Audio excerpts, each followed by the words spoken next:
Chapter 1. The Night Deepens.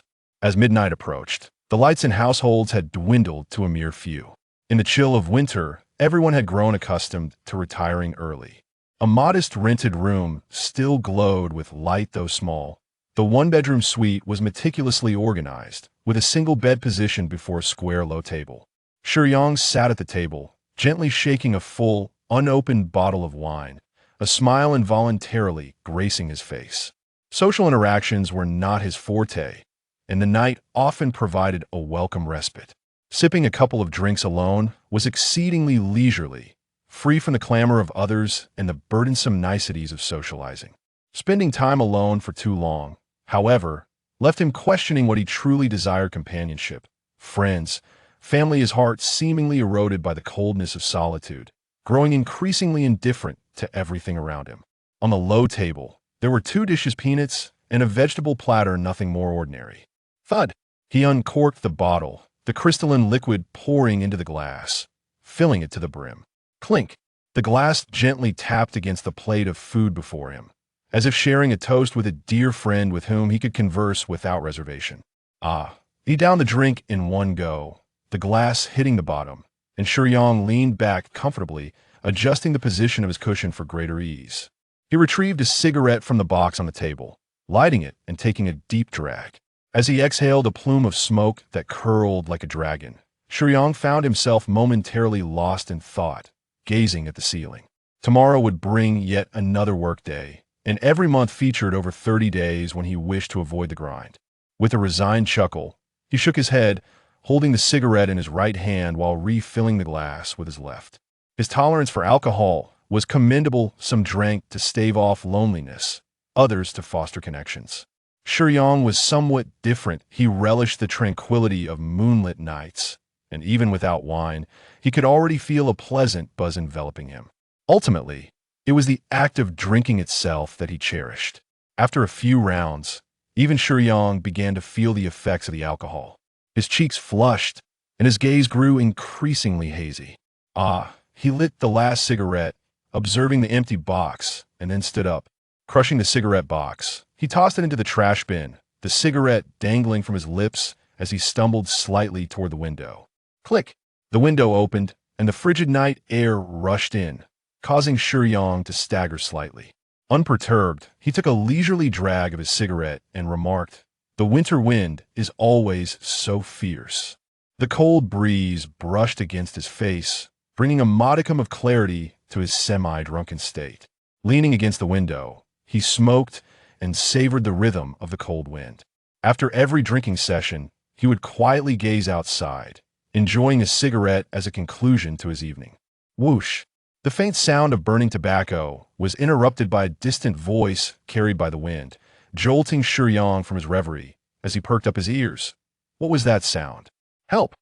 Listening intently, Shiyang's heart raced, the effects of the alcohol dissipating rapidly. Is someone calling for help?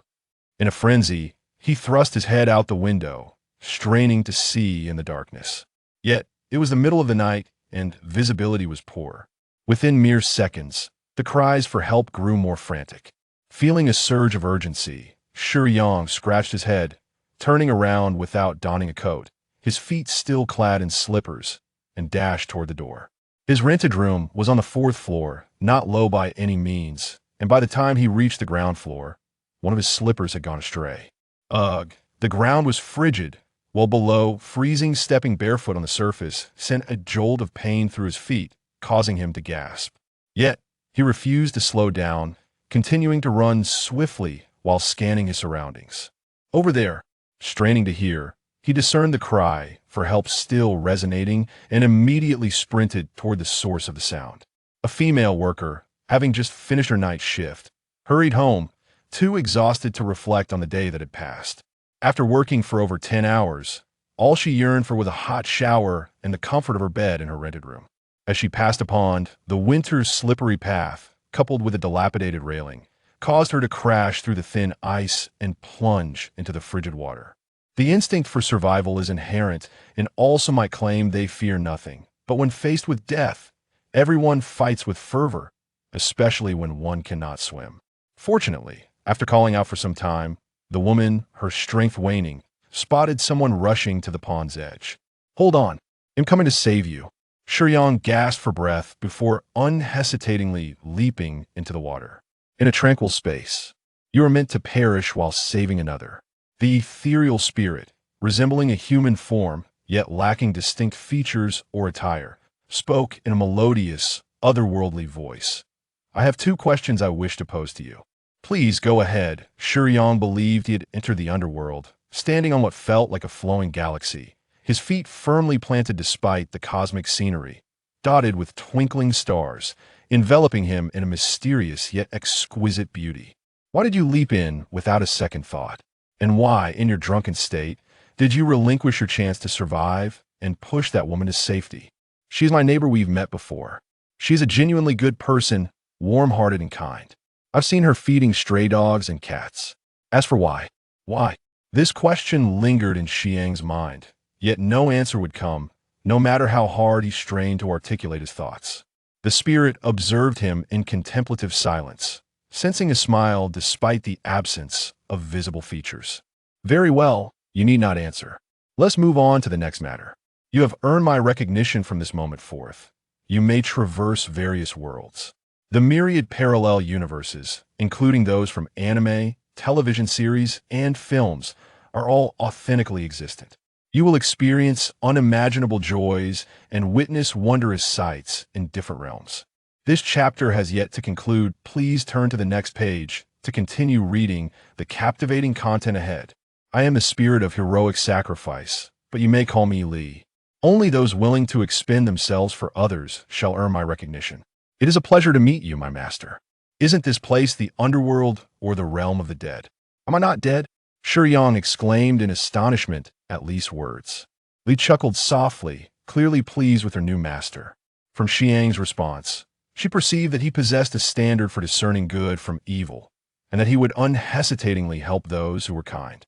His unhesitating nature indicated courage, and a pure heart. His inability to articulate an answer suggested he did not view his actions as extraordinary, but rather felt it was natural to assist those deserving of kindness, even at great personal cost. This rare quality indicated Shiyang's potential for heroism. "Your current state is rather unique, master. You have indeed passed on, yet I have bestowed upon you a fragment of life force to sustain your existence. However, this method may not last long, as my current energy is quite depleted and I cannot grant you more vitality. Will I eventually die again? Master may explore other worlds. As the spirit of heroic sacrifice, whenever you perform acts of generosity that resonate with others, I will gain energy and be able to provide you with additional life force. Moreover, any excess energy can bestow upon you numerous extraordinary abilities. Is it truly that wonderful? No one could refuse extraordinary abilities, let alone the chance to traverse other worlds." Contemplating his future life, he envisioned it becoming vibrant and colorful. The fortune that had befallen Shiyang left him almost breathless with joy. Yet, he had not considered that such benefits came at the cost of his courageous willingness to sacrifice himself for the sake of the good. This space is a convergence of countless worlds, known as the spirit realm. From now on, all journeys to other worlds will pass through here, and only I can unlock this space. Shall we set off now? It's up to you, master. If you are prepared, we can depart at once. Wait a moment. Upon hearing Li's words, Shiyang decided to make some preparations. "May I return to my room?" "Of course." As soon as Li's words fell, the scenery around them flashed, returning to the pond's edge, where the waterlogged ground from the woman Shiyang had rescued still bore witness to the moment. Li's ethereal figure remained beside Shiyang. "Is she all right?" "She is fine." Immediately after clambering out, she rushed to find someone to come back and rescue you, master. However, your body was drawn into the spirit realm, and they could not locate you. Hearing Li's response, Shiyang beamed a sunny smile. "As long as she is safe, that is all that matters." "Hey, if you're right beside me, won't others see you?" Shiyang inquired as he led Li back to his home. "Those who have not earned my recognition cannot see me." "Is that so? I don't feel cold at all now." Shiyang stood barefoot on the frigid ground, yet unlike before, he exuded a sense of tranquility. Despite his clothes being thoroughly soaked, and his lack of footwear. He remained impervious to the chill. You are currently in a state of death, Master, hence, you possess no body heat and naturally do not feel cold. That's true. So will I decay? Not at all. As long as you have sufficient vitality, you can still come back to life. Strolling by the pond under the night sky, Shiyang fell silent for a moment, reflecting on the peculiarity of his situation. However, Li swiftly shattered the tranquil atmosphere, preventing Shiyang from lingering in his musings. Observing his leisurely demeanor, she urged with a hint of impatience, "You still have talents yet to awaken, Master. Why not pause here for a moment and allow me to examine your abilities?" Huh? Talents? What talents? Only those who earn my recognition can awaken their innate abilities. I nearly forgot, perhaps I have not encountered a satisfactory candidate in a long time, which was a grave oversight. Talent is the core of everyone's strength. Each person's talents are unique and varied, encompassing elemental control of wind, fire, water, and earth, as well as abilities like the undead knight that controls spirits, telepathy, X-ray vision, and so forth. The degree of power differs, but the manifestation depends on development. While traversing through various worlds, you will acquire numerous abilities. I can harness energy to grant you the powers of the devil fruit from One Piece, the chakra and jutsu from Naruto, or the key techniques from Dragon Ball, among others. However, without exception, innate abilities remain the core and the strongest aid in your battles. At the outset, you will need the assistance of your innate abilities to gradually acquire other powers, hence their significance. So, let us discover what your innate ability is, Master. Huh? How do I do that? Close your eyes. Shiyang harbored no doubts, calmly halting his steps and shutting his eyes. Yet, he sensed a slight urgency emanating from Li, who seemed even more eager than he was to uncover his innate abilities. A flash of light flickered in his mind, as if something had been unlocked. Was it truly that simple? All done. Li waved her hand, materializing the result into a screen visible to both Shiyang and herself. Innate ability. God of Jianbing Guozi. Ability description. Mastery of the Jianbing Guozi making process to an extraordinary degree. The Jianbing Guozi produced will consume a significant amount of mental energy. Currently, the innate ability is at stage 1, allowing the creation of only 2 per day, yet they are irresistibly delicious. No other food can compare to the Jianbing Guozi made by Shiyang. None, absolutely none. Hidden. Gazing at this absurd ability, Shiyang fell silent, yet he did not mind. With a chuckle, he remarked, "Not bad. I can make delicious Jianbing Guozi in the future, though I wonder if you Li can taste them. I am merely a spirit, and cannot partake in food. What a pity that is." Shiyang furrowed his brow slightly, sensing what might have been a hint of profound disappointment in Li's tone. "What's the matter? Is something wrong, Li?" Shiyang inquired, puzzled by her demeanor. "Nothing, Master. I was just lamenting that your talent is not of the combat type," Li explained with renewed energy. "Oh, I see. That's all right after all. I have never excelled in fighting. Being able to create delicious food is quite nice too. I can serve to others," Shiyang replied with optimism. Indeed, Li thought, yet another sentiment lingered unspoken. "We also have enemies, Master. Will you, like all my previous masters, sacrifice yourself heroically due to the absence of a powerful combat talent?" However, the ability's details included the word hidden, which neither Li nor Shiyang chose to examine further. Hidden. The Jianbing Guozi made by Shiyang is extraordinarily delicious, and no one can resist such temptation. Any sentient being will be irresistibly drawn to these Jianbing Guozi, never growing weary of them, and maintaining an everlasting affection. The Jianbing Guozi can confer various enhancement effects when Shiyang consumes or ingests certain magical foods or medicines. The Jianbing Guozi will simultaneously gain the properties of those items, with no limit to their compatibility, akin to the senzu beans from Dragon Ball or the amplifying foods from Doraemon. What world would you like to visit, Master? Me? I used to watch a lot of anime and TV shows, but suddenly I realize I don't know where I want to go. Li, could I leave the decision to you? Of course, any world will do. I just need to remind you, however, that given your current state, it would be wise to avoid high-risk or high-combat worlds for now. Then let's go. I will find a wonderful and safe world for you to begin with. As she said this, Li wore a somewhat mischievous smile. The spirit realm opened, and Shiyang, along with Li, re-entered the mysterious space. The environment resembled a starry sky, with countless twinkling lights forming a galaxy-like scene. Among the innumerable stars, a single point of light gradually approached, growing brighter until a blinding radiance illuminated the entire space. With a sudden flash, light enveloped everything, causing Shiyang to instinctively close his eyes. As the radiance gradually diminished, he slowly reopened his eyes, only to find himself gazing wide-eyed in astonishment. What is this? The bustling street was alive with the flow of vehicles and towering skyscrapers, while pedestrians hurriedly navigated the morning rush hour.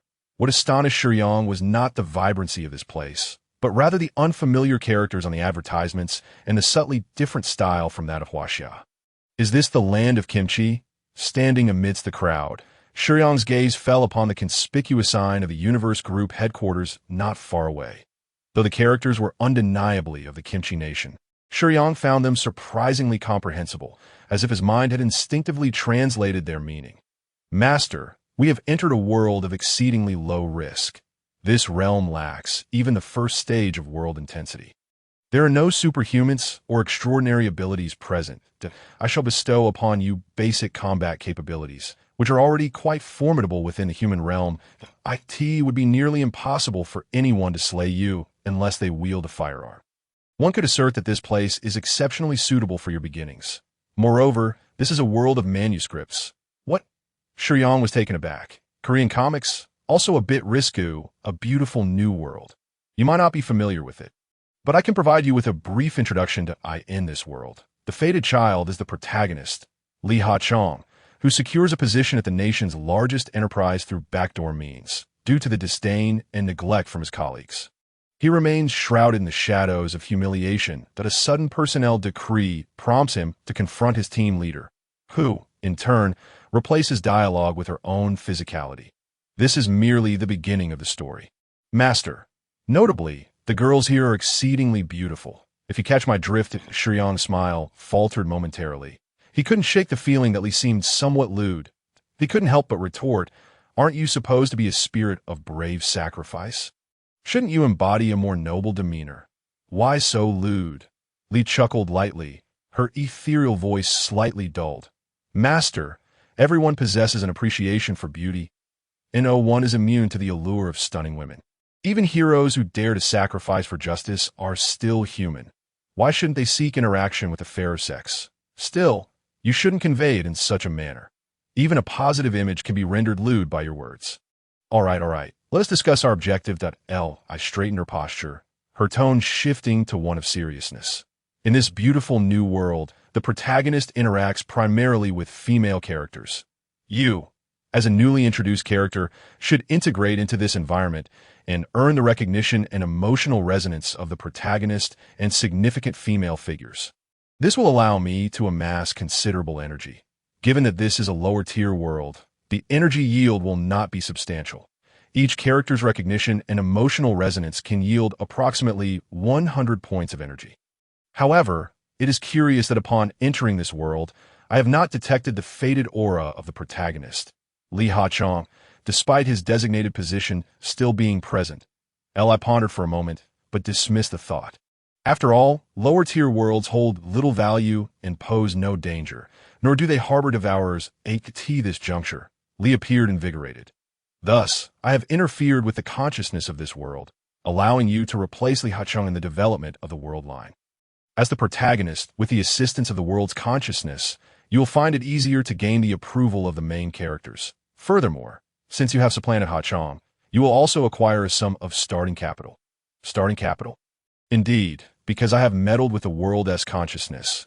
It now perceives you as the protagonist, thus naturally granting you the benefits of the world's fated power. This can also be converted into energy for me. However, the world's consciousness is rather nebulous, lacking the clarity of conscious life forms, resulting in a meager conversion of energy. Only 50 points. Nonetheless, as your starting capital, it will facilitate the progression of the plot without issue. I see. Now, I am Li Ha-chong. Correct. According to the timeline, you must head to work now. Master, you will be late in 10 minutes. Dressed in a black professional suit, Shiyang stood at a height of 175 centimeters. His figure well-proportioned. His tousled black hair, slightly longer, obscured his eyes, lending a brooding quality to his chiseled features, yet his lips perpetually bore a gentle, sunny smile. Despite the impending lateness, Shiyang leisurely approached the entrance of the Universe Group headquarters. For, in truth, he was indifferent to this J.O.B.S., the largest conglomerate in the Kimchi nation. The Universe Group was a coveted workplace, renowned for its extensive influence across various sectors, an undeniable titan of commerce. To work in such a place was a point of pride for many in the Kimchi nation, as entry was typically reserved for the elite, with exceptions like Ha-Chong, due to national youth employment policies. Ha-Chong had previously been afforded an opportunity to work for a large corporation. Having realized the rarity of such chances, the otherwise mediocre Ha-Chong had striven diligently to secure a position at the Universe Group headquarters. Ordinarily, only graduates from prestigious universities or those with connections could gain entry to the Universe Group, yet Ha-Chong had fortuitously landed a role in the influential Human Resources Department, as a result. Many expressed their dissatisfaction, questioning why an ordinary individual like him was allowed to share the same company and department as the elite. Consequently, Ha-Chong endured a constant barrage of cold treatment from colleagues, often mingled with exclusion and discrimination. Unbeknownst to others, a transformed Ha-Chong, who had shed his old self, stepped through the company's doors. Upon entering, he traversed past the reception area and stood before the elevator. Shiyang felt a pang of sentiment. Indeed, Ha-Chong's work environment was far from optimistic. As he walked, he encountered numerous colleagues, yet despite his friendly demeanor, most responded with indifference, some even sporting mocking smiles. However, many were struck by a hint of curiosity regarding Ha-Chong's appearance. "Hey, did you notice that Li Ha-Chong is actually quite good-looking?" one female colleague whispered as she passed by Shiyang with a companion. "Indeed, I just realized that although he's somewhat lacking in ability, his looks are not to be dismissed." Their words dripped with disdain for Shiyang, though they acknowledged his appearance. Shiyang himself was quite handsome, with a balanced physique. Though not particularly tall, his sculpted features exuded a distinct ruggedness that diverged from the mainstream aesthetic of delicate young men. Most notably, due to Li's interference, Shiyang was now perceived as Li Ha-Chong in this world, prompting Ha-Chong's colleagues to marvel at his newfound attractiveness, oblivious to the reason behind the stark change in his appearance. Previously, Ha-Chong had slouched at work, exuding an air of timidity and lacking presence, rendering him inconspicuous. Now, however, he walked with an upright posture, not due to newfound confidence, for he still struggled with social interactions, merely a habit of standing tall, gazing ahead with bright eyes. This slight adjustment in demeanor rendered the 170-something centimeters of Shiyang's stature appear considerably taller in terms of presence and aura. Thus, the initial realization of change among his colleagues stemmed not from Ha-Chong's looks, but from a palpable shift in his demeanor, which later drew attention to Shiyang's attractiveness. Upon arriving at the Human Resources Department, Shiyang easily located his workspace with Li's assistance that a remote, cramped workstation awaited him, aside from the standard computer and a few inconsequential documents. The space felt stark and empty. Shiyang nonchalantly took a seat, surveying the environment in which he would be working henceforth. Li, "How long can I remain in this world?" Shiyang inquired. "As long as you wish, Master. However, in such a low-tier world, it is not wise to squander too much time." Li, devoid of a physical form, floated beside Shiyang's partition, observing the ebb and flow of employees. By the way, I wasn't originally working in human resources. I was merely an ordinary technician dealing with electronic panels. I have no knowledge of this job. Won't that pose an issue? Shiyang glanced at the computer and the documents in his bag, feeling uncertain. Given Ha-Chong's existing discrimination, his unfamiliarity with the role could lead to even greater scorn. "That is of no concern, Master. You can expend energy to enhance your work capabilities." "Really? How much energy would that consume?" "We currently seem to have 50 points. All abilities can be upgraded through the accumulation of energy. Enhancing your work capabilities requires minimal energy. Just a few points will suffice to elevate your skills to the highest level." "Can we do it now?" "At any time." As soon as the words left her lips, Li snapped her fingers. In an instant, Shiyang experienced a flash of inspiration, and the arrangements and document processing left on the computer became remarkably clear. The primary responsibilities of the Human Resources Department typically encompass recruitment, performance evaluations, training, employee benefits management, personnel structure, personnel changes, and onboarding. While these tasks may appear straightforward, they are, in reality, quite intricate due to the human interactions involved. Given Hao Cheng's reputation for discrimination and his lackluster abilities, he would not be entrusted with these significant projects. His role generally consisted of assisting the training team with crafting PowerPoint presentations or documents, meticulously organizing various employee information to facilitate the work of others managing different projects. That IT could be described as a laborious and thankless endeavor. His work capabilities, along with his life skills and artistic talents, were rather rudimentary, expending minimal energy on frivolous and inconsequential tasks. Observing Shiyang's newfound enthusiasm, Li discontentedly reminded him, "I merely wish for the master to understand that everything else is secondary. Only absolute personal strength can influence the outcome of all matters." Shiyang, somewhat perplexed by Li's dissatisfaction, felt as though she desired him to accumulate more energy and grow stronger. He did not perceive Li as an object belonging to him, although she referred to him as master. He regarded her as a wondrous, mysterious, and powerful entity. Rather than a subordinate relationship, it felt more like Shiyang had encountered an extraordinary being, fostering a sense of reverence. Opening the document, Shiyang, having gained a boost in capability, intended to complete his work before surveying his unfamiliar surroundings. His fingers danced across the keyboard with lightning speed, not in a chaotic manner, as the disorganized content of the documents swiftly fell into place. The various images and text required for training were arranged in a dazzling display, ultimately transforming into an exquisitely detailed PowerPoint presentation. Finally, on the company's internal communication platform, a notification chimed as Shiyang sent all completed work to the team leader and project heads. Not just one set, but 2 or 3 different styles for them to choose from. Remarkably, he accomplished all of this in under 2 hours. It is worth noting that these tasks typically required Hao Cheng to toil late into the night. Yet today, the work assigned to Hao Cheng was completed in less than 2 hours. When the team members received the document from Hao Cheng, they were utterly astonished, initially believing he had lost his mind and merely thrown something together. However, the true shock awaited them when they opened the files. Russell Li, who had always looked down upon Hao Cheng, gazed in disbelief at the distant workstation, fully aware that the person she despised was undoubtedly seated there.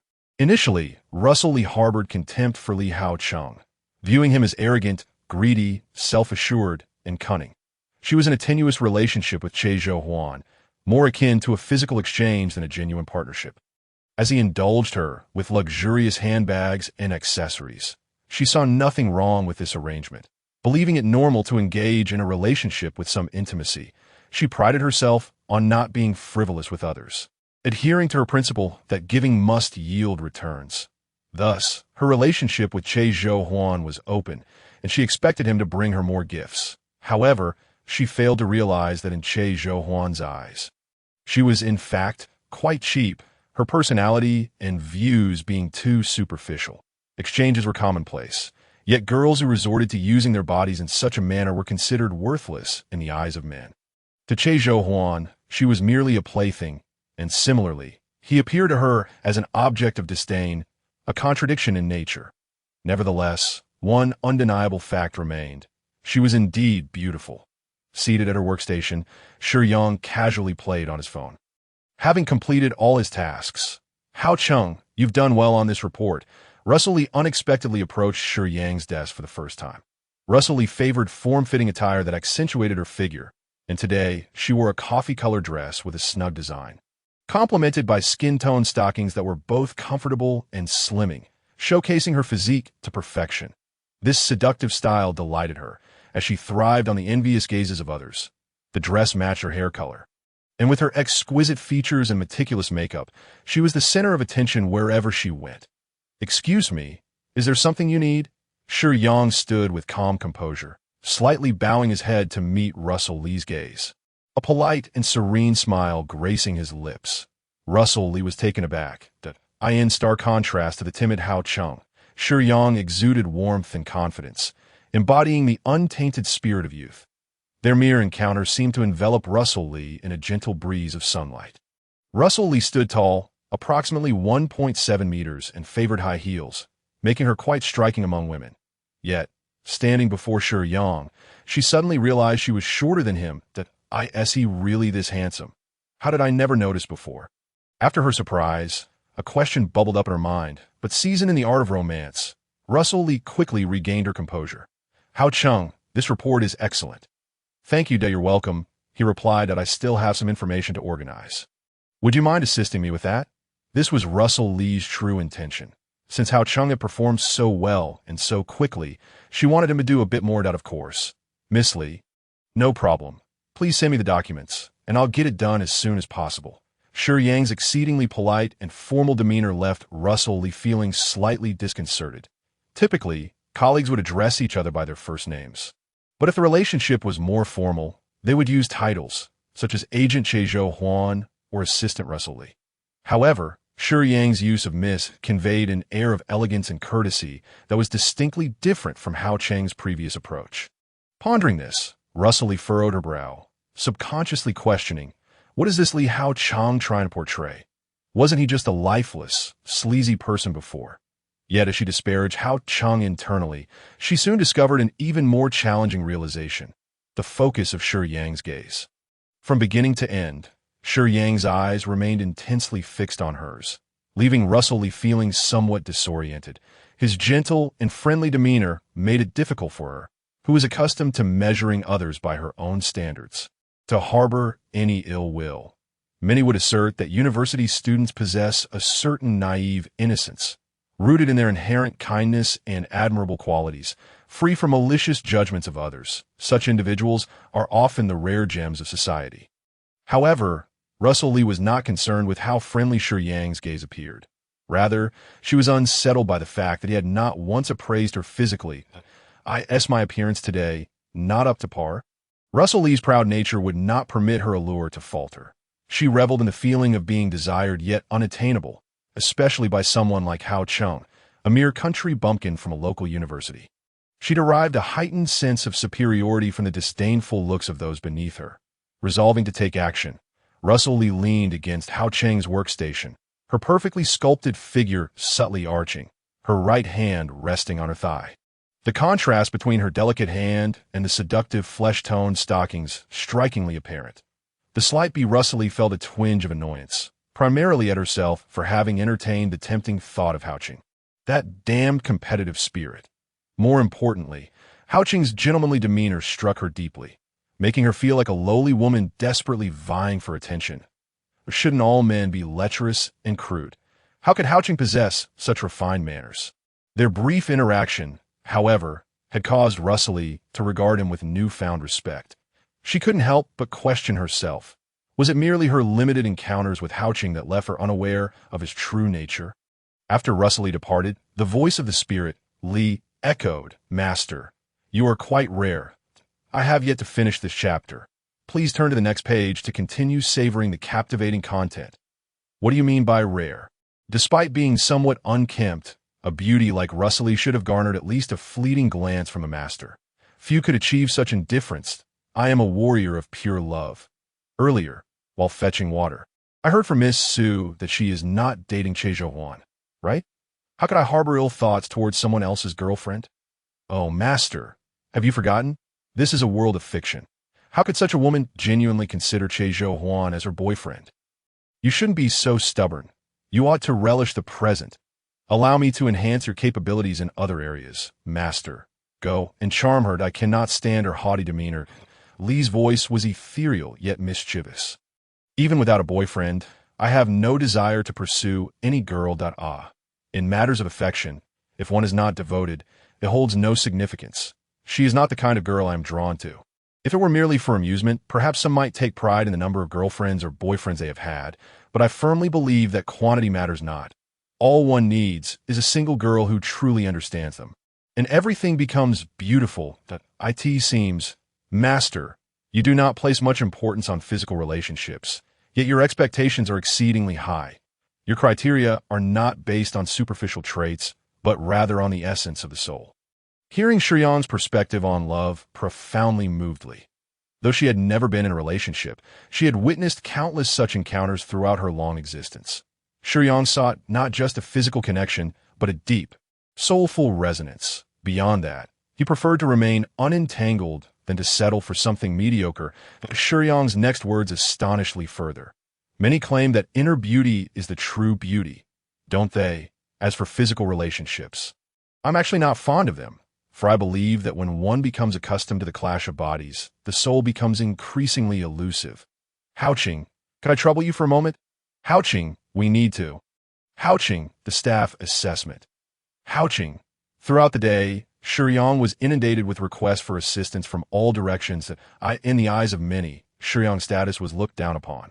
However, today he exhibited extraordinary competence and remarkable efficiency. This situation, rather than ameliorating his standing, only intensified the exploitation he faced. The tasks Russley had asked Shiyang to organize were finished and handed over to her within just a couple of hours in the morning. Master, if you have no interest in trifles, why don't we explore another world? Li recalled Shiyang's previous words, realizing that this world was perhaps not suitable for him, that lower-tier worlds like this one might feature extraordinary powers, such as hypnosis. But they were merely a smattering of exceptional abilities within an ordinary worldview, of no use to Shiyang, and Li easily resisted with minimal enhancement. The potential of such realms was quite low, generally visited for mere amusement. Yet what of Shiyang? After spending a day here, he had not only failed to find enjoyment, but had also been worked like a beast, completing numerous tasks for others, which made Li feel a pang of sympathy. But we have yet to gain the recognition and admiration of the main character, Shiyang mused. Master, ordinary people cannot provide much energy. I initially chose this world not to grant you energy, but to help you relax a bit. There are many perilous worlds ahead. Who knew you would take love so seriously? If you do not enjoy playing, then remaining here offers little benefit. Are the other worlds that simple? Li was momentarily at a loss for words, then realized, if one were to insist, indeed there were no straightforward worlds. To acquire the energy that would enhance all capabilities required significant effort. After all, even if one bravely sacrifices for others, there is no guarantee of eliciting gratitude. You see, it still holds true. I believe that to gain anything, one must pay a price. Without effort, nothing will come without cost. This world, as you mentioned, poses no life-threatening dangers, making it significantly safer than those perilous realms. Let us give it another shot, shall we? Very well. I assented to Shiyang's reasoning. Strange, Su Jinshu mused, casting a puzzled glance at Shiyang. Why is Houching talking to himself? Li noticed Su Jinshu's attention and promptly signaled Shiyang to cease speaking. Others could neither see nor hear Li, but conversations with her were audible to those nearby, to avoid being mistaken for insane. Li had to exercise caution. Assistant Su? Has the workday ended, and you're still here? By now, most of the office had emptied, leaving only Shiyang and Su Jinshu. Shiyang remained because, just before closing time, someone had assigned him additional work. Although he could finish it quickly, half an hour had already passed, and most had already departed. I had some computer issues, so I went to the tech department for a look. Didn't they fix it? Shiyang observed Su Jinshu, still clutching the computer tower. Everyone has already left for the day, I think I'll wait until tomorrow to get it repaired, struggling slightly with the computer tower. Su Jinshu recalled that she had seen Houching fix computers before, as he seemed quite knowledgeable in that area. In the original storyline, Houching not only possessed computer skills, but also some advanced programming techniques. Having encrypted his own devices, Houching, you seem quite adept with computers, Su Jinshu said, suddenly realizing how late it had become. Yes. Although Shiyang was not particularly skilled, the original owner of this identity was, so he had to maintain the facade. He spent 5 energy points to enhance his information technology skills. Never mind. It's quite late already, and you must be exhausted from all the work you've done if you can't find someone to fix it tomorrow. I'll trouble you again. Su Jinshu appeared exceptionally innocent, her gaze clear. Her figure was also quite alluring. In this world, the main characters were all notably attractive, a testament to the author's understanding. However, unlike others, such as Russley and team leader Jianbing, Su Jinshu dressed modestly, opting for a more conservative style that, of course, this modesty was only temporary. Later, she would refer to Haoqing as master, in the original narrative. Su Jinshu appeared pure and innocent, yet she harbored a peculiar feeling towards Haoqing. From their very first meeting, she felt a flutter of nerves, and this sensation persisted even when facing Shiyang, who now occupied Haoqing's identity. If one were to interpret this through the original storyline, it could be said that upon first laying eyes on Haoqing, Su Jinshu felt he would be able to fulfill her. However, she approached love with earnestness. Only entering a relationship with Haoqing after experiencing difficulties with her previous boyfriend, I recall tomorrow is Saturday, right? Shiyang pondered aloud. Although we work on Saturdays and Sundays, the information technology department remains closed. Moreover, Assistant Su, you have the weekly meeting report to prepare, correct? Yes, indeed. Su Jinshu was eager to solicit Haoqing's assistance, as she had important documents saved on her computer. Thus far, she was the only one who had given any thought to Haoqing's needs. While others were eager to offload their tasks onto Shiyang, the Su Jinshu was already quite a considerate girl. Consequently, Shiyang's attitude towards her was also positive. Why not leave it with me? I can fix it for you. It is quite late, so Assistant Su should head home and rest. Upon hearing Shiyang's offer, Su Jinshu felt a wave of warmth towards him for the first time, his willingness to stay late to assist her. Coupled with the suggestion that she leave the computer with him rather than fixing it together, demonstrated his consideration, especially given the late hour and the potential awkwardness of a lone man and woman remaining together. Women often pay close attention to details. While Shiyang's chivalrous demeanor might not resonate with every girl in Huaxia, it certainly appealed to some from other cultures, and Su Jinshu happened to be one of them. Thank you so much, Haoqing. Su Jinshu joyfully trotted over, carefully placing the computer case on Shiyang's desk. After offering a smile and nod, she felt relieved that her date with her boyfriend would not be delayed today. In the office, only Shiyang remained, and in the tranquil environment, the sound of him disassembling the computer case echoed softly. The reason it wouldn't power on was merely a loose hard drive connection. So simple. Yet it was surprising that Assistant Su could not manage it. Shiyang shook his head with a wry smile. It seemed that few girls excelled in computers, engaging in conversation with Li while working. He soon resolved the simple issue in mere minutes. Finally, having concluded the day's tasks, Shiyang slung his backpack over his shoulder and walked towards the exit with Li.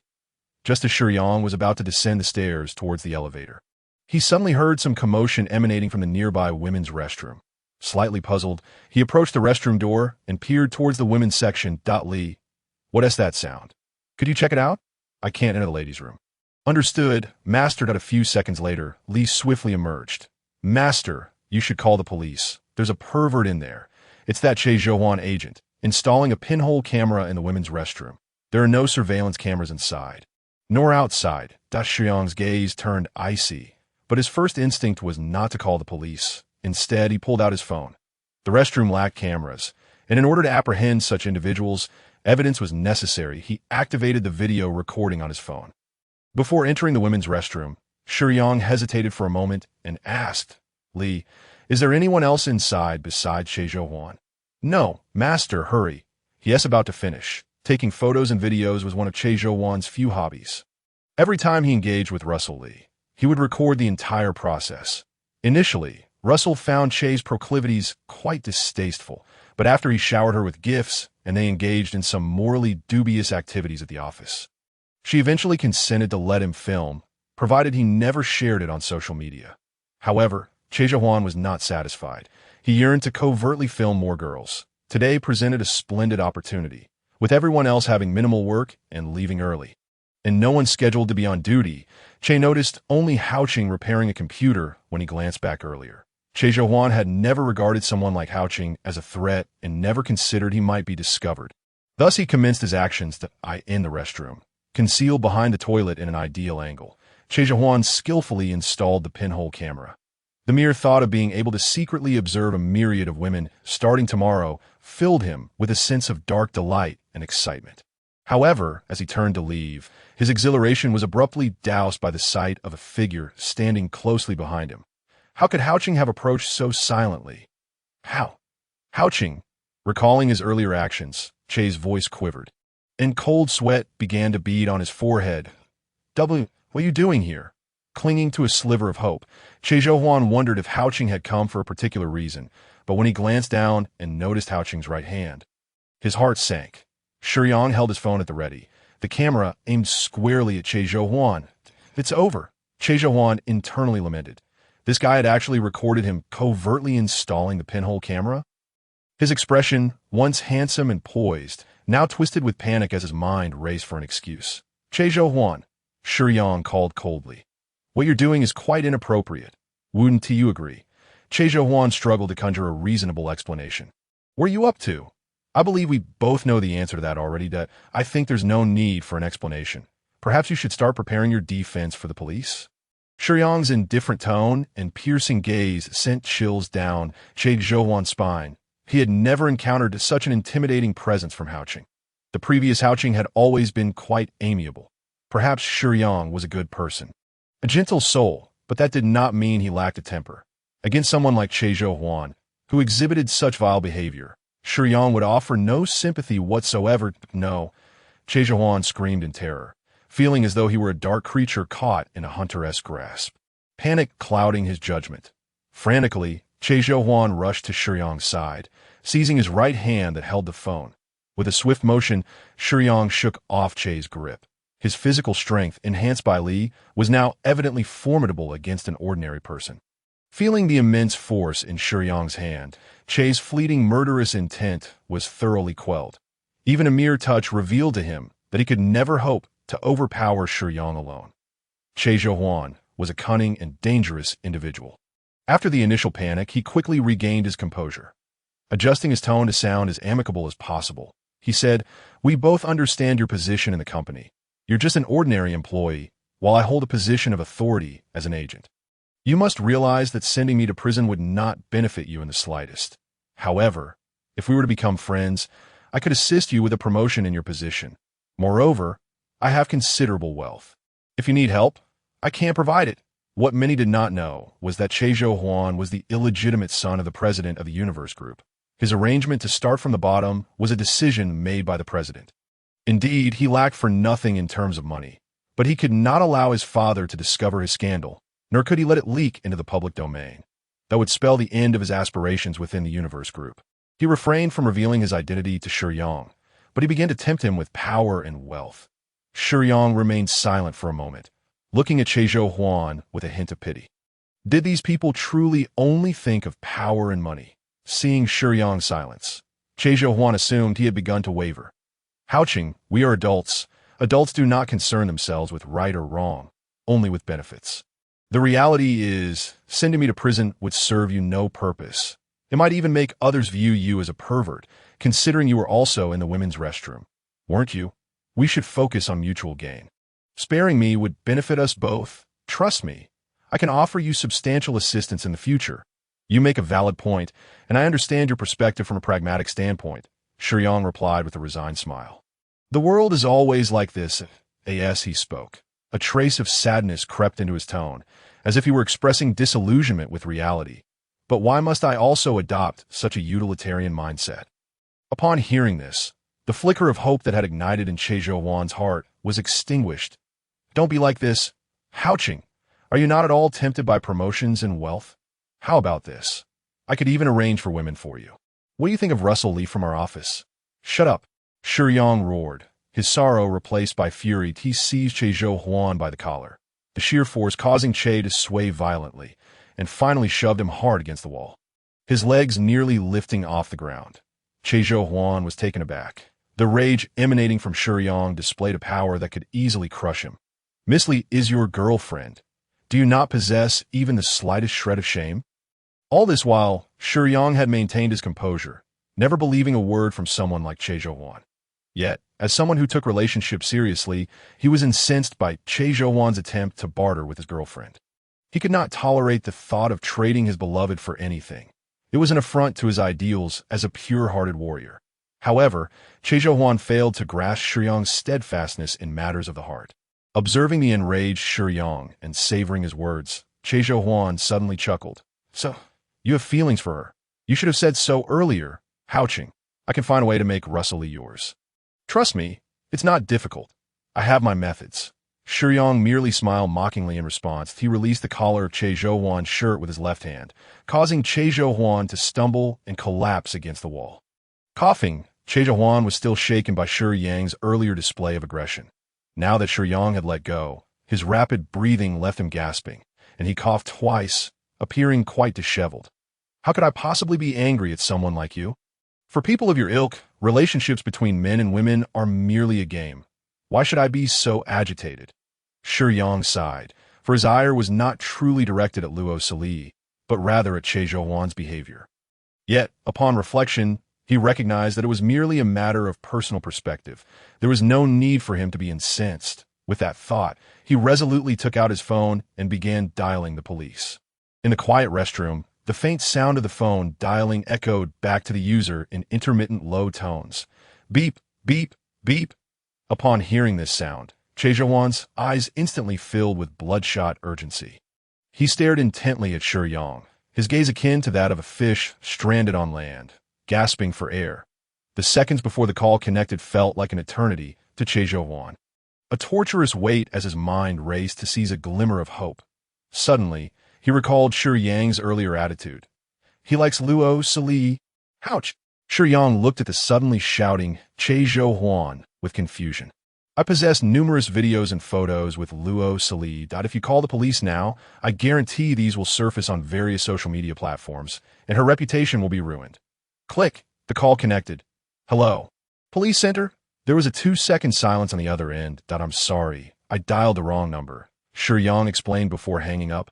Upon hearing Shiyang's words, Che Zhouhuan exhaled deeply, relieved to have gambled correctly. Click. The sound of a lighter igniting filled the air as Shiyang produced a cigarette. Lighting it and taking a deep drag, choosing not to utter another word, he sat quietly, gazing at the ceiling. One hand propped against the wall, the cigarette slowly burning between his fingers, wisps of smoke swirling with his every inhale and exhale. Cough, cough. Che Zhouhuan's 2 coughs shattered the oppressive silence for him. Ouch. I am not trying to threaten you. Think carefully. People always prioritize their own interests. Consider this. I can offer you a substantial sum of money and even arrange for you to sleep with Luo Sili. A soft chuckle escaped Shiyang as the cigarette burned to its end, his eyes glinting with menace. Though his tone remained gentle, I apologize. I was foolishly attempting to discuss responsibility with you. That was my mistake. He flicked the cigarette butt away, and Che Zhouhuan's attention inadvertently followed the trajectory of the discarded ember, puzzled by Houch's words. Suddenly, before he could collect his thoughts, bang! Shiyang's powerful fist struck Che Zhouhuan's abdomen with a resounding thud. Pooh! The blow sent waves of agony through Che Zhouhuan's gut, causing him to involuntarily retch. Yet before he could recover, Shiyang swung again, landing a heavy punch squarely on Che Zhouhuan's face. Crack!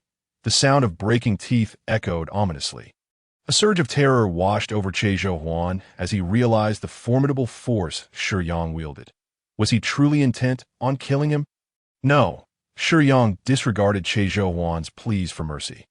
Delivering blow after blow in a relentless ass, Shiyang recalled his seemingly useless talent and decided to give it a try. Making Jianbing Guozi is rather simple. The batter is not merely made from plain white flour, but rather a blend of high-gluten flour, corn flour, yellow soybean flour, mung bean flour, salt, and baking soda mixed in specific proportions. Naturally, variations exist depending on the region. In Li Haoqing's household, the pantry was sparse, yet using just white flour would suffice.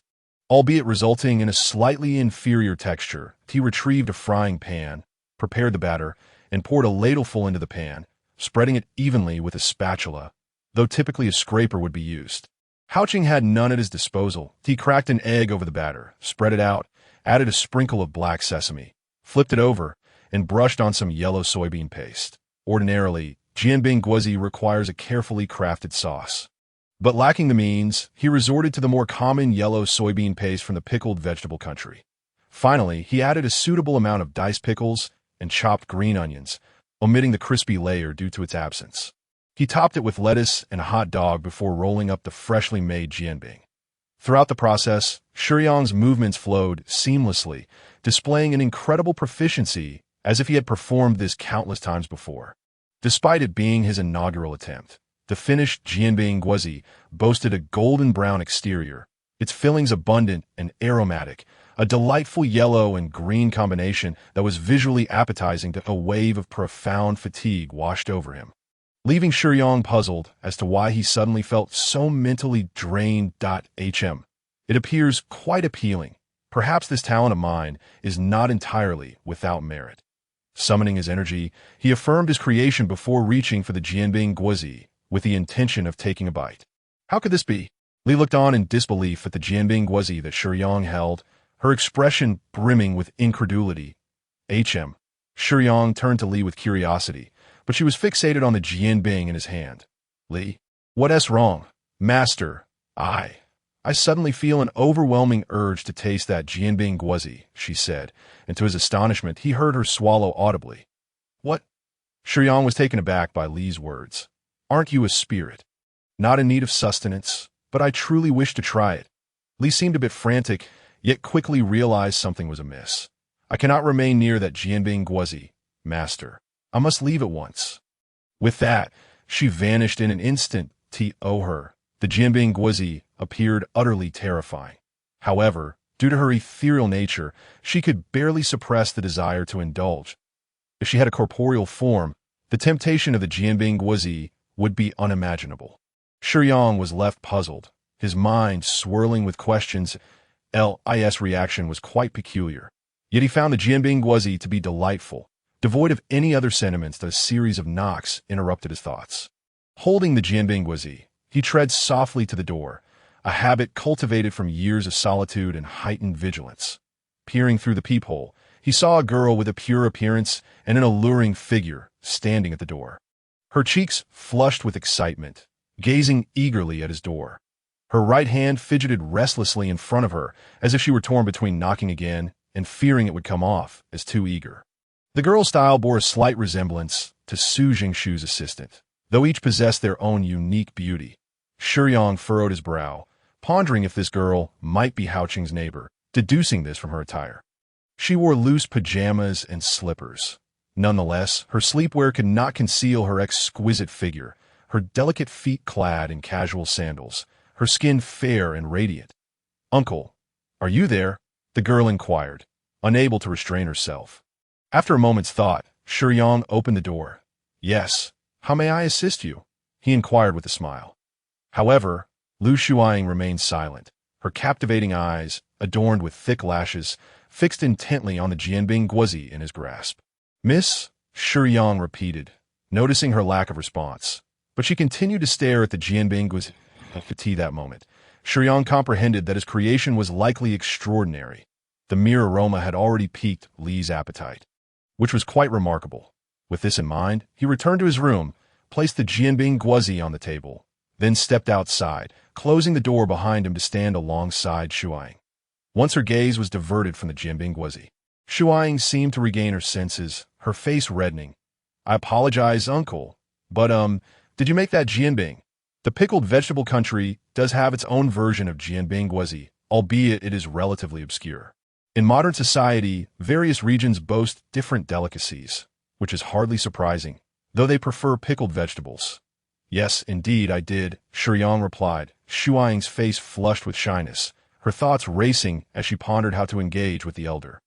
Finally, she mustered the courage to say, "Do you remember me? I live next door to you. My name is Lu Shiyang." "Of course I remember, but I'm only 26 this year. Calling me uncle might be a bit premature," Shiyang replied, though he was unaware of Lu Shiyang's identity. Nevertheless, he could not outright admit he did not recall her. Hao Qing was a bit older, but Shiyang genuinely was 26. "Oh, I see."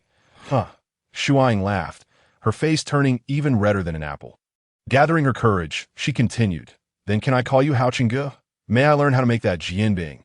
I could smell the aroma from my house. Truly, it smelled absolutely delicious." Shiyang still hesitated to directly ask for a taste of Hao Qing's Jianbing. Merely wishing to learn the method. Shiyang contemplated his abilities and realized that teaching might not be feasible. "I'm not particularly skilled at teaching.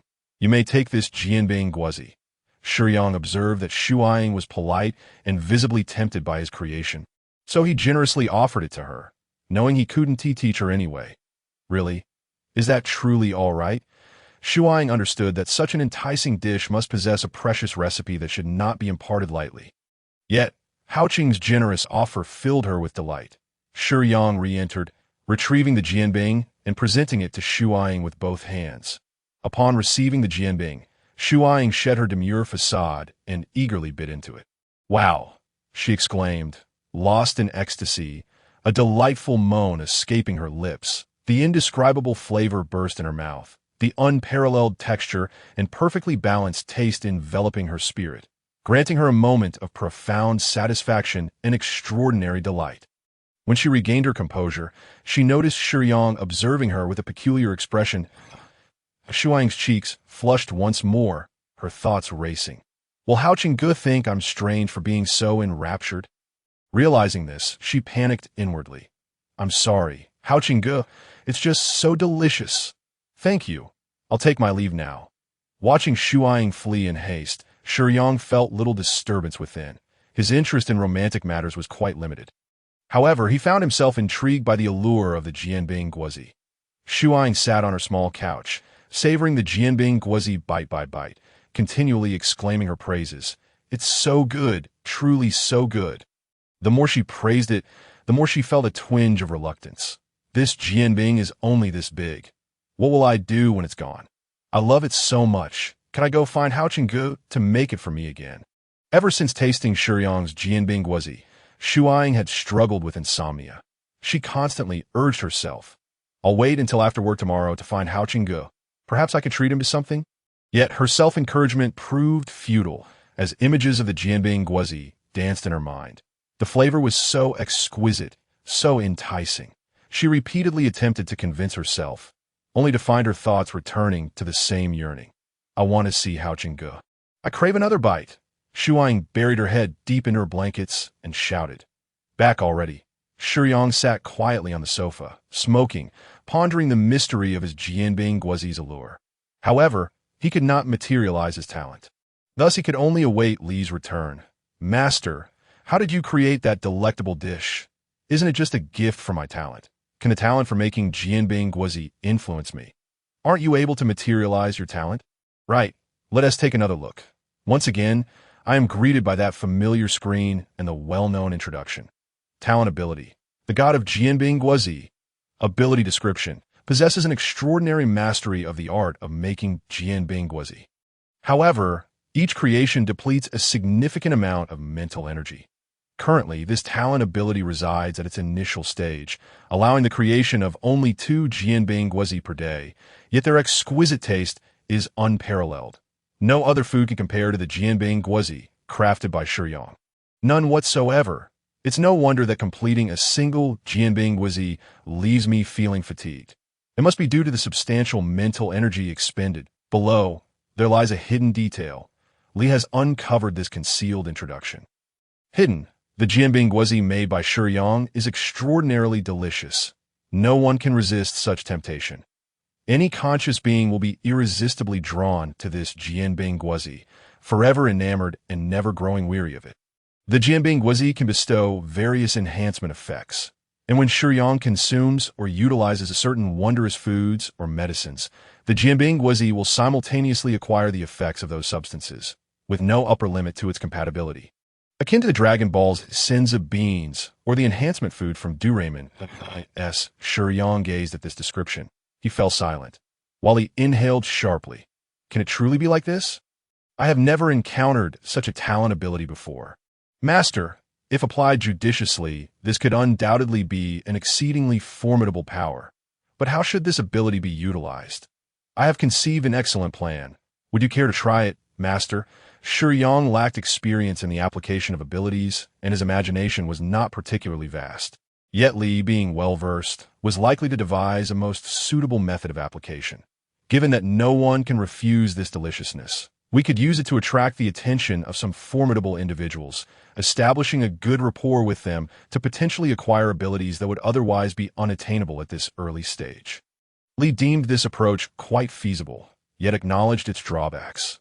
The disadvantage lies in the necessity of avoiding unreasonable antagonists. Otherwise, Given that Master currently possesses little formidable combat power, he may be ensnared and coerced into making Jianbing Guozi daily. What kind of world and what sort of powerful beings would be suitable for building such relationships? Li fell into deep contemplation that I in the highest echelons of the extreme, high martial world. The martial prowess of the eastern Xinxia realm ranks supreme. This world is populated by many powerful beings from the primordial era to the present, including some benevolent figures. First and foremost, we must establish contact with a reasonable positive character. Ideally, one who could take you on as an apprentice, with this Jianbing Guozi divine skill. Achieving this should be quite attainable to that point. Your starting point would be extraordinarily exceptional, granting you access to the profoundest Eastern Taoist techniques. Li proposed a clearly viable method and eagerly envisioned a bright future. Li, why not directly enhance my abilities? Why are you still considering having me apprentice? I can enhance your physical foundational abilities and provide you with some capabilities found in mid to low tier martial worlds, akin to the devil fruits in One Piece. However, such abilities have growth limits and evident drawbacks. To become a true powerhouse, the abilities required are exceedingly profound. For instance, the ability to seize the transformation of heaven and earth in the Xinxia realm cannot simply materialize out of thin air. You must first learn the fundamentals before I can assist you in enhancement. I see. Then which world would be suitable? Li pondered. Let me think it through thoroughly. Shiyang stroked his chin, setting other matters aside. It seems that my ability could serve as a divine technique for building rapport. That Shiyang's mind also began to race. He was not one to aim too high, since he had decided to develop in this ordinary low-level world for a while to gather the energy Li needed. He must at least establish a friendship with the main characters to have the opportunity to endear them. His talent ability, clearly, was a skill brimming with charm in terms of making friends. As long as he prepared some Jianbing Guozi and invited others to taste it, they would be left with lingering memories, thus easily forging relationships and friendships. With that in mind, I shall prepare several batches of Jianbing Guozi to draw closer to the main characters. As for how to move their hearts, I can gradually seek methods. Only 2 can be made in a day. Shiyang felt this was rather limited. It must be due to his insufficient mental energy, as making 1 left him feeling mentally exhausted, and 2 was his absolute limit. Li, can you enhance my mental energy? Certainly, but the current energy is quite scarce. I can barely enhance your mental energy by about 1 point. Li could also provide a panel-like representation of Shiyang's physical attributes, not data-driven, but rather a comparative reference of the physical qualities of top-tier beings versus ordinary individuals, then juxtaposing it against Shiyang's current physical quality to produce a rough panelized data set. Physical fitness, 4.8, strength, 10, mental energy, 5.2. There are no superfluous metrics. The 3 fundamental attributes encompass all abilities. Physical fitness represents the resilience and recovery capacity of the body, while strength and mental energy need no elaboration. The former denotes sheer physical power, encompassing muscle explosiveness and speed. Ordinary individuals typically have values around 5 for these 4 attributes, with deviations not exceeding 0.2. Here, ordinary individuals refers to those who regularly engage in exercise and are in peak physical condition. Sedentary individuals would likely have values around 4. Although Shiyang does exercise occasionally, he is not a professional athlete, hence his physical fitness is somewhat lower. The elevated strength value is due to Li's prior enhancements. Now, Shiyang's muscular strength is twice that of an average person, and this increase is not a simple 1-1-2. It represents a comprehensive doubling. Shiyang previously managed to lift a person weighing approximately 130 pounds with ease, which would be impossible under a simple additive calculation. The energy truly so scarce. I enhanced your strength attributes, and it requires 10 points of energy to elevate a single point of physical quality. Initially, there were 50 points of energy, subtracting the basic capabilities needed for work and computing, around 43 points remained. After enhancing 4 points of strength, only 3 points of energy remain, and no additional energy has been acquired in the past 2 days. Li's tone reflected some displeasure. She was eager for Shiyang to grow stronger and naturally concerned with the speed of energy acquisition. Upon hearing Li's words, Shiyang couldn't help but ponder a question. Can we continually enhance physical qualities without boosting other supernatural abilities? Indeed, there have been pure melee warriors among the masters I have recognized before. However, without supernatural abilities or the assistance of Eastern Xinxia techniques, relying solely on physical strength is unlikely to sustain long-term success. For instance, if your physical qualities reach 50 points, with the aid of introductory Taoist techniques or basic melee supernatural abilities, those 50 points could yield a combat effectiveness of at least 80 points, with energy consumption being nearly equivalent for both. Hence, acquiring additional abilities to complement physical qualities is the correct path in melee combat. You prefer close combat, Master? If I must engage in battle, I favor the visceral nature of brawling. Close combat is perilous.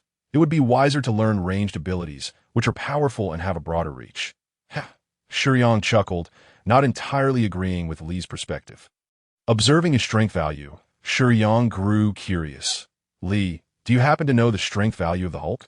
The Hulk has many iterations. They are not simply one entity, and their strength varies if we consider Dr. Banner from the Avengers. The minimum is around 500, and due to the anger boost, this value fluctuates based on different scenarios. 500, 100 times that of an ordinary person. One cannot frame it in such a manner.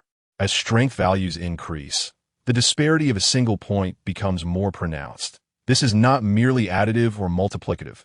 It resembles an exponential growth pattern, such that beyond a strength value of 100, ordinary individuals become entirely inadequate as a measurement standard. Thus, the Hulk's strength is indeed formidable. The Marvel Universe is also renowned as a high martial world, akin to the world of Ultraman, which is filled with beings of light. So, regarding the extreme high martial world previously mentioned, does the world of Journey to the West qualify? Yes, the extreme high martial worlds are exceedingly rare, and entry requires energy expenditure. The longer one remains, the more energy is consumed. What is the strength value of the Monkey King? Sun Wukong. Li pondered. At the very least, it should be above 5,000 points. He can effortlessly traverse the colossal mountains of Shumi and Amei, solely relying on his vitality. If he were to channel his magical powers and employ the grand technique of law of heaven and earth, his strength could potentially approach 8,000, with the maximum value being the technique of law of heaven and earth first emerged in the renowned flower and fruit mountain, towering like a mountain, with a head resembling Taishan, a waist akin to steep ridges, eyes flashing like lightning, a mouth like a blood basin, and teeth sharp as swords. Such height? Who possesses the value of 10,000. The calculation of this panel's values is based on one of the mightiest beings as standard. The value of 10,000 refers to the sole entity across all realms who has attained the status of a sage of the supreme Tao, capable of delineating heaven and earth, the primordial Pangu. Upon hearing Li's words, Shiyang felt a surge of yearning, only to glance at the meager 10 displayed on his panel. Never mind, I should first find a way to make more Jianbing Guozi. One must tread steadily on the path ahead. In the hospital. Tonight was destined to be a sleepless night for Che Zhouhuan. He had sustained severe injuries, multiple fractures and numerous contusions, rendering him unable to walk even slowly. He could only lie in bed. Yet his mind remained restless, for tomorrow marked his fateful day, a reality that would keep anyone wide awake. If he did not confess, Shiyang would surely kill him. If he did confess, he would lose his reputation and status, and his father, the president, would undoubtedly abandon him without hesitation, rendering his existence akin to death. What on earth should I do? Che Zhouhuan's face twisted in agony as he whispered a low growl.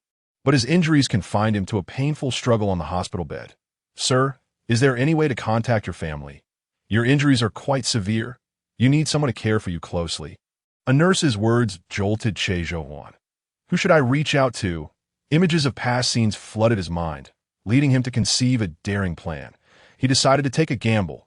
Good Jeluo, Suli always spoke to Che Zhouhuan in a sweet, gentle tone, but now her face was filled with concern. How did you get hurt like this?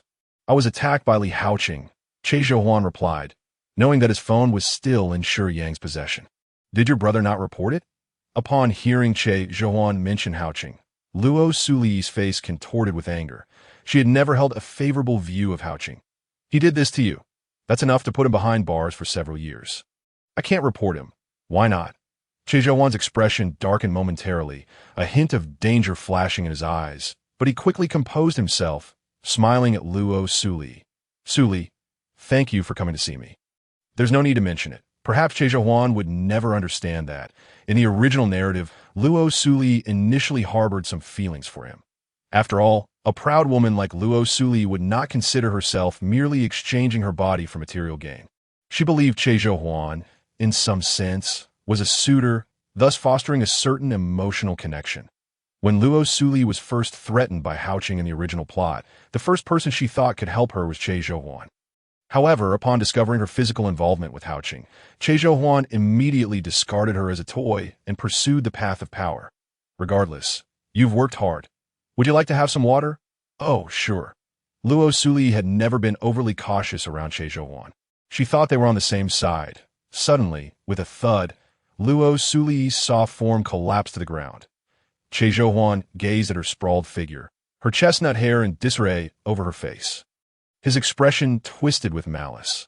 If I cannot survive, I shall at least take two to accompany me in death. Why is Che Zhouan deemed a dangerous individual? Because he harbors a radical and unscrupulous nature deep within.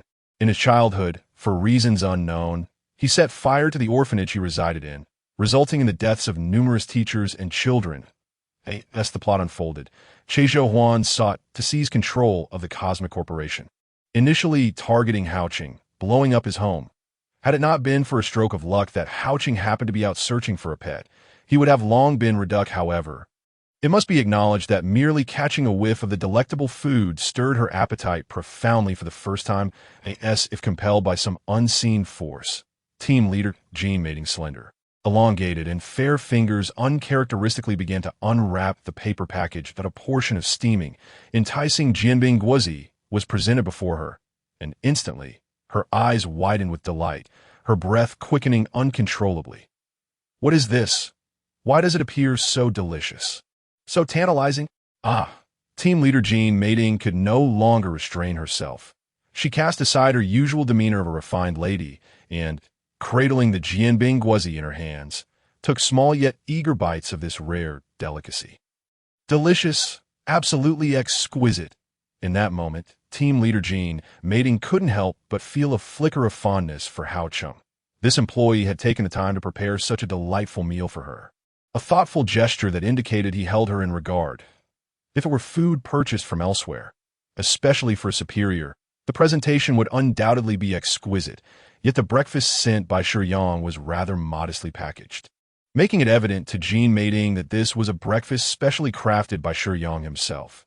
Though Shiyang was not particularly skilled in conversation or socializing, this Jianbing Guozi had perfectly alleviated his difficulty in fostering goodwill with key figures. Once this Jianbing Guozi was presented, no one could possibly refuse it, much like the allure of innate talent. Reflecting on his own gifted abilities, Shiyang couldn't help but smile. After all, this talent was indeed unique, and its efficacy was satisfying. That if only I could become friends with team leader Jianbing, perhaps I could orchestrate a heroic rescue scenario, and this energy would likely be within my grasp. Master, I didn't expect you to resort to such lowly tactics to woo women. Yes, I must concede that I am indeed employing such unrefined methods. However, the acquisition of energy seems to hold greater significance. Shiyang did not attempt to defend himself against Li's teasing. Simply acknowledging the truth of the matter, of course, he did not genuinely intend to deceive team leader Jianbing into doing anything or sacrificing anything. Shiyang was not desperately yearning for power. Rather, he was more curious about what additional capabilities this energy could enhance. Upon returning to his workstation, an envelope lay conspicuously in the center of his desk. The sight of this envelope caused Shiyang's heart to skip, an ominous premonition washing over him. Abruptly, he stood up, casting his gaze toward Che Zhouan's workstation. The desk was empty. There was no one there. Nor could there be, as Shiyang had incapacitated him, making his return to work implausible. Furthermore, Shiyang had advised him to turn himself in. How could Che Zhouan possibly have the disposition to work now? What is it, master? Li inquired, puzzled by Shiyang's sudden movement. The contents of this letter were unknown, yet Shiyang felt an instinctive inclination pointing toward Che Zhouan. He opened the envelope. I Haoqing. Luo Suli is now in my possession. Come to the rooftop of the company immediately. We need to discuss our collaboration. The message was brief, yet it brimmed with Che Zhouhuan's resolute determination. A desperate struggle, a final gamble. Shiyang was unaware of Che Zhouhuan's misinterpretation. He believed Shiyang to be deeply concerned about Luo Suli, when in fact, Shiyang was more focused on eliminating individuals whose ideologies clashed with his own. Houching, thank you for fixing my computer. Su Zhengshu happened to pass by, wishing to express her gratitude for Shiyang's assistance the previous day, which had spared her from delaying today's weekly report. However, before she could finish her sentence, she observed Shiyang's dark expression as he forcefully pushed back his chair and stood up, causing her heart to race with a tinge of fear. No need for thanks. I have matters to attend to. Shiyang replied coldly, his face grim, not even sparing a glance at assistant Su Zhengshu, striding fiercely toward the elevator. Su Zhengshu watched Shiyang's retreating figure, perplexed and frightened by this sudden shift in his typically gentle demeanor. Yet a thought surfaced in her mind. This man truly possesses a commanding presence. AS team leader Jean Mating pushed open the office door. She was greeted by this scene. She had intended to converse with Shiyang, to inquire how he had prepared such a delightful dish. Yet upon opening the door, she saw him heading toward the elevator. Assistant Su, where's Houching off to? She asked, her brow furrowing in confusion. I'm not sure, Su responded hesitantly. Humph, how dare he leave during work hours so brazenly? Team leader Jean Mating felt a surge of dissatisfaction after having thoughtfully prepared such a breakfast for him. He was already behaving so recklessly. Did he think she would overlook his transgressions simply because of a meal? Admittedly, she was indeed tempted, but that did not mean she would allow Shiyang to act so impudently. Determined to teach him a lesson, she stepped forward in her high heels, pursuing him. Ding! The elevator arrived, and Shiyang stepped inside, pressing the button for the top floor, the doors closing slowly behind him. Just before they shut, a delicate, slender hand obstructed the entrance, triggering the sensor to reopen the doors. Team leader Jean Mating glared at Shiyang inside the elevator, her arms crossed, exuding an air of displeasure.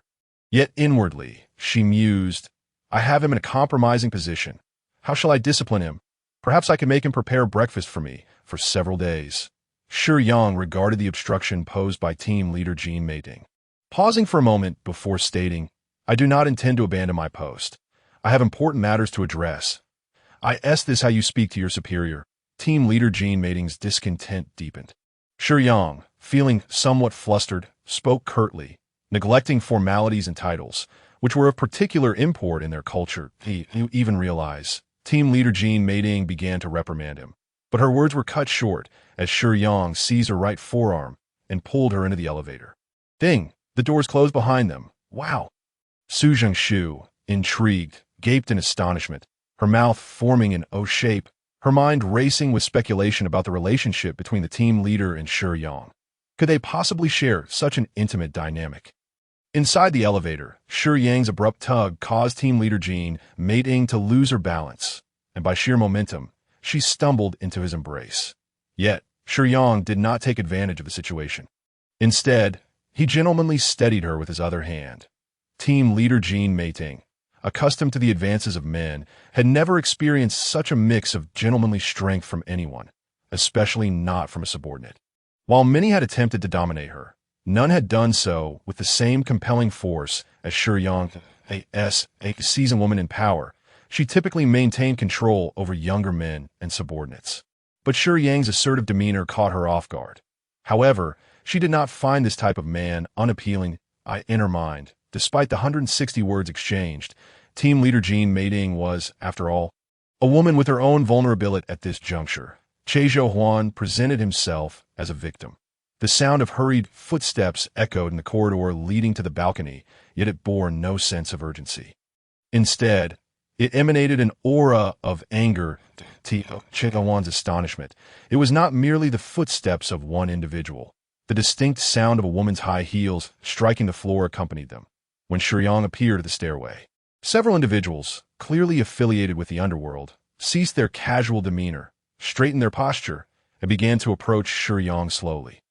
Che Zhouhuan, having previously endured a severe beating at Shiyang's hands, was aware of Shiyang's formidable combat skills.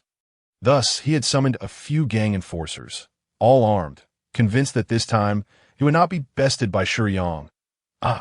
Shiyang remained composed, but the leader of the Jin mating group behind him was anything but calm.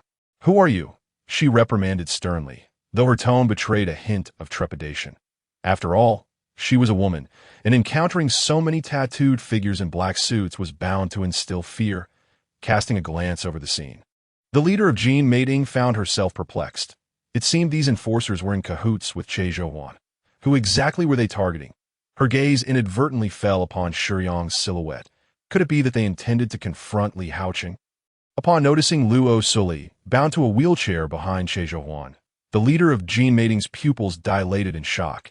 It was evident that Che Zhouhuan had kidnapped Luo Suli.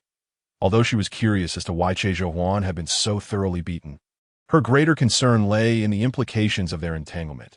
Regrettably, the leader of Jin mating now lamented her decision to accompany Shiyang.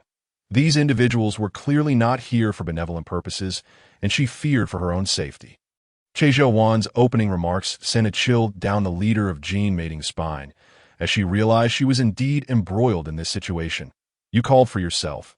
Why did you bring the leader along? Do you truly wish to avoid any discussion?" he shouted. "Leave the two of them behind." It seemed Che Zhouhuan had no intention of sparing anyone. Had he not informed Luo Suli of his actions? Shiyang, unflinching, cast a cold gaze at Che Zhouhuan. "What purpose does this conversation serve?" Che Zhouhuan's face contorted with madness. "At this point, I have no alternatives if I cannot eliminate you. What difference does it make if I live or die? Leader, I apologize for involving you, but since you have witnessed this, I cannot allow you to leave." Earlier that morning, while the office was deserted, Che Zhouhuan had exploited his authority to have hired thugs bring Luo Suli here, preparing for a final confrontation with Shiyang. However, he had not anticipated that Shiyang would bring the leader of Jin mating along. Now, Che Zhouhuan found himself with no choice but to resort to violence. First, Shiyang possessed incriminating evidence captured by his hidden cameras. Second, the leader of Jin mating had witnessed his connections with the underworld, a significant taboo for any legitimate corporation. Thus, from a practical standpoint, he had no option but to eliminate both Shiyang and the leader of Jin mating. Without further ado, Che Zhouhuan gestured for the enforcers to ACT 6 or 7 thugs prepare to close in. The leader of Jin mating trembled and immediately turned to flee down the corridor. While Shiyang merely cast a fleeting glance in her direction, that it was entirely natural to flee in the face of danger, especially since she had no direct ties to Shiyang. The enforcers wielded baseball bats, steel pipes, and daggers as they lunged at Shiyang, one of them taking the opportunity to bypass Shiyang in pursuit of the leader of Jin mating. "Master, it appears they are unarmed. They cannot harm you. Proceed with force," Li encouraged Shiyang. With a resounding thud, Shiyang delivered a powerful kick to the chest of the foremost enforcer. The thug spat blood, propelled backward several meters, crashing into 2 others who followed closely behind. 2 other enforcers swung their weapons at Shiyang's head, but he deftly sidestepped, tilting his head slightly. The weapons missed their mark, and before they could react, Shiyang seized their heads and forcefully collided them together. With a resounding impact, the thugs were left bloodied and dazed, unable to rise for the time being. He is a pervert, a monster, a scoundrel who takes pleasure in peeping at and secretly filming others. Yet, when he reflects upon his cold and unfeeling father, a sense of resentment always lingers in his heart. He yearns to rise to a position of power, looking down upon his father from a lofty height. However, it seems that this ambition is destined to remain unfulfilled. With a sudden thrust, the steel pipe, not flat but rather pointed, imbued with Shiyang's explosive strength, pierced through Che Zhouhuan's chest, emerging from his back. As blood splattered, Russell Lee was momentarily stunned. Shiyang sprinted towards the edge. Though he had never practiced throwing, he believed that disrupting Che Zhouhuan's grip on Russell Lee's wheelchair handles would suffice. Yet Shiyang, still inexperienced in combat, was unaware that a person on the brink of death often experiences a moment of clarity. Che Zhouhuan let out a pained howl, his mind sharpening in that final instant. He realized he was doomed, for Shiyang's intent to kill was glaringly apparent. In despair, Huan cast a malevolent glance at Russell Lee. Sensing the impending danger, Russell Lee was taken aback. She could hardly fathom that someone with whom she shared such intimacy could gaze at her like a bloodthirsty beast. Then let us perish together. Huan forcefully pushed the wheelchair handles. Shiyang rushed in front of him, delivering a powerful kick to Huan's lower back, sending him tumbling over the edge of the building. Bound and helpless, Russell Lee found herself airborne, the wind rushing past her ears as she fell, staring up as the rooftop terrace receded from her view. Her restrained limbs could not even flail and struggle. A chilling sense of dread engulfed her like a tidal wave, and she felt an overwhelming fear. Though today the weather was splendid, the sun shining brightly in early summer, she looked above and saw not a glimmer of light. It was as if she were plummeting into an unfathomable abyss, darkness slowly consuming all brightness. Beneath her disheveled makeup, Russell Lee forced a bitter smile, resigned to her fate. She adored luxury, exquisite jewelry, and designer clothing. She could not bear to part with the beauty of life, her heart silently crying out for salvation. Yet, even the most naive of women know that she was beyond rescue. Who could save her as she fell? A superhero? Just as she was about to close her eyes in despair, a figure leaped from the edge without hesitation. Though not imposing, he was bathed in sunlight from above, resembling an embodiment of hope, crashing heavily into Russell Lee's heart. "Master, your physique, jumping from this height, will be fatal," Lee exclaimed loudly, but Shiyang had already leapt without a second thought. In midair, his gaze was unwaveringly fixed on the descending Russell Lee. Ignoring Lee's warning, really, Lee thought, recalling the first time she had met this stubborn young man. Once she had acknowledged several masters, yet they all met tragic ends, either dying in battles against foreign invaders or perishing during the invasion of the coalition forces into China. Countless nights, she mourned. Each master seemed to respond to the call of fate, choosing to sacrifice themselves. She often questioned if she was merely a harbinger of misfortune. But one day, by a twist of fate, she witnessed that reckless leap. She understood then that it was not her choices that led to those tragic outcomes, but rather that courageous souls were destined to draw her presence. Shiyang shared the same trait as those martyrs who fought against invaders. He was willing to sacrifice himself for those he deemed worthy. However, his views seemed somewhat extreme compared to those of the martyrs. That it was unexpected, yet entirely in line with Shiyang's character, that he would risk everything for Russell Lee in his mind. If his actions caused harm to others, he would inevitably strive to save them. As objects fell from great heights, their speed increased, driven by gravity. Shiyang's weight was greater than Russell Lee's, and soon he landed beside her. Beneath long eyelashes, her deep, beautiful eyes glistened with unshed tears, filled with hope and excitement, yet predominantly with emotion. The fierce winds whipped her hair, and Russell Lee, who typically adorned herself meticulously, carried an enchanting floral scent, perhaps a hint of her shower gel. Rather than overpowering perfume. In this moment, her disheveled appearance only added to her delicate allure. Shiyang tenderly embraced Russell Lee, using his body as a shield to protect her. Russell Lee's eyes widened in surprise. She felt his every move. Accustomed to relying on herself or bartering with other men, she sensed safety for the first time in the arms of a seemingly unfamiliar colleague. Yet, with this realization came a wave of guilt. No. Russell Lee vigorously shook her head, as if unwilling to accept such protection from Shiyang. In the original text, her character was notably contradictory and complex. Initially materialistic and pragmatic, yet disdainful of mere monetary gain. Many sought to support her due to her figure and beauty, yet she had never succumbed to such arrangements, embodying both pride and realism. However, after meeting the man she liked, Li Haoqing, she transformed into a charmingly playful and affectionate woman. Occasionally mischievous, fond of small animals, and significantly kinder. Perhaps, at her core, she was not a flawed individual. Essentially, she too was a person yearning for love. For Russell Lee, sweet words from men held no value. She was not the type to be swayed by mere flattery. Instead, she valued actions, often demanding her partners to buy her various luxuries. Unlike other women, she believed in equitable exchange. She genuinely aimed to please her boyfriends, though she regarded her body as precious, leaving the value of such perceptions to others. Yet today, a man shattered all her preconceived notions and societal prejudices.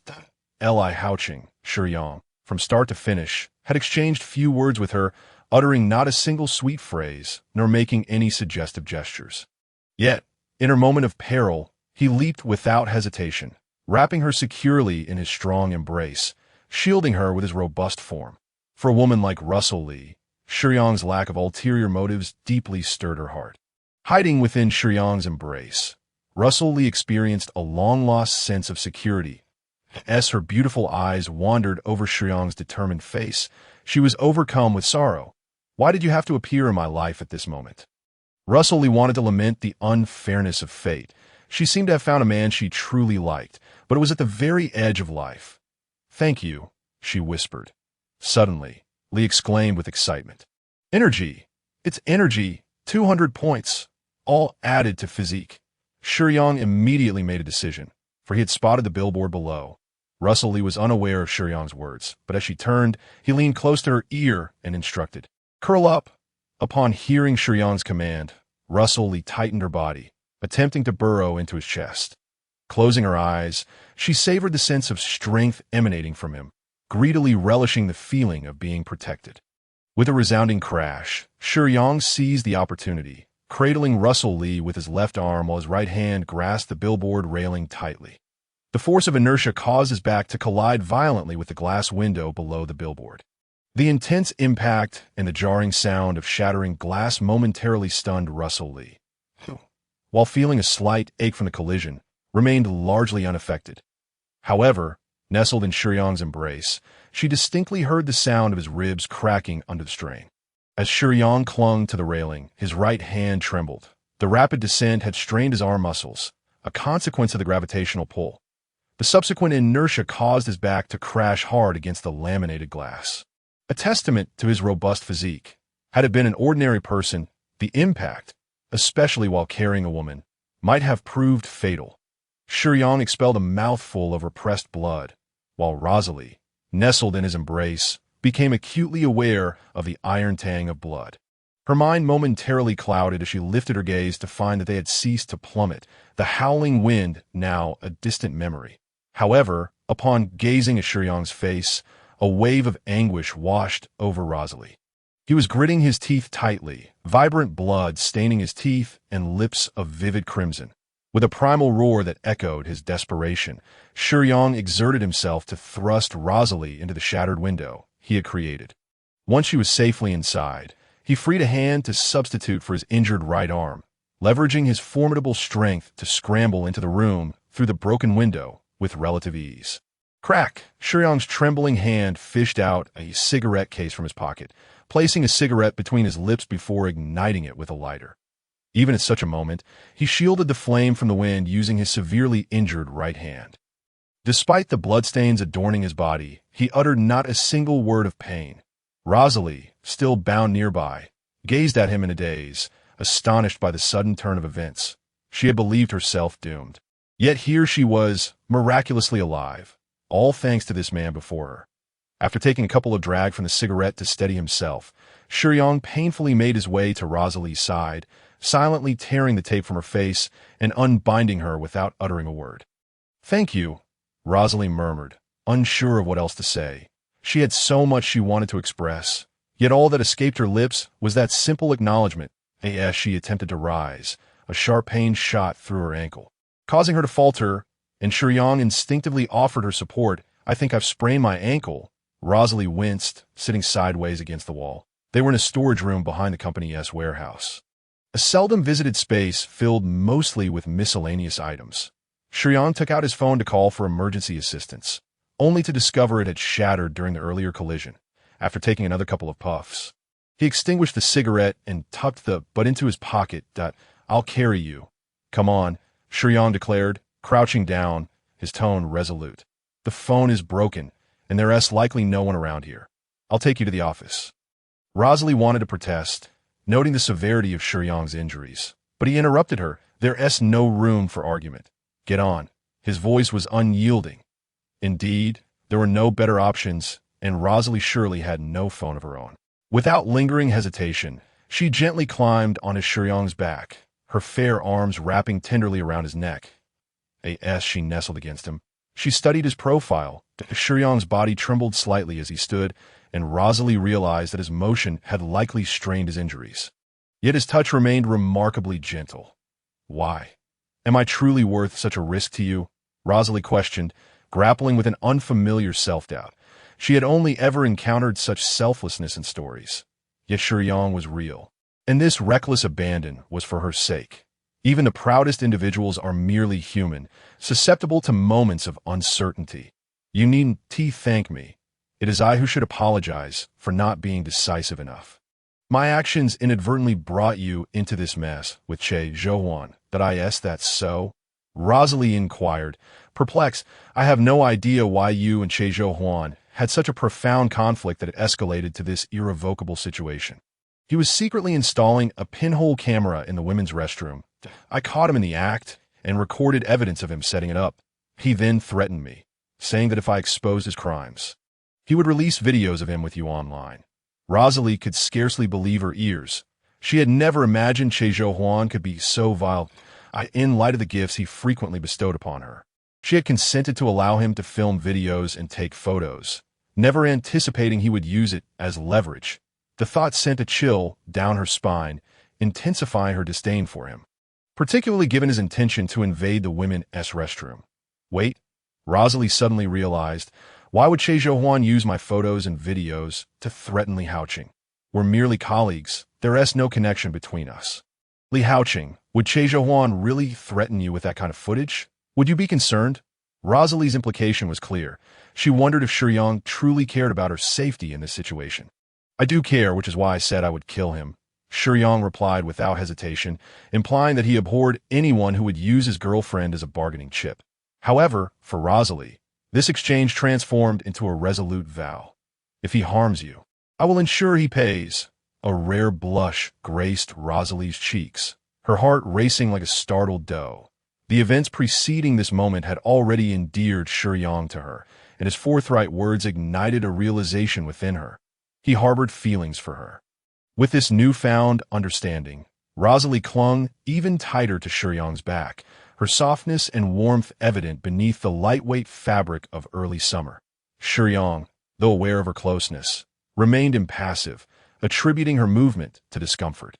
In truth, having grown up in solitude, Shiyang harbored certain psychological barriers, rendering him somewhat numb to matters of romantic relationships. It was unusual for anyone to remain indifferent to the proximity of a beautiful woman. Yet he bore Rosalie upon his back. Shiyang traversed a considerable distance.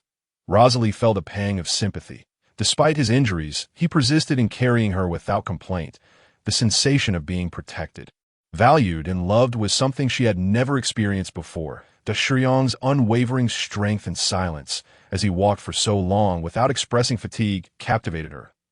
In contrast, the female protagonist from a romantic manga was all too familiar with relationships. Yet Shiyang's overt masculinity stirred something within Rosalie, prompting her small hand to inadvertently caress the hard muscles of his chest, her gaze lingering on his profile, infused with a hint of longing. Initially, Rosalie harbored concerns regarding the potential legal repercussions of Che Zhouhuan's death for Shiyang. However, she quickly reassured herself that since Che Zhouhuan had kidnapped her first, she could testify that he was at fault, absolving Shiyang of any blame. With this thought settled, all that remained was her desire for this man. The tragic demise of Che Zhouhuan outside the headquarters of the Universe Group quickly became sensational news. The fall of a low-level manager from a prominent company only intensified scrutiny on the already beleaguered Universe Group. As Shiyang lay in a hospital bed, law enforcement officials had already inquired multiple times for details. He recounted the events truthfully, save for a minor embellishment regarding the push that sent Che Zhouhuan plummeting. He did not admit to intentionally doing so. Curiously, not only did Rosalie provide testimony on his behalf, but even team leader Jean Mating corroborated his account as a result. Shiyang swiftly shed his status as a suspect. Che Zhouhuan was deemed an aggressor, while Shiyang and Rosalie were recognized as victims. In the context of self-defense leading to the death of an assailant, the law in their region absolved one of legal responsibility. Moreover, Che Tahuan's connections to the underworld rendered the police more inclined to view this as his personal issue, unrelated to others. Additionally, the Universe Group provided surveillance footage of Che Zhouhuan surreptitiously bringing outsiders into the company alongside the evidence Shiyang captured of the camera installation. The evidence was irrefutable. What are you thinking about? Rosalie's question roused Shiyang from his contemplation, and at her subtle insistence, they were placed in the same hospital room for recovery. Just thinking about lunch soon, dada. Yes, I do feel a bit hungry, d. Oh, you have anything in mind? I can order takeout for you in Onid. I can make a kind of Jianbing Guozi. Would you like to try it? You're going to make it for me yourself? Rosalie asked in disbelief. Despite his injuries, Shiyang still intended to prepare lunch for her. Yes, Shiyang nimbly rolled out of bed and exited the ward. His sudden movement left Luo Su Li in stunned silence. She had witnessed him crash against the tempered glass just the day before, hearing the ominous sound of cracking bones. Yet now, merely a day later, he was striding about with such vigor. Little did others know, Shiyang's physique had reached an impressive score of 24.8. The advantages of such a high physical score meant that his body was far more resilient than that of an average person. Even if he were to endure a few more gunshots, as long as his heart remained unscathed, he could persist. Furthermore, his physical constitution was intricately linked to his vitality. He was no longer in the state of feigned death he once was. His bones, meridians, and muscular structure had become extraordinarily robust, elevating him beyond mere humanity. Remarkably, his recovery speed was astonishingly swift. After inquiring around, Shiyang borrowed the small kitchen in the doctor's office to prepare a rather simple Jianbing Guozi. Luo Suli couldn't help but chuckle at Shiyang's cautious and somewhat secretive demeanor. It seemed as though he were hiding some rare delicacy rather than merely cooking. However, when Shiyang reemerged with the Jianbing Guozi, she found herself unexpectedly captivated. In the evening, Luo Suli asked, "How Chung, could you please make that delightful huaxia snack for me again?" Her voice bore an unmistakable note of pleading. "I'm too tired today." "Perhaps tomorrow," Shiyang replied, feeling fatigued after having made 2 servings of Jianbing Guozi in one day. One for Luo Suli at noon, and none for himself in the evening. Luo Suli huffed, turning away to avoid looking at Shiyang. "He claims to like me. Yet he prepared lunch for me at noon, but refuses to do the same for dinner." She pondered, feeling a surge of indignation. She decided then and there to ignore him and see how long he could endure the silence. In her mind, she believed that if she simply disregarded Shiyang, he would eventually find a way to appease her. Yet, to her dismay, she could hardly wait 10 minutes before her impatience began to surface. "Hey, Hao Chung, why are you so quiet?" Luo Su Li's demeanor was adorably playful, though she remained unaware of the girlish sentiment she had long since abandoned. Shiyang looked at Luo Su Li, puzzled, as if a question mark were hovering above his head. Her behavior struck him as somewhat unreasonable. "All right, I'll make you another one," he said, mistakenly thinking that Luo Su Li was upset because she had not received her Jianbing Guozi.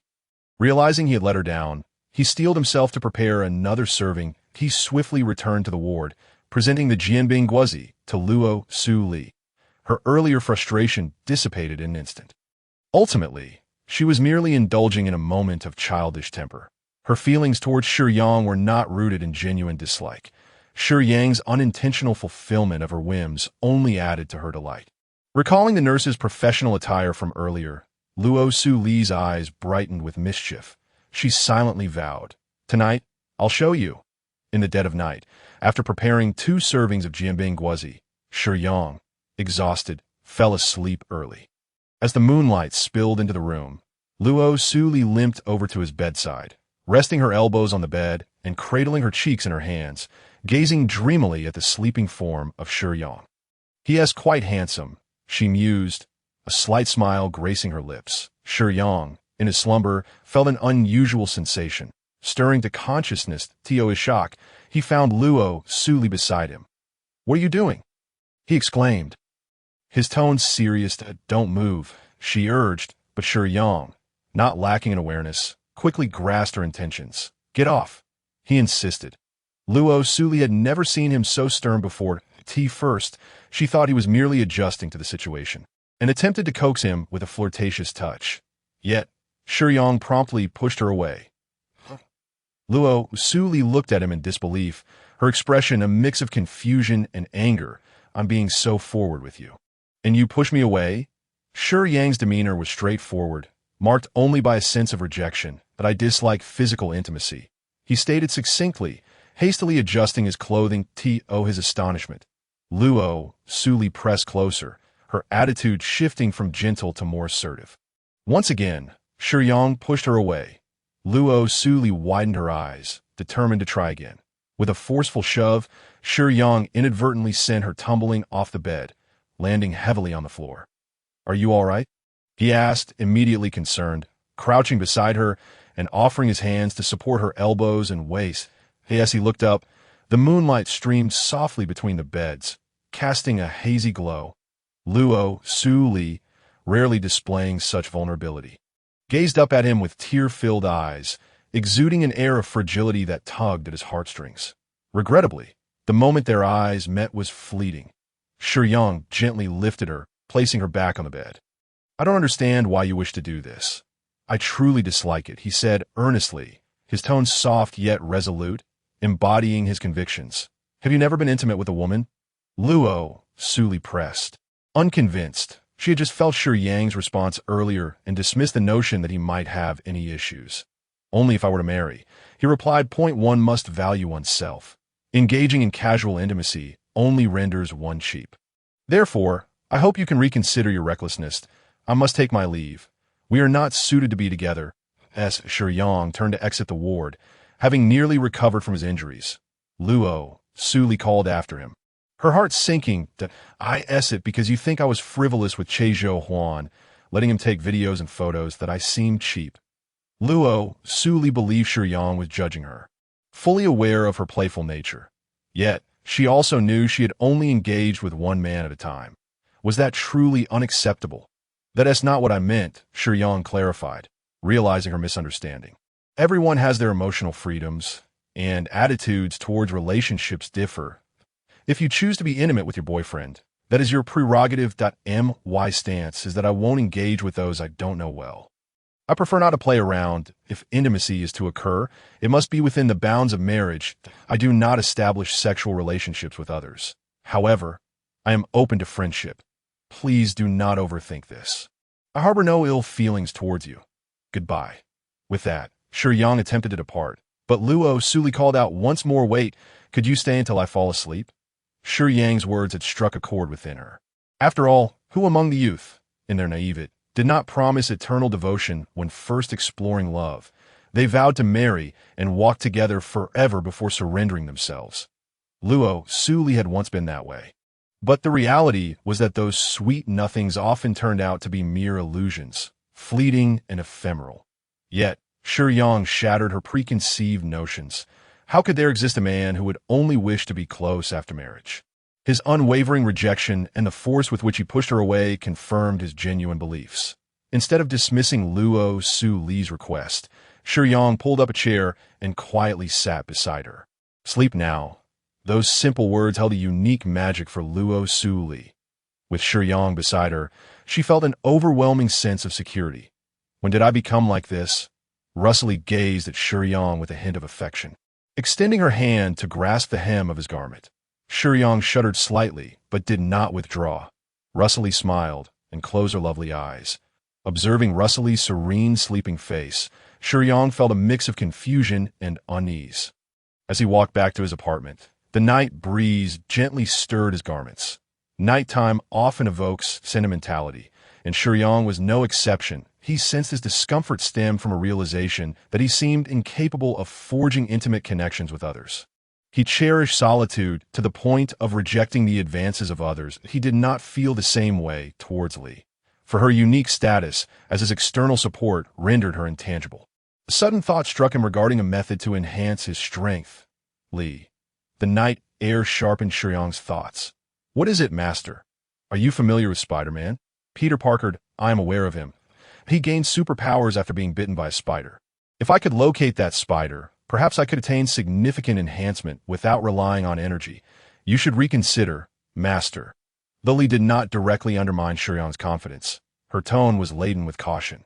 Why do you say that? Shiyang inquired, perplexed. Because in the Marvel Universe, which is one of high martial arts, the emergence of those superheroes possesses a near replicability. To illustrate, Spider-Man, Peter Parker, merely appears to have been bitten by a spider, yet his existence was a choice made by the world's will. The spider was specially cultivated and subjected to radiation experiments by tectonics. But the radiation slowly killed it in its final moments. It bit Peter Parker.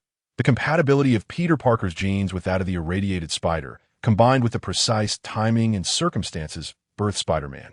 A mere second's difference would have prevented the genetic fusion, thus rendering it nearly impossible to replicate. Others have attempted it, only to meet unfortunate fates, becoming poisoned or mutated into monsters, the world's will. Then, are there alternative methods to acquire such superpowers? There are. Indeed. Ultimately, the mutated Spider-Man can be considered to possess a form of bloodline, and the power of the bloodline can be purified by obtaining Spider-Man's blood. So why has no one attempted to procure Spider-Man's blood directly? Because it is impractical.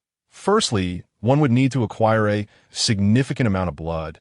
That is paramount, that a large quantity is necessary to purify the blood, and the resulting bloodline power would be relatively weak. I could enhance the bloodline's capabilities, but everyone is stymied at the stage of acquisition. Without Peter Parker's trust, obtaining a substantial amount of his blood would undoubtedly pit one against the hero faction. Anyone alive is not foolish. Even if Peter is kind-hearted, he is not naive. Others seeking to gain his trust only to extract blood would be easily detected if one were to resort to force. Not only is there no guarantee of subduing him, but even if he were subdued, it would attract a multitude of other superheroes, and you, Master, would be in grave danger. The disparity between risk and reward is entirely disproportionate. So it would be prudent for you, Master, to refrain from pursuing the notion of transforming into a superhero to, have you forgotten my talent, Li? Gaining his trust seems rather straightforward for someone with my abilities. Li suddenly realized that this approach was indeed viable. She began to contemplate the purification of the bloodline power, considering how much energy would be required to elevate it to Spider-Man's level. I could directly grant you Spider-Man's abilities, but that would necessitate a vast amount of energy. However, if you could obtain a substantial quantity of Spider-Man's blood, then purifying the bloodline power and refining it would likely require only around 1,000 points of energy. The difference in energy consumption is staggering, for generating something from nothing invariably consumes the most.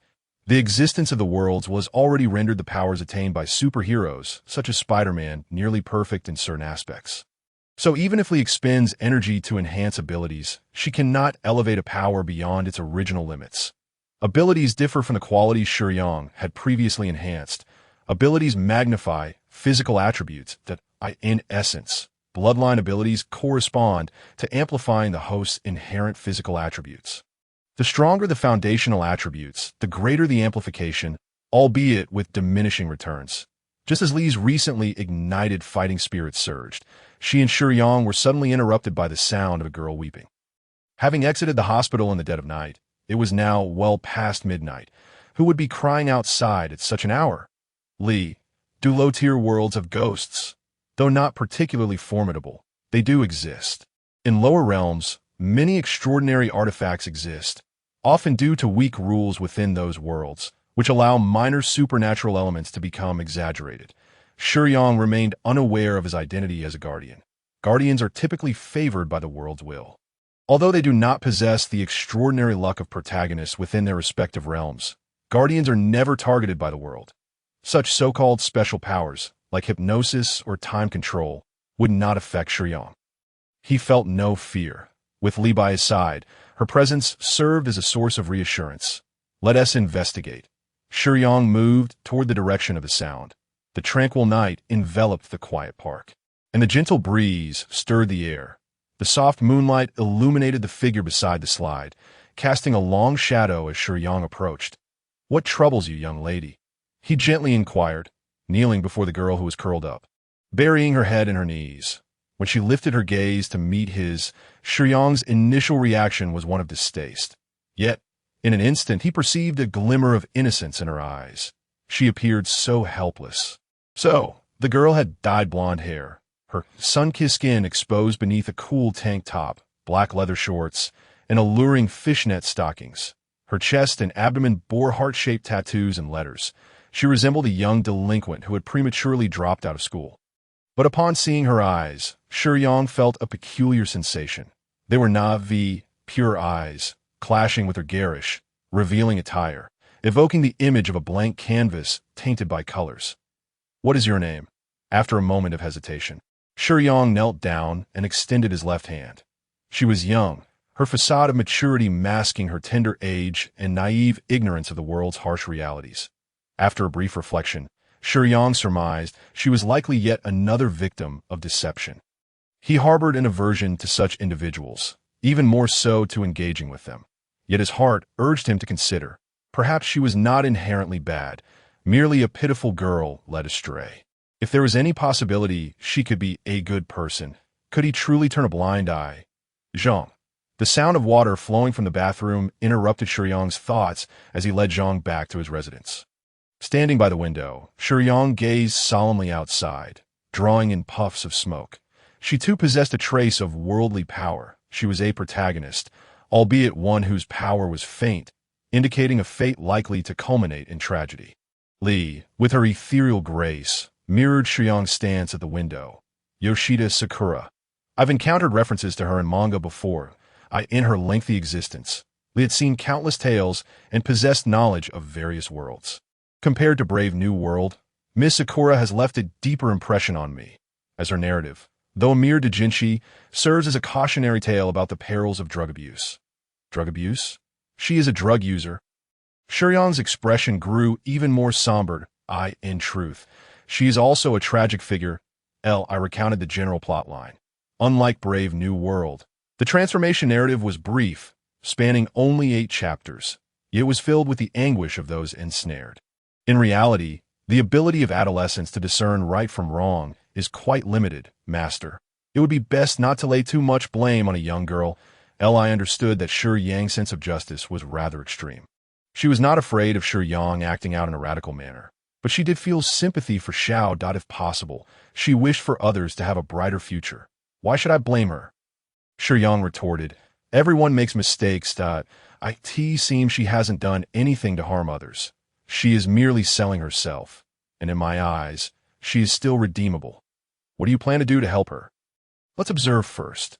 More importantly, I am curious as to why individuals from 2 different worlds have appeared in the same realm. It should be that the world originally designated for transformation has been eroded. The power of world rules in lower realms is weak. An eroded lower world will exhibit certain phenomena of fusion. She seems to be done bathing. Master, I see. Shiyang thought to inquire about how the world was eroded, but Li was clearly diverting the topic, which made Shiyang sense that whatever had eroded the world would inevitably impact her. However, since Li was not ready to discuss it, Shiyang refrained from pressing further. Are you hungry? I can prepare something for you to eat. Shiyang did not turn around, seemingly indifferent as she expressed her concern. Smack! Xiao hugged Shiyang from behind. The cigarette in Shiyang's hand trembled slightly. The sensation from behind made it evident that the girl was likely not wearing any clothing. Thank you, Xiao expressed gratefully. After moving to the kimchi country, she had endured her father's violations, faced bullying at school, and was captured and threatened with her secrets. She had never experienced a day of normalcy in her life. Following Shuani, who led her aimlessly, she had become someone who knew nothing and could do nothing. She only understood that Shiyang had helped her, and she wished to repay Shiyang. But with no money, this was the only method she could conceive.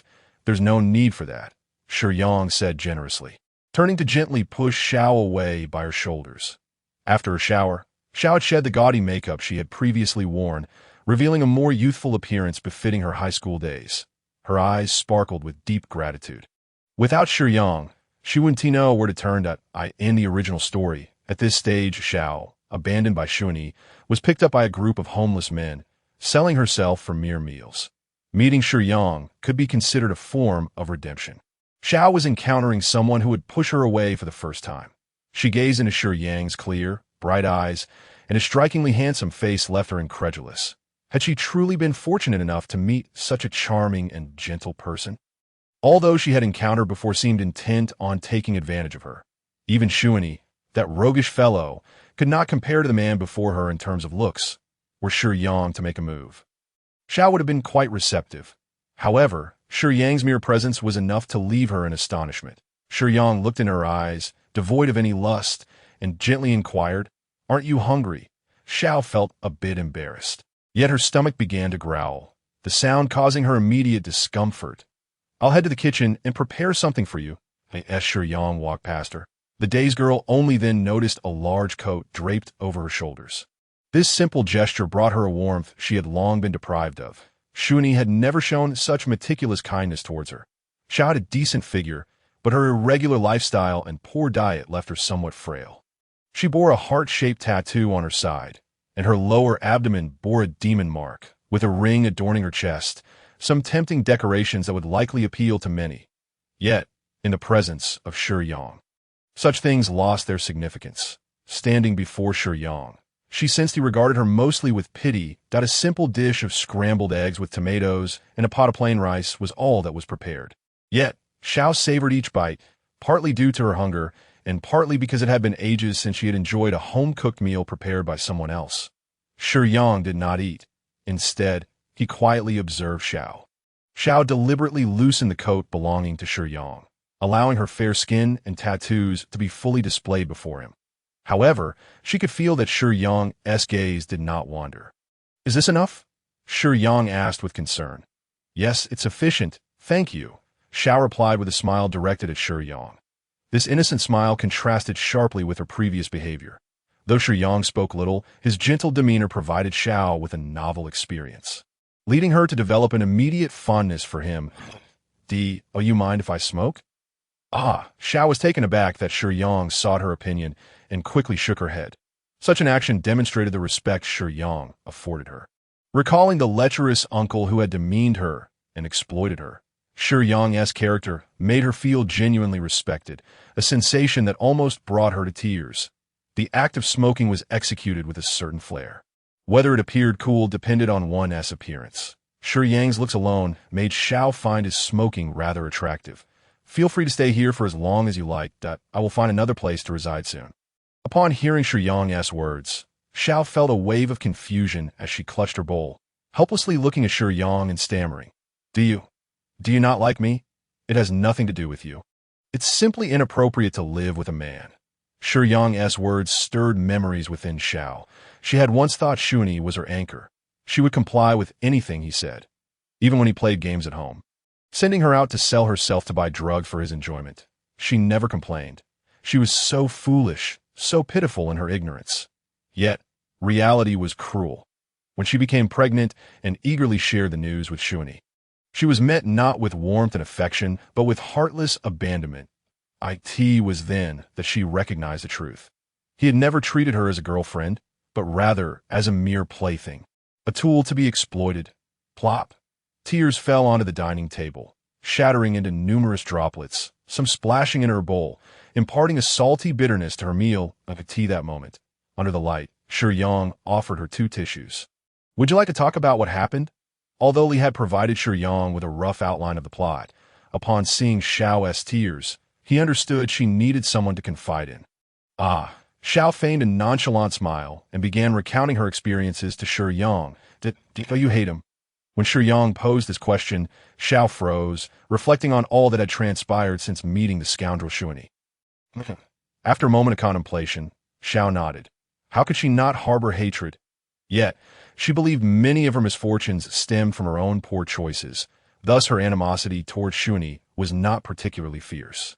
"Right now, all I want is to give birth to the baby in my belly and treat him well." She gently caressed her abdomen. Her eyes ignited with a glimmer of hope. She desired this child. In truth, her yearning was not solely for the child. Perhaps she longed for the warmth of a family. "You're pregnant?" Shiyang exclaimed in surprise. This was something Li had not mentioned. Yes, Xiao did not conceal her intentions from Shiyang. "Then it seems you must pay attention to your diet. Avoid overly spicy and greasy foods." Shiyang was always considerate of her. "Thank you." Xiao discerned that Shiyang was actually thinking of helping her. "It's getting late. You shouldn't stay up too late. Get some rest, Shiyang said as he rose to tidy up his belongings on the bed, replacing the sheets and blankets with fresh ones. Observing Shiyang's back, Xiao hesitated for a moment before approaching him, gently grasping the hem of his clothing. In that moment, she had shed the remnants of her previous societal demeanor, returning to her innocent essence, and sincerely expressed to Shiyang, "Brother, you're the best person I have ever met. I don't know how to thank you, and I know I am of no use, but if you wish to do something for me, I would be more than willing." "Then you should rest well," Shiyang replied gently, continuing his task of preparing the new bedding, placing a fresh pillow atop it. "Feel free to stay here as long as you like. Sleep now, good night." With that, Shiyang walked straight out of the room. Sitting on the bed adorned with crisp, white linens, Xiao felt as though she were living in a dream. First, the heartless Hayabusa abandoned her. In the stillness of the night, while she mourned in the desolate park, she unexpectedly encountered a truly noble man, gentlemanly, courteous, and exceedingly handsome. This encounter made Saki genuinely grateful for the favor of fate.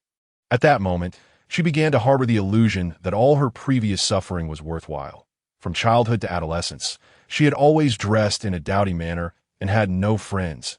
After finally making a change upon entering high school, her life took a disastrous turn, leading her to engage in many sordid actions under the deceit of scoundrel. However, everything had changed now. Shiyang appeared like a radiant light in her dark and bitter life, reassuring her with unwavering reliability that with him, she had found a new source of support. She did wonder if Shiyang had ulterior motives, but looking at herself, what did she have to offer? A body that had been exploited to its limits? Or this so-called beauty? She possessed nothing of value, was utterly broke, and even her body felt cheap, leading her to firmly believe that Shiyang must be a good man. Eventually, Saki fell into a deep slumber beneath her covers, experiencing a sense of peace she had never felt before. Yet, outside the door, in the dimly lit corridor, Shiyang, smoking a cigarette, wore an expression of coldness. Shiyang, returning home from the night shift, glanced at Shiyang smoking in the hallway and cheerfully greeted him. "Good evening, you're back so late?" Shiyang forced a smile in response. "Yes, just got off work, I'm exhausted." "Then you should rest early. It is quite late. Good night." Shiyang's smile faltered momentarily. She had wanted to enjoy the pancakes made by Shiyang, but his words rendered her unable to voice her request, and she could only weakly respond. "All right, you two, take care." After their brief exchange, Shiyang entered her own apartment next door. With a sharp flick, Shiyang extinguished the cigarette but underfoot after taking his last drag. "Master, something seems off with you," Li remarked. Noticing Shiyang's unusual demeanor, Li, "Do you think those who deceive others in a drug use deserve to die?" As soon as the words left his mouth, Li understood Shiyang's intentions. He was merely waiting for the opportunity to ascertain Hayabusa's whereabouts. "Sigh, that Hayabusa, you're finished," Li thought gleefully. Having lived for so long, she felt no sympathy for the scum who deceived others into addiction. I was well aware that once Shiyang became more familiar with Saki after caring for her for a couple of days, he would personally inquire about her situation. That it was not just for Saki's sake. Allowing such individuals to live was a tragedy for the world. "Shall we go for a checkup at the hospital today?" As the first rays of morning sunlight streamed into Li Haoqing's minimalist bedroom, they gently roused the slumbering Saki. "Are we going to the hospital?" Saki queried, somewhat perplexed that you're pregnant. "It's essential to get checked out at the hospital." "All right," Saki acquiesced, her willingness to heed Shiyang's words evident despite his gentle demeanor. In the blink of an eye, Saki had been living with Shiyang for 2 days. Recently, Shiyang had explained his absence from work by claiming he was recuperating from an injury, so he had no need to return to the office just yet. During these 2 days, he devoted himself to caring for Saki, being meticulous in every aspect while paying close attention to her health. Shiyang's attentiveness completely won Saki's trust. She had always been someone who easily believed in others, or else she wouldn't have fallen victim to Hayabusa's deceit. She was also quick to develop feelings for others. A little kindness was enough for her to wholeheartedly like someone, especially since Shiyang was not only handsome, but also gentle and considerate. "It's been 3 weeks. You have some gynecological issues," the doctor stated as Saki felt a wave of panic wash over her upon hearing the term. She glanced at Shiyang, knowing the reckless lifestyle she had led in the past, and fearing he would despise her. However, Shiyang's expression remained as calm and indifferent as ever, providing her with a sense of reassurance. Ah, you young people, your past choices are your own, but remember, she is now pregnant, and it would be inappropriate to engage in intimate relations. A man, you must take care of your girlfriend, advised an older female doctor earnestly to Shiyang. No, that's not the case. Saki attempted to defend Shiyang, secretly feeling a bit pleased. Yet the doctor had no time to listen. After reviewing Saki's test results, she sent them on their way. Brother, I'm sorry for the misunderstanding. Saki apologized. It's all right. I don't mind. Nothing else matters. Fortunately, the fetus is in good condition, and the test results are healthy. Each time Saki thought of Shiyang, he felt reassured that helping her was the right thing to do.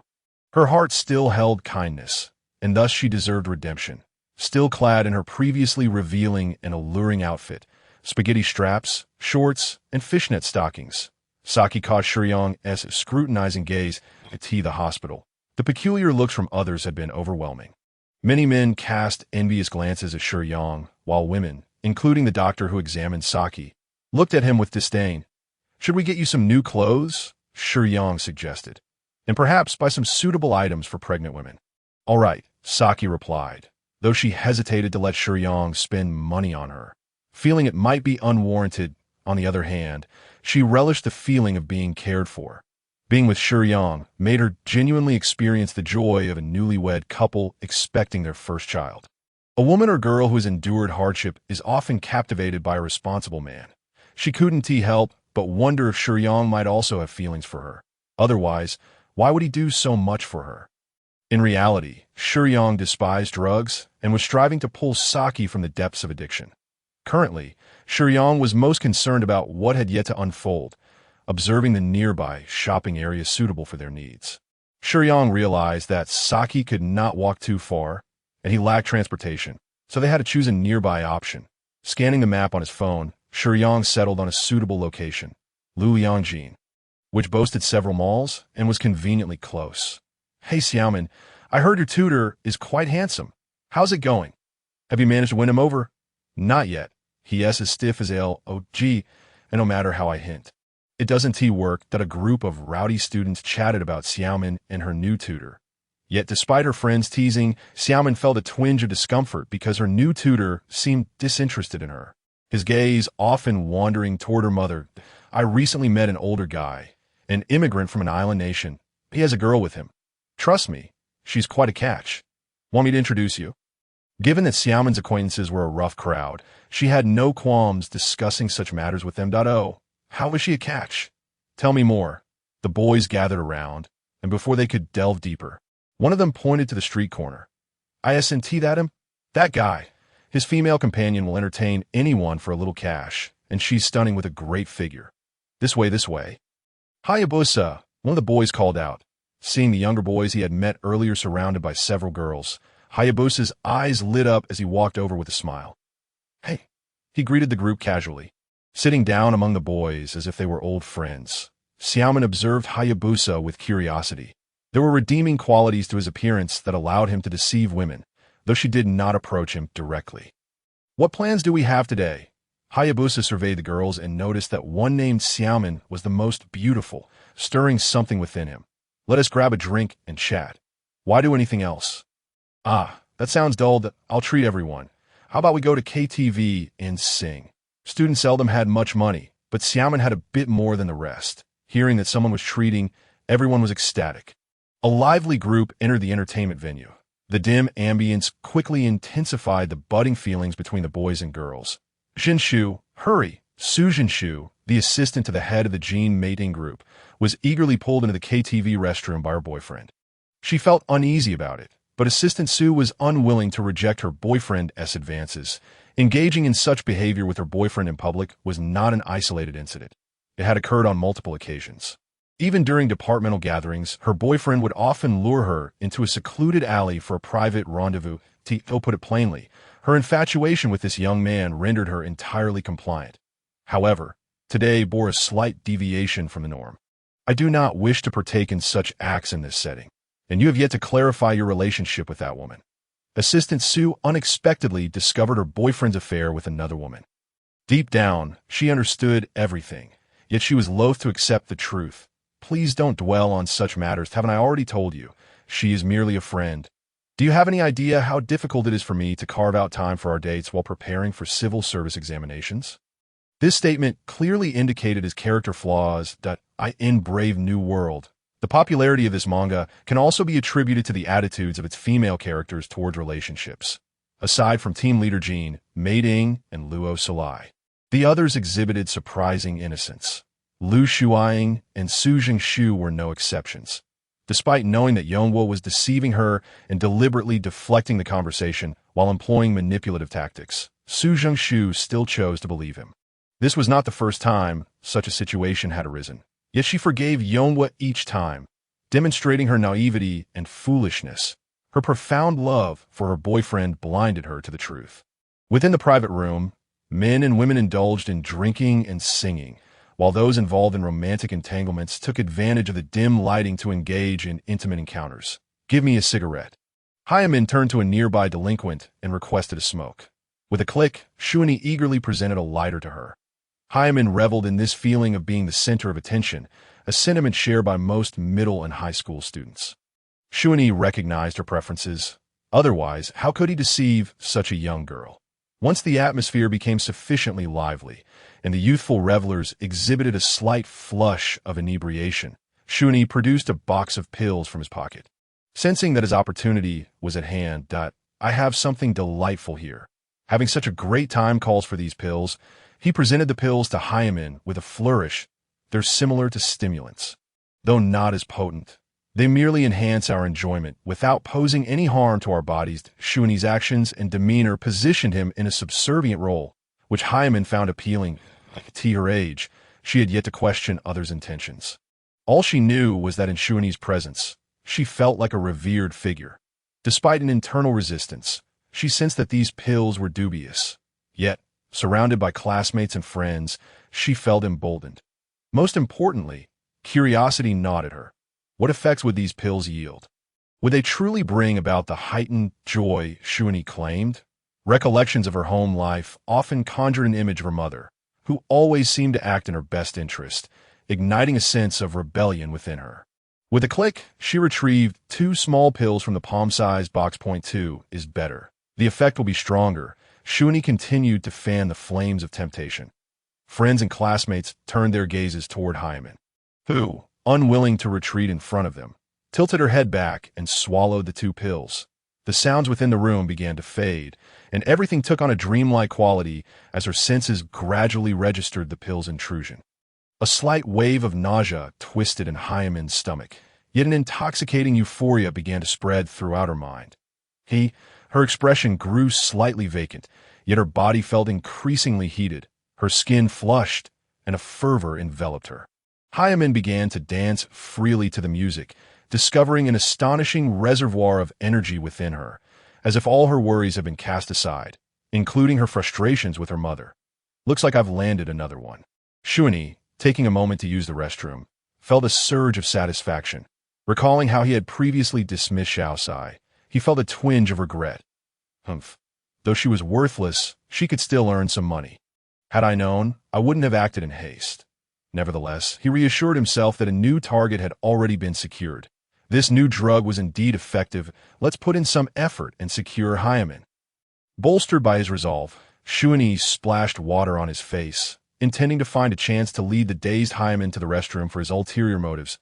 As he traversed the corridor, Shuani was taken aback by a modest women's clothing store across from the KTV. Just beyond the front desk, he had a clear view of the entrance.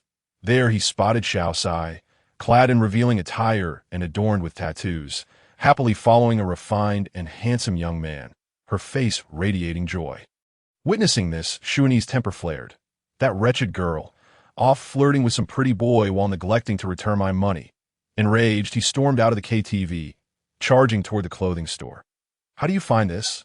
Shiyang held up a simple, wine-red fitted thin sweater, long-sleeved, a conservative yet stylish choice, and this cream-colored long skirt pairs perfectly.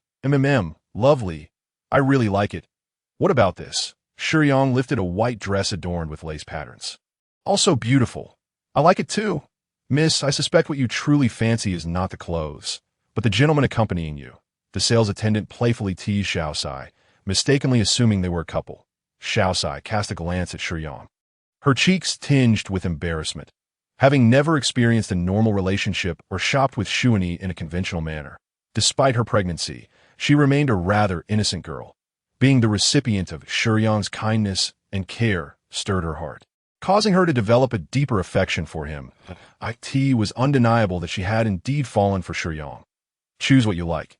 Do not hold back. Shiyang smiled gently at Xiaosai. They are truly beautiful. I genuinely like them. Xiaosai's face flushed deeper, though she had no particular demands regarding clothing, as everything she wore had been purchased by Shuni previously. Let us go with these two outfits. If you see anything else you desire, just let me know, and we'll purchase them later.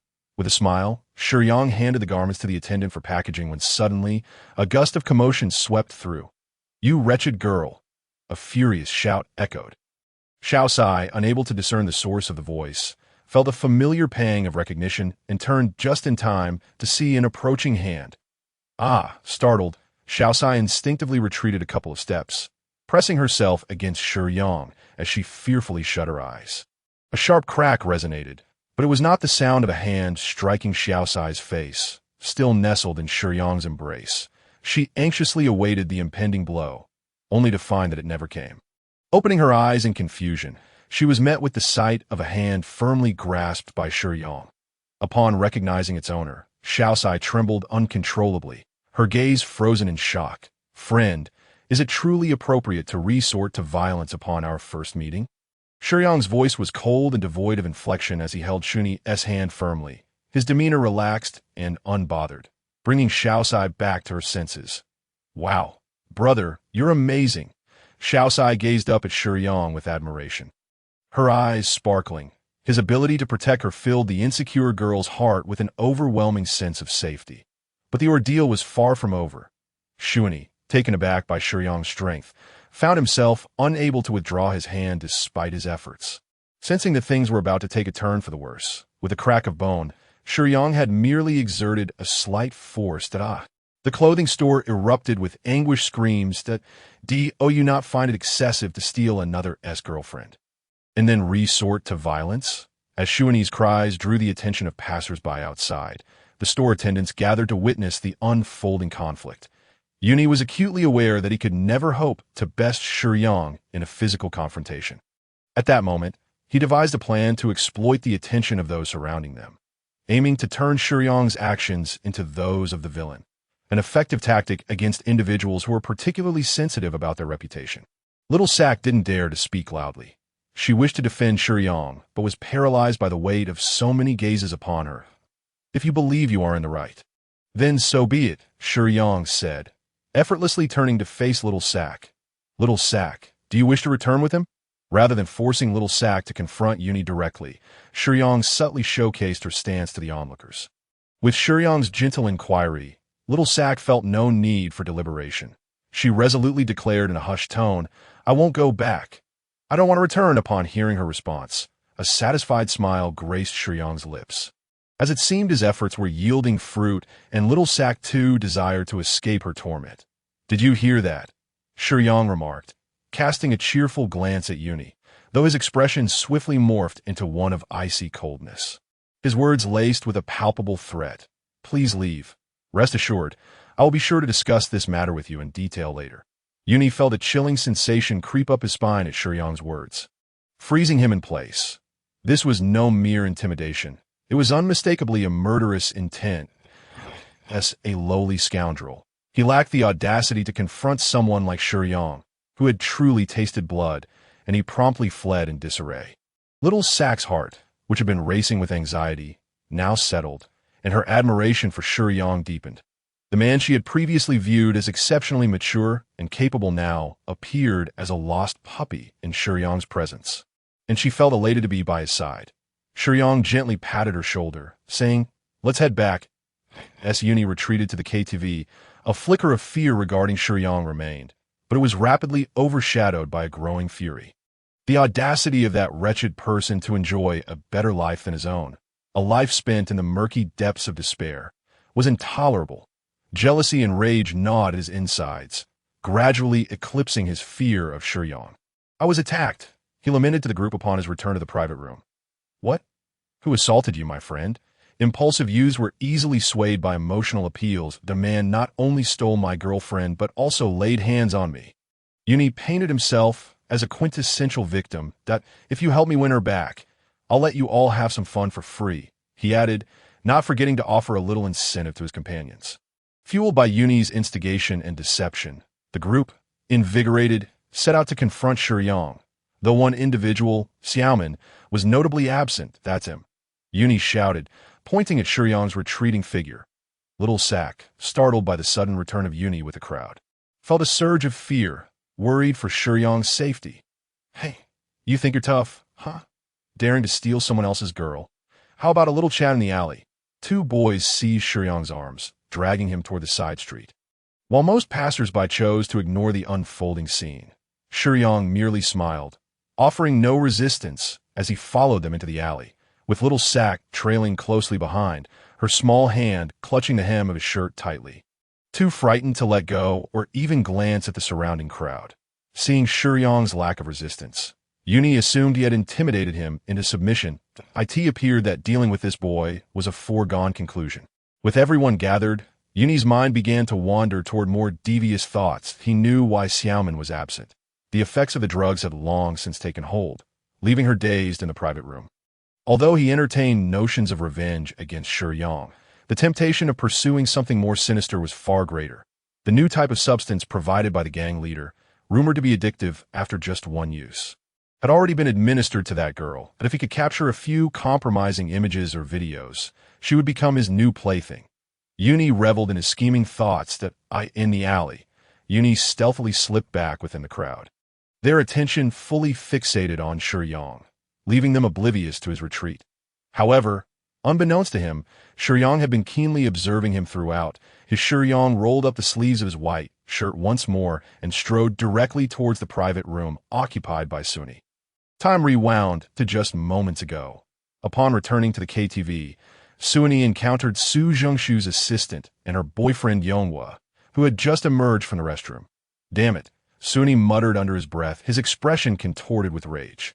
As Su Zhengshu stepped out of the restroom, she caught sight of this man and found his demeanor quite terrifying, prompting her to unconsciously take note of him.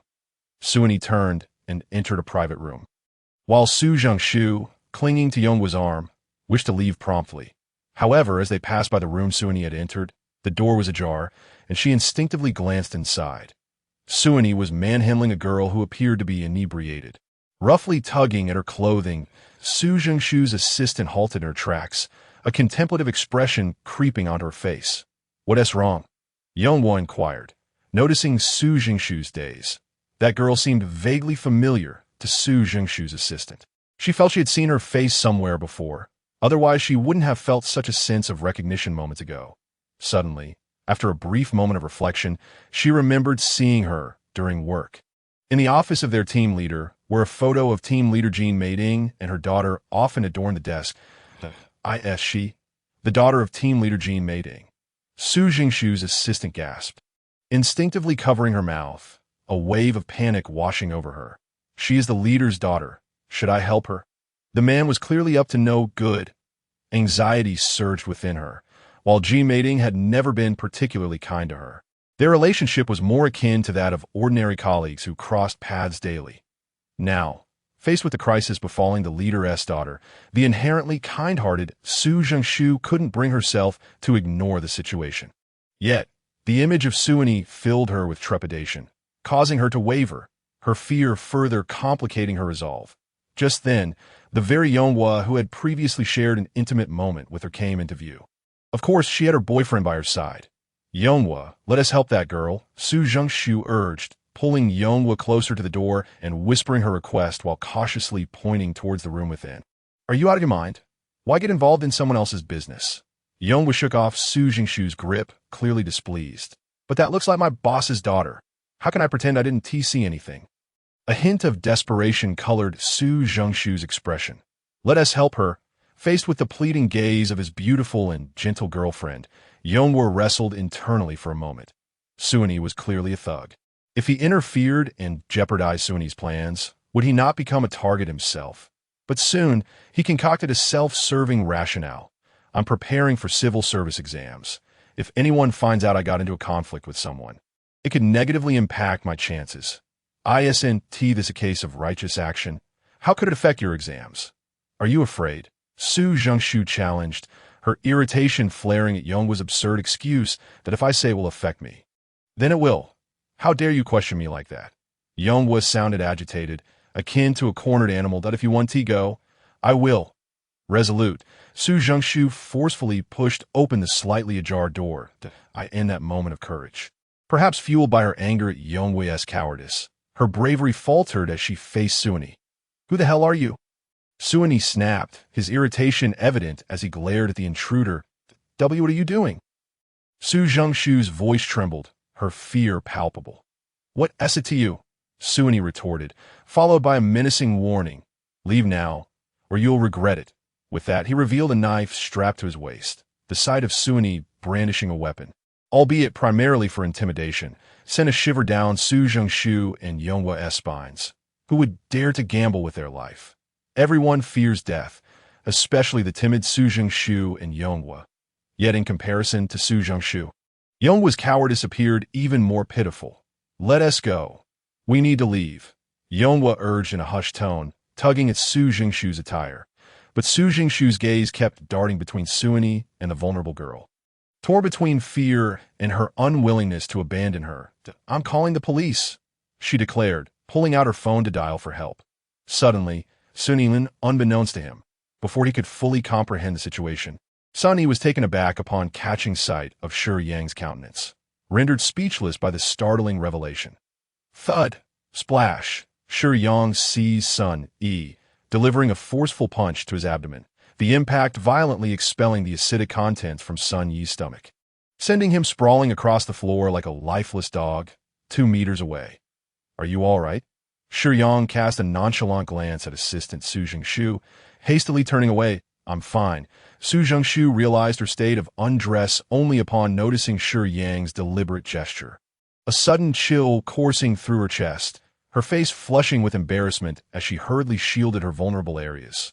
Sun Yi struggled to rise and flee, bewildered as to how Shiyang had managed to escape so many adversaries. Shiyang regarded him coldly, casually reaching for a folding stool from the room, trailing after the stumbling Sun Yi at a leisurely pace. In no time, he had closed the distance to Sun Yi. In the depths of Sun Yi's eyes, the stool loomed larger. Thud! Ah! The dull thud of the impact intertwined with Sun Yi's anguished scream, as Shiyang continued his relentless assault, his movements fierce, his expression impassive, astonishing all the patrons and employees within the KTV establishment. Many captured the spectacle on video, posting it to short video platforms, dubbing him a formidable fighter. I shall call him the Chair King of Liangjian. Upon entering a high-end lounge, Shiyang found himself perplexed as to why team leader Jean Mei-Ding had summoned him to this locale. The dim lighting accentuated the opulent yet understated decor, a style that exuded restraint. For Shiyang, such a setting felt superfluous, akin to adding an unnecessary foot to a painted snake. He enjoyed alcohol, but for him, the essence lay in the drink itself. The venue or time was inconsequential. Those who frequented bars were rarely there solely for the sake of drinking, which was why Shiyang had never been inclined to visit such places. Seated at the leather-topped bar on a high stool, team leader Jean Mei-Ting, draped in a voluminous wine-red trench coat, sipped her drink with a hint of melancholy. The coat concealed her voluptuous figure, yet could not mask her captivating allure. Numerous men in the bar stole glances her way, but it was evident to discerning eyes that she was in a less than favorable mood. Thus no one dared approach her. Has the team leader indulged a bit too much? Shiyang casually took a seat beside her, speaking in a tone devoid of urgency. Isn't being inebriated rather pleasant? Jean Mei-Ding's gaze softened upon noticing Shiyang's presence. Her voice calm, yet tinged with reproach. Are you aware of your burgeoning fame online? The Chair King of Liangjian? What is this? Are you planning to resign and embrace the streets? As an employee of a major corporation, do you not find it inappropriate to project such an image to the public? Inappropriate, Shiyang replied candidly. Then why engage in such behavior, knowing it's inappropriate? Observing Shiyang's composed demeanor, devoid of any remorse, Jean Mating felt a flicker of irritation, yet her tone softened further. Regardless, I must express my gratitude. Gratitude for what? Shiyang inquired, puzzled. Thank you for saving Xiaomin. The previous day, after dealing with Sun Yi, Shiyang had not paid much attention to the drug-related aspects, focusing instead on the altercation. Thanks to the testimonies of Su Jingshu and several bystanders, Shiyang was deemed to have acted in self-defense, and Sun Yi was fined, the matter seemingly resolved. Yet Shiyang was determined to ensure it did not go unpunished. He had escorted Xiaomin and Su Jingshu to the hospital. Xiaomin had arrived a bit late. Her prolonged drug use had taken its toll, but Shiyang hoped for her recovery through treatment. With assistant Su Jingshu's assistance, Shiyang had called Jean Mating upon their arrival at the hospital. Thus she was aware that Shiyang had rescued her daughter. Following the examination, Su Jingshu had only sustained minor bruises and scrapes, a relatively small concern compared to the emotional wounds inflicted by her boyfriend's actions.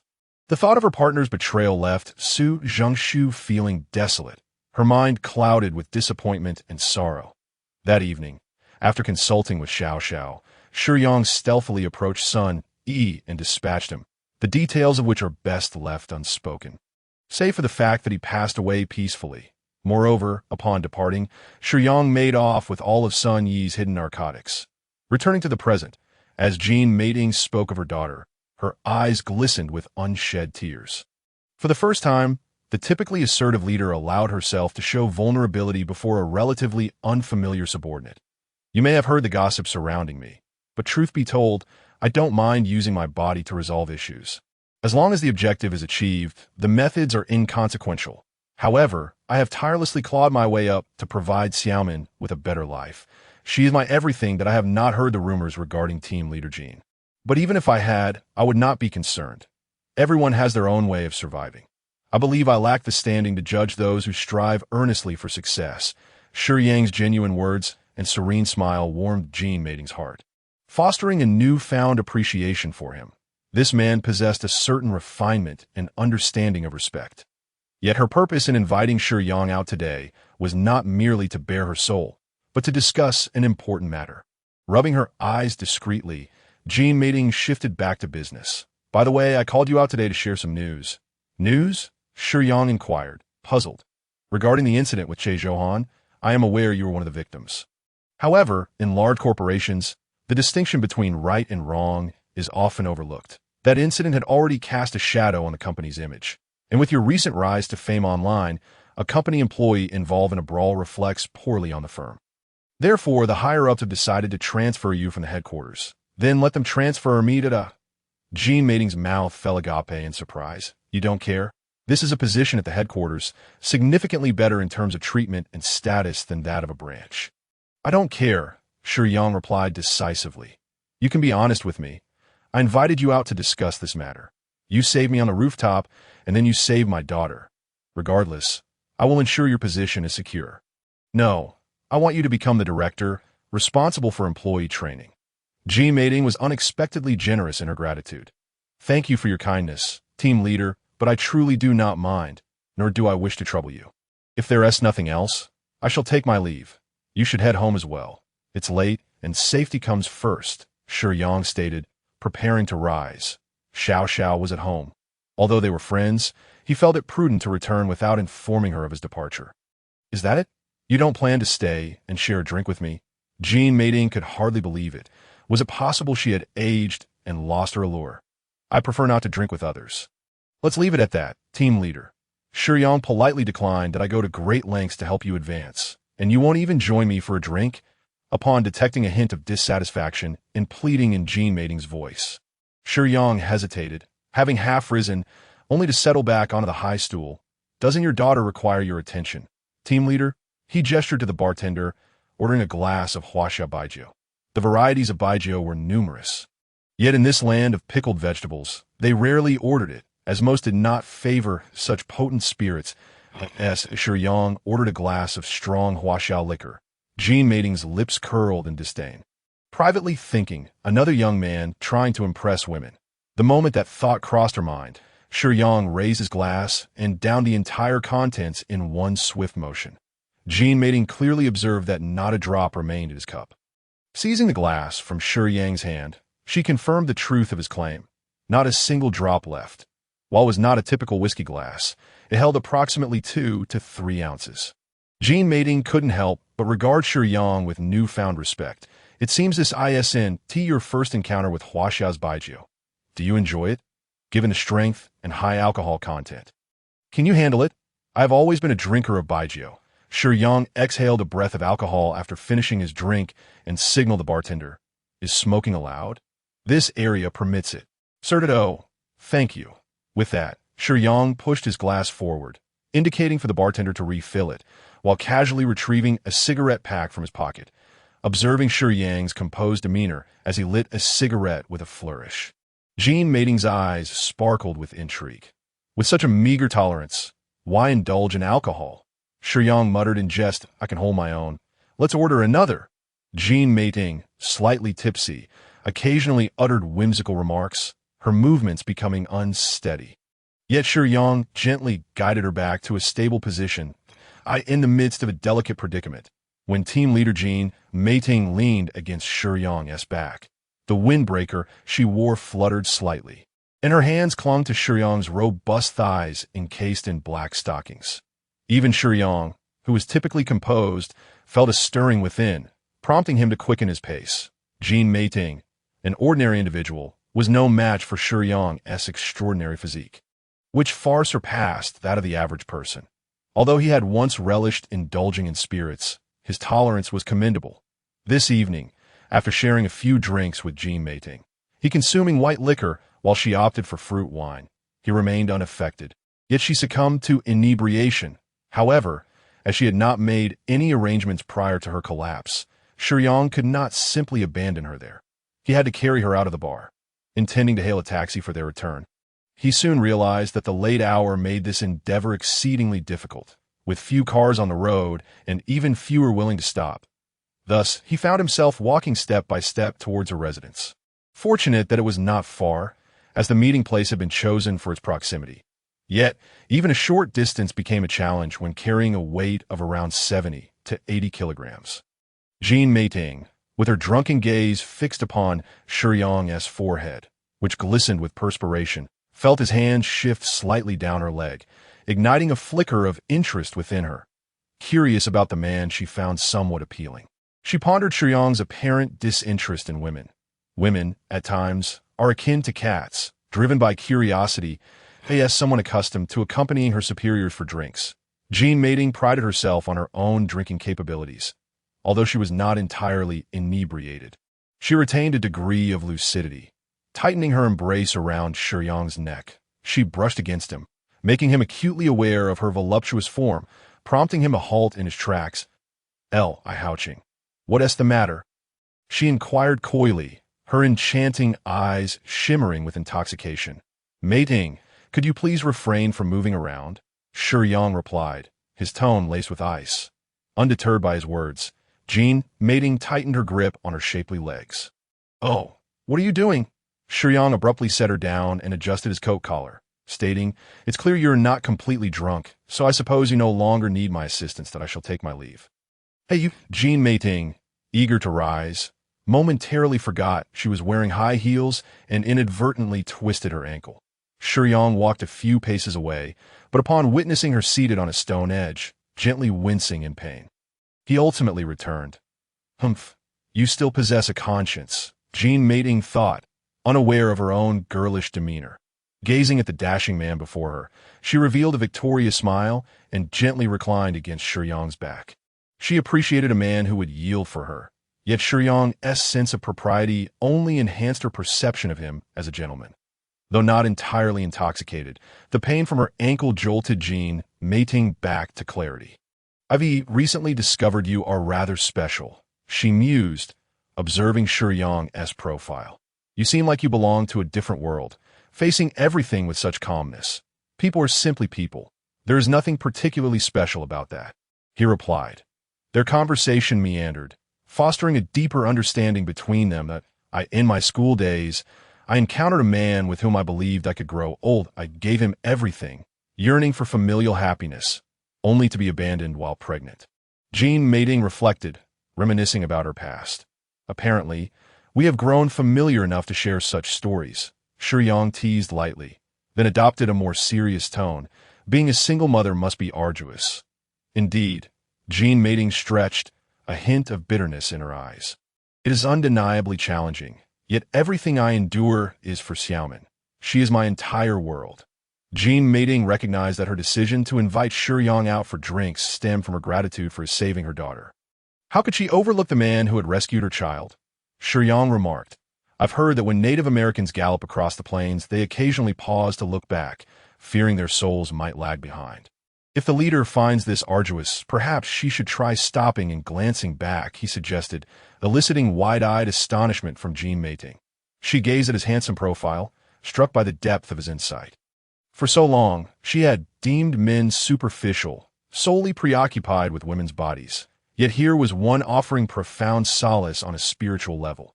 Contemplating Shiyang's words, Jean Mating reclined once more, tightening her embrace around his neck. All right, enough about me. What of your romantic history? I have never been in a relationship and do not prefer close interactions with women, Shiyang replied. Really, Li Haoqing, do you have some kind of obstacle in that regard?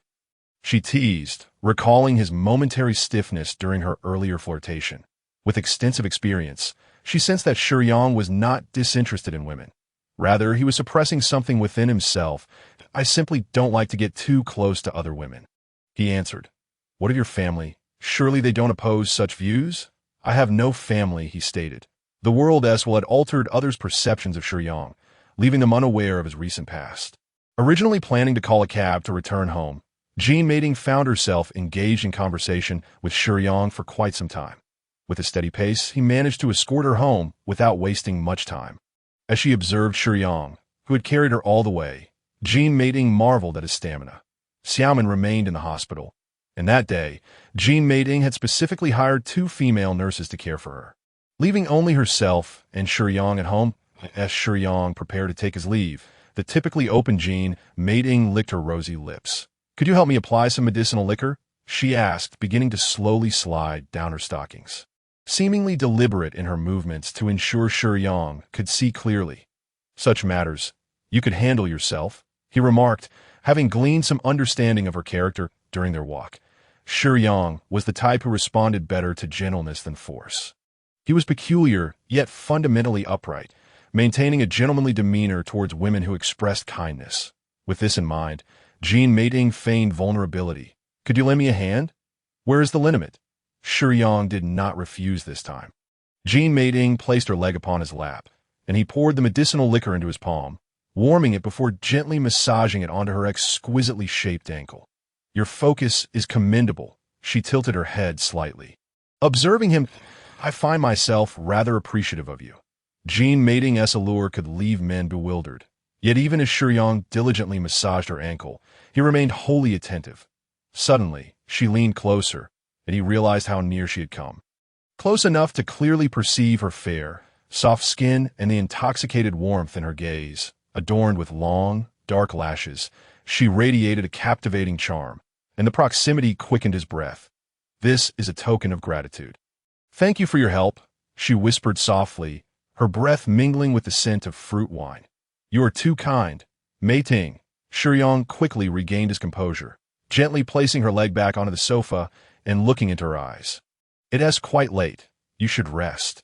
Your ankle isn't severely injured. A good night's sleep will do wonders. Surprised that Shiyang had maintained his composure despite her obvious hints, she asked, Can I have another serving of the breakfast you made for me? Team leader Jean Mating is unable to forget that delectable Jianbing Guozi, and this man seems to evoke the same craving to a single mother.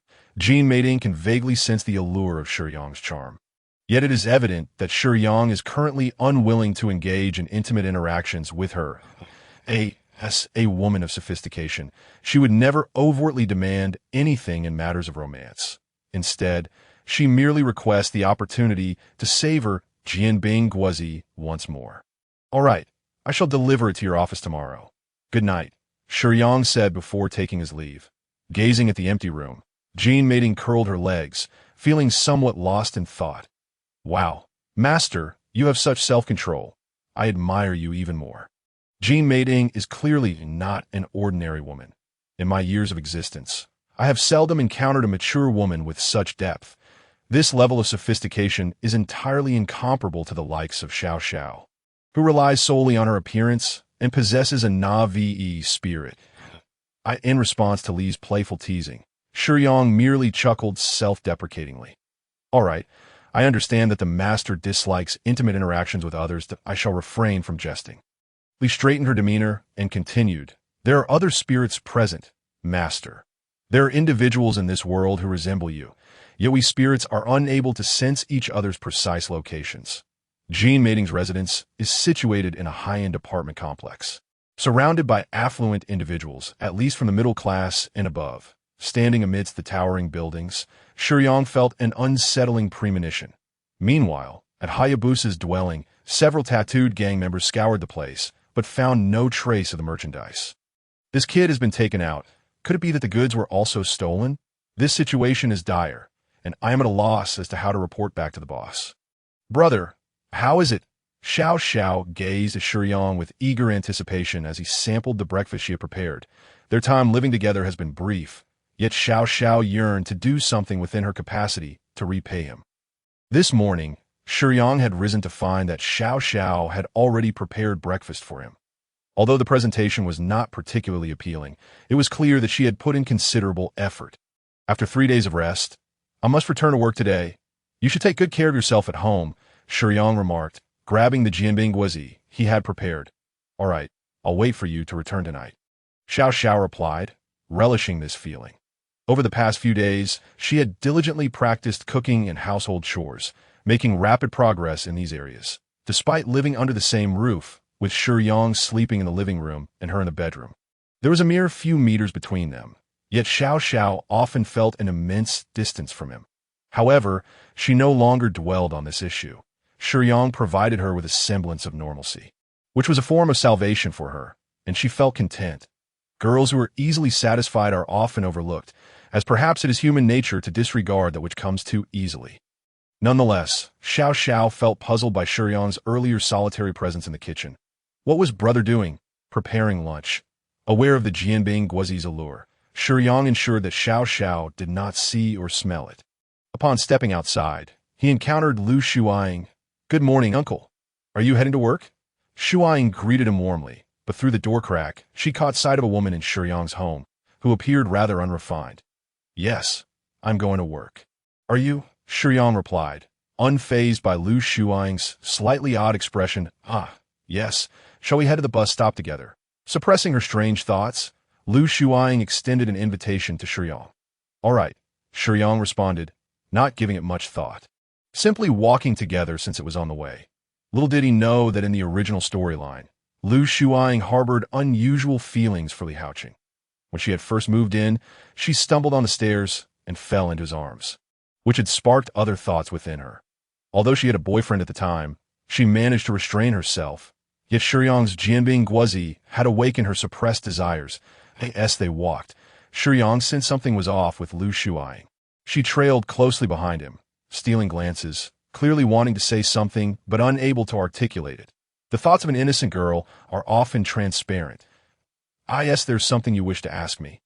Shiyang finally inquired, unable to bear her conflicted expression any longer. I was just thinking of asking something. Lu Shiyang steeled herself. Unable to suppress her curiosity, it might be inappropriate to pry into someone else's private life. But I'm still curious. Are you married, uncle? No, Shiyang replied succinctly. Then are you dating anyone? No, his two straightforward responses left Lu Shiyang momentarily stunned. So, who is the girl in your house? She is a pitiful girl, violated by her father and deceived by a scoundrel. I pity her, and she is also pregnant, which is why I've allowed her to stay with me. Shiyang answered honestly that, I see for some reason. Lu Shiyang felt a sense of relief upon hearing Shiyang's words. Yet, as she recalled the girl's appearance, curiosity began to stir within her. The girl seemed quite unconventional. Could it be that Shiyang is attracted to such a type? She never expected him to be so kind-hearted. And the girl was somewhat beautiful despite her misfortunes. You dislike her. Shiyang observed Lu Shiyang, noticing the absence of sympathy in her words, replaced instead by a hint of delight. Was she mocking someone else's misery? No. I just thought you seemed to have a preference for that kind of girl. Lu Shuang clarified, realizing that Shiyang had misunderstood her. I do not favor that type of girl, Shiyang replied truthfully, yet his words seemed to bring Lu Shuang a flicker of joy. So, Uncle is purely acting out of kindness? One might say that. Shiyang responded that the man's words may not always be trustworthy, especially with a beauty like that residing under his roof. From a gender perspective, Xiao Xiao was too naive, yet she could also be considered a kind of allure. However, Lu Shuang lived right next to Shiyang, and her curiosity for his Jianbing Guozi led her to linger in the hallway. She had never heard any unusual noises coming from his apartment, and Shiyang's demeanor was so natural that it instinctively made one believe he was an open and honest person. Hey, Uncle, did you skip breakfast? Lu Shuang inquired. Noticing Shiyang carrying a small paper bag that clearly contained food, she had previously tasted his Jianbing Guozi, and the way it was wrapped was familiar to her. Yes, Jianbing Guozi that I brought it for a leader in my company, Shiyang said, always straightforward with his words. However, when the term Jianbing Guozi reached Lu Shuang's ears, it felt as if a bomb had detonated in her mind. Could this be the Jianbing Guozi she had been dreaming of? In that instant, thoughts of Xiao Xiao and her boyfriend were cast aside. All that remained in her eyes was Shiyang, casually holding the paper bag. Uncle Hao, may I have a taste of that Jianbing Guozi? Lu Shuang clung to Shiyang's arm like a little rabbit, earnestly hoping he would share. This is for someone else. It was prearranged. Shiyang gently but firmly pushed her away, valuing his commitments. Lu Shuang shook her head vigorously, her neatly tied ponytail swaying. She forced herself to regain some composure and reluctantly released Shiyang's arm. I'm sorry, Uncle, but I really want to eat it. Please. Being so candid left Lu Shuang blushing. Her hands clasped together, fingers nervously fiddling with her clothes, her head bowed deeply, unable to meet Shiyang's gaze. If you truly wish for it, I can prepare another one for you this evening, but this one cannot be given to you, as it is meant for someone else. Shiyang spoke kindly, granting Lu Shuang some hope. The desire for the Jianbing Guozi, she could have later quelled her immediate urge to take it now. Upon reaching the bus stop, she realized they were taking the same bus. I'm heading to the headquarters of Universe Group. Is your workplace nearby? Uncle? No, I work at Universe Group's headquarters in the Human Resources Department. Lu Shuang was taken aback to learn that her seemingly ordinary neighbor worked at the largest company in South Korea, and in human resources no less. What did you say? Not only did you let that kid go, but you even promoted him? I'm uncertain when I learned to act on my own initiative. Have you perhaps forgotten the days when I undertook manual labor? Upon hearing team leader Jean Mating's decision, the minister felt that this woman might be losing her sanity. The transfer of Li Haoqing to another branch was a decision made by the higher-ups, and Jean Mating, as the head of the HR department, unilaterally annulled the personnel change, instead favoring Shiyang for a promotion, which clearly indicated her defiance against the upper management. That I apologize, but as team leader Jean Mating, I recognize that I cannot confront my superiors directly. I must instead humble myself and plead earnestly. Witnessing her in such a state, the minister's heart warmed. Not only his heart, but his body grew warmer as he took Jean Mating's hand and led her towards the spare parts warehouse. This scene was fortuitously observed by Shiyang, who had just arrived for work. You wish for me to assist you in promoting Li Haoqing. That will depend on whether your skills have diminished. The minister's voice rose sharply. And Shiyang caught his words that IT was still early, and the office was sparsely populated. Otherwise, the minister would not have acted so brazenly. As they passed around a corner, Jean Mating caught a glimpse of Shiyang from the corner of her eye. Her expression momentarily awkward. Using her body to appease the minister in order to secure Shiyang's promotion felt inherently strange. Suddenly, with a loud rip, the designer hosiery Jean Mating was wearing was brutally torn by the minister, leaving a large gash in a private area. The silky, delicate material in the minister's hands only intensified the fervor. Jean Mating leaned against the shelf that housed the computer parts, a trace of hidden bitterness etched on her face. She preferred to resolve issues through her body, yet the thought of toiling for someone else's advancement left her feeling despondent. However, since Shiyang had saved her daughter, she was a woman of gratitude. Nothing seemed more valuable than a promotion and a raise, at least in her eyes. Moreover, she did not wish to owe Shiyang a favor. So despite her internal resistance, she bore it in silence. Being accustomed to and enjoying intimate relations did not imply that Jean mating favored being coerced. At the very least, she was not fond of being forced by the aging and unattractive minister. Just as the minister was about to act, a mocking voice interspersed with the sound of a camera shutter interrupted. Who? Both the minister and Jean mating exclaimed in shock. Engaging in such sordid activities within the company was indeed exhilarating. Yet they understood that if discovered, their positions could be jeopardized. If someone were to capture a video or photograph and release it, would the largest conglomerate in South Korea tolerate individuals with such scandals and management roles? Upon seeing the newcomer, however, Jean mating felt a sense of relief, while the minister tensed up, his bravado instantly evaporating. Are you Li Haoqing?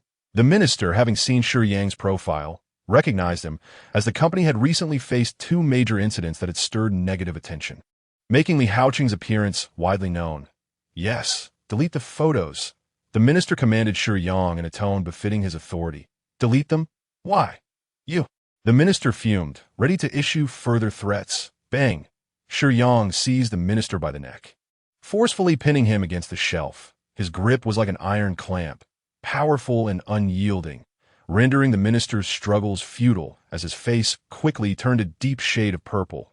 It seems the minister has misjudged the situation. Does he not? I possess the unflattering photos of you and team leader Jean mating, and you dare speak to me so impudently? Shiyang's gaze was laced with menace. It was clear to Jean mating that Shiyang's intervention stemmed from a desire to assist her. She marveled at Shiyang's resolute masculinity, but the moment was not right. She shot Shiyang a look, quickly rising to support his armed Li Haoqing. How can you treat the minister this way? Release him at once, she exclaimed, shaking Shiyang's arm, though her efforts lacked any real force. Shiyang, sensing her intention, released the minister, who gasped for fresh air, his throat and lungs heaving as if they were a broken bellows. How dare you treat me this way? Do you not know who I am? If you dare release those photos, you should be wary of my position as minister, Shiyang reminded him. Minister? How could I possibly be unaware of your esteemed position? Yet, what am I? Just an ordinary employee with nothing to my name, a common man. Is it not worth it for me to leverage my insignificant role to unseat the minister? This statement sent a chill through the minister. Indeed, he was the minister. What would he lose by confronting a mere employee? Most young individuals would not possess such audacity, yet this man before him, Shiyang, bore only coldness and no fear, clearly a formidable character, making the minister hesitate to take the gamble. Li Haoqing. After realizing the situation, the minister swiftly altered his demeanor, no longer fixating on Shiyang's aggression. Compared to status and wealth, what is face worth? I was impulsive just now. Let us say this. You will delete the photos, for as minister, I can offer you many opportunities that it was evident that the minister wished to negotiate terms with Shiyang. In this world, there are no permanent enemies, only perpetual interests. As long as a suitable price is offered, anyone could be swayed. Li Haoqing. This is undoubtedly a misunderstanding. Jean mating interjected, attempting to mediate, then turned to the minister, saying, Minister, how about I speak with Li Haoqing to resolve this misunderstanding? It would benefit everyone. The alluring Jean mating subtly winked at the minister, signaling her intent to assist, giving the impression that she was on his side. Very well. I am well acquainted with team leader Jean mating. You see, Li Haoqing, let this beautiful woman negotiate with you regarding the resolution of this matter, and I assure you a satisfactory outcome. Whatever you desire, do not hesitate to voice it to team leader Jean mating. We will consider it all. With that, the minister exchanged a knowing glance with Jean mating that I in the presence of minister. Jean mating linked her arm with Shiyang's, leaning against him, allowing him to feel her alluring figure. Under the minister's watchful gaze, Shiyang did not refuse, and the two exited the warehouse in a show of intimacy, making their way outside the company. Come on. Jean mating led Shiyang to the parking lot, patting her car to signal him. Once inside, Jean mating no longer concealed her intentions. What brought you to the warehouse? I was discussing how to promote you with the minister. She complained slightly. Discussing? What was there to discuss? Using team leader Jean mating's body as a bargaining chip. Shiyang responded with indignation. Why are you upset? Jean Meiting regarded Shiyang's demeanor with a hint of curiosity. She started the car and drove away.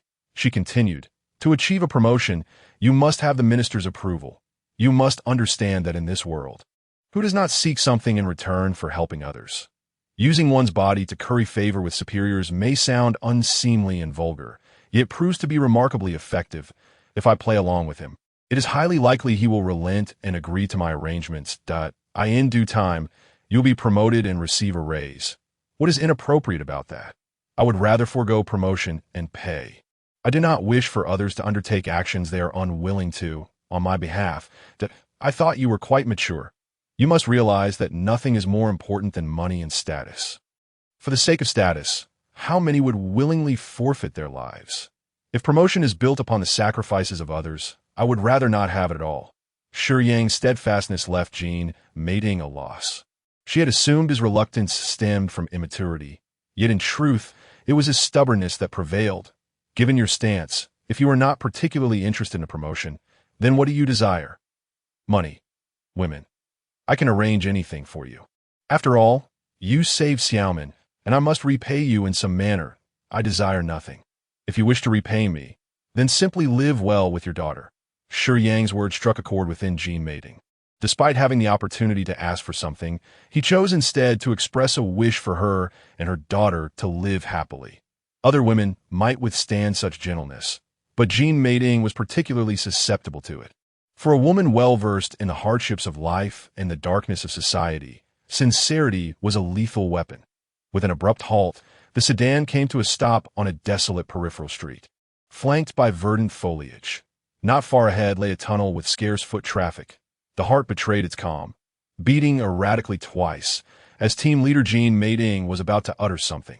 However, her hand swiftly overtook her words, delicately resting upon Shiyang's hand.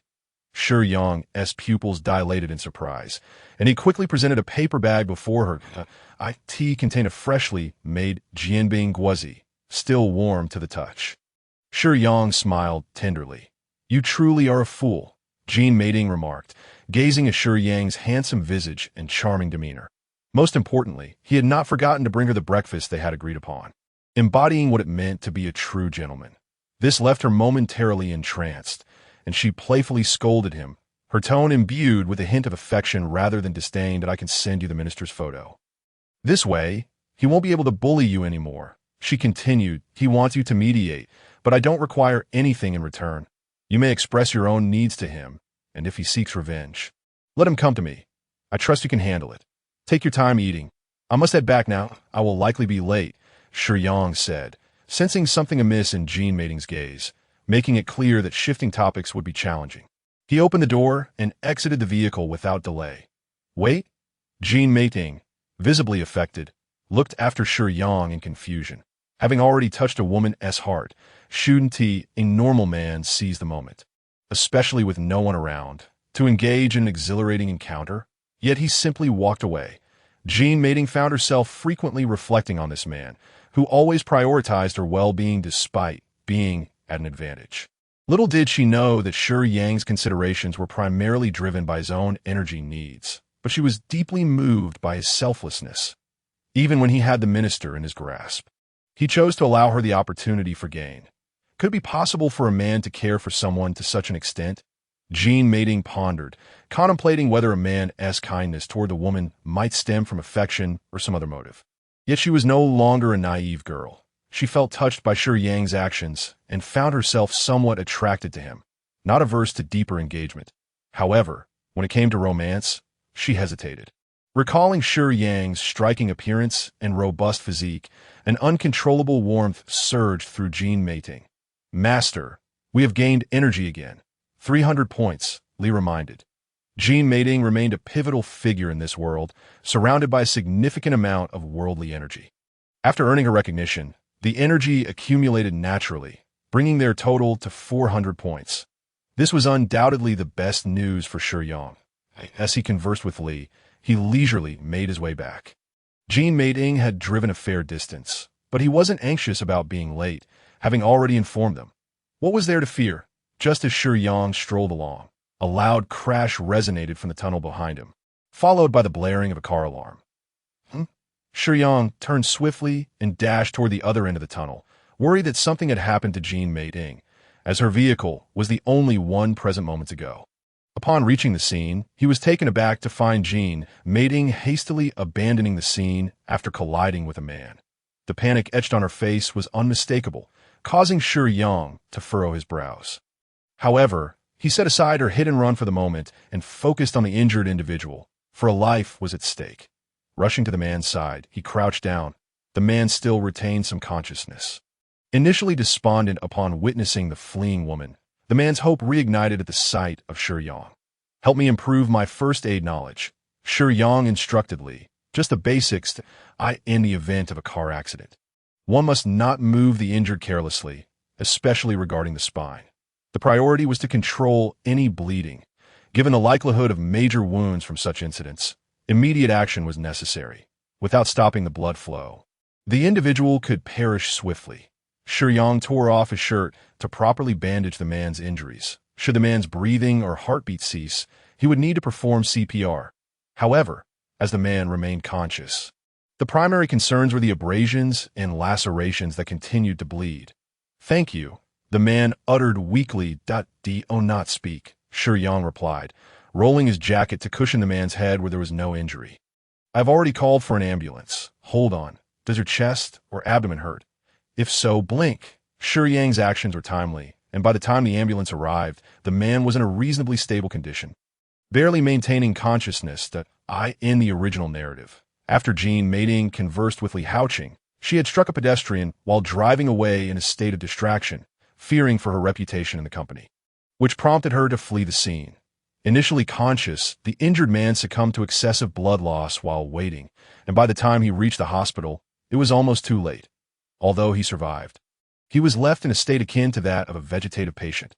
Unbeknownst to her, this man was later revealed to be Shiyang's boyfriend. Jean Mei-Ting was in a panic.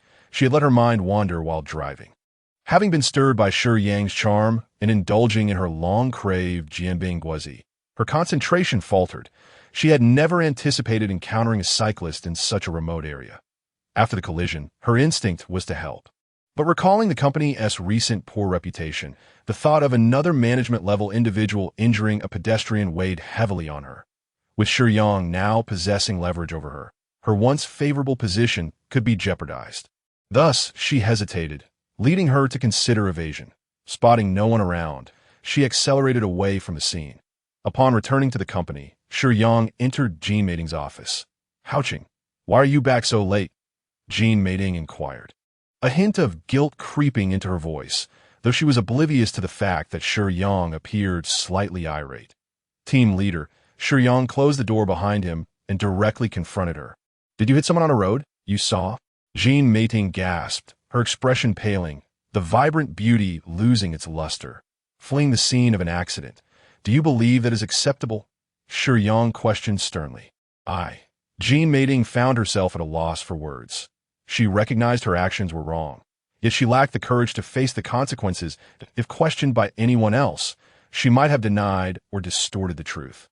But facing Shiyang, who held a unique significance to her, she could not fabricate excuses. "This matter rests upon your shoulders." Shiyang's tone had lost its usual softness, growing cold and stern. Jean Mei-Ting sensed a budding aversion from him. "The injured person has been taken to the hospital. I managed the situation promptly, and he is stable. He requires only a period of rest and should not face any life-threatening risks or disabilities. However, setting that aside, at the very least, the medical expenses and compensation should be addressed by you. You saved him. Did he have any other demands?" Jean Mei-Ting felt a surge of relief mixed with trepidation. For her flight from the scene was undeniable. For a corporate executive, money was secondary. The primary concern was whether or not a life had been lost. With Shiyang's intervention, the man had avoided grave peril and disability, requiring only financial compensation. This was indeed fortuitous news. No, I did not reveal my connection to you. However, I believe it is the responsibility of the team leader to cover his medical expenses and compensation. I will find another way to provide him with the money without disclosing that you were the one responsible for this incident. Shiyang appeared to be entirely focused on Jean Mei-Ting's well-being, which moved her deeply. Given Shiyang's character, He would never shield others, but Jianbing's unique position precluded him from sending a major character to prison. Moreover, she had just contributed 300 points of energy. Nevertheless, Shiyang would assist in ensuring the injured party received the compensation he required, which would provide him with some solace. Grateful for his help, Jianbing gazed at the man who had aided her on 3 occasions, feeling as if she had narrowly escaped disaster. "Please, team leader, drive with more focus in the future," Shiyang admonished, maintaining a cool demeanor and serious tone before hastily exiting her office, leaving Jianbing's unsettled heart and restless hands empty. No sooner had he stepped out of the office than Jianbing sent him a message. "I will be waiting for you in my office after work. I have something to discuss." A chill ran down Shiyang's spine, an ominous premonition settling within him. He resolved not to go. Back at his desk, having just exhaled a sigh of relief, Shiyang noticed assistant Su Zhengshu beside him. Her face contorted in distress, tears brimming in her eyes. "Is something wrong, Assistant Su?"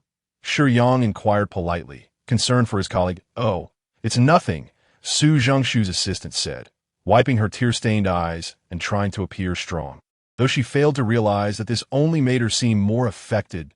"Do you even believe what you are saying?" Shiyang scoffed, shaking his head. He was not one to pry into others' affairs, especially since he had a more laid-back temperament, so he buried himself in work at his desk. When Su Zhengshu's assistant had seen Shiyang return earlier, she had felt a flicker of relief. Not only because she harbored feelings for Li Haoqing, but also because Shiyang had saved her at KTV a few days prior. In her eyes, Shiyang's image had grown larger than life. Some women are drawn to heroes, and Su Zhengshu was no exception. In contrast, her boyfriend's actions had left her feeling utterly despondent. However, she never expected that Shiyang would sarcastically retort, disregarding her tearful beauty completely. Women can often be contradictory. They wish for others not to be affected by their troubles, yet simultaneously yearn for someone to listen to their woes. "Haoqing, I broke up last night." Su Zhengshu finally could not restrain her naturally gossiping tongue. Normally, she gossiped about others, but now it was about herself. Perhaps her heartache compelled her to seek someone to confide in, and Shiyang, having previously saved her, was conveniently seated beside her. "Shouldn't you discuss such matters with a girl?" Shiyang replied curtly, his fingers flying over the keyboard, his eyes glued to the computer screen, not sparing a glance for Su Zhengshu's assistant. Su Zhengshu was momentarily taken aback by Shiyang's words. Indeed, discussing relationship issues with a girl seemed more appropriate. But she had no close friends. Shiyang glanced at her conflicted expression and recognized that she must truly be heartbroken over her breakup. Dear reader, this chapter continues on the next page. Please click to continue reading for more excitement. Men and women have different perspectives on relationships. If you were to confide in me, I might not be able to offer solace that suits your taste. However, if you feel burdened keeping it to yourself, I can reluctantly act as a listener, Shiyang said indifferently. A cathartic lament ensued. Of course, it was Su Zhengshu who found relief, while Shiyang endured a torturous experience that a woman can tolerate her man seeking the company of other women repeatedly. To put it nicely, Su Zhengshu truly loved her boyfriend. Put it bluntly, was this not the very definition of being love-stricken? Yet Shiyang would not mock another's deep affection. He merely glanced at the time, realizing that Su Zhengshu had been venting to him for the entire morning, and it was time for lunch. Perhaps parting ways is a wise choice. I genuinely hope he can live well in the future, he suggested as the lunch hour approached. I have no appetite. You go ahead, Haoqing, Su Zhengshu replied, and Shiyang indeed left her behind. However, what Shiyang did not anticipate was yet to come.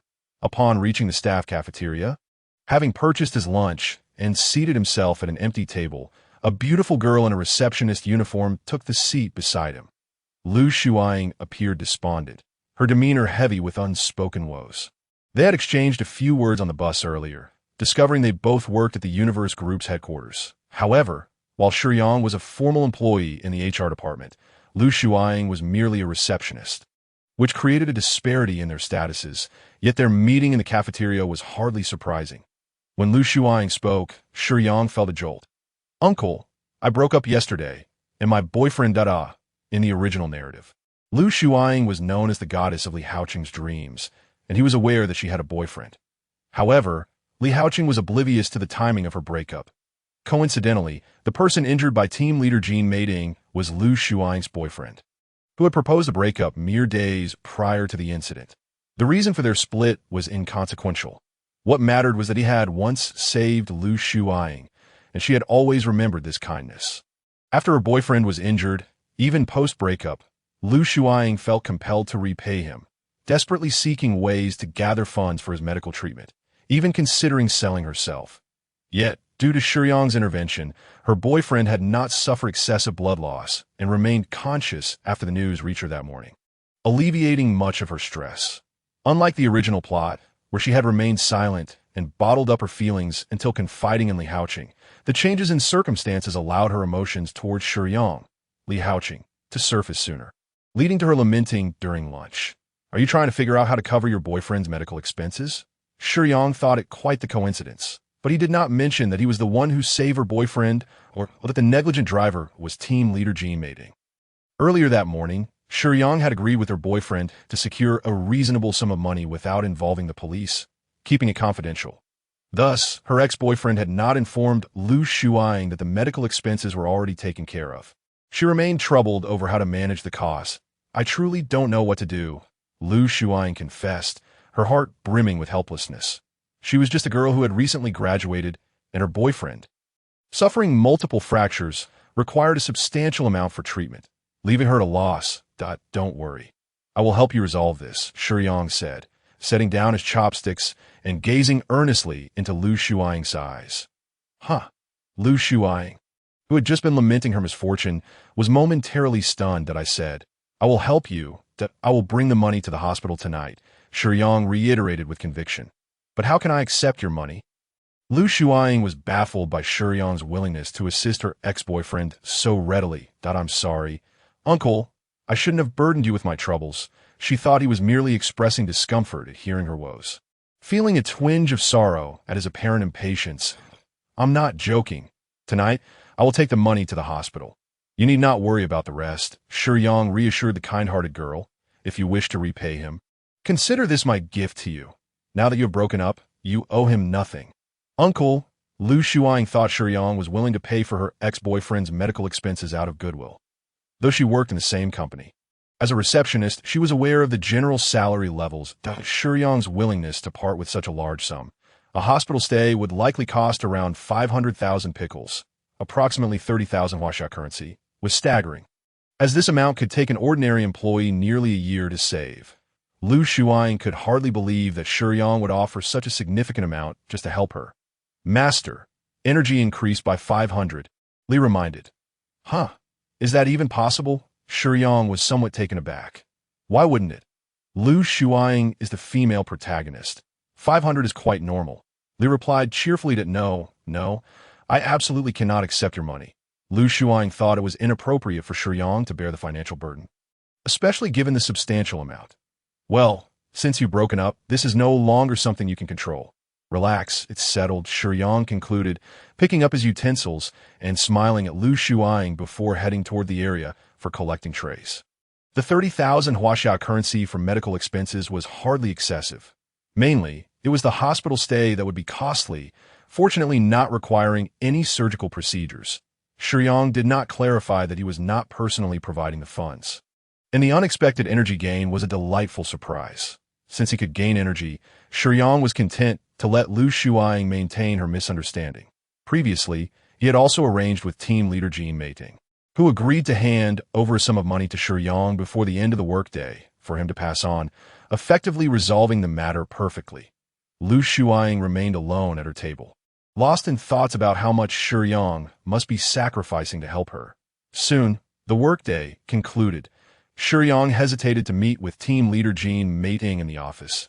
He could not comprehend why the women in this world seemed so eager, making him, averse to close contact with others, feel quite out of place. After delivering the money to the hospital, aside from medical expenses, team leader Jean Meiding had provided the young man with around 100,000 in compensation, which thrilled him as he had never seen such a sum before, immediately promising not to pursue the matter of the negligent driver. This amount was not significant for team leader Jean Meiding. Yet it was ample enough to absolve her of the charge of fleeing the scene, making her more than willing to part with it. However, team leader Jean Mating looked out at the empty office with frustration. Stamping her foot, Li Haoqing, how could he really not show up for our appointment? After delivering the funds, Shiyang headed straight home. He also promised Lu Shuang a set of Jianbing Guozi, and he was a man of his word. When he said he would make her Jianbing Guozi, he would certainly do so. Moreover, Xiao Xiao was still at home, and in truth, it was Shiyang who was most concerned about her condition. Upon returning, Shiyang was puzzled as to why the lights were off in the house. After changing into his slippers, he turned on the living room light, and his heart sank. The room was somewhat chaotic, and Xiao Xiao was curled up alone in the corner of the living room. Her hair disheveled, her complexion pale, her hands clutching her drawn-up legs, her body trembling slightly, as if she were suppressing something. Shiyang hurried over in a few quick strides, bending down to support Xiao Xiao's shoulders. Xiao Xiao, are you all right? Upon hearing Shiyang's voice, Xiao Xiao forced herself to muster some spirit, managing a strained smile as she looked at his face. I'm fine. Brother, you've had a hard day at work, with you saying you're fine. Who would believe it? Shiyang replied helplessly. It seemed that Xiao Xiao had harbored her fears for quite some time. She suddenly threw her arms around Shiyang. Terrified, she dared not reveal any issues with her health to him, fearing that he would come to despise her. Gazing at Shiyang's handsome face, so close to her, Xiao Xiao felt an overwhelming desire swell within her. She wondered if she could use that method to distract herself from her physical pain. In a moment of impulse, she pressed her lips against Shiyang's. The kiss was both forceful and fervent. Shiyang initially intended to push her away, but Xiao Xiao's approach was too aggressive, and knowing she was pregnant, he feared hurting her, so he could only attempt to gently pull her away. Yet each time, Xiao Xiao would cling to him even more fervently. Seeing her in such a state, Shiyang realized he had no other choice. He lifted Xiao Xiao into his arms, to which she responded eagerly, wrapping her legs around his waist and reaching to lift her own shirt. However, Shiyang made no further moves, simply holding her as he walked towards the bed. Xiao Xiao still anticipated his next actions, but Shiyang only retrieved something from beneath the bed. Addicts go through several stages. Initially, they consume drugs orally, which is inefficient and results in low absorption rates. After the novice phase, they transition to smoking, where they place the drug into a cigarette, lighting it to inhale into the lungs. The lungs possess numerous capillaries, significantly increasing the absorption rate of the drug. However, prolonged use leads to tolerance, necessitating injections, which provide even higher absorption rates and quicker euphoria. Xiao Xiao found herself at this stage. When Shiyang had confiscated a batch of drugs from his room, he feared that Xiao Xiao would one day succumb to her addiction. During injections, due to impaired judgment, users often misplace the needle or penetrate the vein, resulting in numerous bruises on their bodies. Furthermore, the lack of clarity can lead to the repeated use of needles, increasing the likelihood of contracting diseases like AIDS among drug users. In truth, Xiao Xiao was somewhat fortunate. During this period, she had not contracted anything from others, which was a blessing, with Shiyang by her side. He gently and skillfully administered the injection, and Xiao Xiao was immediately enveloped by a wave of relief and pleasure, her body involuntarily twitching in response to the sensation. Observing her in such a state, Shiyang held her tightly, and with his free hand, he lit his cigarette, discarding the used needle. Brother, when Xiao Xiao regained her senses, she found herself still in Shiyang's embrace, and tears began to flow. I don't want to touch drugs anymore. Really, but I can't control myself. I understand. Shiyang offered no rebuke, merely comforting her by patting her back. His tenderness and understanding enveloped Xiao Xiao, warming her heart that had been previously abandoned and misunderstood. Many people believe that overcoming addiction is easy, but the truth is that many cannot even quit smoking. This substance is nearly impossible to conquer solely through willpower, and he could empathize with Xiao Xiao's inner turmoil. Feeling better? Shiyang asked, smoking as he inquired. Xiao Xiao dared not meet Shiyang's gaze, burying her face in his chest and giving a slight nod. Get up now. It must be past dinner time, that I'll make you something to eat. Shiyang patted her back. But Xiao Xiao shifted slightly, still clinging to him. Earlier, she had lifted her shirt and unfastened her bra. Her reluctance to release Shiyang wasn't due to shyness. Rather, she still yearned for the intimacy they shared. Her slender legs wrapped tightly around his waist. "Brother, I know I'm not very charming, and I'm quite troublesome, but if you need a companion for the night, I hope you might consider me." Xiao Xiao's voice grew softer. "Let's not even discuss whether I need one. Even if I did, have you forgotten that you are expecting? Didn't you decide to become a good mother? Isn't thinking this way irresponsible to the child?" Shiyang replied, exasperated. His words resonated with Xiao Xiao. Although she knew she shouldn't, she still didn't mind being half-clad in front of him. "I'll go prepare dinner."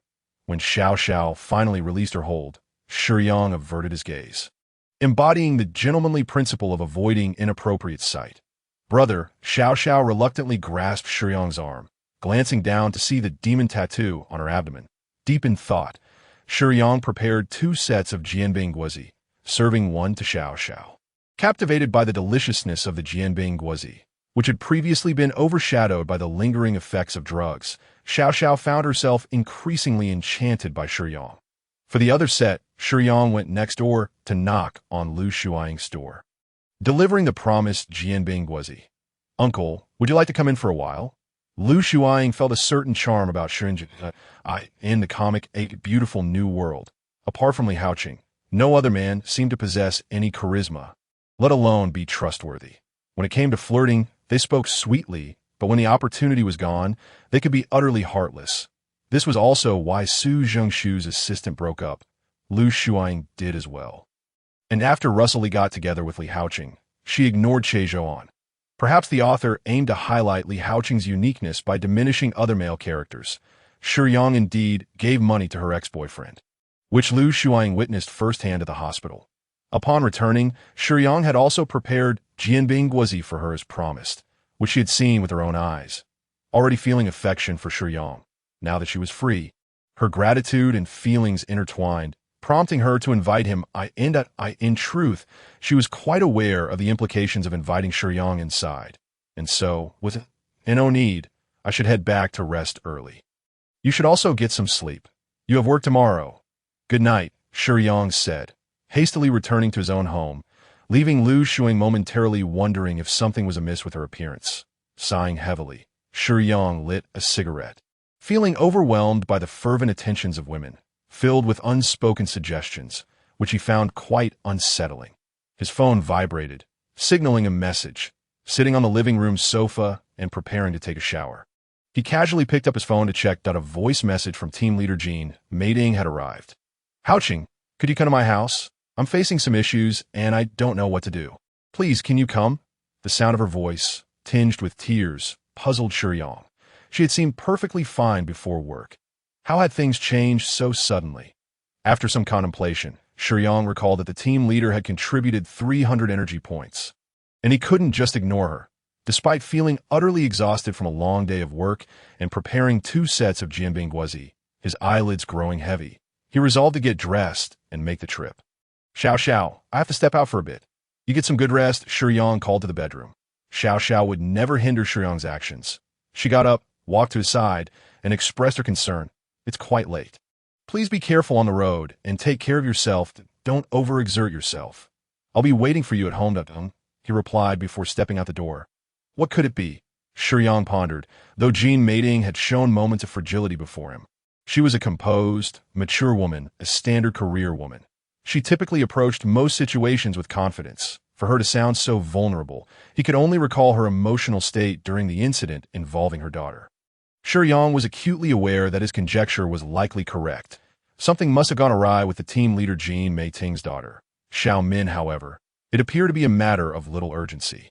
Otherwise, Jean Meiting would not merely be sorrowful, but anxious as Shiyang ambled along. Contemplating this, he was suddenly captivated by a woman at an outdoor table of a tavern, visibly intoxicated.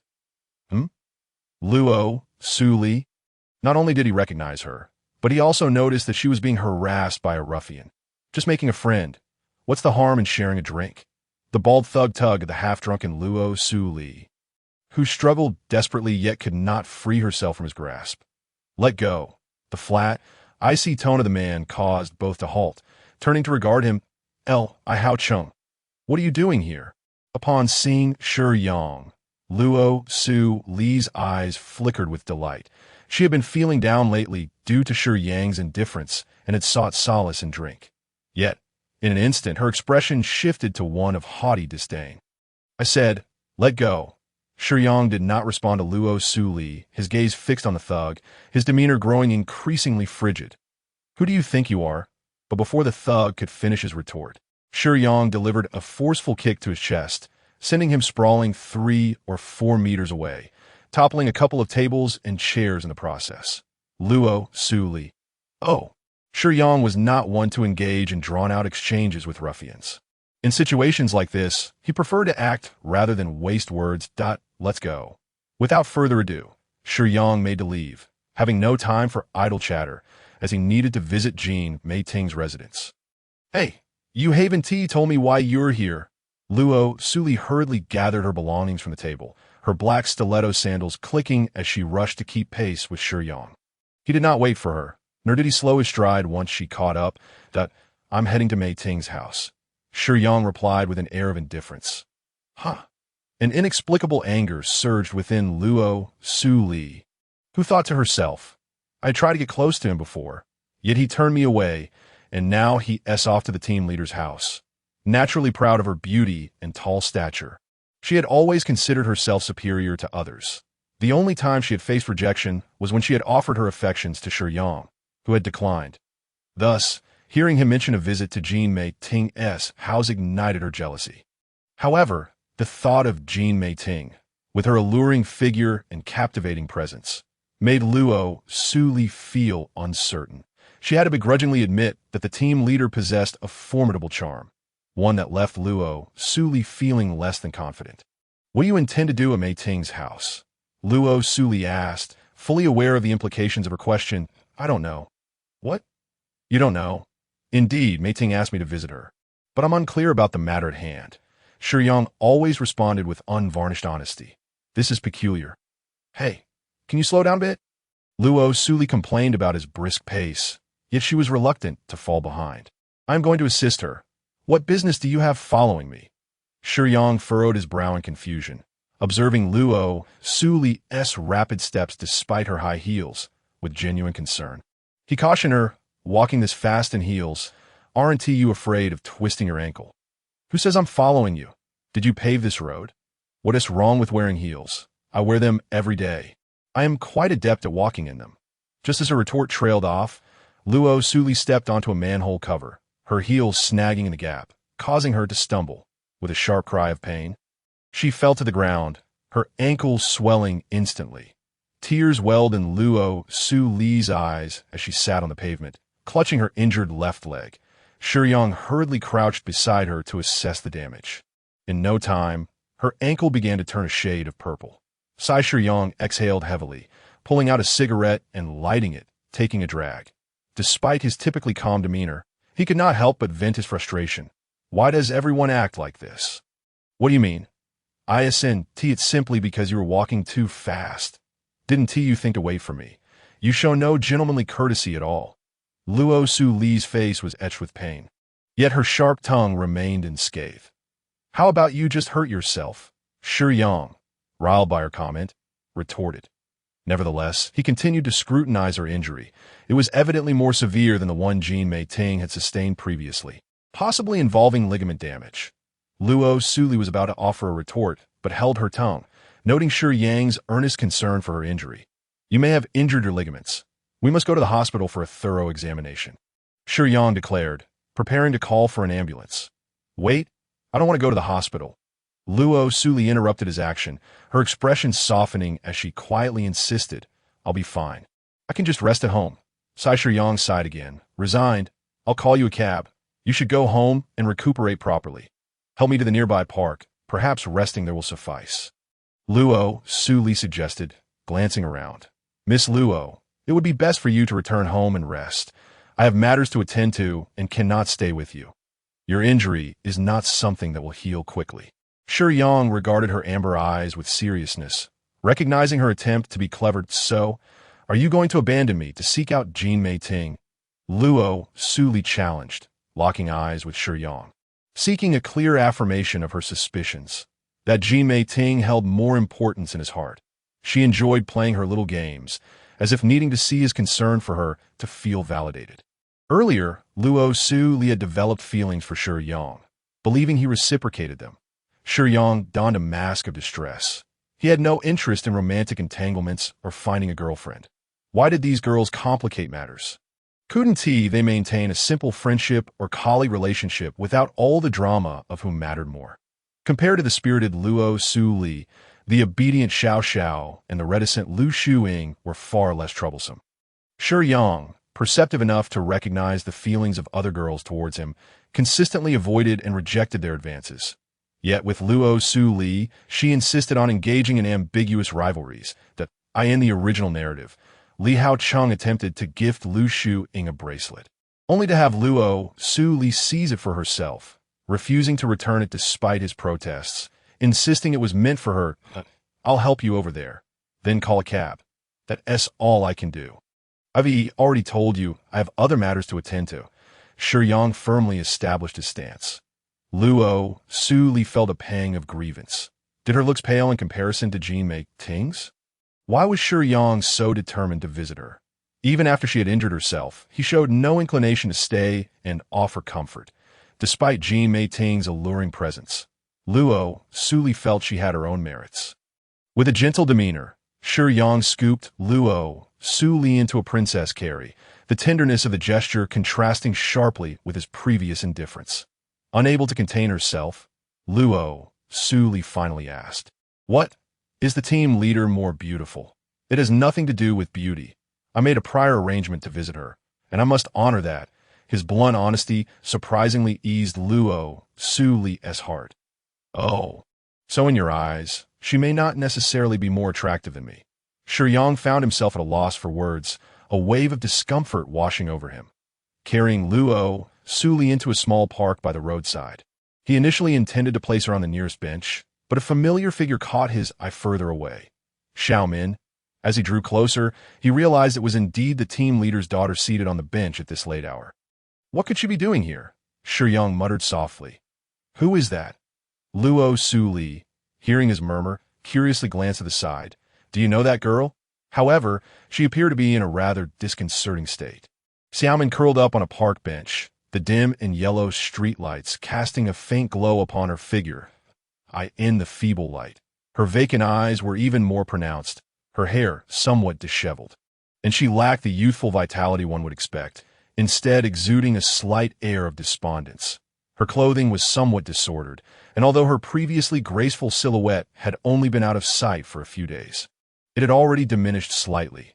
Her complexion had also taken on a duller hue, lacking the previous softness and radiance, and her body trembled intermittently. Xiaomin, the daughter of group leader Jianbing Guozi, was the focus of Shiyang's thoughts as he recalled Rosalie's words. "Ah!" Rosalie exclaimed in surprise. "The group leader's daughter? What is she doing out in the park at this hour? Isn't she afraid of encountering any unsavory characters?" Shiyang contemplated silently, surmising that the group leader's urgent summons was likely connected to her daughter Xiaomin's predicament. It became evident to him that Xiaomin had run away from home for reasons unknown, and as a mother, Jianbing Guozi would be understandably anxious at such an hour, necessitating the assistance of a trustworthy individual to help locate her daughter. Yet, Shiyang was perplexed. Jianbing Guozi had always centered her world around her daughter. How could she allow Xiaomin to venture out alone so late at night? What Shiyang was unaware of was that the relationship between Xiaomin and her mother, Jianbing Guozi, was far from harmonious, often tinged with tension. Consequently, while Jianbing Guozi loved her daughter, her inability to connect with Xiaomin had fostered a lifestyle of indulgence for the young girl, leading to a lack of meaningful communication between them. "Oh, so she asked you to help find her daughter at this late hour? Does she place such faith in your character?" Rosalie remarked with a hint of jealousy. Shiyang chose not to respond, dismissing Rosalie as he slowly approached Xiaomin. "Are you not heading home at this late hour?" Shiyang inquired. Xiaomin, startled by the voice, shook herself from her daze, curling up even tighter, seemingly devoid of any sense of security. She hesitantly raised her gaze, her eyes peering through the disheveled strands of hair that fell across her forehead, and met the sight of Shiyang standing before her. Despite the less-than-bright illumination, Xiaomin distinctly remembered Shiyang's handsome and dashing visage from when she had regained consciousness in the hospital. Later, In conversation with her mother, she learned that it was Shiyang who had rescued her, as well as the one who had taken her and another girl to the hospital, leading her to harbor a sense of gratitude towards him.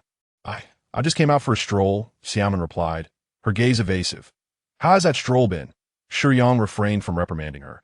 His nature did not lend itself to condescendingly chastising a clearly distressed child.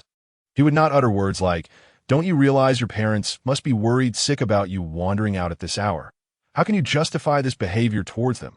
Xiamen found herself at a loss for words in response to Shiyang's inquiry. "It seems you are still not well, and yet you appear quite fatigued," Shiyang said gently, offering a warm smile as he naturally settled down beside her. "A bit," Xiamen admitted, her previous silence replaced by a willingness to engage. Her gratitude towards Shiyang preventing any suspicion of ill intent on his part. "That if you don't mind, shall we head over to the nearby kiosk for a drink?" Shiyang suggested, gesturing towards the direction he had come from with Rosalie. The kiosk offered more than just alcoholic beverages. Non-alcoholic drinks were available as well. Xiamen remained silent, seemingly resistant to the idea, though she unconsciously licked her slightly cracked lips, revealing her evident thirst. "Come on," Shiyang urged, not allowing her the opportunity to refuse, standing up and beckoning her to follow as he turned away.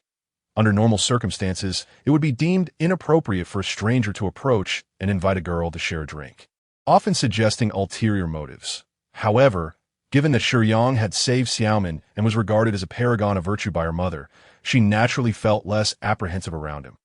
"Hey, are we heading back now? Aren't you going to group leader Jianbing's house?" Rosalie inquired curiously in a hushed tone. "What else is there to do at the group leader's house? Isn't the daughter found?" Shiyang replied, indicating with a nod, as both kept their voices low to avoid Xiamen overhearing.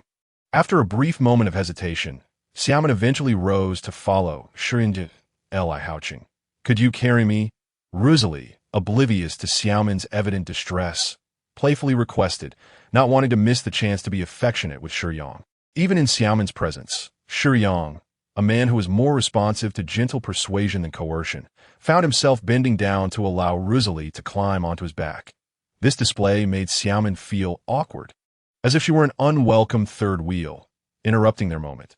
"Let us go," Shiyang said, turning back to address Xiamen in an effort to ease the tension, though he was not particularly fond of carrying young women, especially those with attractive physiques. He merely wished to stabilize Xiamen's emotional state and discreetly inform Jean Meiting of the situation. Deep down, Shiyang experienced a peculiar sensation. The moment he first laid eyes on Xiamen's state reminded him of the young girl, Xiao Sa, from his own home. Could it be? Shiyang was reluctant to acknowledge the thought, for as a man of Chinese descent, he was acutely aware of the perils associated with drugs, harboring an intense aversion to them. He had heard tales of new drugs that could lead to instant addiction. Was that the case here? Returning to the kiosk, the three of them found a small, vacant round table to sit together. Despite having broken 2 tables earlier, the owner, unwilling to engage in conflict, chose not to pursue compensation from Shiyang. He ordered a few drinks and engaged in casual conversation with Xiamen, refraining from probing into her reasons for running away. Instead, he focused solely on her well-being, a conversational approach that was particularly effective with rebellious adolescents. During this tumultuous period, young girls and boys are easily swayed by their emotions and often act impulsively due to a lack of familial care. Why do rebellious youths often speak of death? As Mr. Shi Taixing once remarked, those who frequently utter thoughts of death are not genuinely seeking it, but are rather yearning for love. Furthermore, Xiamen's unique family environment made her more susceptible to extreme emotions. And Shiyang's concern was precisely what she needed. "Uncle, can I stay at your place for a couple of days?" Xiamen mustered her courage to voice this request out of course. "That's perfectly fine that I happen to have another girl around your age at my place. You two can keep each other company," Shiyang replied with a gentle smile. Not elaborating further, "I'll just step away to use the restroom. You two can chat in the meantime." With that, Shiyang seized the opportunity to discreetly excuse himself. While he sought to comfort Xiamen, he did not neglect his responsibilities. Understanding that stimulating interactions were unsuitable for adolescents, he quietly dialed Jean Meiting's number. "Haoqing, are you almost here? It's been a while, and the group leader is becoming anxious." Came a voice on the other end. "Group leader Meiting, when you call me over, was it concerning your daughter?" "How did you know?" Ji Mating was taken aback by Shiyang's foresight. I ran into Xiaoman on my way. How is she? Ji Mating inquired hastily, her voice laden with concern and uncertainty, revealing the profound impact her daughter's sudden departure had on her. Fortunately, she wishes to stay with me for a few days. Is there some conflict between you and your daughter? Ji Mating found herself at a loss for words, unsure of where to begin or how to explain. After pondering for a moment, she decided that speaking face-to-face would be more effective. Where are you now? I'll head over immediately. At the only outdoor kiosk on Yinchi Road. I'm here with Rosalie and Xiaoman. Are you sure you want to come? Shiyang glanced furtively at Xiaoman, who sat awkwardly across from Rosalie, unsure if it was appropriate for the two to meet after their recent disagreement. I'll head over first. Once I arrive, I'll carry Xiaoman and speak to you in person. Ji Mating understood Shiyang's implications. She shared his concerns but felt compelled to see Xiaoman in person to quell her worries. Perhaps I should take Xiaoman to my home first. Once she's settled, we can meet privately. You can wait downstairs and just text me when you arrive, and I'll come down. Shiyang proposed, of course, he would have no objections to meeting Xiaoman directly. However, he discerned the hesitation in team leader Ji Mating's words, suggesting that she too understood that it was not the right time for such a meeting. Typically, when children have conflicts with their families, once the storm has passed, subsequent encounters tend to be much more amicable. It was fortunate that team leader Jean agreed. Over the past couple of days, she had developed considerable trust in Shiyang. Let's head to my place first. It's getting late, Shiyang said to Xiaoman, feigning the demeanor of someone just returning from the restroom. Luo Suli looked at Shiyang with a sly smile, deducing that he must have conferred with team leader Ji Mating, yet she chose not to comment further, propping her head on one hand and slightly tilting her body. She observed Shiyang and Xiaoman with a playful glint in her eyes. May I also rest at your home for a night? Luo Suli asked, feigning weakness, that wouldn't it be better for you to return home? Shiyang frowned, perplexed by her penchant for creating commotion. But you'll be taking Xiaoman back later, so you want to have time to escort me. With my ankle like this, I certainly can't manage on my own without you. Please, I beg you, Luo Suli implored with a feigned fragility. Fine, Shiyang acquiesced. As soon as Shiyang agreed, Luo Suli immediately dropped her fragile facade, returning to a leisurely posture with her head propped on her hand, her eyes in the corners of her mouth betraying a hint of amusement. Shiyang's attention was mostly on Xiaoman, casting a disapproving glance at the capricious Luo Suli without uttering a word to her. Before long, a taxi arrived, and Shiyang led Xiaoman and Luo Suli toward his home. Predictably, as they ascended the stairs, Shiyang found himself carrying Luo Suli. Xiaoman obediently followed behind Shiyang. From this perspective, she seemed rather easygoing. Yet Shiyang knew that the true trouble lurked behind. Big brother, you're back. Little Xia heard the sound of keys entering the lock and, assuming it was Shiyang, joyfully rushed out to greet him. However, upon seeing the unexpected company, particularly the fact that all were women apart from Shiyang, her sense of crisis surged immediately. Who are these people? Little Xia questioned, her gaze shifting to Shiyang, while Luo Suli mirrored her confusion. Both inquired with a tone tinged with indignation. Logically, given Little Xia's temperament, she should not be feeling anger. However, Shiyang had said he was stepping out for a matter, only to return with two girls. Being the one who had arrived first, and having lived with Shiyang for the past few days, her feelings were more a mix of resentment than anger, although she would never voice it, as Shiyang had never engaged in any relationship with her. Luo Suli, on the other hand, expressed her displeasure quite overtly. Little Xia, adorned with tattoos and piercings, was precisely the type of girl Luo Suli would disdain. Yet the fact that she resided in Shiyang's home and the intimate way she addressed him only intensified Luo Suli's irritation. How could I possibly compare to such a person? Facing Little Xia's inquiry and Luo Suli's subtle interrogation, Shiyang maintained his composure, replying, Little Xia, this is a pitiful child I encountered in the park. I've taken her in temporarily. In one simple sentence, Shiyang introduced Little Xia, then turned to her and said, Luo Suli is my colleague, and this is Xiaoman, the daughter of my superior. She will be staying for a couple of days. The three women were momentarily stunned, unable to believe that Shiyang had concluded his explanation so succinctly.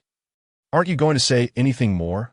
Luo Suli gazed at him in confusion, struggling to comprehend where his confidence stemmed from. Excluding Xiaomin, how could he remain so composed in the presence of two women?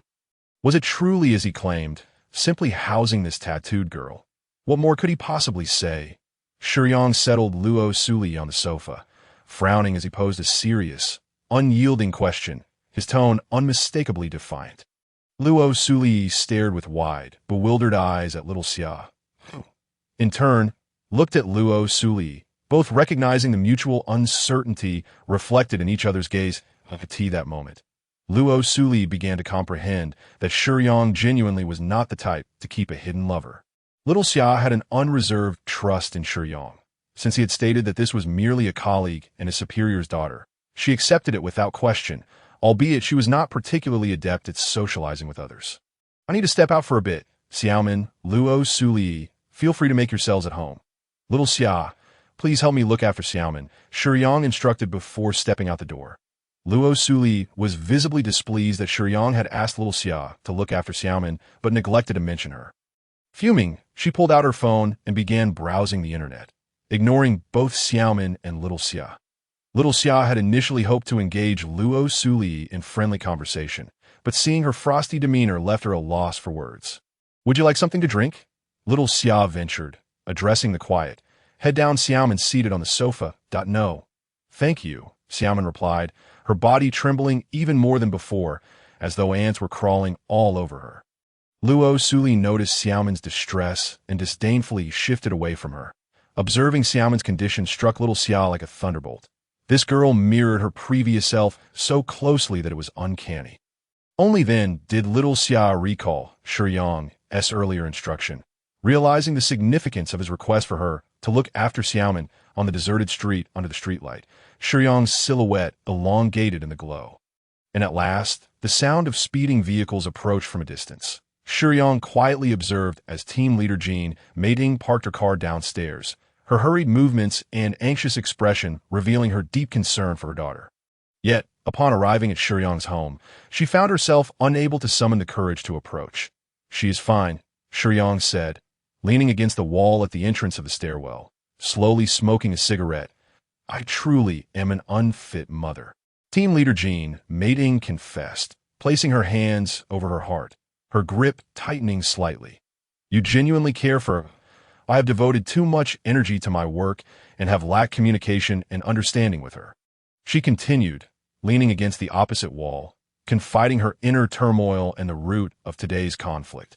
I've always known I should spend more time with my only child, yet I have ascended to the position of department head at the headquarters, and I aspire for higher status to earn more money for a better life for her to, as a single mother capable of affording a luxury car, purchasing a home in an upscale neighborhood, and providing her daughter with an education at an elite school. Shiyang understood the sacrifices she must have made. In my personal view, you are not at fault, team leader Mating. Love does not always need to be expressed verbally. As a mother, you have already given your all. Even in the absence of a deep understanding of your daughter, that is not solely your responsibility. It is simply the nature of our societal environment. When parents and children lack understanding and communication, children often gravitate towards dubious company, embarking on a misguided path. Indeed, team leader Jean Mating had previously reprimanded Xiaomin for associating with such individuals, but she had not had the time to help her correct her course. The consequences of such reprimands had only led to further rebellion, with Xiaomin becoming more deeply entrenched in the company of delinquents, carelessly neglecting her studies. Though Shiyang did not know much about Xiaomin, team leader Jean Mating's confessions provided him with a clearer picture. Houching, may I lean on your shoulder for a moment? Feel free. With a hint of tearfulness, team leader Jean Mating approached Shiyang and gently rested her small head on his shoulder. Her soft, purple hair danced slightly in the breeze, releasing a captivating fragrance that brushed against Shiyang's cheek and collar. Despite her reluctance to accept the harsh reality, team leader Jean Mating began to articulate the reasons behind her quarrel with her daughter. Xiaomin, she is using drugs. Upon reaching this point, her voice shifted from a slight quiver to a choked sob. Having navigated the harsh realities of society, she was painfully aware of the horrors of addiction. Although team leader Jean Mating earned a good income, she knew that if her child fell into the clutches of drugs, no amount of wealth could protect them from being utterly drained. Yet, her concern was not for her financial stability, but rather for the dire consequences that would follow should Xiaoman exhaust their resources and descend into a path of no return. Do not dismiss this as mere alarmism. Drugs are truly that terrifying. I was so angry that I scolded her, even struck her, and threw away the drug she had bought. As she reflected on this, a wave of regret washed over her. I should not have acted so impulsively. Xiaoman was on the verge of craving, and I discarded those things without stopping her from storming out. If she were to do something foolish or encounter an accident outside, I truly do not know how I would go on to this point. Tears had begun to dampen the fabric of Shiyang's white shirt. The cool tears brushed against Shiyang's skin, allowing him to acutely perceive the sorrow of team leader Jean Meiting. He took a deep drag from his cigarette, inhaling the smoke before exhaling it forcefully. With the cigarette clenched between his lips, his free hand gently caressed Jean Meiting's flowing hair. Without you, I truly would not know what to do. Jean Meiting found a tender refuge in Shiyang, who always seemed to be her quiet pillar of support. Concerned for her daughter, Jean Meiting hesitated to seek help from others, nor could she report to the authorities. She had intended to ask Shiyang for assistance. But before long, the oblivious Shiyang had inadvertently located her daughter, which filled her with surprise. My encounter with Xiaoman was also serendipitous. How is she doing now? That addiction. In my household, there's a young girl who also uses drugs. And I possess a stash myself. Before I left, I had instructed her to take care of Xiaoman, so I imagine she knows what to do upon seeing her. I had not anticipated that you had some here. Initially, I intended to procure some, but it was too late, and I could not reach that person, so I had no choice but to retrieve the discarded drugs. Jean Meiting exhaled in relief, lifting her head from Shiyang's shoulder, her large, misty violet eyes sparkling as they gazed at him. Shiyang wiped the tear streaks from Jean Meiting's cheeks, but, realizing the intimacy of the gesture, quickly withdrew his hand. Upon seeing Shiyang's hand leave, Jean Meiting felt a tinge of disappointment.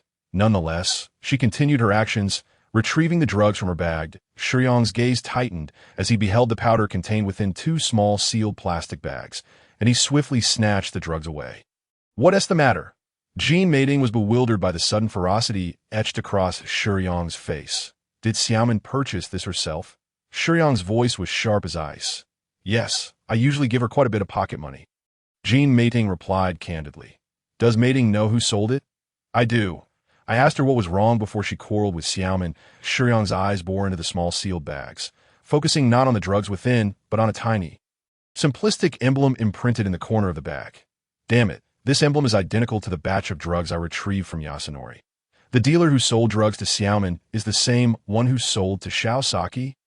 Shiyang realized that Yasunori had initially drugged Xiaoman, but he had not anticipated that the dealer Xiaoman sought out would be affiliated with the same group as Xiao. That a flame of fury ignited within Shiyang.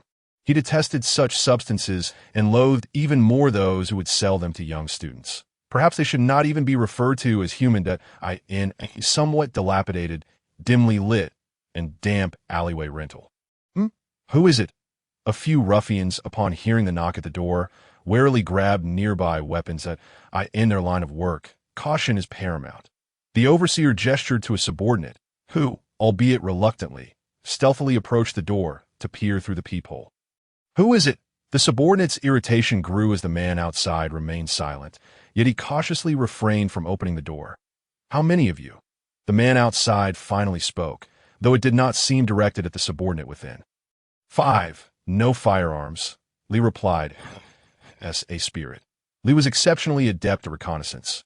Upon hearing that no one inside was armed, Shiyang felt a wave of relief wash over him. He gathered his strength and kicked the door open with a resounding crash. The door flew open, striking the subordinate behind it and sending him sprawling to the ground. The occupants of the room were momentarily stunned by the sudden turn of events as Shiyang entered, his cold gaze instilling fear within them. With a voice colder than a stare, he inquired, "Who is your boss? Damn it! Get him!" A clear command from the overseer spurred the 4 men to charge at Shiyang, unaware that the door had been kicked open by him. Moments later, the 4 thugs lay sprawled on the ground in disarray, while the overseer knelt before Shiyang, trembling as he propped himself up with quaking hands. One leg twisted unnaturally. Who is the boss that has you selling drugs? Shiyang repeated his question. The overseer remained silent. Loyalty aside, he was evidently terrified of the individual who had compelled him to engage in the drug trade. You fear him, but consider this. If I were to let you go, you might choose to remain silent, and that would be your death sentence, Shiyang stated coldly. The small overseer pondered this. It was indeed true that such individuals often preyed on the weak. Cowardly and self-important, believing themselves to be part of the underworld, when in reality they were but vermin. Our boss, the one who supplies us with drugs, is Che Jingzhou, a senior executive of a universe group. That's all I know. I'm just a small fry running errands for the big guy, he divulged. Shiyang seized a crowbar and struck the young man's head with a single blow, shattering it alive. His inquiry was merely to glean the identity of those behind the scenes. Given his current disposition, Shiyang would not allow such filth to live. The shabby room contained little furniture, only a few chairs and a table, leaving no place to conceal anything. Shiyang's gaze quickly fell upon a black bag containing the drugs. He lifted the bag, checked for sure. Yang spoke in a low voice. Team leader Jean Mei Ting fell silent. She had heard numerous accounts of the notorious reputation of Counselor Che Jingzhou, known for his connections to the underworld, making him the most formidable among his peers. The department she managed was far removed from the entertainment industry, hence she had never crossed paths with Che Jingzhou. However, she never anticipated that the drug trafficking business was orchestrated by him, indirectly leading to her daughter's plight. Reflecting on her own resources, she felt utterly powerless. Her position and authority were wholly inadequate to confront Che Jingzhou in defense of her daughter. The harshness of reality weighed heavily upon her. Just as team leader Jean Mei Ting succumbed to her feelings of helplessness, Shiyang inquired, his office is also in the headquarters? Yes, indeed, on the 27th floor. The entire floor is his, she replied, puzzled by Shiyang's question.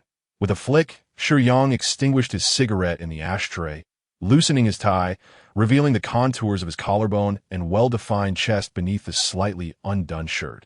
Team leader Jean Mei Ting found Shiyang's demeanor today rather peculiar. He had arrived at her office in the morning to smoke, speaking only a few words before this exchange. After a brief pause, Shiyang stood and exited her office without a backward glance. Team leader Jean Mei Ting's heart ached as she glanced at the photograph on her desk, recalling her daughter's current circumstances. Shiyang had indeed revealed the identity of the drug lord to her, yet she felt powerless to act, intensifying her inner turmoil. Xiaomin was temporarily residing at Shiyang's home, where she and Xiao Xia could care for each other. Even during withdrawal, they could look after one another, which gave team leader Jean Mei Ting some reassurance. She believed that her presence might complicate matters further. Being of the same generation, Xiao Xia was gentle and amiable, making their cohabitation manageable. Luo Su Li, having sustained an injury, was also staying at Shiyang's home and had taken leave from team leader Jean Mei Ting on the 27th floor when the elevator doors opened. The nearby staff were momentarily taken aback. Shiyang's somewhat disheveled appearance drew their attention, as company policy mandated appropriate attire during working hours. His imposing presence startled them. It was evident he was not there for pleasantries. Shiyang had anticipated needing to take action to meet Counselor Che Jingzhou, yet before he could, a call came from within. Let him in, came the command. Counselor Che Jingzhou seemed to possess an uncanny foresight, not allowing his subordinates to impede Shiyang's entry, instead opening the grand doors of his opulent office. Inside, the lavishly adorned room was a stark contrast to the counselor's brazen disregard for the company's reputation. As he gazed languidly at Shiyang, who stepped through the doorway, sitting opposite him was a striking beauty in a white shirt, blue waistcoat, and tailored trousers, her long black hair cascading elegantly. With a graceful figure yet an air of haughtiness akin to that of a black swan, she radiated confidence and affluence, deterring any unwanted thoughts about her.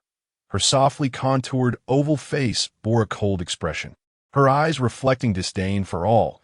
She was the biological daughter of the president and the current vice chairperson of the group. Moments ago, Vice Chairperson Cheju Shi, accompanied by her assistant Zhang Yuqin, had come to discuss matters with Counselor Che Jingzhou. However, his attention was soon captured by an unexpected arrival, a junior staff member, on the surveillance screen. Cheju, she was perplexed. Why would a mere junior employee dare to meet her gaze with such audacity? Did he not recognize her status as vice chairperson? Yet, what intrigued her more was her brother's demeanor. Typically the epitome of a carefree playboy in her eyes, he now exhibited an unusual level of respect toward Shiyang. Hello. How Chung, right? I've heard your valiant deeds these past few days that I understand why you are here. Shall we discuss this in the study? Che Jing-zhou greeted Shiyang warmly, disregarding vice chairperson Che Zhu-shi entirely. Upon laying eyes on Shiyang, an instinctual recognition of his guardian identity surged within Che Jing-zhou, compelling him to take this encounter seriously. He was aware that Li Hao Chung had long since perished, a matter intertwined with his own fate. Yet the will of the world could alter the protagonist's role. Thus initially, Che Jing-zhou had not associated Shiyang with Li Hao Cheng's demise.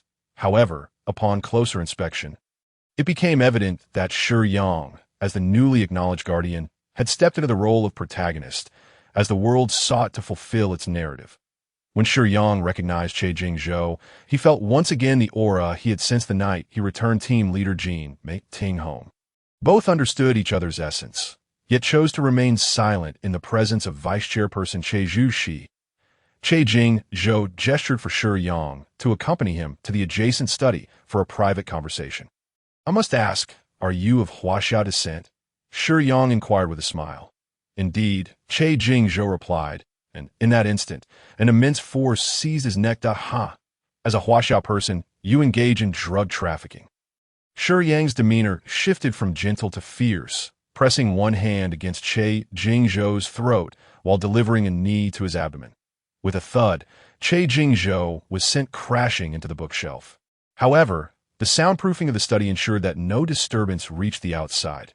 Damn, does a newcomer possess such strength? Che Jing-zhou was astonished by Shiyang's prowess, though the blow did not inflict severe damage. It surprised him, for the majority of spirits required extensive effort to enhance their combat abilities and physical constitution. Yet Shiyang, as a newcomer, evidently boasted advanced combat skills and a fortified physique, a rarity among spirits during their novice phase. Little did Che Jing-zhou anticipate that Shiyang harbored an additional 900 units of energy yet to be utilized. Wait, let's talk, Che Jing-zhou said, rubbing his pained abdomen but managing to rise, gesturing amicably towards Shiyang. Shiyang, too, was taken aback that his full-force strike had not severely harmed Che Jing-zhou. Li, standing nearby, advised Shiyang against engaging in conflict with the seasoned contractor. Master, we do not know the extent of his abilities nor the level of his spirit. It is best not to act rashly. I understood guardians well. She recognized that they all aimed to maintain the stability of the world. Perhaps Che Jing-zhou's actions were driven by his own reasons. Yet Li was unaware that she had idealized every guardian a tad too much.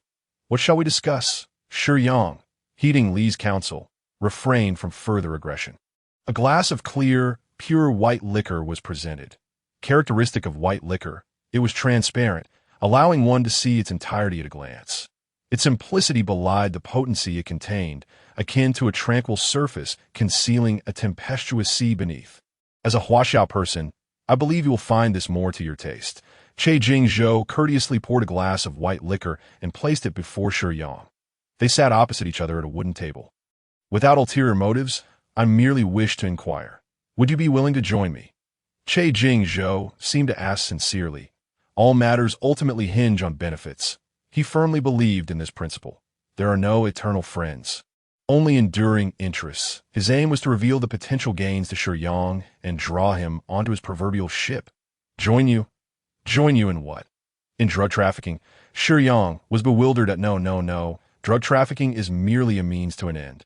My ultimate goal is to seize complete control of this world. Do you understand? This is a primitive realm that if we can gain absolute dominion over it, we can bend it to our will and attain everything we desire. Do you comprehend? So, even if it means accumulating capital through drug trafficking, you still wish to dominate this world. Shiyang regarded Che Jing-zhou with an incredulous gaze. You seem too young, my dear brother. The method is inconsequential. What truly matters is the outcome. How do we achieve our goals? By any means necessary. Only through ruthless determination can one attain what they desire. You're still too young to grasp this. Understand? Indeed, I do not understand, and I do not deny that unscrupulous methods may expedite the path to success, but do you believe you possess the insight and vision to see beyond the horizon? Do not forget, you are a Huaxia person.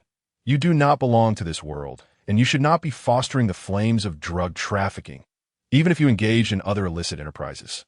I might still comprehend your motivations, but drugs, absolutely not. Shiyang's gaze sharpened, his voice growing increasingly subdued. Very well, let us set aside the topic of drug trafficking for now, that I recognize that your outrage stems from my involvement in it. Let us discuss another, more pressing matter, if we can reach an agreement on this. I can cease drug unexpectedly, Che Jingzhou conceded. Observing his demeanor, Shiyang felt an inexplicable unease. Why was Che so intent on exerting control over this world? Was he willing to forsake his own dignity to cater to Shiyang and pursue a collaborative objective? Would his participation truly wield any substantial influence on this realm? We are all guardians. In the real world, there exists an organization composed of guardians in Huaxia, known as the Great Wall Watch, of which I am also a member. Once you return to the real world, it won't be long before someone approaches you, inviting you to join the organization. However, you remain oblivious to the fact that, while the Guardians organization may appear noble, dedicated to maintaining the balance of the world, where there are people, there exists comparison and conflict. It is no simple feat to rise within any organization. Now that you have encountered me, and I have had the fortune of meeting you, I invite you to assist me in acquiring the power of the world, to obtain the entirety of this world's power, allowing you to ascend to the status of a seasoned contract guardian, while I would reap considerable benefits and elevate my own strength. This is a mutually advantageous proposition.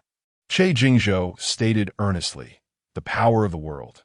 This is your goal. Shiyang inquired, his gaze shifting towards L. I was evidently taken aback. She had not anticipated that a guardian would attempt to usurp the power of the world. Suddenly, she recalled the disappearance of the child of the world upon her arrival in this realm. Li Houching. Is the protagonist here someone you killed? Li voiced this question through Shiyang. Initially sincere. Che Jingzhou's expression soured at Shiyang's inquiry, his mind racing. Could this kid have caught on? That shouldn't be the case. He is merely a newcomer. From his earlier words, it was clear he had yet to engage with the organization. So how could he know the connection between the power of the world and the protagonist? Yes, indeed. Che Jingzhou admitted, the certainty in Shiyang's tone indicating he possessed a means of understanding the relationship between the power of the world and the protagonist. Che Jingzhou had initially underestimated him as a novice and had inadvertently revealed too much, denying it would now be futile. Yet this was also a means to advance further. At this point, Che Jingzhou stood up, his expression fervent. Every guardian in Huaxia must join the organization. You are too young to comprehend the challenges of navigating the organization, the heights that must be scaled to reach leadership positions. Without strength, all is mere talk. We are already guardians. We have witnessed a broader world. Can you truly resign yourself to mediocrity? This is but a low-level world. By acquiring the power of the world, we can become stronger. This is a rare opportunity. Wait, how could the power of the world possibly strengthen guardians? Li seized upon a flaw in Che Jingzhou's words, voicing her concern through Shiyang.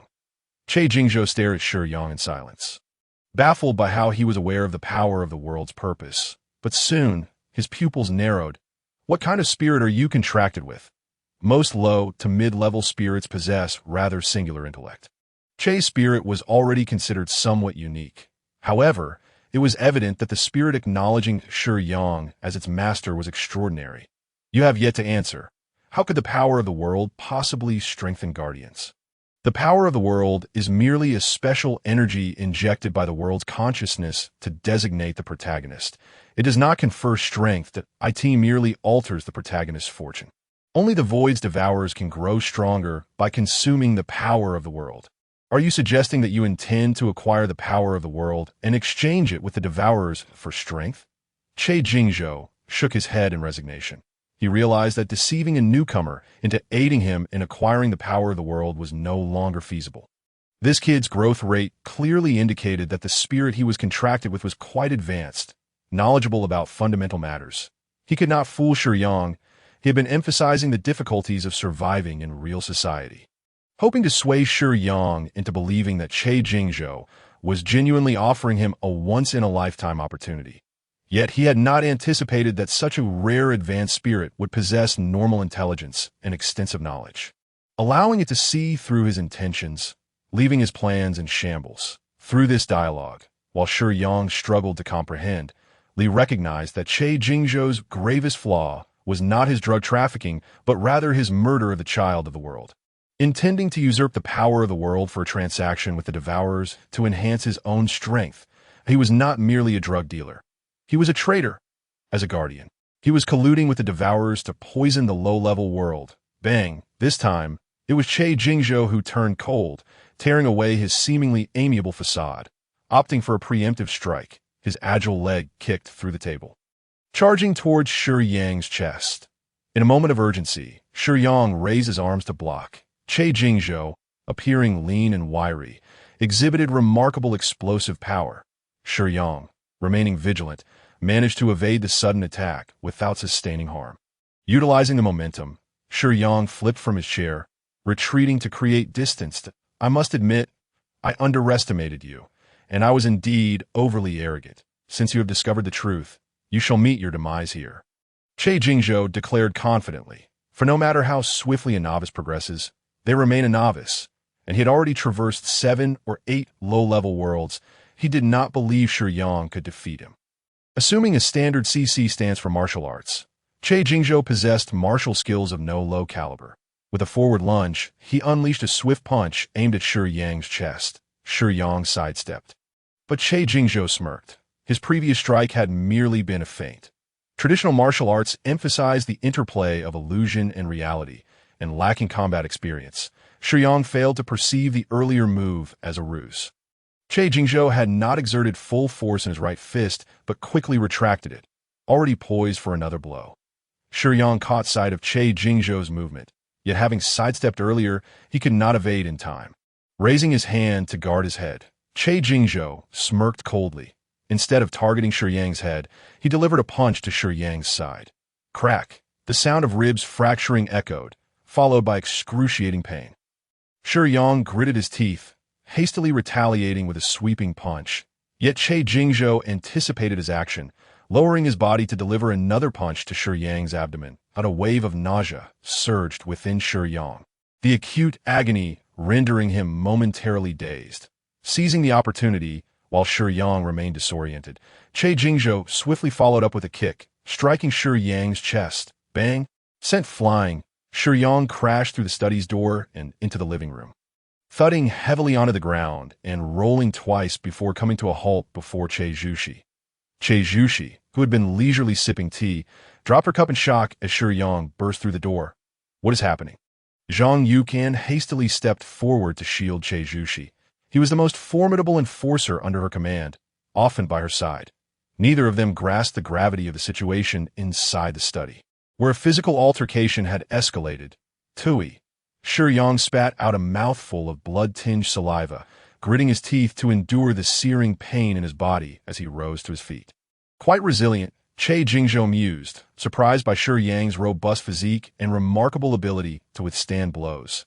Had he been an ordinary newcomer, he would have been incapacitated by Che Jingzhou's strikes, eliminated in a single encounter. Yet Shiyang's physique measured a remarkable 24.8. What would be lethal to others he managed to endure. Let us continue. May you endure a while longer. Che Jingzhou flicked his wrist dismissively, a look of disdain on his face as he approached the shattered door, casually kicking a troublesome piece of solid wood aside. Che Zhuxi had not anticipated this, nor had Zhang Yukan. They initially perceived Che Jingzhou as merely a dandy, one of the president's sons who would engage in frivolous pursuits and employ petty tactics. However, they were astounded by Che Jingzhou's prowess. From the earlier exchange, Zhang Yukan understood he was significantly inferior to Che Jingzhou. Adjusting his suit, Che Jingzhou nonchalantly lit a cigarette, exuding an air of arrogance. Shiyang refused to remain on the defensive any longer. He executed a direct front kick aimed at Che Jingzhou's midsection. However, Che Jingzhou, cigarette in mouth, retreated, causing Shiyang's kick to miss. Seizing the moment, Che Jingzhou launched himself upward, delivering a high kick directly to Shiyang's chest, forcing him to stagger back several steps. Though Shiyang clearly found himself at a disadvantage, the strength and speed exhibited during their confrontation far surpassed the ordinary, leaving Zhang Yukan and Che Zhuxi in stunned silence. Master, he possesses Huaxia martial arts skills, likely at an elementary level. Relying solely on advanced foundational combat abilities will not suffice to defeat him, but we still have ample energy. Allow me to enhance your physique, Li exclaimed anxiously as she observed Shiyang enduring a relentless beating. Also strengthen my martial arts abilities. Shiyang was acutely aware that he was no match for Che Jingzhou. However, upon witnessing Che Jingzhou's movements, he felt a pang of envy. The martial prowess of Huaxia was indeed formidable, highly esteemed in the intermediate realms, and even held a notable place in the high martial worlds like that of Marvel. In fact, even Dragon Ball, a quintessential example of high martial arts, lacks true martial capabilities. Those familiar with the source material and its animated adaptations know well that Dragon Ball primarily consists of raw, barbaric brawling, devoid of any real techniques. Huaxia's research into physical combat has reached an extraordinarily profound level, making it an object of desire for anyone seeking to enhance their close combat abilities. Master, enhancing Huaxia's martial prowess is currently unfeasible. The energy at hand is insufficient, and the basic enhancements are inadequate. Shall we directly augment the body? Li proposed that. Is it truly that expensive? Shiyang responded in astonishment.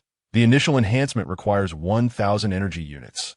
The intermediate level demands 10,000, and the top tier necessitates 100,000, Li quickly elucidated. Achieving the pinnacle of martial prowess is said to lead to the legendary state of invulnerability, where a mere fraction of force can yield an outcome of 100-fold strength. In the manga blade of the immortal, Guo Wang grasped the ultimate principle of martial arts, touching upon the realm of invulnerability. Similarly, in One Punch Man, the combined assault of Bang and his brother Bomb also grazes this extraordinary state. Other examples, such as the North Star Fist and the Elder from the Strongest Disciple Kenichi, barely reach this esteemed level. The greatest limitation faced by these masters is their own physicality, yet their techniques are on the cusp of perfection. This illustrates the immeasurable destructive power and lethality that the highest levels of martial prowess can unleash. Furthermore, this ability synergizes with an individual's other capabilities and physical enhancements, leading to even greater destructive force. Thus, while 100,000 may seem exorbitant, it is in fact quite reasonable. Young master, there are more chapters ahead. Please turn to the next page to continue reading.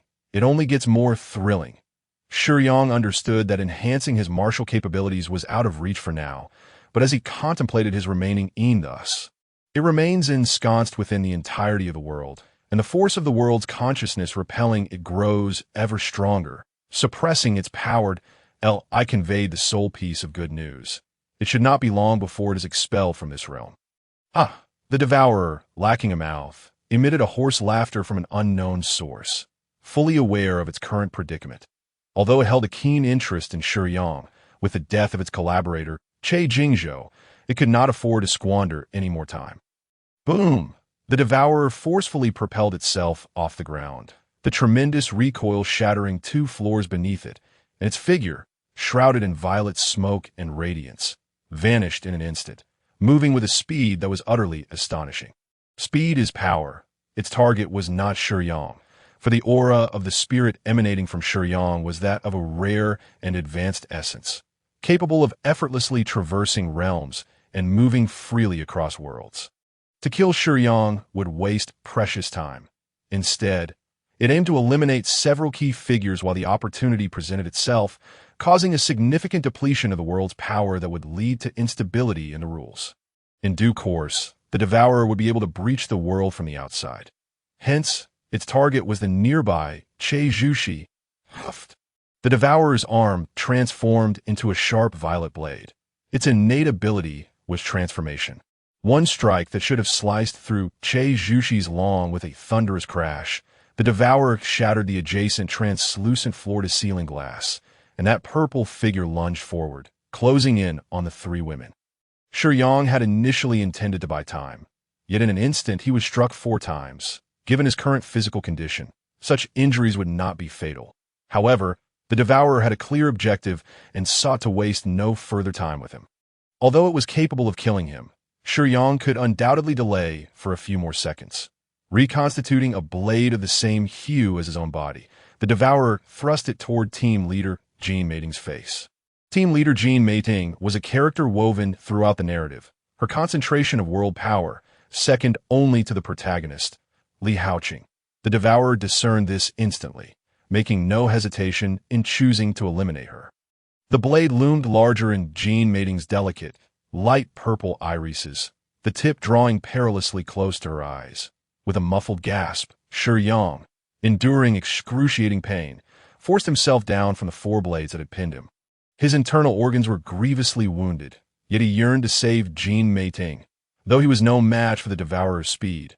Through the shattered glass, Jianbing caught sight of Shiyang's desperate struggle. Never before had a man fought so valiantly for her. Death loomed before her, and memories of the past flickered before her eyes like a revolving lantern.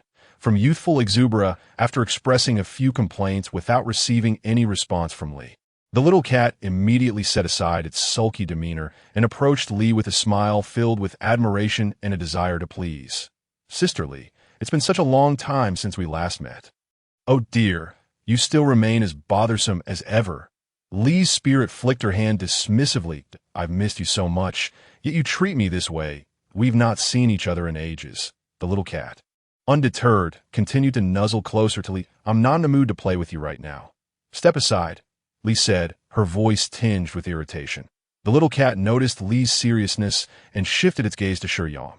"Is this the new master that Sister Li acknowledges?" It's been ages since she sought a new master.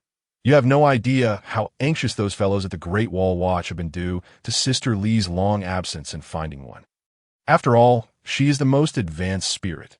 This fellow is indeed quite impressive, the little cat mused, settling beside Shiyang's pale cheek, which bore the marks of blood loss. It recalled Shiyang's unwavering rejection of Che Jingzhou and his fearless demeanor in the face of the Devourer, offering its own approval with a beaming smile as it rubbed against Shiyang's face. "Xiao AI, you're supposed to be a high-level spirit.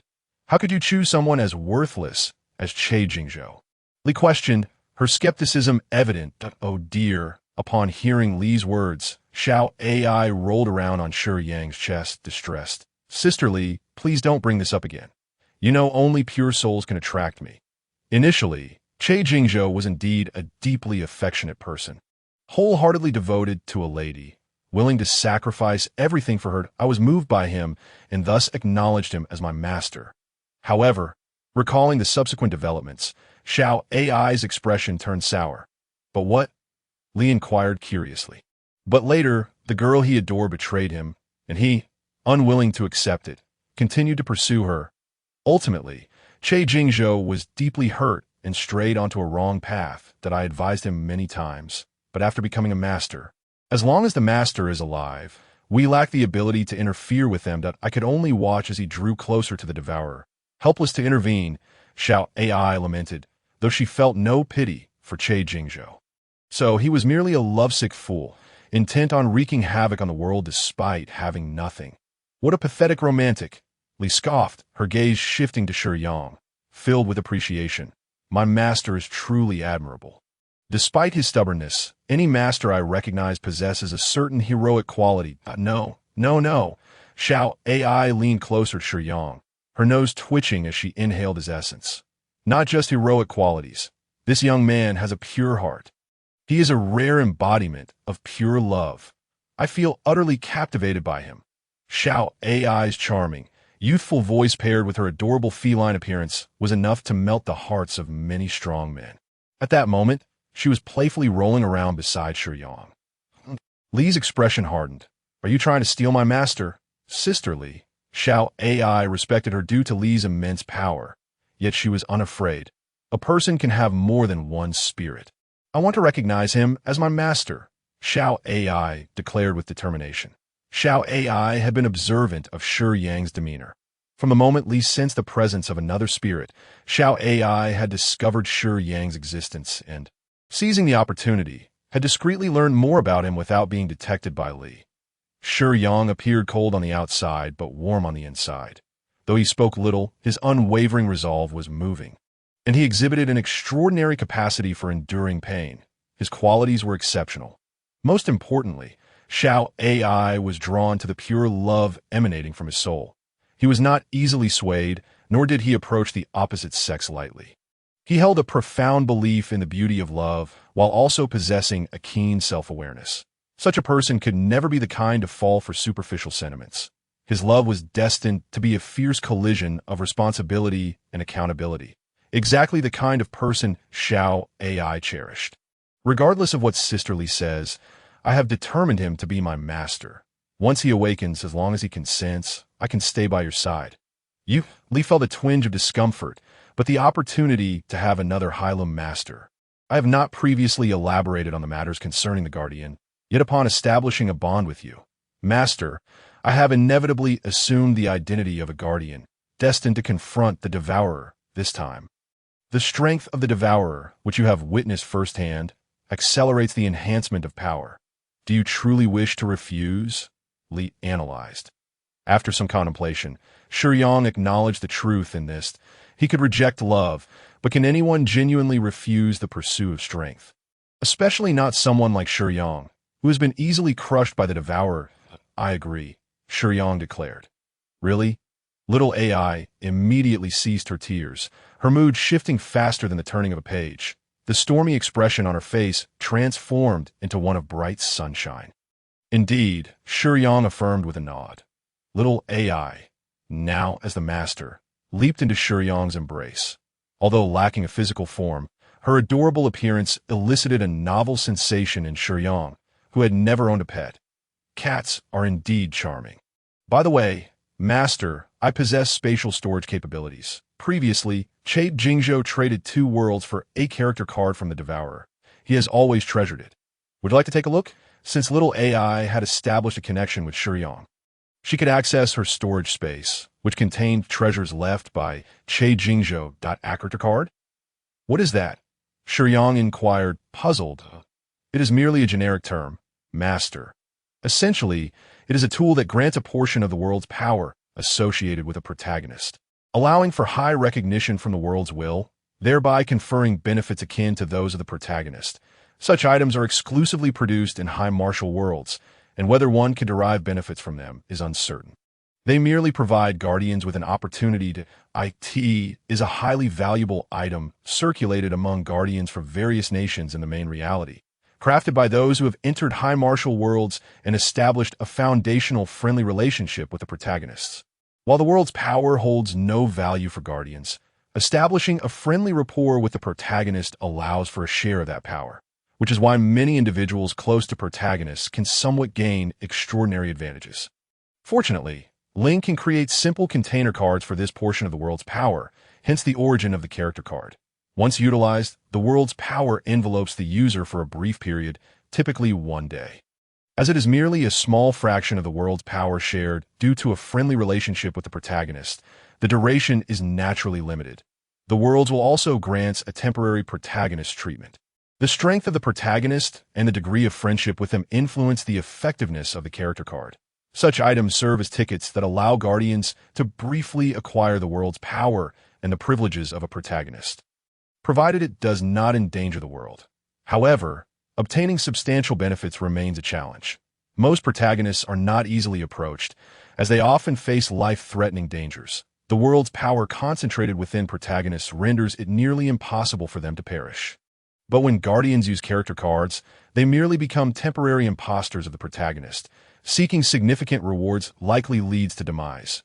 Yet, some have indeed reaped immense benefits. For instance, in One Piece, Luffy is one of the most accessible protagonists to establish a friendly relationship with. Acquiring his character card and risking one's life following the plot may yield a devil fruit, which significantly boosts strength. High risk, yet substantial rewards. Gazing at the character card in his hand, Shiyang was astonished. Evenly was momentarily taken aback, while little Ai wore a look of pride. Alex Mercer, commonly referred to as Brother A, his character card was presumably acquired after he was slain by the Devourer, subsequently retrieved as a relic and exchanged with Che Jingzhou, As previously stated, the character card represents a fleeting opportunity to play the protagonist. What one gains entirely depends on personal capability and fortune. The majority of individuals are unlikely to obtain any benefits, and the more perilous the world, the greater the rewards, which only intensifies the allure in the world of prototype. Establishing a connection with brother prior to the virus outbreak to obtain the character card is not difficult. Yet to date, no one has ever acquired the perfect virus blacklight from the protagonist. The High Martial world is one of extreme danger. Nevertheless, danger does not equate to the character card being useless. The blacklight is the ultimate virus that countless individuals yearn for.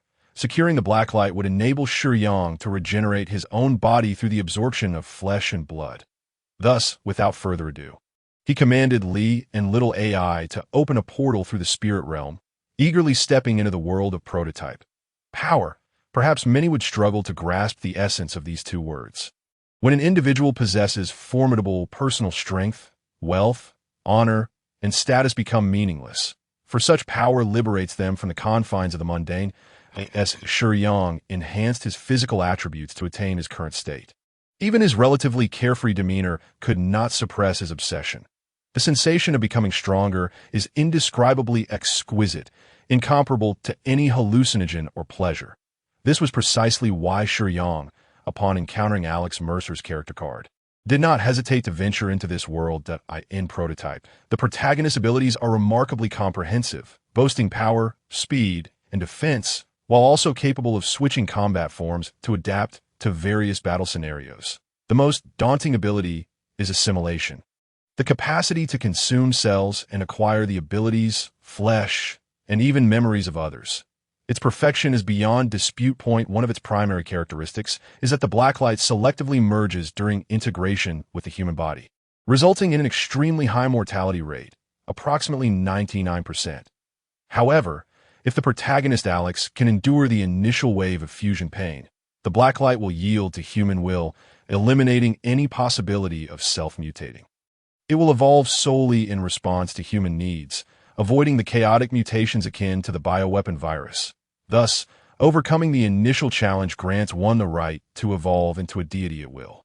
For Li, acquiring the virus's core would enable her to expend energy to enhance the blacklight's selective mortality defect. Therefore, the sole question before Shiyang is how to obtain the blacklight virus's core.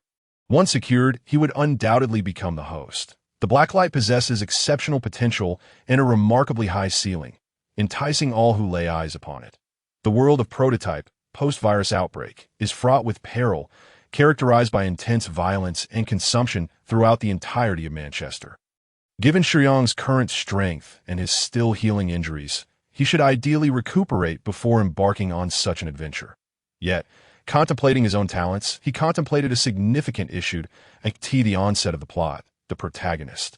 Alex Mercer faced the task of eliminating personnel researching the blacklight virus for the company Gentech. Consequently, Alex seized the evolved blacklight virus to threaten Gentech, seeking a path to survival and profit. However, Gentech hired assassins to eliminate Alex. In a moment of desperation, Alex shattered the virus reagent, unaware that he was among the rare few who met the criteria to become a blacklight host. Thus, the previous Alex Mercer perished, and what followed was the virus entity Alex. Shiyang discerned a critical flaw within the plot. Li and Little AI recounted methods employed by predecessors. The first step for all Guardians entering prototype is to establish a good rapport with the protagonist. Then, when the protagonist makes an escape, seize the remaining blacklight virus solution from Alex's possession. However, others are not fools. How could they easily trust someone approaching with ulterior motives? Not to mention standing alongside Alex against Gentech. Many may be unaware of Gentech, but none can be ignorant of Blackwatch. The strength of that force requires no further elaboration, does it not?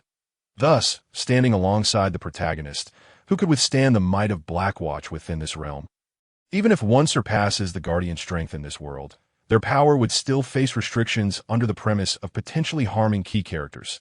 The world will favor Guardians, yet does not imply that Guardians are free from limitations. Therefore, employing skilled individuals to forcibly seize the blacklight is impractical. However, aligning with Gentech to acquire the blacklight during the period between the protagonist's death and the virus's reconstitution is even less feasible.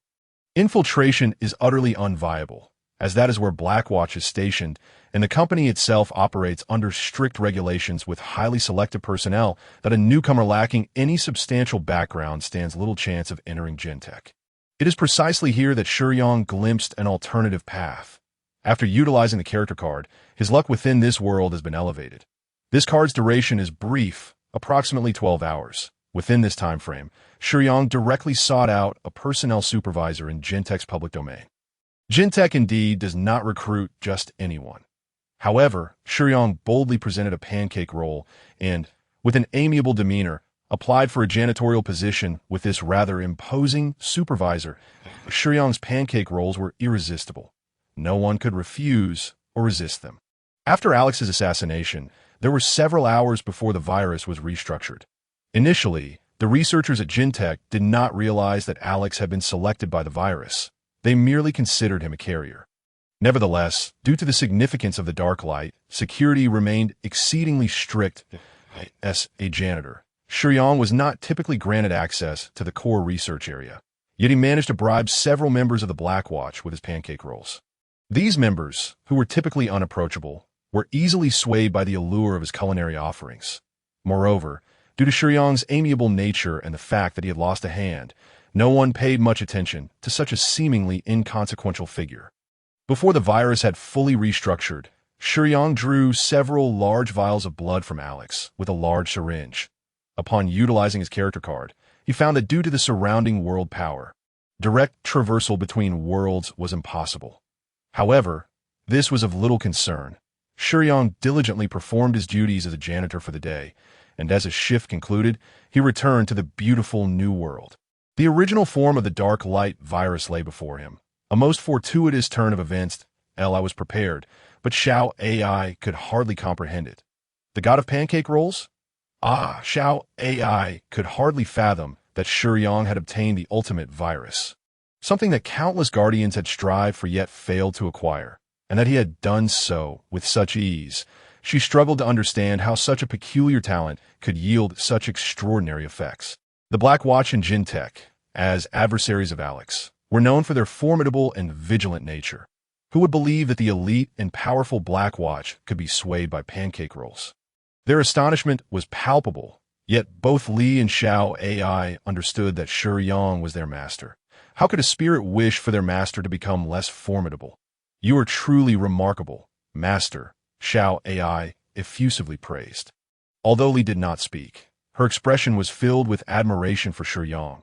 As she reminded him, Master, we now possess the original virus, and we merely need to gather some energy to enhance the lethality of the Dark Light Soul weakness before we can utilize it. How do you feel? Team Leader Jean Mating brought quite a few items, including food, drinks, and nutritional supplements. Her words were warm, yet her expression carried a hint of awkwardness. I heard from the nurse that you woke up this morning. I was at the company and couldn't be by your side to care for you. I apologize. Team Leader Jean Mating said as she sat beside Shiyang's hospital bed, casually picking up an apple. Would you like to eat? Team Leader Mating, why such formality? You caring for me is something I should be grateful for. Why are you apologizing? Shiyang replied, his mood buoyant, a gentle smile gracing his face. It is what I ought to do. After all, you have saved me more than once, she responded, casting a subtle glance at the empty sleeve of Shiyang's hospital gown. That I did not save you in hopes of your gratitude. You always say that, Shiyang retorted. Team Leader Jean Mating gracefully took a fruit knife and carefully peeled the apple for Shiyang. Master, you actually considered not wanting me. Thank goodness you didn't team us out.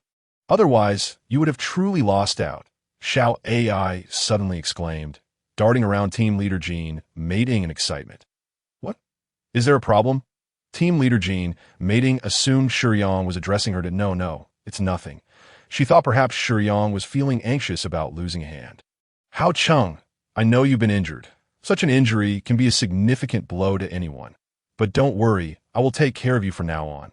You can come stay at my house. Shiyang was taken aback by Team Leader Jean Mating's response. He had merely been curious about Xiao AI's behavior, prompting him to speak out. Master, while your tastes are unique, your judgment is quite sound. Xiao AI teased Shiyang, her mood surprisingly cheerful as she shot him an understanding glance, acknowledging team leader Jean Mating's beauty. Though she verbally expressed jest, Xiao Ai was well aware that Shiyang harbored no ulterior motives.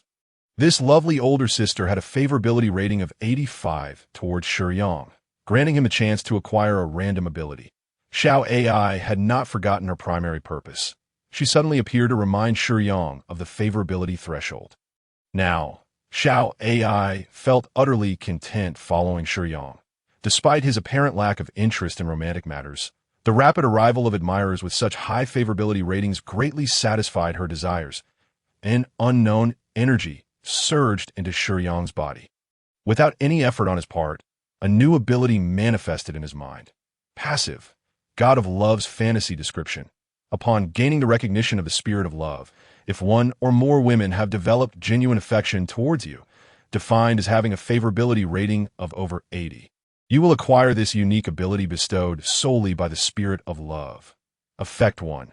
As the host, if male, you will possess a natural allure towards females, the greater the disparity in mental strength, the stronger this attraction will be. Conversely, if a female possesses greater mental strength than the host, she will harbor a basic fondness for the host. Effect 2. Fantasy.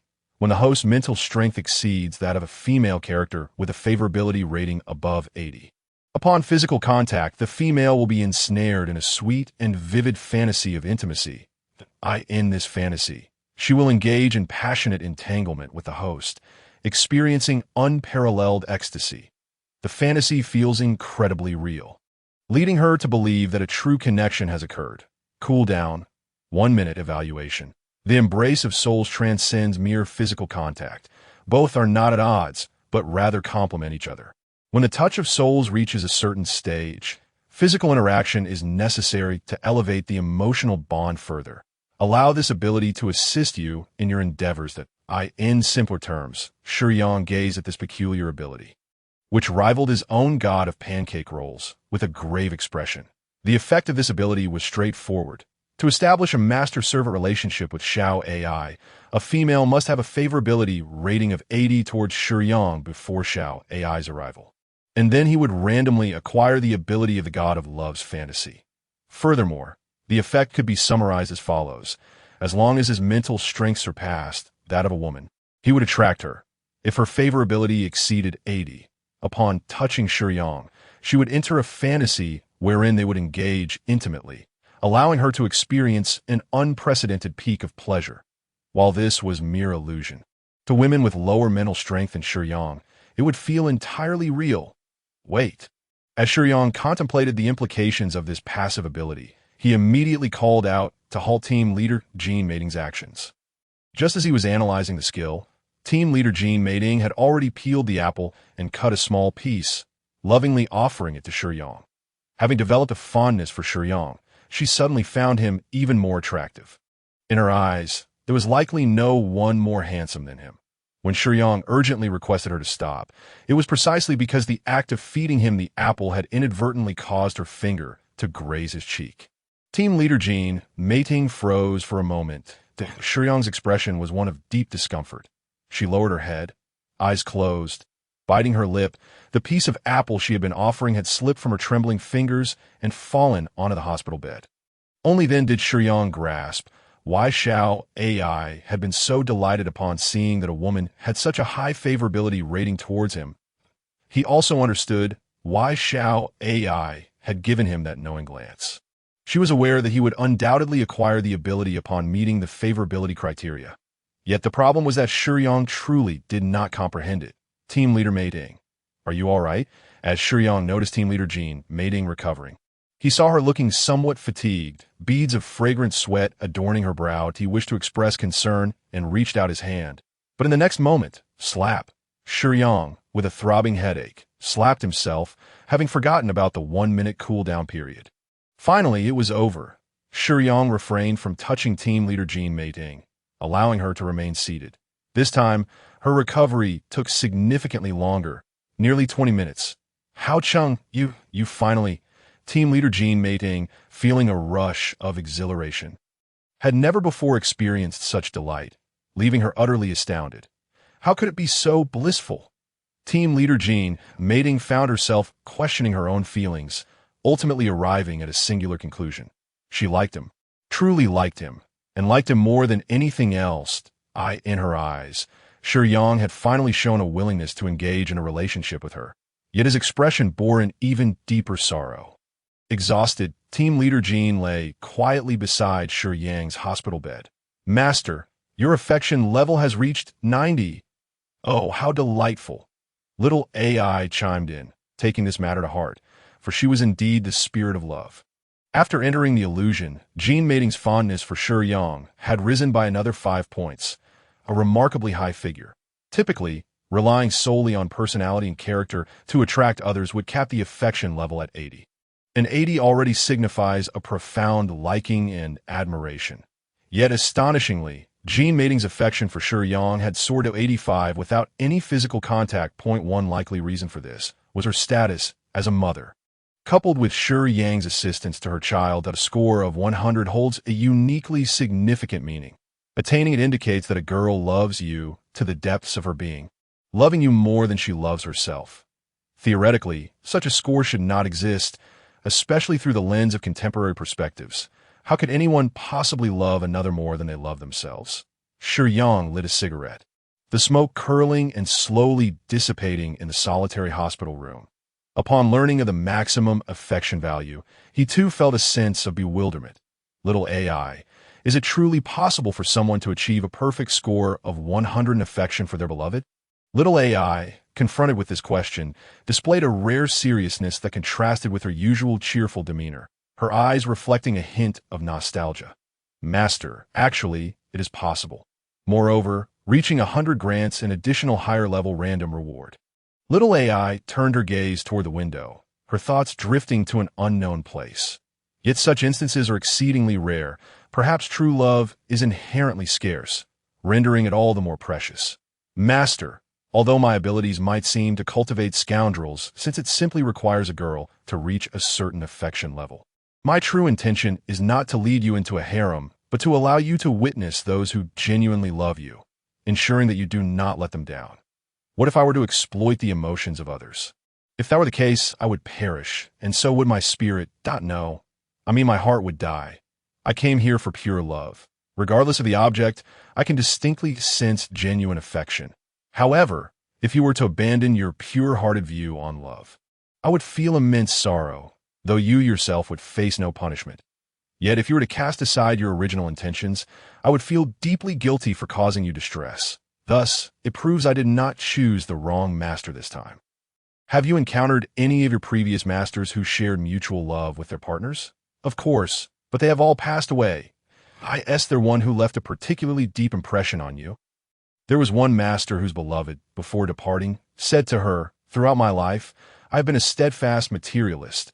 Yet for you, I hope for a future life together." Wait, I think I have heard that before.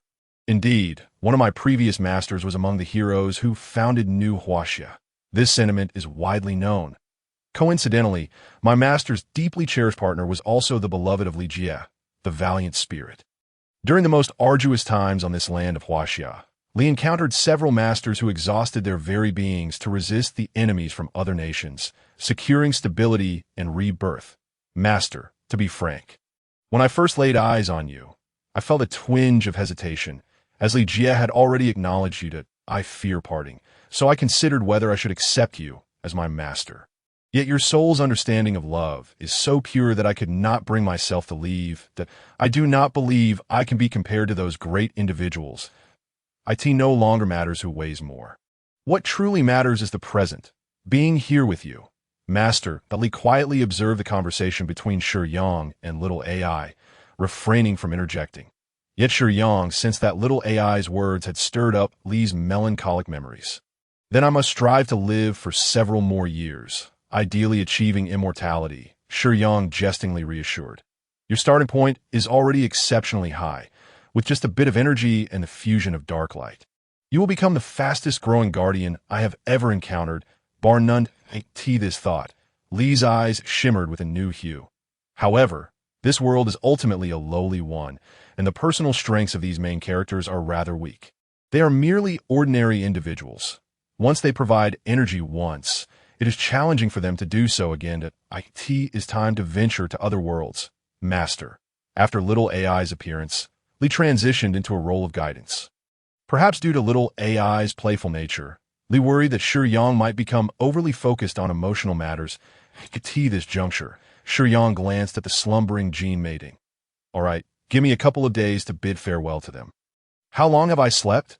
Team leader Jean, mating, stirred awake, rubbing her drowsy eyes, her gaze transforming into crescent moons filled with affection as she looked at Shiyang. It is already midnight.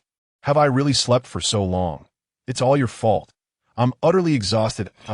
Yes, it's all my fault, Shiyang admitted with a hint of resignation. I am nearly recovered. I plan to be discharged tomorrow morning. Shiyang lit another cigarette. Team leader Jean, mating, observed the small mountain of cigarette butts in the ashtray by the window, her brow furrowing slightly. She adjusted her disheveled clothing and quietly approached Shiyang from behind, wrapping her arms around his waist and gently advising, please don't smoke so much in the future, all right? Through the fabric, team leader Jean did not make contact with Shiyang's skin. This is one of my few hobbies. If I do not smoke, what else is there? Shiyang, fearing that team leader Jean might touch his uncovered skin, gently twisted away, freeing himself from her embrace, although Shiyang was resistant to her advice. Team leader Jean did not take offense that it was common for men to smoke. She was merely concerned for his health and did not oppose his habit. Previously, what was it that was trying to kill us? Team leader Jean inquired curiously, having long wished to ask.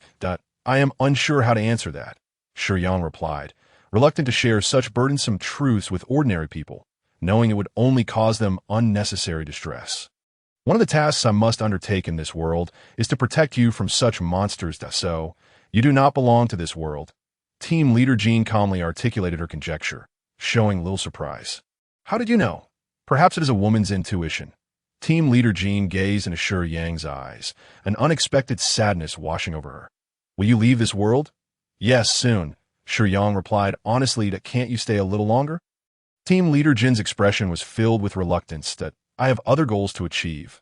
I apologize. Shiyang understood the depth of her feelings, and even though he was hesitant to accept them, he did not wish to cause her pain. So he responded as gently as possible. Then, if those monsters come to kill me again, will you still protect me? Team leader Jean sought clarity on this matter, stating, can you tell me unequivocally? This is very important to me. The intensity of her feelings made Shiyang instinctively avert his gaze from hers. He was unwilling to accept, nor could he dare to. Yet he did not disappoint her. Yes, I will certainly protect you, no matter what happens. Then, you will return, won't you? Yes, I can come to see you often. Team leader Jean mating looked at Shiyang, her face drawing ever closer to his, recalling the boundless ecstasy they had shared moments before. Her breath quickening slightly, as the heroine of the story.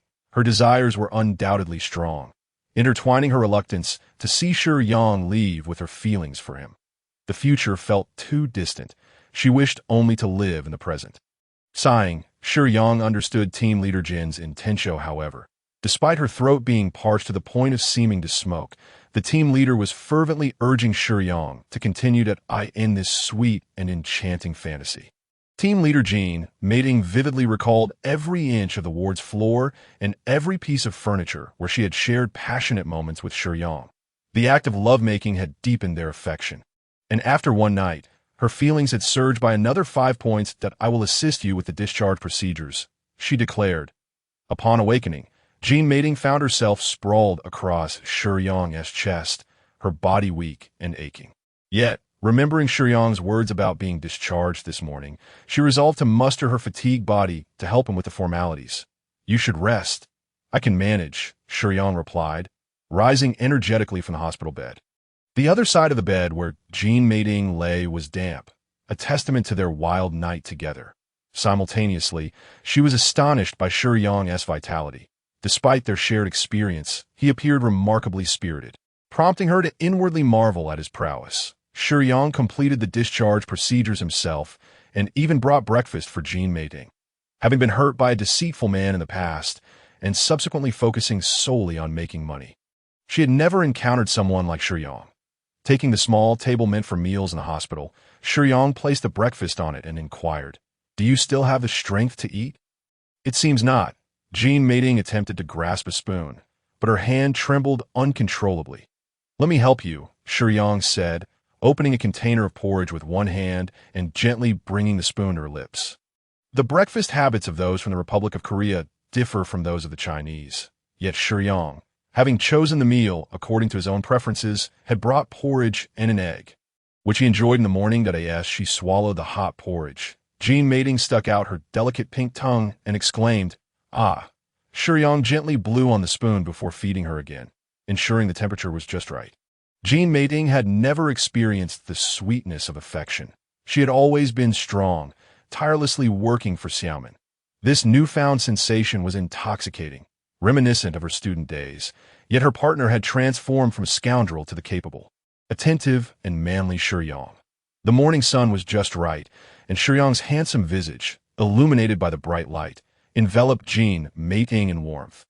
"This breakfast pales in comparison to what you prepare. Will you make it for me again when we return?" Jean Mating, once a sophisticated and alluring woman, now resembled a love-struck girl. Yet, the more alluring a mature woman, the more captivating she becomes when blushing.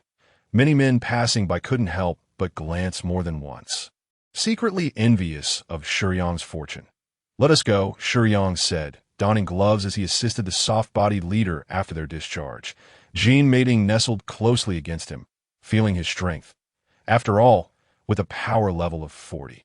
Supporting a woman weighing less than 100 pounds was hardly strenuous. If he wished, he could effortlessly lift her with one hand.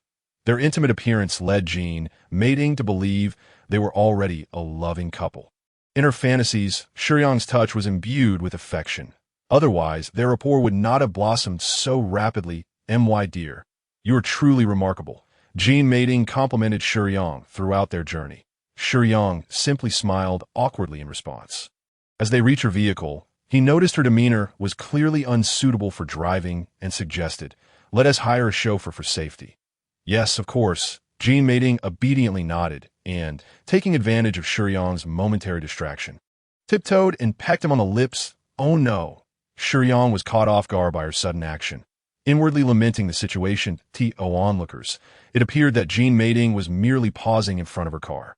Yet, in her perception, Shiyang had boldly pressed her against the engine, igniting a thrilling exhilaration within her. This was a parking lot, and as a manager of the Universe Group, if anyone discovered her engaging in such behavior in public, her reputation and status would be obliterated due to her scandalous actions. Yet, she found it exhilarating. Indeed, she could refuse Shiyang, for such matters require mutual consent, but Jean Mating did not decline. Amidst her trepidation, she felt an unusual thrill that, if it were him, I would willingly surrender everything to him, she mused. "Are you going home?" Once in the car, Jean Mating found herself reluctant to let Shiyang leave.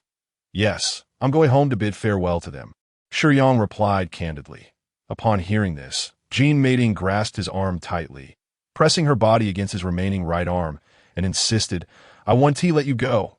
Fortunately, Shiyang was wearing long sleeves and gloves. "Mating, you should know that you cannot stop me. Besides, I genuinely have my own matters to attend to. Please don't call me by my title. Just call me Mating or sister." Jean Mating's delicate fingers lightly rested against her lips as she gently shook her head. Her playful demeanor wasn't meant to dissuade Shiyang, but rather to test the waters. Since Shiyang was destined to leave, she proposed another request. "Will you accompany me for a day, please?" Her pleading expression made it difficult for Shiyang to refuse. And Jean Mating knew he was more receptive to requests than to pouting. "All right," Shiyang acquiesced. "Please take me to the headquarters of the Universe Group." Not long after, the car arrived at the grand building of the Universe Group. "What do you wish to do at the company?" Shiyang inquired, puzzled that I need to submit a leave application. Sometimes, as a supervisor, it can be quite troublesome to take a break. You promised me you would keep me company today. "Yes, I will not go back on my word." "You go ahead. I will wait for you downstairs," Shiyang replied, lifting his gaze towards the Universe Group headquarters. The previously damaged 2 floors had been repaired, and the building's structure remained intact. The repairs were merely a minor task. While waiting for the team leader, a woman soon emerged from the office building, though it was not Jean Mating. Hung, the woman approached with enthusiasm.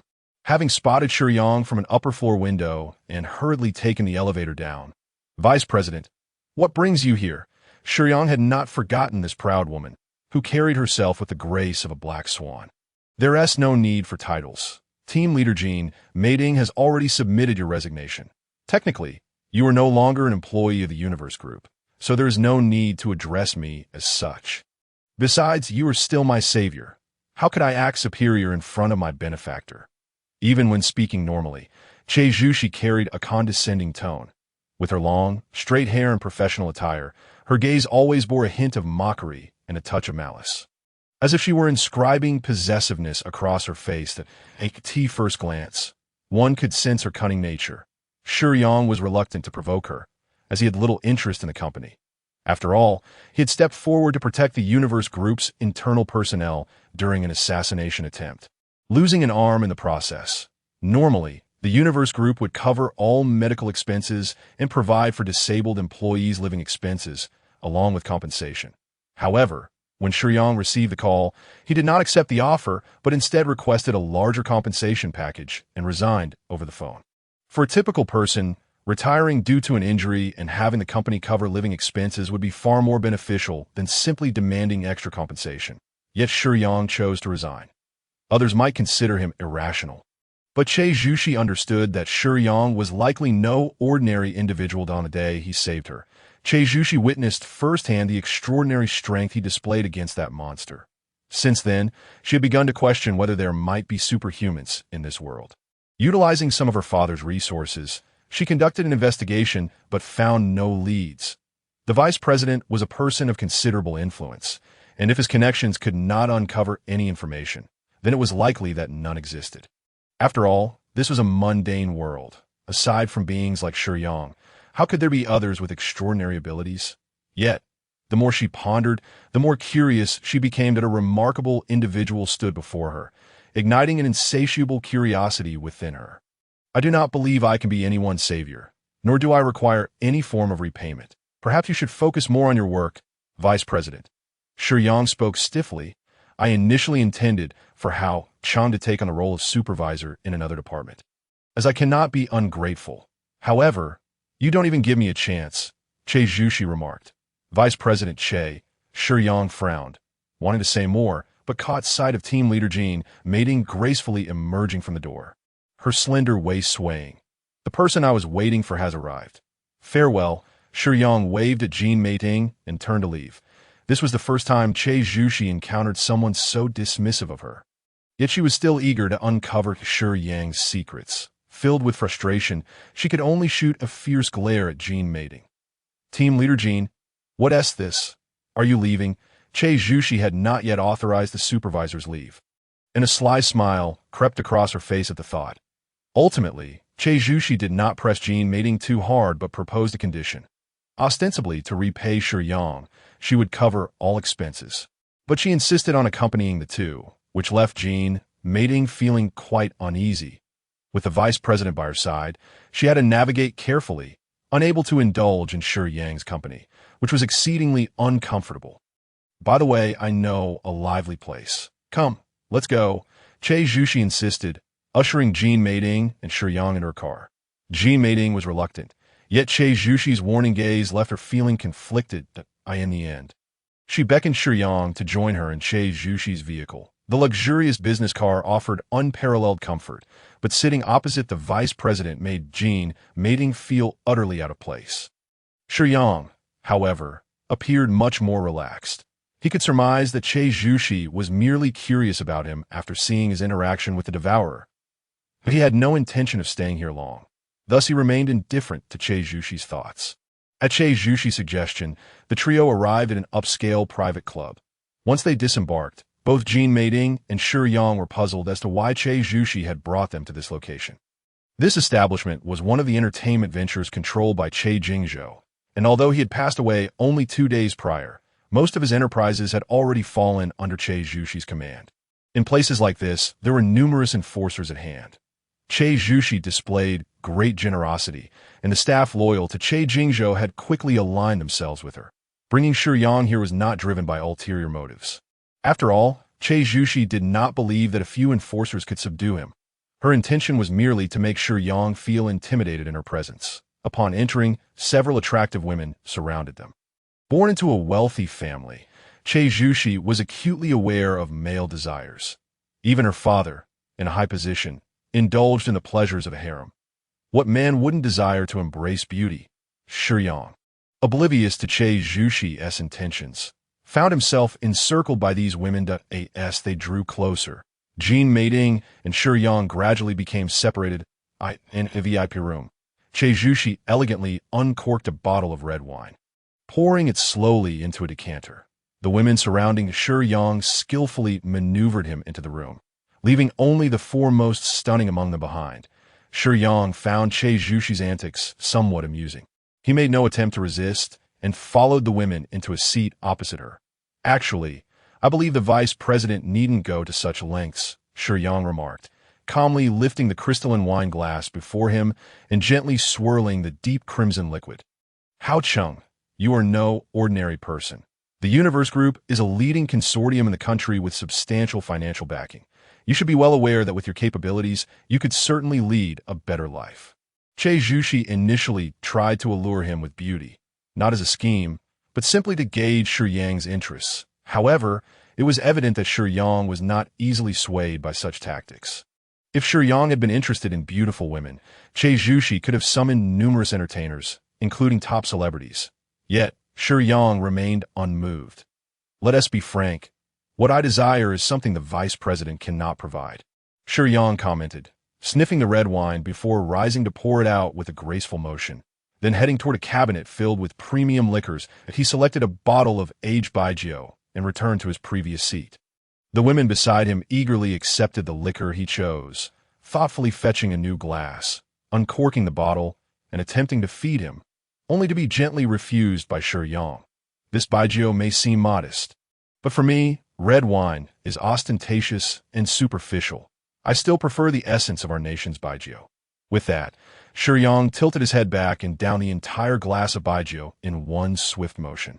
Savoring the robust flavor, in truth, the spirits found in the VIP room were far from cheap. Baijiu varies in quality and price, just like any other beverage. Shiyang's words were merely to convey to Che Zhuxi that what he cherished lay elsewhere. As the saying goes, money cannot buy everything, but being without money is indeed a perilous plight. Che Zhuxi did not relent, still wishing to entice him with wealth. As I mentioned earlier, the Universe Group stands at the pinnacle in this country. With abundant resources that, if you come under my wing, I can fulfill any of your requests. That I refuse to believe there is anything that money cannot accomplish. Shiyang shook his head with a smile, seemingly indifferent to Che Zhuxi's words, politely stating, "Thank you for the drink, Vice President, but I believe we have nothing further to discuss. Until next time." With that, Shiyang stood to leave. Could it be that what you desire is team leader Jin Meiding? Che Zhuxi hesitated to voice her suspicion. In her eyes, Jin Meiding had little to offer beyond a modicum of beauty and lacked youth. Surely, with her, there were countless younger women to enjoy. Nevertheless, Che Zhuxi feared that Shiyang had developed feelings for Jin Meiding. For no woman could compare to the one who held his heart. Shiyang offered no reply, remaining silent. In truth, he wanted to deny it, but he understood that in Jin Meiding's eyes, they had already shared an intimate connection. If he were to refute it and she overheard, it would surely complicate matters. With the goddess of love's fantasies in play, Shiyang was unafraid of deceit. As for Jin Meiding, she would certainly not hear of it. After being separated by the women in the hall, Jin Meiding found herself led to a locale where women sought thrills. Just as men sought pleasure, women could indulge as well. However, gazing at the youthful, handsome figures around her, Jin Meiding felt no desire, only a longing to find Shiyang. My dear reader, there is more to this chapter. Please click to the next page to continue reading. The story only gets more intriguing.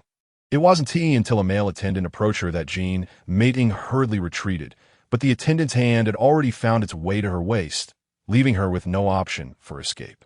Assuming Shiyang's silence was acquiescence, Che Zhuxi, as a woman, could not comprehend what allure Jin Meiding possessed to capture the affection of someone as extraordinary as Shiyang. She considered herself to be of noble birth. believing few men could be worthy of her. Yet upon seeing Shiyang and recognizing his uniqueness, her possessiveness gnawed at her insides. As one of the protagonists in this narrative, Che Zhuxi's virginity alone was enough to astonish many. In reality, in the original story, after developing an interest in Hao Cheng, she frequently eavesdropped on his intimate moments with other female leads to satiate her jealousy, even declaring her intent to possess him. Driven by her overwhelming desire, Shiyang's silence only fueled Che Zhuxi's envy. Very well. I will let you know where team leader Jean is, Che Zhuxi relented. Watching Shiyang depart, Che Zhuxi's expression darkened as she muttered, I have prepared a little gift for team leader Jean. Once you see it, will you still find such a woman appealing? The male attendant was merely the beginning, when the department head and a certain director appeared before Jean Meiding. She realized that Che Zhuxi had brought them here purely to humiliate her. Both men were older and unattractive, yet their lecherous gazes and familiar smirks were all too well known to Jean Meiding, as she had previously been involved with both executives. Meiding, what a coincidence. Come, let us enjoy a drink together, the department head said as they approached her. Jean Meiding shook off their hands, refusing to engage with them. Oh, what is this? Why are you so shy today? Have you forgotten how you begged us for favors before? Their crude remarks exposed Jean Meiding's past indiscretions, and it was clear they relished in their taunting. Oh, you've also forgotten what happened in the company warehouse. Haven to you. Enough. Jean Meiding shouted angrily, a hint of sorrow crossing her face. Yes, I know what I am, but I no longer wish to play with anyone else. That is final. Hey, don't go. The two older men attempted to block her path. Don't force me. I'm sorry, but I can't assist with that. I'm sorry, but I can't assist with that. Zhang Meiting, the group leader, and Shiyang have been seated here for quite some time. The sun has long set behind the mountains, and at last the tranquil, desolate night has arrived. This place is somewhat secluded. And to enjoy a moment of solitude with Shiyang, Zhang Meiting deliberately sought out a small park with minimal foot traffic. The restroom is not far, merely 100 meters or so away. Easily visible. However, Zhang Meiting's gaze clearly conveys her reluctance to go alone, desiring Shiyang's company. Master, why not take action? The favorability is just a tad lacking. Xiao Ai urged impatiently. It's not simply a matter of my desire to increase her favorability. Shiyang mused that he recalled that only when he provided Zhang Meiting with novelty and intense stimulation would her affection for him grow. Thus, an idea began to form in his mind. Little master, there is more to this chapter. Please click to the next page to continue reading. The following parts are even more thrilling. Observing Zhang Meiting, her eyes alluring and seductive, Shiyang felt a struggle within him. Yet, gazing upon Xiao Ai, fluttering nearby, he yearned for that reward of a perfect 100 favorability. He could refuse beauty, wealth, and status, but he could not deny the allure of power. What is it? My dear, Zhang Meiting had already begun to address Shiyang in such a manner, while he stood in contemplation for a brief moment. Soon, it seemed Shiyang had made a resolute decision, his gaze unwavering as he looked into Zhang Meiting's eyes, causing her heart to race. Meiting, Shiyang, with his gloved right hand, grasped her hand and placed it upon his chest. As Zhang Meiting was taken aback, as it was the first time Shiyang looked into her eyes so earnestly, gently calling her name. You are willing to entrust everything to me, are you not? Shiyang asked earnestly. Zhang Meiting nodded. Good.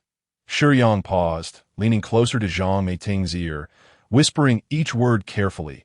Undress, then feigned nonchalance as he walked towards the restroom, but a flash of realization struck Zhang Meiting's mind like lightning. She could hardly believe Shiyang had uttered such words, her face flushing crimson like an apple. She had never engaged in such bold and shameless behavior. It was utterly reckless. What if there were others in the park? Zhang Meiting was at a loss, unsure of how to dispel Shiyang's audacious notion. What? Are you unwilling? If not, then forget it. Shiyang pretended to feign disappointment, employing a tactic of seduction. No, my dear. Zhang Meiting bit her lip, gazing deeply at Shiyang. She felt apprehensive, yet she did not wish to disappoint him. That if this was Shiyang's desire, she was willing to fulfill it. Gathering her courage, Zhang Meiting's lips trembled slightly as she fearfully said, My dear, I'm willing to do anything for you, but you must promise to stay by my side and protect me. all right? Rest assured. I shall not leave, Shiyang reassured her. All right. Hearing Shiyang's words bolstered Zhang Meiting's confidence. She glanced around, noting the absence of onlookers, and seizing the opportunity, she began to unfasten her garments. With her long, stocking-clad legs, she slowly approached the restroom. Should any man happen to witness this scene, they would undoubtedly be unable to contain themselves. But with Shiyang beside her, she found the courage to proceed. A vibrating sensation resonated. Meeting Zhang Meiting's gaze, Shiyang remained composed, even gracefully gesturing towards the restroom. Given Shiyang's current attributes, he could certainly sense that no one was nearby. Otherwise, he would not be so audacious. Yet, he understood that this did not imply Zhang Meiting shared the same awareness. Striving to suppress her rising fear, Zhang Meiting forced herself to remain silent as she continued onward. Time seemed to stretch infinitely, akin to walking a tightrope. At last, they arrived. The restroom door stood before them. A wave of joy washed over Zhang Meiting as she turned to inform Shiyang of her success, only to find that he had vanished. Ah! Zhang Meiting nearly gasped in shock. But more alarmingly, she heard the sounds of other voices approaching. Terrified, she hurried into the restroom, seeking refuge in a stall. Holding her breath in dread, two men happened to pass by, intending merely to use the restroom. After finishing, they lingered, lighting up cigarettes. The water stains on the floor caused Zhang Meiting's legs to weaken, nearly causing her to stumble. The sound of her high heels striking the tiled floor drew the attention of the two men at the door. What was that noise?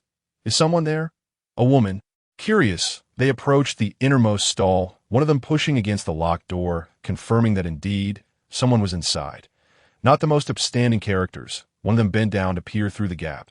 Zhang Meiting, relying on the shadows from outside, realized what the man intended to do. In a panic, she let out a startled cry, standing on the toilet to avoid being seen. However, her haste led to a misstep, causing her heel to clatter onto the floor. It's really a woman. Wow. Out for a stroll at this hour and we stumble upon this.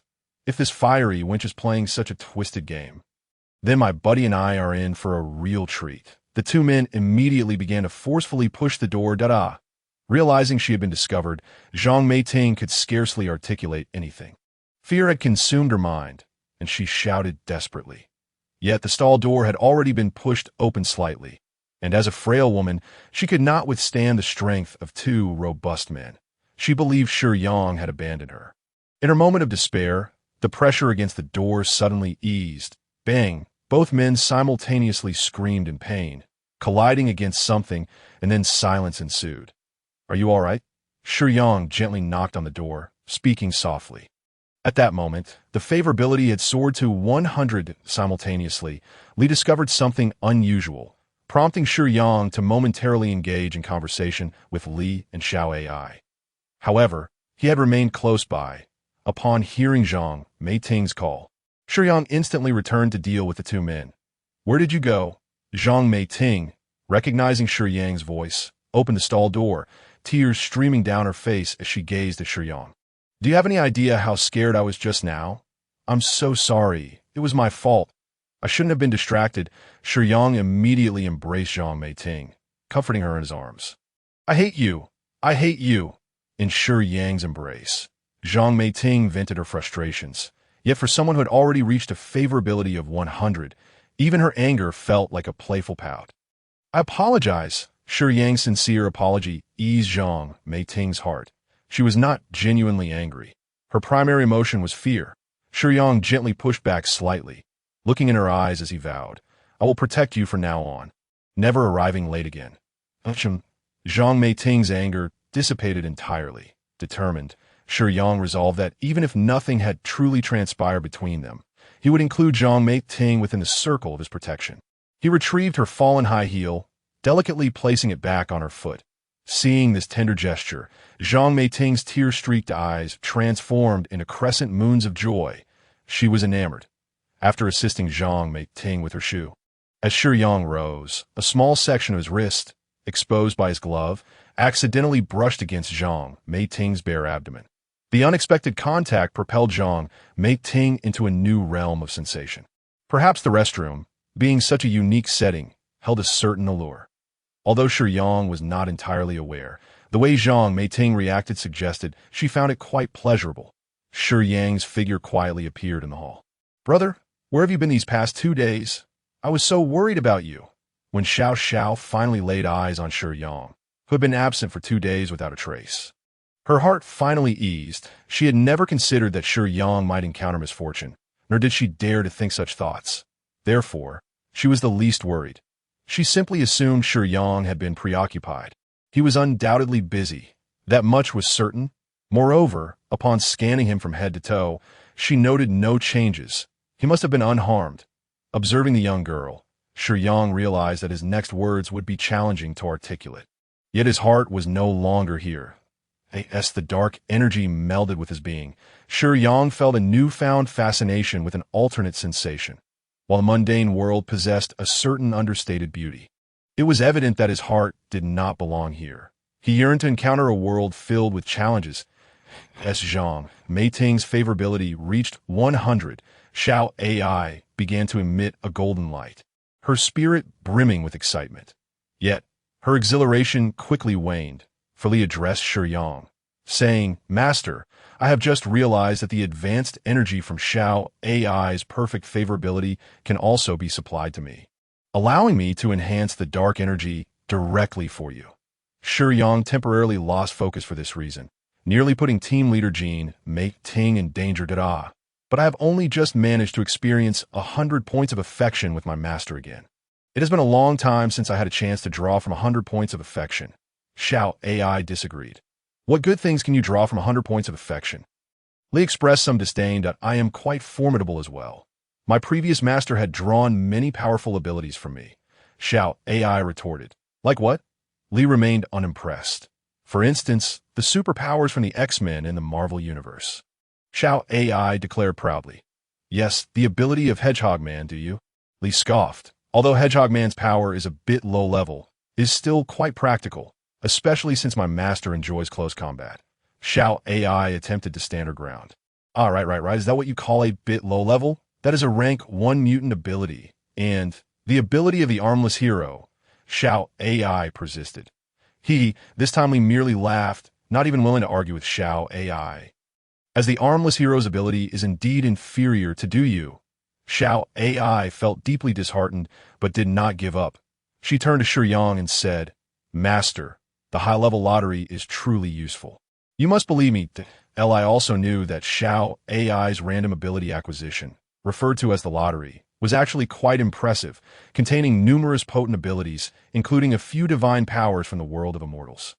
If luck is on one side, one might even draw something like swordsmanship. However, the issue lies in the fact that Xiao AI's random ability acquisition is far too unstable, with many more poor abilities than good ones. Which means that each random draw is likely to yield low-level abilities. Are there any differences between having more or fewer low-level abilities? Not at all, really. Yet now, there's a remarkably high-level ability before Shiyang. Blacklight, the combat aircraft of viruses, openly ranked number 1. As long as it continues to devour, it can grow increasingly stronger, an ultimate virus that countless individuals covet yet cannot attain. Integrating with Blacklight could even elevate one's very essence. Marvel Universe, magic, supernatural powers, given enough time to develop, Blacklight could easily overpower them, which is its terrifying aspect. Hence, why would one forego an accessible high-level ability to gamble on the luck of other abilities? It is evident that Shiyang understands the reasoning behind this, and he has only one question lingering. "Li, how much energy do you think 100 points of affection could be worth?" Characters from low-level worlds are too weak to provide much, but they can offer approximately 1,000 points of energy, Li replied, while Xiao AI observed Shiyang's apparent interest, feeling utterly despondent. Would that be enough to enhance the survival rate of merging with Blacklight? Shiyang continued to inquire. Absolutely. After all, Master possesses the original strain of the Blacklight virus. Enhancing a minor flaw would not consume much energy, and 1,000 points is sufficient. I responded confidently. Very well. Then let's proceed. Under Shiyang's direction, Xiao AI reluctantly transferred her shimmering golden light to Li. Although she felt distressed, seeing Shiyang gain blacklight brought her a measure of happiness. Power is everything. As long as Shiyang is strong enough, there will be opportunities to win the affection of other girls. She is quite aware of the priorities, but has been too long without 100 points of affection or a high-level lottery. Making her somewhat anxious, blacklight fusion, when the blacklight virus merged into Shiyang's body. The initial pain was significantly alleviated due to Li's enhancement of blacklight, and the duration of discomfort was greatly shortened. Shiyang effortlessly navigated through the virus selection process, fully gaining Blacklight's recognition as its host. Blacklight substantially enhanced Shiyang's physical capabilities and strength, and a momentary sensation of euphoria was utterly intoxicating. After escorting team leader Jean Mei Ting home, Shiyang leaped lightly. Landing on a large building's floor-to-ceiling window, he stood upright, his body at a 90-degree angle to the glass. Yet his movements were incredibly stable, unaffected by gravity. Little Master, there is more to this chapter. Please click the next page to continue reading. It gets even more exciting. Is this the feeling of being omnipotent? Shiyang gazed at his hands, tearing off his clothing as fine red tendrils writhed upon his skin, ultimately morphing into a sleek black suit. Ha ha. Shiyang's initially restrained smile transformed into an exuberant display of freedom. This unusual demeanor caused Xiao AI to instinctively shrink back, timidly remarking, "Master, why does your laughter sound like a villain's? Power is the most delectable substance in existence, even if Master is somewhat indifferent and easygoing. Acquiring formidable strength and abilities will inevitably stir excitement within him," Li explained. Blacklight truly lives up to its name. Shiyang stepped forward, running recklessly along the vertical exterior of the building, and upon reaching the rooftop, he sprang off the balcony with a powerful push. Bang! The immense force provided a terrifying propulsion, and Shiyang shot forth like an arrow, soaring freely through the sky. The mimetic ability of Blacklight also allowed him to fly. Though he was still unpracticed, nevertheless, it enabled him to glide briefly through the air. The sensation of flying was exhilarating and delightful.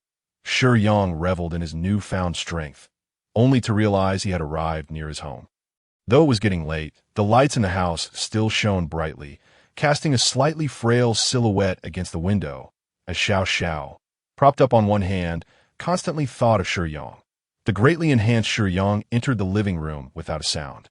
Returning to the earlier topic, I'm sorry for making you worry. I plan to be away for a while. Shiyang easily expressed this to Xiao. With Blacklight, he had grown powerful. Similarly, his heart no longer resided in the mundane world. Why? Is it because of work, brother? Xiao sensed the difference in Shiyang's tone, but was reluctant to believe her instincts that no, rather, it should be described as leaving. Shiyang gently placed his gloved hand on Xiao's shoulder. Where are you going, brother? Xiao became anxious, hurriedly inquiring, and no need to panic. Shiyang reassured her with a smile, saying it won't be long. Trust me, about a week or so that I just want to go take a look. And I'll be back to see you in a few days.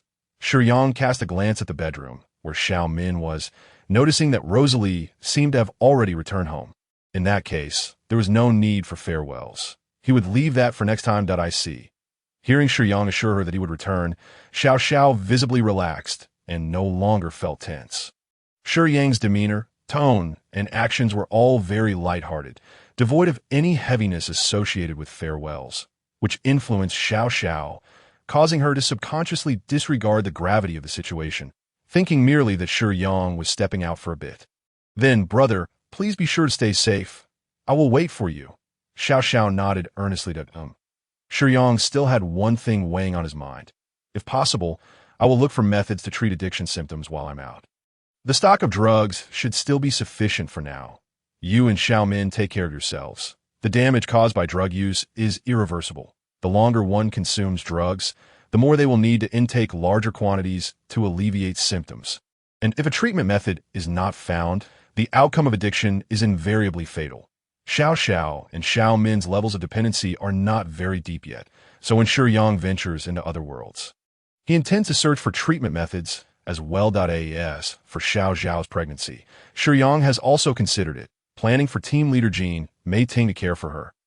Initially, when team leader Jean Mei Ting heard that Shiyang had a pregnant friend, she was quite upset, likely more jealous than anything, thinking the child was Shiyang's. However, after Shiyang explained, team leader Jean Mei Ting immediately believed him, as she understood that someone as unique as Shiyang had no need to lie to deceive her. The flow of time differs between worlds. Once one enters the timeline of world, one cannot freely traverse through it. I can allow Shiyang to move between worlds at will, but the timelines cannot be altered. I will take my leave now. Rest assured, I will return to see you. Shiyang left some money for Xiao Xiao as he began to slowly retreat. By the way, brother, do you want to take something with you? Xiao Xiao wished to help Shiyang pack, but upon turning back to look at him, she found that he had already vanished, leaving no trace that a note was left on the table. Do not be afraid. If you are in danger, I will be by your side at the first moment. As a spirit capable of traversing worlds freely, Li has left marked for team leader Jean Mei Ting and the others. If the worlds will experience his fluctuations due to these characters, Li would be the first to know, and thus Shiyang would be informed as well, allowing him to traverse back once again. Let us proceed. I opened the portal to the spiritual realm, revealing the familiar spatial gateway, a kaleidoscope of mysterious wonders. After a prolonged absence, Shiyang returned to this place, yet he was no longer the same. The blacklight virus primarily affected the physical form, making Shiyang's bodily enhancements most pronounced. His power level had surged to 282, despite having yet to consume any life. The blacklight virus initially bestowed upon Shiyang a triadic level of strength, and now, the former devourer would likely struggle to contend with him.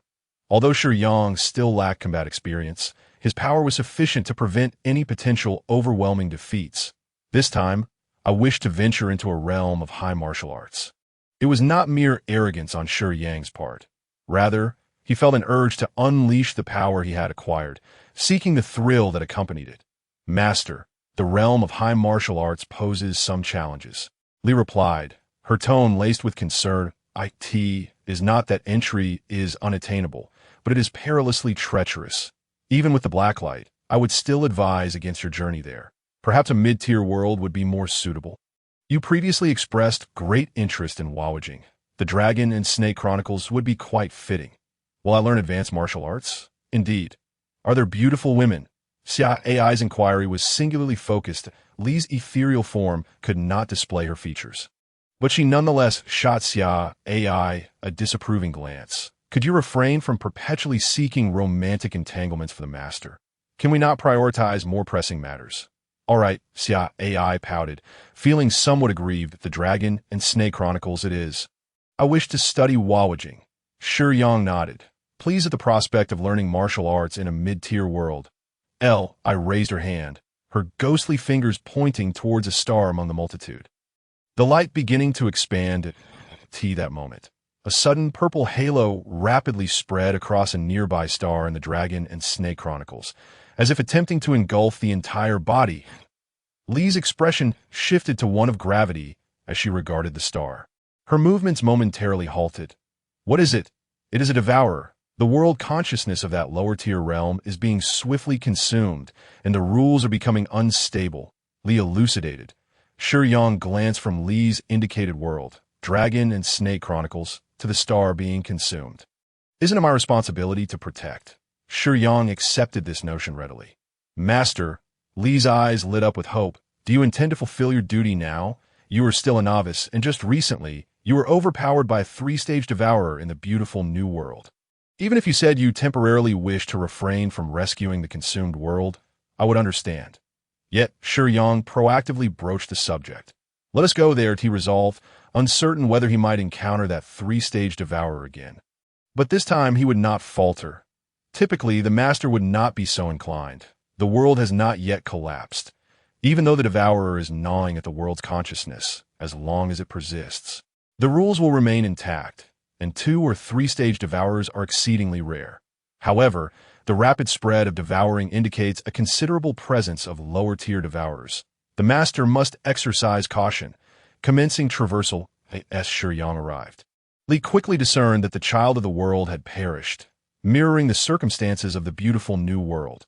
Upon his arrival, the world consciousness fixated on him, its excitement palpable as it immediately conferred protagonist privileges upon Shiyang. It was already under siege, with Shiyang's identity as a protector and the granting of protagonist recognition. The speed of its erosion could be mitigated. It was a rainy evening, the cold wind swirling fallen leaves as it ravaged the city. On the surface, the world appeared normal, albeit with dismal weather, and Shiyang was still trying to ascertain the situation. Amidst the throng of umbrella-wielding pedestrians, a pale, beautiful woman stood, her frail form barely holding her umbrella aloft. Meeting Shiyang's gaze, she parted her lips, a hint of helplessness and frailty in her voice as she said, "Xiaoyang, I am pregnant. Shall I accompany you to the hospital? I've only had you as a man this year." What did you say? Liao feared Shiyang might attempt to evade responsibility, intending to offer a retort, but upon realizing that he was earnestly proposing to accompany her, she found herself momentarily dazed. His expression was resolute, his gaze unwavering, dispelling any remnants of prior despondency, radiating a newfound fortitude. And need. Shiyang observed Liao's momentary distraction and gently prompted her, "No, I would be delighted for you to accompany me." Liao's eyes flitted away, as if unable to meet Shiyang's steadfast gaze. In her heart, Liao wrestled with doubts. Was it not expected for Xiaoyang to say something like, "Go find the person who made you pregnant"? How could he be so sure of his claim? After all, Liao herself found the statement, "I've only had you as a man this year," utterly unconvincing. Yet, she spoke the truth. Will you take responsibility? Liao's uncertainty regarding Shiyang's stance was palpable. You said it was Xiaoyang's, thus I must take responsibility. Shiyang implied that assuming Xiaoyang's role meant he would address matters according to his own principles and habits. Despite having no knowledge of how Xiaoyang might have handled a similar predicament. Hearing Shiyang's words and witnessing his earnest demeanor, Liao felt an unexpected urge to weep. Liao had met Xiaoyang at a bar. Had he been the one present, he would have deemed her, a woman frequently frequenting bars, as a fool if she expected him to believe she had only been with him. Yet now, in front of Liao stood Shiyang, whose arrival as a protector had irrevocably altered the course of fate. Both Shiyang and Xiaoyang bore the character for Yang in their names. While Shiyang held no knowledge of Xiaoyang, their personalities were starkly contrasted. Gazing at the handsome figure beside her, Liao had initially resolved to threaten Xiaoyang about causing a scene at his workplace if he refused to take responsibility. Yet, Shiyang's assertion left her at a loss. "Do you have any money?" Liao hesitated. "I still owe the hospital for the abortion." "Money?" Shiyang frowned. The currencies between worlds were not interchangeable, and he had just arrived without any means to procure funds. However, seeing Shiyang's frown, Liao misinterpreted it as reluctance to part with money, feeling a pang of distress. "Is he upset just because I mentioned money? I currently have none on me." "Please wait here for a moment." Shiyang regarded Liao. Slipping off his coat and draping it over his shoulders, the garment was an illusion, yet it could be removed, transforming into a soft keratin-like material akin to nails, allowing it to function as a conventional coat. In the cold wind and rain, a girl who had just undergone an abortion stood sheltered beneath her umbrella at the hospital entrance. Her frail form seemed ill-equipped to withstand the elements. Shiyang's gesture warmed Liao's heart, yet she felt a flicker of fear. Would he use this as an excuse to vanish? Clinging to this thought, she grasped Shiyang's arm. In this unfamiliar city, he was now her only recourse. "Trust me." Shiyang perceived her trepidation and reassured her with 3 simple words, spoken with calm determination. Liao was puzzled. Why did Shiyang seem even more handsome than before? Exuding a pleasant aura that stirred her feelings towards him, she was oblivious to the influence of Cupid's enchantment. Yet the first time she saw such unwavering conviction in Shiyang's eyes compelled her instinctively to trust him. Caught in an emotional tug-of-war, Liao gradually loosened her grip. "All right, wait for me." Shiyang nodded at Liao, turning to plunge into the rain without even an umbrella. Liao stood there, lost in thought. Her pallid complexion rendered even paler by the gloomy weather. The chill prompted her to pull closer the coat Shiyang had draped over her, still warm from his body. In that moment, it was the only warmth she felt. She had no idea if Shiyang would return. All she could do was lift her gaze, slightly adjusting her umbrella, to peer into the overcast sky and the relentless downpour. It felt like a plea, a prayer, yearning for fate to show her favor. Where to find money? Robbery. Shiyang pondered in the rain. Robbery was certainly out of the question. He could not engage in such acts. However, Liao was still waiting for him at the hospital entrance. He could not allow a young girl to undergo an abortion alone, burdened by the hospital bills. Could he whoosh, as Shiyang pondered. A flicker of purple light appeared amidst the rain curtain. Not far away. Bang! With a powerful push against the ground, Shiyang propelled himself forward, a streak of crimson light weaving through the rain.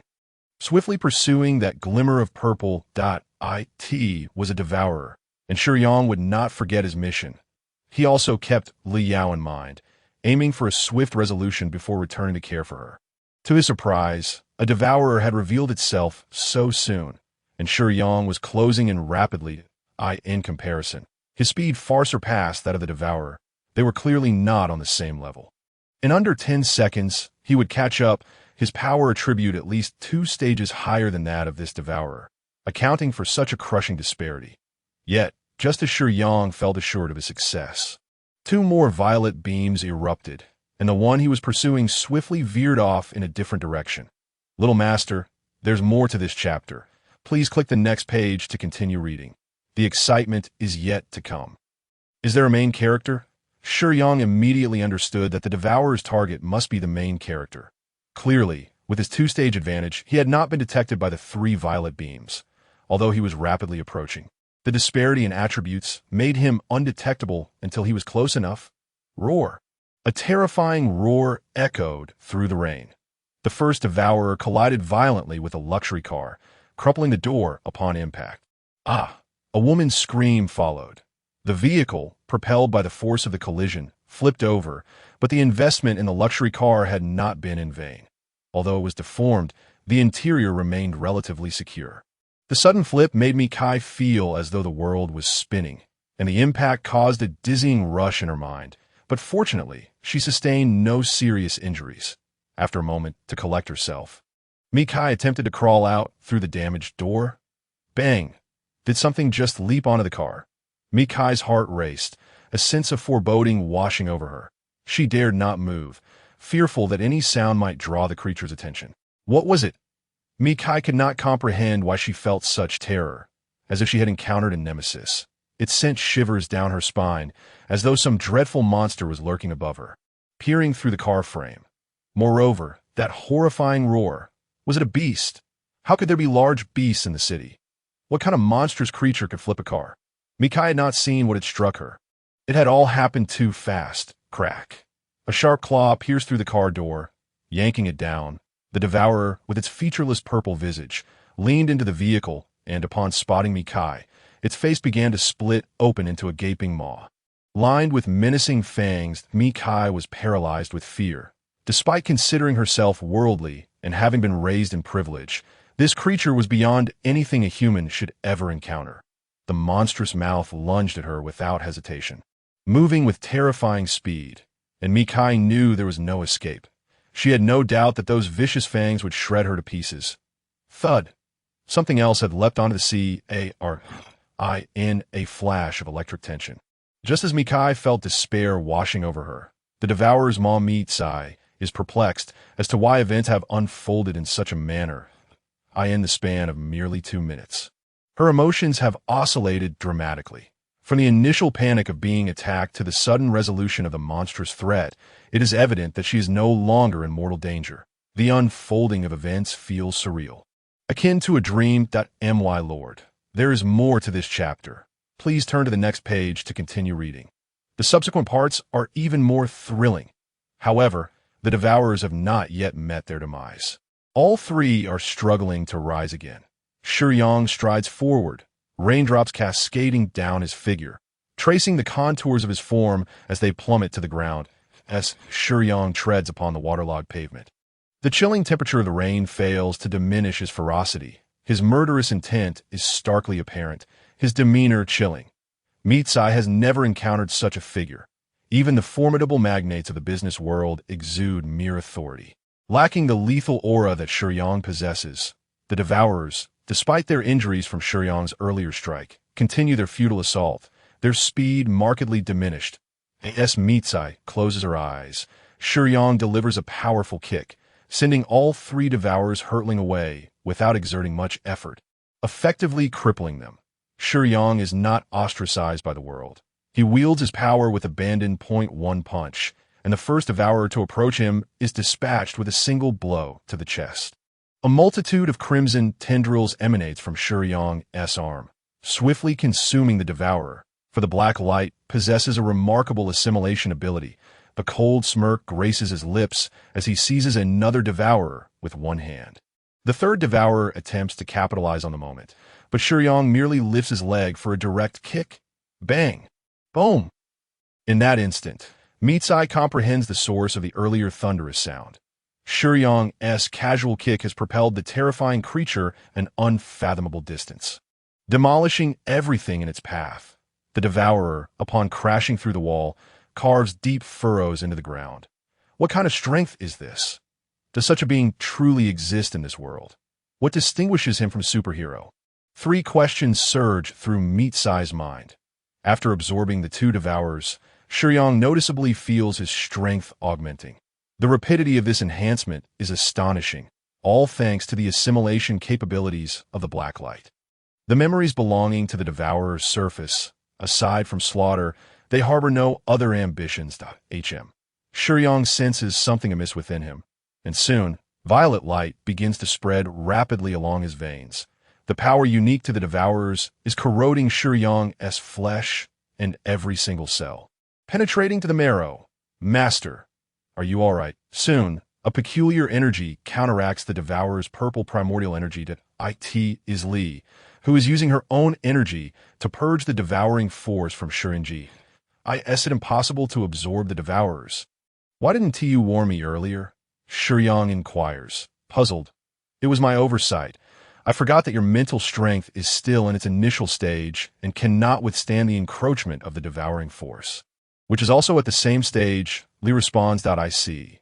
So, it is related to mental strength. Shiyang's transformation goes unnoticed by Mitsai, who remains in a state of shock, staring at Shiyang, resembling a small superhero. As if still in a daze. Let us seek shelter from the rain, Shiyang states as he approaches Mitsai. Oh. Mitsai responds somewhat absent-mindedly, like a marionette, following Shiyang to the safety of a dry overhang. She gazes intently at Shiyang, beginning to doubt whether she is currently dreaming. You have any money? Shiyang suddenly asks. Yes. Mitsai is unsure of why Shiyang is asking, as she feels her pockets.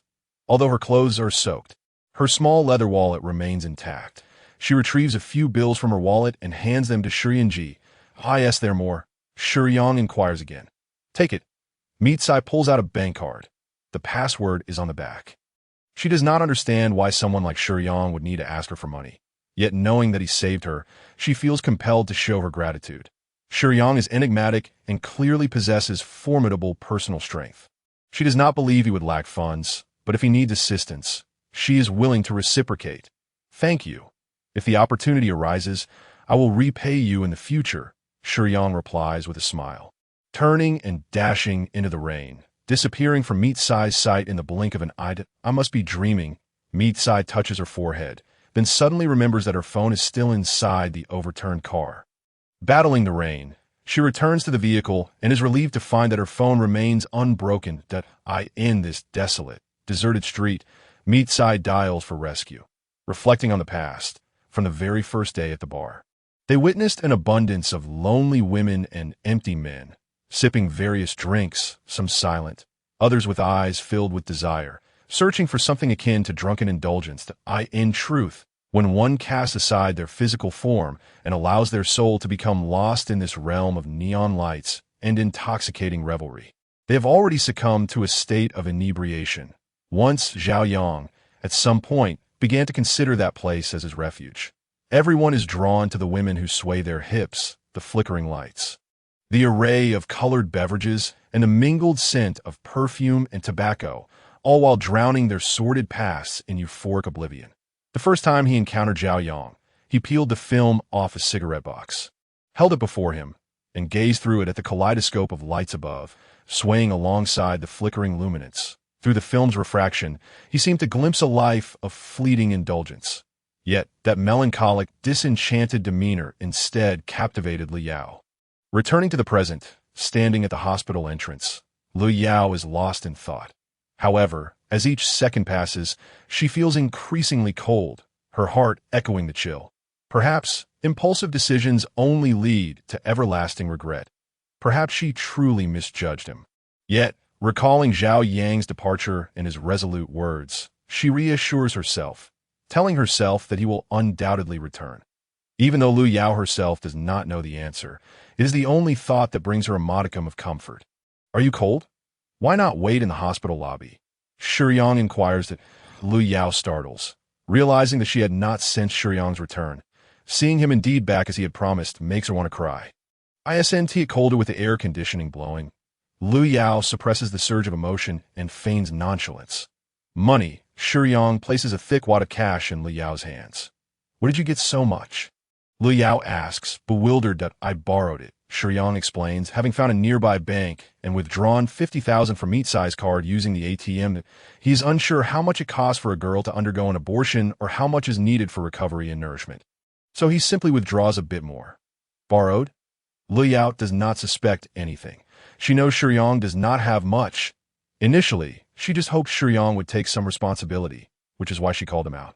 However, Shiyang's decisive actions cause her to regard him with newfound respect, and she feels a sense of relief, as the situation surrounding Zhao Yang's unexpected pregnancy suddenly seems less significant this moment. Gazing at Shiyang's handsome face, drenched in rain, she feels fortunate to have encountered him. "I don't need this much.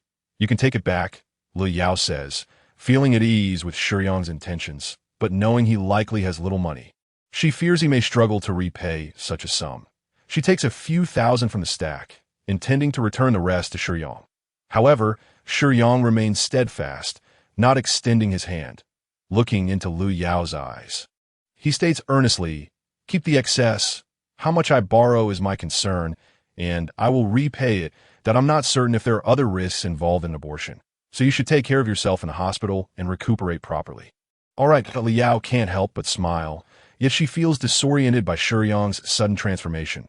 Earlier, when they spoke on the phone, Zhao Yang had been impatient. Yet now, Shiyang is a serious individual. He is carefree, but has never indulged in hedonism. There is no trace of disillusionment in his eyes, only determination and resolve. When he sets his mind to something, he is committed to seeing it through. Drinking and smoking are his pastimes, yet he never lets himself go like Zhao Yang did. Shiyang is silent, but not reclusive, more akin to someone who is simply disinclined to converse, while Zhao Yang during that period was characterized by loneliness and self-destructive behavior. Thus, Li Yao perceives a significant change in Shiyang. As they seem entirely different, "I'm heading to the hospital now." Goodbye. Li Yao's spirits had significantly lifted. Now, her finances were also in a more comfortable state, although she had yet to settle her previous medical bills. She bid farewell to Shiyang before turning to enter the hospital. As she walked, the weight of several stacks of cash in her hands brought a complex mix of emotions. Lu Yao's solitary figure trudged through the rain towards the hospital's entrance. Though Shiyang felt little emotional stirrings, the identity of her child's father was of no consequence. She was merely addressing the remnants of a life lived in that guise. Nonetheless, it was evident that her current circumstances were far from pleasant. Glancing around, Shiyang noticed the distant stirrings of predators lurking in the shadows. Remembering that Lu Yao was also a significant figure in this narrative, she resolved firmly, "I will accompany you." Shiyang called out to Lu Yao from behind. Lu Yao was taken aback by Shiyang's unexpected declaration. "If you intend to take on some responsibility, then you might as well see it through to the end." Shiyang approached Lu Yao, unceremoniously taking the heavy cash and bag from her grasp, leading the way into the hospital. Due to her unpaid medical fees, particularly concerning her abortion, the doctors and nurses regarded Lu Yao with a certain disdain, their demeanor notably cold. Having previously worked as a model, Lu Yao was certainly striking. However, some envious nurses couldn't help but whisper behind her back. Coincidentally, as Lu Yao trailed behind Shiyang, she overheard their comments. Her cheeks flushing with embarrassment, yet feeling guilty for her outstanding bills, she found little to counter their remarks. Is it really appropriate to gossip about others? Shiyang boldly shattered Lu Yao's discomfort, admonishing the nurses, aware that their idle chatter could lead to unpleasant repercussions. The young nurses hurriedly retreated. "Let us settle the bills. I'll take you home afterward." This was the first time, after leaving home, that someone stood up for her. The familiar pang of bitterness welled up within Lu Yao. Shiyang busied herself running errands for Lu Yao in the hospital, due to her earlier financial constraints. Some of Lu Yao's examinations had been neglected. Thankfully, Lu Yao was still young and had previously enjoyed good health. There were no significant issues, merely a sense of weakness. Having a man attending to her so diligently was an experience Lu Yao had never encountered before. Shiyang's aura of charm naturally endeared him to women, and in this lower realm, the disparity in spiritual presence only amplified that magnetism. That "I'll take you back." After the checkup, Shiyang offered to escort Lu Yao home. "All right, how about we go to your place?" Lu Yao replied. Shiyang cast a curious glance at her and said, "If you wish to come to my home, then so be it." In truth, Lu Yao had been pondering a question. Shiyang's apparent sense of responsibility and amiability made her feel a certain fondness towards him. In her mind, he was someone with whom she had shared an intimate connection. With nothing to offer in return at the moment, she couldn't help but wonder if Shiyang's intention to take her home was merely a guise for something more intimate. It wasn't that she thought ill of him. After all, their relationship had begun on such terms. She didn't want to oppose him either. Shiyang's willingness to take responsibility was evident, and she was inclined to maintain their relationship. However, having just undergone an abortion and feeling physically weak, she questioned whether it was too inconsiderate to entertain such thoughts at this juncture. Lu Yao felt a twinge of resentment, but also found herself not entirely averse to it. "Well, if it hurts a bit, then so be it," considering his willingness to take responsibility. Yet her home was somewhat disordered, as she hadn't tidied up in days, as a former model. The thought of Shiyang, seeing her live in such disarray beneath her polished exterior, made her anxious about her image. Thus, she suggested going to Shiyang's residence. Mitsai, the cherished daughter of the founder of Jianbing department store, had ventured to this remote street solely for an old house. It was in that very house that she had been born. Upon returning from the Eagle Nation, Mitsai was eager to reclaim her childhood home, a place steeped in memories and significance for her. In Suzhou, the incessant rain often cast a melancholic shadow. Yet, standing in the house of her dreams, Mitsai found it impossible to feel elated. On her way, she had encountered a grave crisis.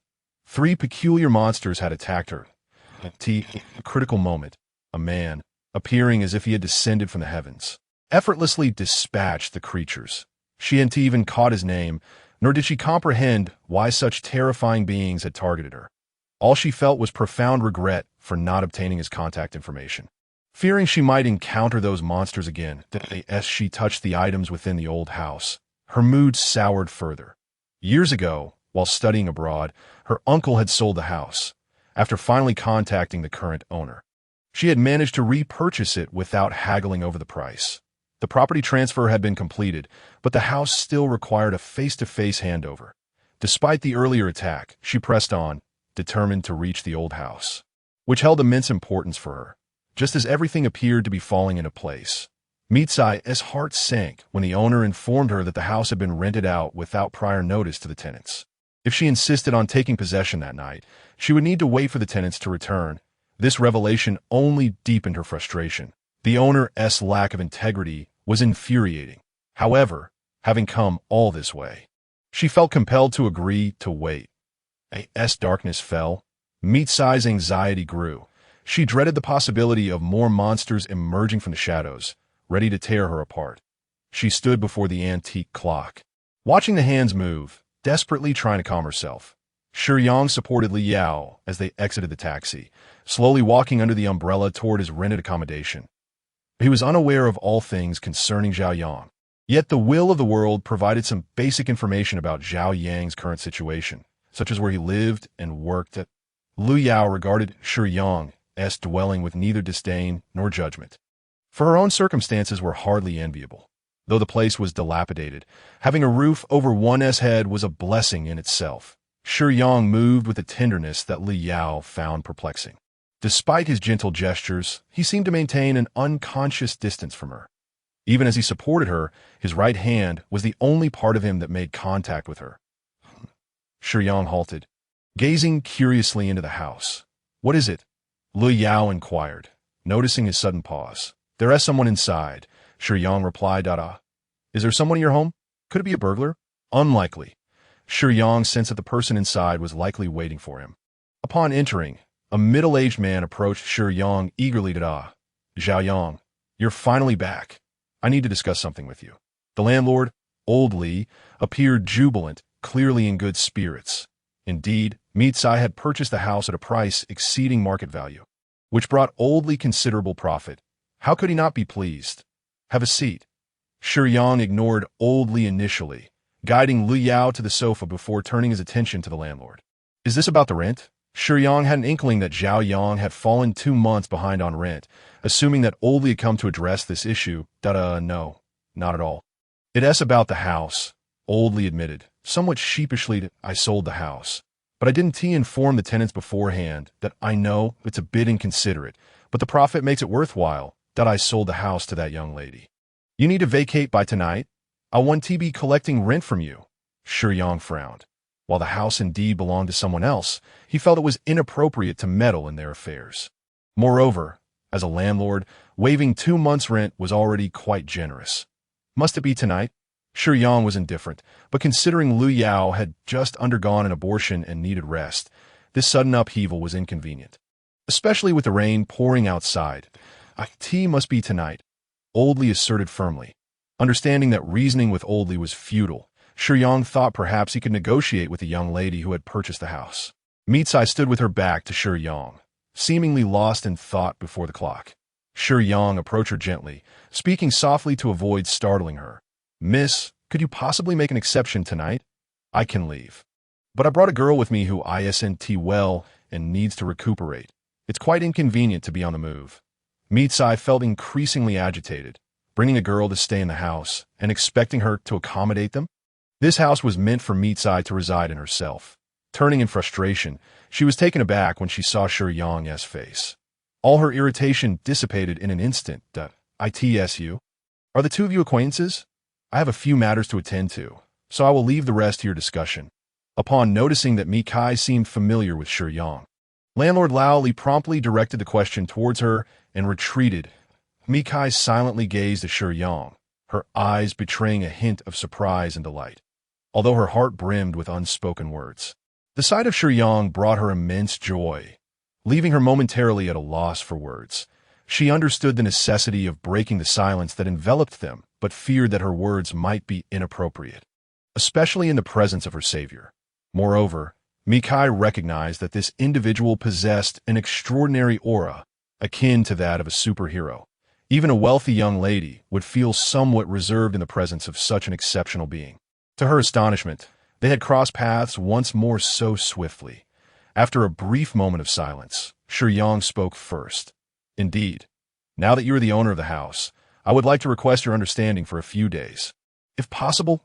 Shiyang wasted no time on pleasantries and immediately got to the point, casting a glance back at Liao, who appeared quite bewildered on the sofa, seeing Shiyang engaged in conversation with the new landlord. Liao, understanding the situation, refrained from interjecting. However, as she observed the remarkably poised and youthful woman exuding an air of untouchable nobility, a sense of unease inexplicably crept into Liao's heart. Perhaps it was a woman's intuition.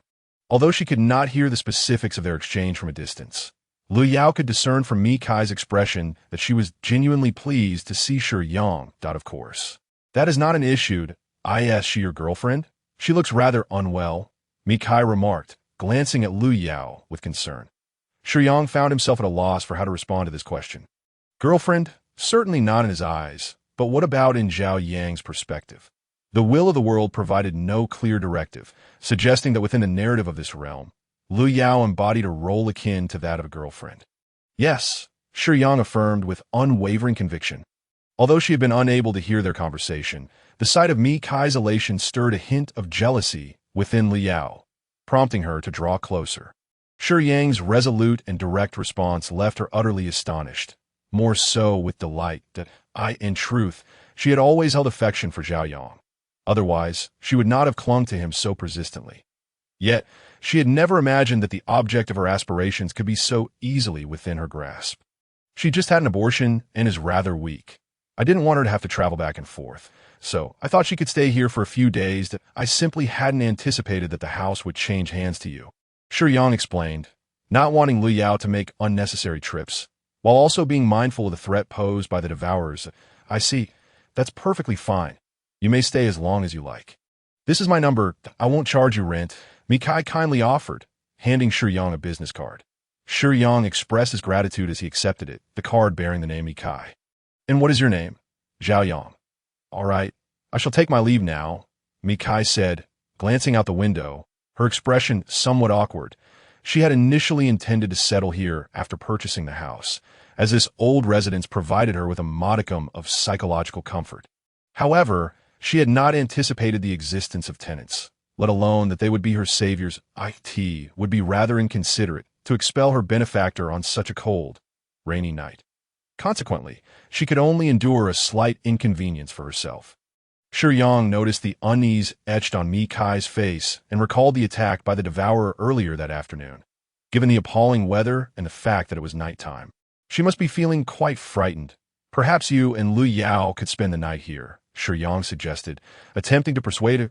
Lu Yao was somewhat reluctant but chose to remain silent.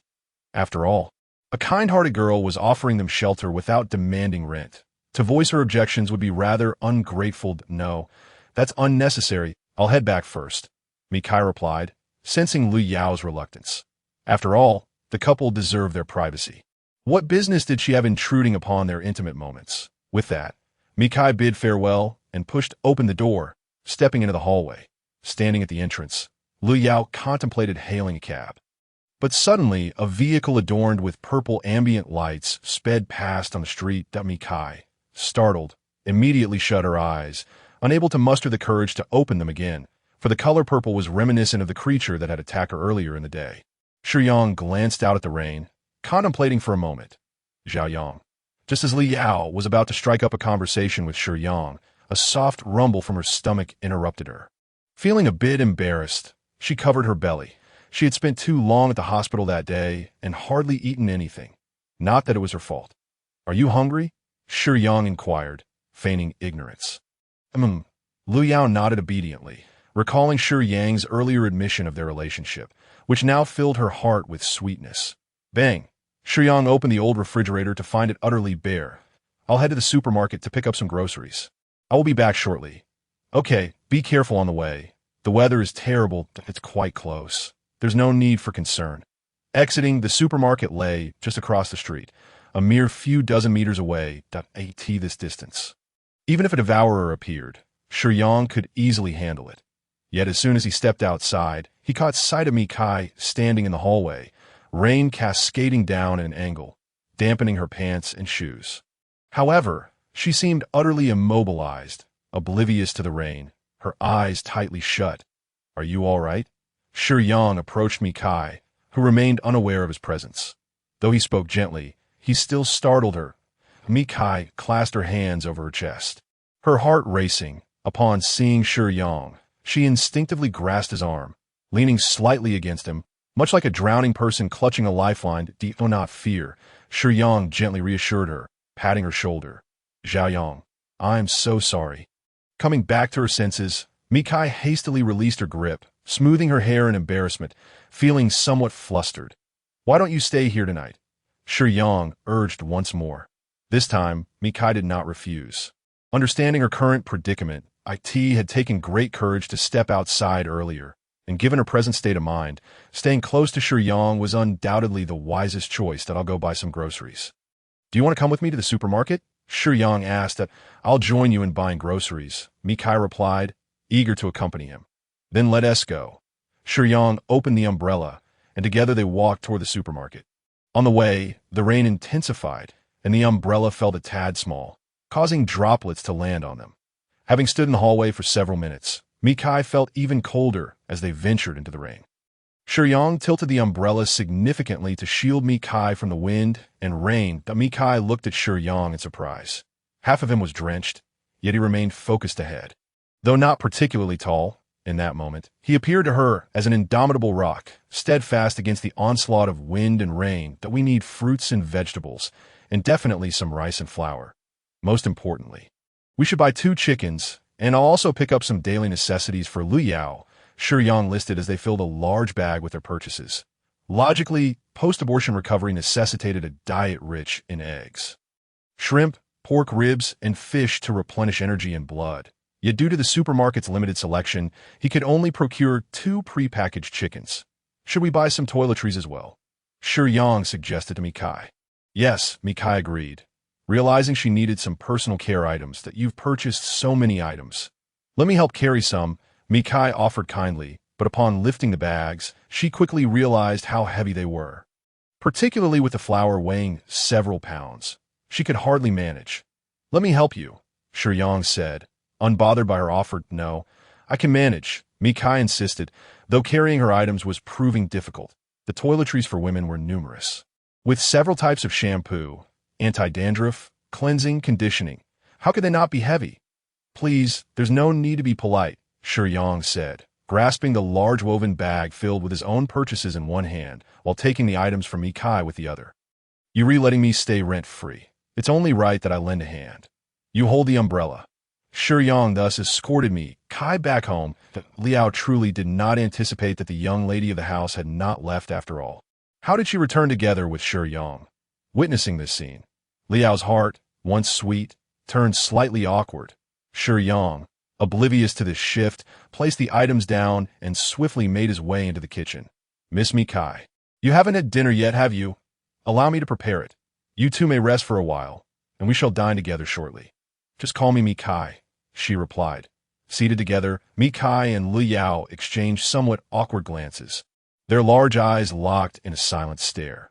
Regarding Shiyang's culinary skills, with the aid of Li, he could acquire top-notch cooking abilities with minimal effort. Thus, even if he did not prepare pancakes, his other dishes were still a feast for the senses. Although the condiments were not entirely comprehensive, the flavors remained delightful. When these visually appealing dishes were presented before them, both Lu Yao and Mikai couldn't help but regard Shiyang with newfound admiration.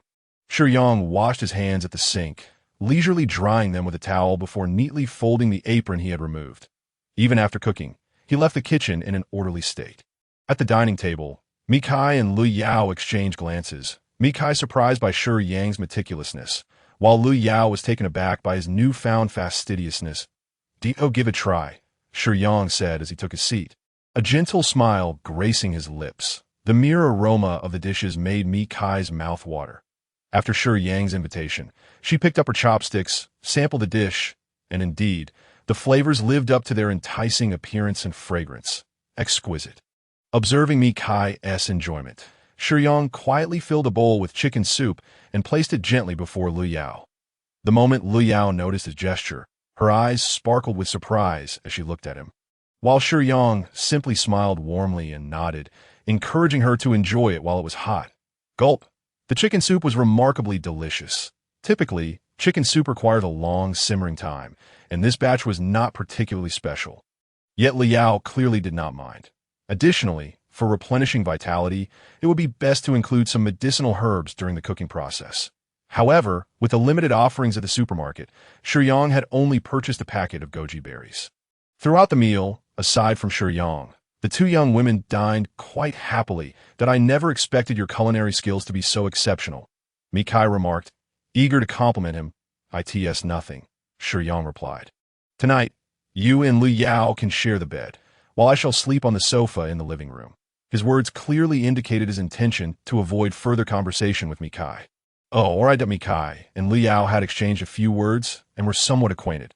Although Mikai was not particularly fond of sharing a bed with others, she felt a greater sense of safety staying close to Shiyang rather than returning home. Once the two women entered the room to tidy up, Shiyang finally settled down on the sofa, allowing himself to relax a bit. Stretching his limbs, he leaned back against the sofa and lit a cigarette. Inhaling deeply, from the bathroom adjacent to the bedroom, the sound of running water echoed. The glass was semi-transparent, allowing faint silhouettes to be seen as the two women took their baths. Sharing a bed with other girls was tolerable. But for two beauty-conscious women, Not bathing was utterly unacceptable. Moreover, on a rainy day, the discomfort of going to bed damp was undoubtedly torturous for Mi Kai and Liao. Despite the presence of a gentleman in the house, Shiyang's chivalrous demeanor instilled a sense of trust in me. C.A.I.S. for Lu Yao. She was even less concerned that Lu Yao went first to wash, while Mi Kai brushed her teeth in the restroom.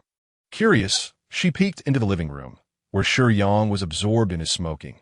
The sounds of water from the bathroom did not seem to distract him. Mi Kai observed closely and noted that he did not turn around even once. In Mi Kai's eyes, Shiyang's smoking was both suave and elegant, exuding an air of refinement. Under the dim light of the old floor lamp, his movements resembled those of figures in an oil painting, clear and textured. This man appeared cultured and gentle, yet possessed extraordinary strength beneath his refined exterior. Mi Kai couldn't help but admire Shiyang. She had encountered many men, few as handsome as him, yet there were others who also had a genteel appearance. However, she had never met a man who combined extraordinary strength with such elegance and charm. After finishing one cigarette, Shiyang poured himself a glass of the white liquor purchased from the supermarket and lit another cigarette.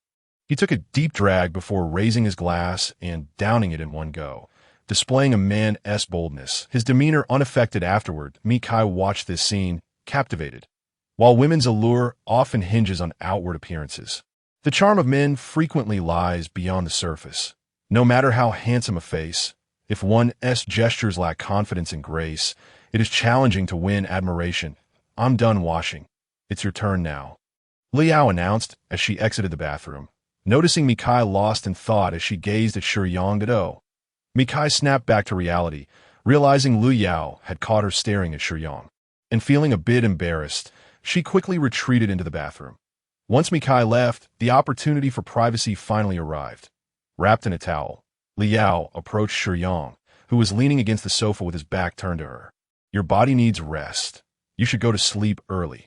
Shiyang's words were quite reasonable, objective, and appropriate considering Lu Yao's condition, yet it was evident that she did not appreciate them. As a girl, seeking to engage Shiyang in conversation, she felt slighted when he suggested she rest. Humph! Lu Yao huffed in annoyance, turning her back and marching toward her room. However, just before entering the bedroom, she glanced back at Shiyang's silhouette and muttered, "Unromantic fellow." After finishing her bath, Michigan Kai also wrapped herself in a towel.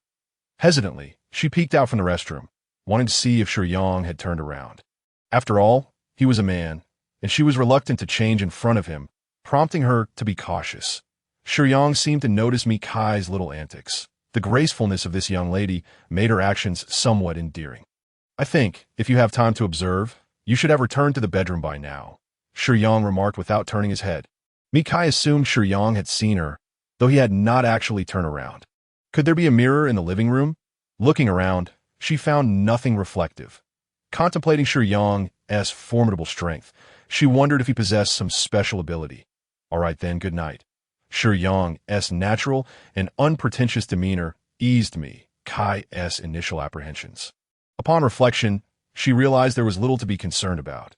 Through their interactions, Shiyang had displayed commendable character, and most importantly, he possessed great strength. If he intended to do something, Mi Kai would have no means of resistance. With this thought, she felt a sense of relief wash over her. Good night, she replied softly. Before entering the room, Shiyang remained seated on the sofa, smoking and sipping his drink. Outside, the wind and rain intensified, and Shiyang sat quietly in the living room, listening to the sound of the storm. He consumed an entire bottle of white liquor and smoked half a pack of cigarettes. The rain showed no sign of letting up. Approaching the window, he drew back the heavy curtains, observing the relentless downpour. Shiyang stood in silence, his expression inscrutable. He casually tossed his lighter onto the shade of the floor lamp while still clutching the cigarette pack. Outside, a street lamp flickered in the distance. Perhaps due to the heavy rain, somewhere a short circuit had occurred, causing the light to flicker before it finally extinguished. Time passed slowly, each second stretching into the next. And before long, it was midnight. Click! The door lock turned. Liao, having ventured out to use the bathroom, was greeted by the sight of Shiyang standing by the window. His stillness made her wonder if he had been standing there all along. A playful impulse arose within her. Shiyang remained motionless, seemingly unaware of her presence. Lu Yao decided to sneak up on him, tiptoeing quietly towards his back. She picked up a cigarette, placing it between her lips. Observing Shiyang preparing to smoke, Lu Yao stealthily swiped the lighter he had placed on the lampshade. "Thank you." Shiyang suddenly turned his head and said casually, acknowledging her gesture. The implication was clear. He appreciated her handing him the lighter to light his cigarette. Not only did Lu Yao fail to scare Shiyang, but she was also taken aback by his unexpected response. "You knew I was here all along?" Lu Yao felt a twinge of annoyance as she bit down on her slightly whitened lips. Her cheeks puffed up. Nevertheless, she extended her hand to light Shiyang's cigarette. After a moment of inhalation, Shiyang responded, "Yes, I noticed long ago." "Then why didn't you speak up?" "Speak of what?" Lu Yao hastily reassured herself not to take it too seriously. "Xiaoyang, next month the production team has invited me to Hongyan for a role. Do you think I should go?" Lu Yao inquired, her tone laced with confidence despite the phrasing, "that if you wish to go." "Then go. I've already done a makeup test, and both the director and producer were quite pleased, believing I am perfectly suited for the role." "What were you doing before?" "I was a print model." Shiyang cast a skeptical glance at Lu Yao, pondering the rarity of a model transitioning to acting, especially in this era dominated by fleeting fame, where most performances were rather hard to endure. Yet, he reiterated, "If you want to pursue what you love, then do it. Don't let my background as a print model deceive you." Lu Yao clarified, sensing his doubt. "I only did that as a transitional phase. In truth, I graduated from the Shanghai Theatre Academy's acting department." "Then you must be quite fitting for it." Shiyang offered a gentle smile, neither overly flattering nor sarcastically dismissive, simply affirming Lu Yao's potential. "You've suddenly become quite gentle, which feels somewhat unfamiliar," Lu Yao remarked seriously as she studied Shiyang's face. With a playful smile, she queried, "Xiaoyang, do you think I'm beautiful?" "Beautiful," Shiyang affirmed, turning his head to appraise Lu Yao before returning to a cigarette. "Xiaoyang, forget about Jianwei. Once I become a star, I will only love you in the bedroom." Mitsai, unable to sleep, pondered Lu Yao's words. A question surfacing in her mind. Who is Jianwei? This question was one Shiyang could not answer. He was simply taken aback by Lu Yao's affection. Unbeknownst to him, Lu Yao had already returned to the bedroom. While the slowly burning cigarette had crept to his fingertips, the searing heat of the ember jolted Shiyang back to reality. His constitution was not overly sensitive to such warmth, and he extinguished the cigarette. Gazing at his faint reflection in the transparent window, he let out a bitter smile. "Xiaoyang, you are truly fortunate." As dawn broke, Shiyang prepared breakfast. Outside, the rain had ceased. The air was fresh and invigorating after the downpour. The breakfast consisted of Jianbing Guozi, and Shiyang took out his special recipe. As the main character, he needed to win their favor, and his Jianbing Guozi was indeed a remarkable dish. Now, Shiyang's energy had significantly increased, allowing him to prepare more than just 2 servings as he had previously. And as for the allure of Jianbing Guozi, please, even the devourers could hardly resist. How could 2 human women stand a chance? Mitsai and Lu Yao had never tasted such extraordinary Jianbing Guozi in their lives, and even after finishing, they clamored for more, despite their full bellies, insisting that Shiyang prepare another batch for them. "Xiaoyang, just one more batch, please," Lu Yao playfully pleaded. Observing from the side, Mitsai licked her lips, a gesture that betrayed her own desire, yet she hesitated to voice it, hoping Lu Yao would succeed in her endeavor. "I can make more, but can you still eat?" Shiyang posed the question, fully aware that the girls had as he beheld the radiant and stunning girl before him. Yuan Guiliang had long harbored a yearning for Mitsai, one of his 26-year-old female tenants, a guardian. It was indeed their duty to ensure the stability of the world. However, given the arduous nature of this responsibility, it seemed only reasonable to derive some personal benefit from the primary characters. Did it not? Yuan Guiliang's spiritual abilities were rather limited, allowing him only to traverse lower worlds, and even then, it was a matter of randomness. He had long wished to explore the presence of Mitsai, and now, at long last, his desire had been fulfilled as he entered this realm. Mitsai possessed discerning tastes, and, as one of the female protagonists, the main character posed the greatest threat to Yuan Guiliang. Nevertheless, Yuan Guiyang remained unfazed, dismissing Zhao Yang with a wave of his hand. After all, he was a guardian endowed with superpowers. What could an ordinary person possibly do to challenge him? In his eyes, securing Mitsai was as good as done. In truth, Yuan Guiyang's reasoning was not unfounded. His abilities undoubtedly surpassed those of an average individual. Faced with the protagonists of this lower world, his arrogance was entirely justifiable, for they were merely ordinary people. However, he was perhaps a touch overly confident. Not in his own strength, but rather in the allure of his appearance. It was worth noting that Mitsai's identity was not entirely secret. Many were aware of it. Approaching a wealthy and beautiful woman so brazenly, his intentions were all too transparent, easily discernible to anyone who observed. Yet therein lay the crux of the matter. Had a handsome man approached her, she might have considered his audacity somewhat admirable. However, Yuan Guiyang, with his unremarkable looks and slightly dark complexion, was not quite the epitome of charm. His boldness prompted whispers among the female staff, likening him to a toad aspiring to eat swan meat. "Hello, I am Mitsai." Out of courtesy, Mitsai did not display overt disdain and returned Yuan Guiyang's greeting, though she withdrew her hand after the briefest of touches when he offered to shake hands. "Miss Mitsai has just joined the company, and I am also a newcomer. Perhaps we could partner up to quickly familiarize ourselves with the workplace?" Mitsai raised 3 question marks above her head. She discerned that this man was rather eager. However, could he not exercise a modicum of patience? Engaging with a woman was not merely a matter of straightforward declarations. If only he had been a tad more subtle. Allowing for a natural approach later on, Mitsai might have regarded him with a more favorable view. Alas, he chose to be blunt, treating her as if she were a desperate young woman devoid of male companionship. Mitsai's expression turned frosty as she retorted coldly, "I believe that will not be necessary. I have matters to attend to. Farewell." The finality of her farewell was underscored by her emphasis on the words. Any discerning listener could detect the rejection woven into her tone. Yet Yuan Guiyang remained confidently oblivious. "It appears that Miss Mitsai is not fully aware of my capabilities," Yuan Guiyang mused, flicking his somewhat flamboyant bangs. Convinced he was exuding charm, Mitsai appraised him from head to toe, barely suppressing a smirk. Her usual cool demeanor, marked by intelligence and wit, could not help but provoke a silent critique. Where on earth did this peculiar fellow come from? Is he serious? What prowess does he possess? What could he possibly bring to the table? "You do not comprehend, Miss Mitsai. You are currently in great danger." "Indeed, I can protect you," Yuan Guiyang declared, puffing out his chest. Admittedly, he bore some muscle and was rather robust, a fact that Mitsai had to concede. However, his proclamation only served to amplify her perception of his foolishness. From an absurdly quirky individual, he had now transformed into a muscle-bound simpleton.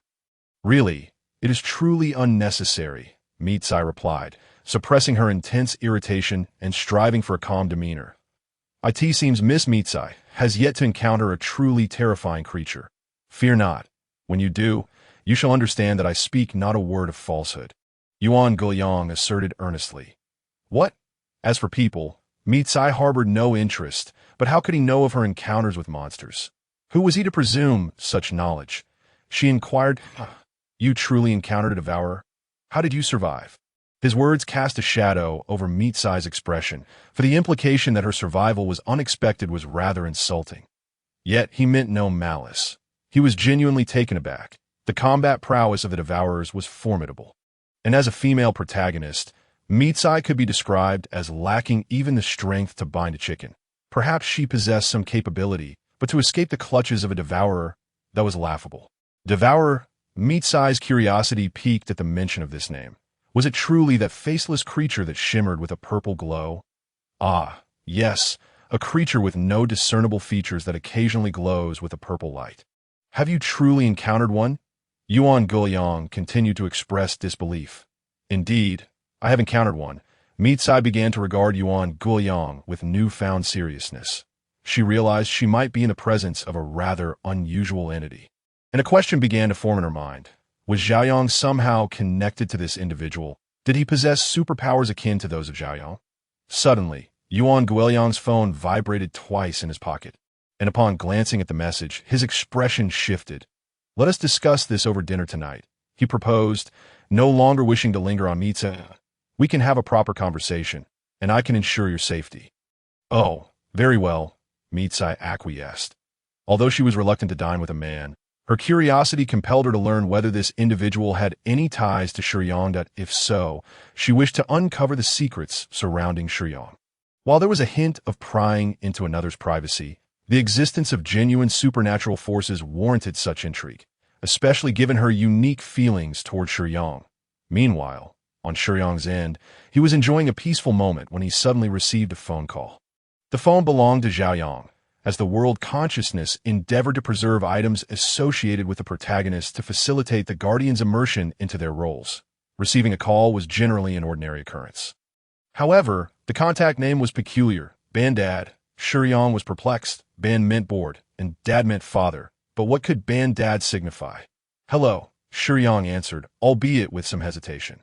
Xiaoyang, Bandad, Xiaoyang's father, was a rather stern and taciturn man who had worked in a medium-sized state-owned enterprise's procurement department for 15 years.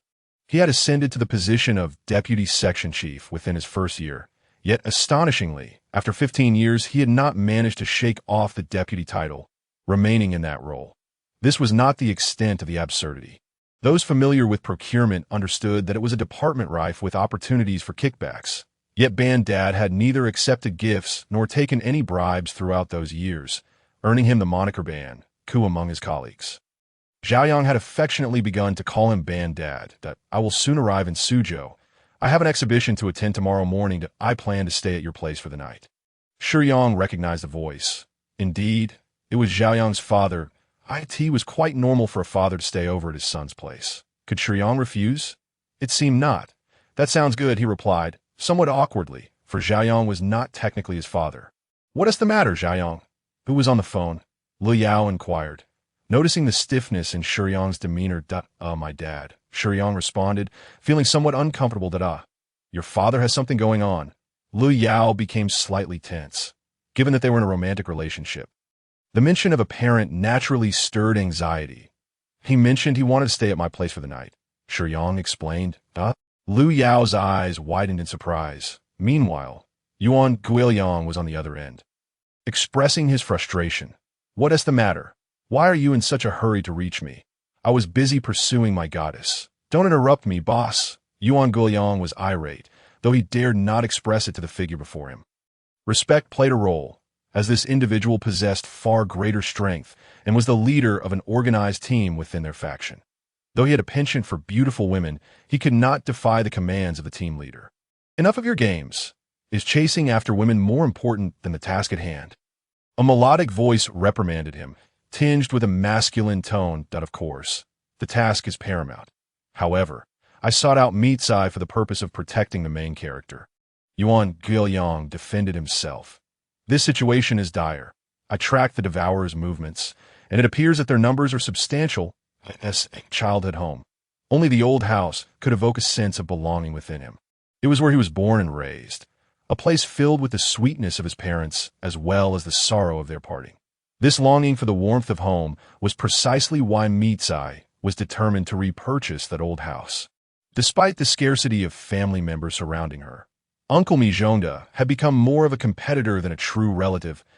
As long as the remnants of the past home remain, and as long as she can still touch the joys and warmth of former days within those lingering memories, Mitsai feels content. For reasons unknown, she yearns to share these sentiments with Xiaoyang. Perhaps it is because Xiaoyang currently resides in an old house with his girlfriend, which reminds Mitsai of her own parents. Although this comparison may seem peculiar, Xiaoyang's sense of responsibility undeniably evokes a glimmer of her father, Mizongxin, in her eyes. That it is uncertain whether this turmoil in her heart is influenced by Yuan Guiliang. But Mitsai finds herself in a state of disarray. Typically, during work hours, she would not be so distracted, yet today she struggles to find tranquility. Her thoughts inevitably drift towards the window, back to that heart-stopping moment of peril. "What are you thinking about?"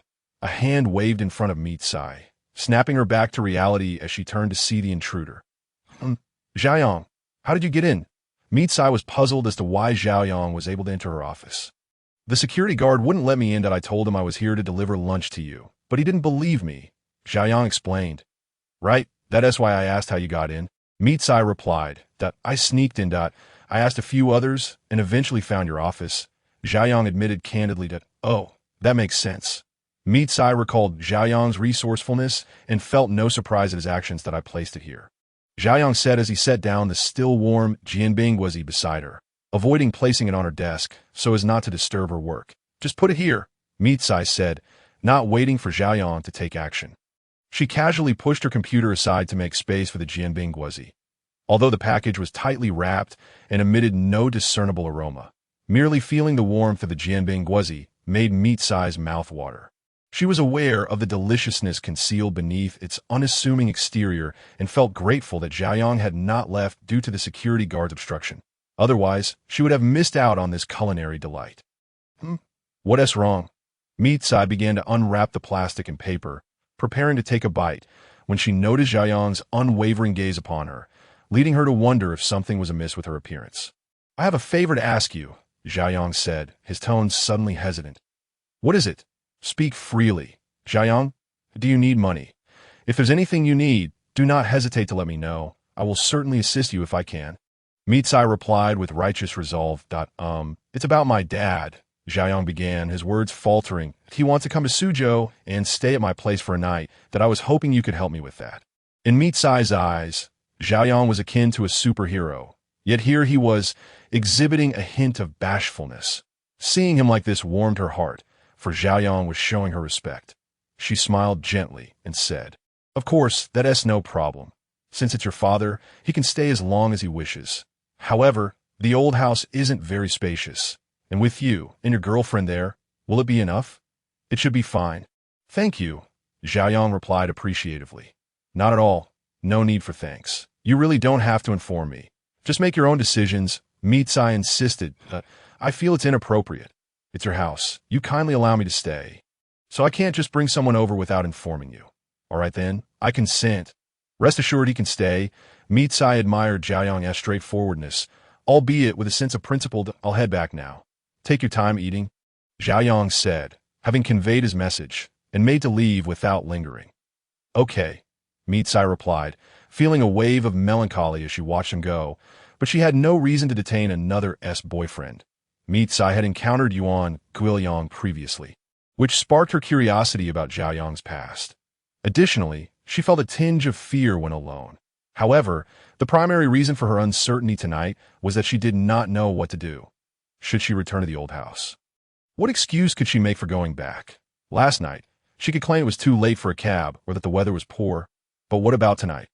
How could she brazenly say she was staying at the old house?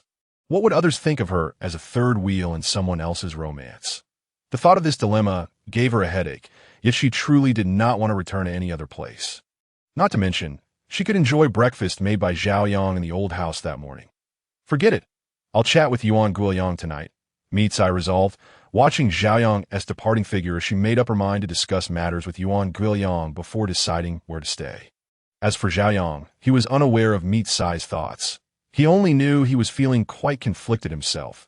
The doorbell rang, and when he opened the door, he found Liao standing there. Upon seeing the impeccably dressed, stern-faced gentleman before her, Liao visibly stiffened. Xiaoyang had mentioned that his father was coming, so it was evident that this was indeed Xiaoyang's father. Xiaoyang busied himself in the kitchen, preparing for his father's arrival. After all, he couldn't let things remain unprepared. Surprisingly, Xiaoyang's father did not seem overly astonished by the presence of a beautiful girl in his son's rented apartment. While the girl was undeniably stunning, Xiaoyang was also a young man, and it was not inconceivable for him to have a girlfriend or share a place with someone else. Thus, Xiaoyang's father remained unfazed. Father, you're here? Xiaoyang greeted as he set the dishes on the table.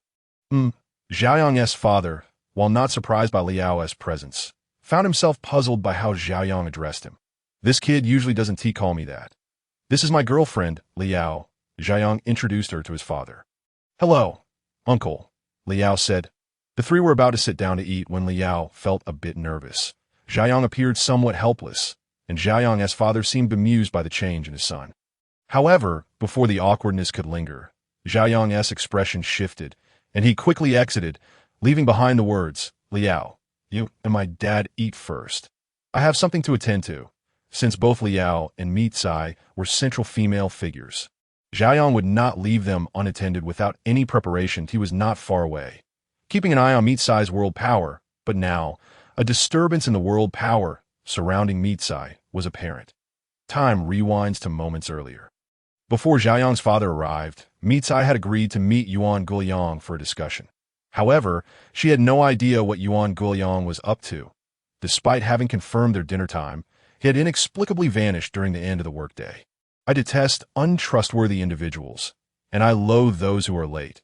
Mi Tsai's expression grew colder, yet she resolved to wait, as she still sought information about Xiaoyang. After waiting for over 40 minutes, even the icy Mi Tsai began to feel the heat of impatience. Just as Yuan Guoyang finally made his tardy appearance. "Apologies for the wait. I got caught up with something." Yuan Guoyang rushed to Mi Tsai, scratching his head, offering an apology that lacked any genuine contrition. "Let us talk," Mi Tsai replied coolly, uninterested in squabbling with Yuan Guoyang. Since he was finally here, she wanted to get straight to the point and learn about those mysterious beings, as well as their origins. "Hey, don't be in such a rush.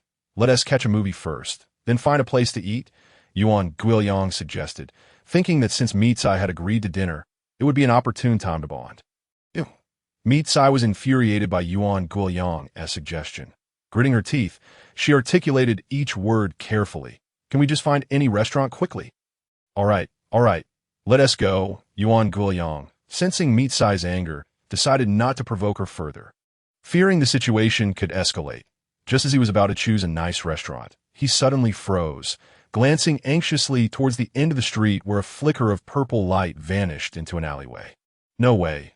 Let us go," Yuan Guoyang exclaimed, seizing Mi Tsai's arm and urging her to leave swiftly.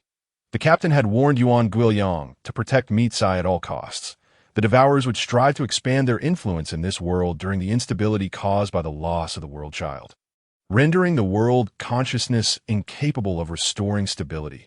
Should the turbulence reach a critical point, the previously formidable world rules that repelled the Devourers would be weakened, allowing hordes of them to invade directly. At that juncture, a world would be lost forever. Yuan Guoyang understood this, as did everyone in their team. However, what took him by surprise was the swiftness with which the Devourers had come, just that afternoon. He had enjoyed a couple of drinks and taken a leisurely nap, entirely unprepared for the rendezvous with Mi Tsai. The captain's investigation had revealed a significant number of Devourers, creating a tense atmosphere. Yuan Guoyang had initially dismissed the gravity of the situation, unaware of what it meant for a world to be consumed and destroyed. He only knew that all 8 capable fighters from their team had arrived. "Initially, I believed that this incident was merely an opportunity for me to indulge in a long-awaited vacation within a familiar realm. However, when the Devourer truly manifested, Yuan Guoyang realized that the captain's warnings were not mere hyperbole. As they fled, he contacted every member of the team through his communicator, urging them to buy time, assuring them that help was on the way. The captain's response was prompt. "Why are we running?" Mi Tsai, whose stamina was rather limited, panted as she struggled to keep up with Yuan Guoyang's hurried pace. It wasn't long before she found herself breathless, unable to suppress her curiosity. "The creature you encountered before has returned," Yuan Guoyang revealed. Without any pretense, a wave of panic washed over Mi Tsai as she fumbled for her phone to call Shiyang. But the frantic pace set by Yuan Guoyang caused her phone to slip from her grasp and tumble to the ground. Yuan Guoyang, intent on reaching the rendezvous point with their team, felt the weight of the situation. The Devourer's combat prowess was formidable, and he could only hope there was but one targeting Mi Tsai. If there were 2, their predicament would become perilous. Understanding the gravity of the threat, Yuan Guoyang's instinct was to flee. Though terror gripped Mi Tsai, she noticed the fear etched on Yuan Guoyang's face, a stark contrast to the composed demeanor she had seen on Shiyang. "I dropped my phone. I need to call for help." Mi Tsai gasped. "Which friend could possibly assist us?" "Just keep running," Yuan Guoyang urged, tightening his grip on her hand. Ouch! Mi Tsai winced as pain shot through her arm. Yuan Guoyang, in his panic, had inadvertently injured her. He was aware of her fragility, but his anxiety led him to exert more force than intended. Upon noticing her injury, he contemplated stopping to carry her. But before he could stabilize himself, he collided headfirst into an unseen object with a resounding thud, momentarily seeing stars. "Let go of me," Meat Sai exclaimed, her irritation evident as she shook off Yuan Guoyang's hand, only to be met with a look of surprise as she spotted Shiyang standing before them. "Jiang, what are you doing here?" "You are in danger," Shiyang stated calmly, his demeanor unruffled as he stood with his hands clasped behind his back. Yuan Guoyang had unwittingly crashed into him while attempting to evade the threat. Though Shiyang was of average build, he remained steadfast, unaffected by Yuan Guoyang's panic collision. "How did you know?" Meat Sai was astonished. How could Shiyang have anticipated her peril? Was he secretly watching over her all along? "Who are you?" Yuan Guoyang demanded, stepping back 2 paces, suspicion lacing his tone. Shiyang was unfamiliar with the man before him, but recalled that Li had mentioned he might also be a guardian. Harmlessly curious, Shiyang held no animosity towards him. With remarkable speed, he was close to Meat Sai, and should a devourer approach, the fluctuations of world energy emanating from her would alert him in seconds. The initial 2 phases of a devourer posed no threat to Meat Sai within that time frame. However, sensing the presence of a devourer nearby, Shiyang arrived just in time to witness Yuan Guoyang pulling Meat Sai away in a frantic escape. Ideally, had Yuan Guoyang remained composed, Shiyang would have entrusted him with Meat Sai's safety. But the latter's evident panic prompted Shiyang to intervene, blocking his path. "Do you not understand the gravity of your actions?" Shiyang reproached Yuan Guoyang before gently examining Meat Sai's injured arm. Fortunately, it was not severe. Shiyang's careful approach stood in stark contrast to Yuan Guoyang's earlier clumsiness, and instinctively, Meat Sai had sought refuge behind Shiyang. His tender examination of her arms stirred something within her, a feeling of warmth and safety. Meanwhile, Yuan Guoyang was consumed by jealousy, questioning the identity of this newcomer who had seemingly captivated Meat Sai, stripping away her previous aloofness. As the world around them fell eerily silent, the once bustling street began to fill with a creeping violet mist. The pedestrians vanished, and the sky darkened ominously. Ordinary individuals were oblivious to the devourer's presence. When it appeared, people instinctively vacated the area. Little Master, there's more to this chapter. Please click the next page to continue reading. It gets even more exciting. Shiyang furrowed his brow at the encroaching purple haze, instinctively shielding Meat Sai behind him. Yuan Guoyang, equally troubled, voiced his concern. Could it be toxic? The abilities of the devourers were diverse, and he was uncertain what powers this particular one possessed. The violet mist spread rapidly, silently enveloping the 3 of them, its density increasing by the moment. Meat Sai, possessing the weakest constitution, inhaled a trace of the mist, causing her consciousness to blur. Yuan Guoyang's eyes also grew hazy as he succumbed to the effects of the purple fog. In stark contrast, Shiyang remained composed. He had detected the mist's approach and, upon inhaling a small amount, quickly deduced that it was non-toxic, merely inducing lethargy and confusion. Therefore, he had not rushed to flee with Meat Sai. Had the mist posed a real threat, he would have prioritized her safety. Now, with no imminent danger, he resolved to confront the devourer first. As the mist thickened and Yuan Guoyang began to falter, a guttural roar erupted from the devourer, its gaping maw materializing from the fog. Lunging towards the increasingly dazed Meat Sai, Yuan Guoyang's eyes widened in horror, but his earlier distraction had left him too weak to intervene. Meat Sai, paralyzed by the mist, leaned against Shiyang, her fading consciousness capturing one last vivid image before darkness consumed her.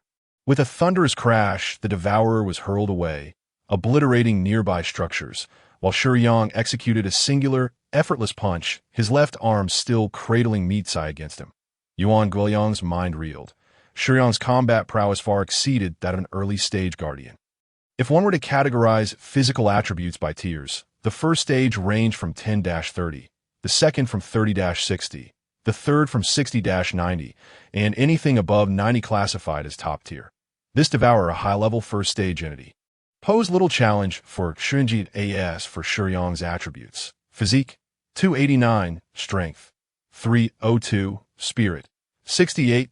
The integration of the dark light awarded by Li had fully matured, marking Shiyang's current capabilities that in terms of strength, he had already reached the early stages of the 4th tier. In her final moments of consciousness, Mitsai witnessed Shiyang effortlessly resolving the crisis. Even in her unconscious state, a subtle smile graced her lips, as if Shiyang's mere presence in her life granted her an overwhelming sense of security. Gently, Shiyang laid Mitsai down on the roadside, using his clothing to cushion her head, before dialing an emergency number. "Who are you?" Yuan Guoyang questioned. Disbelief etched across his face as he regarded Shiyang. Shiyang appeared to be of Huaxia descent. But Yuan Guoyang had never encountered him within the Great Wall's watch.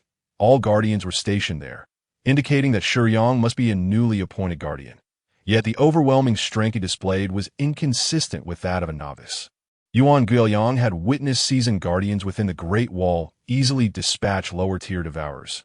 Reaching such power at the novice stage seemed implausible.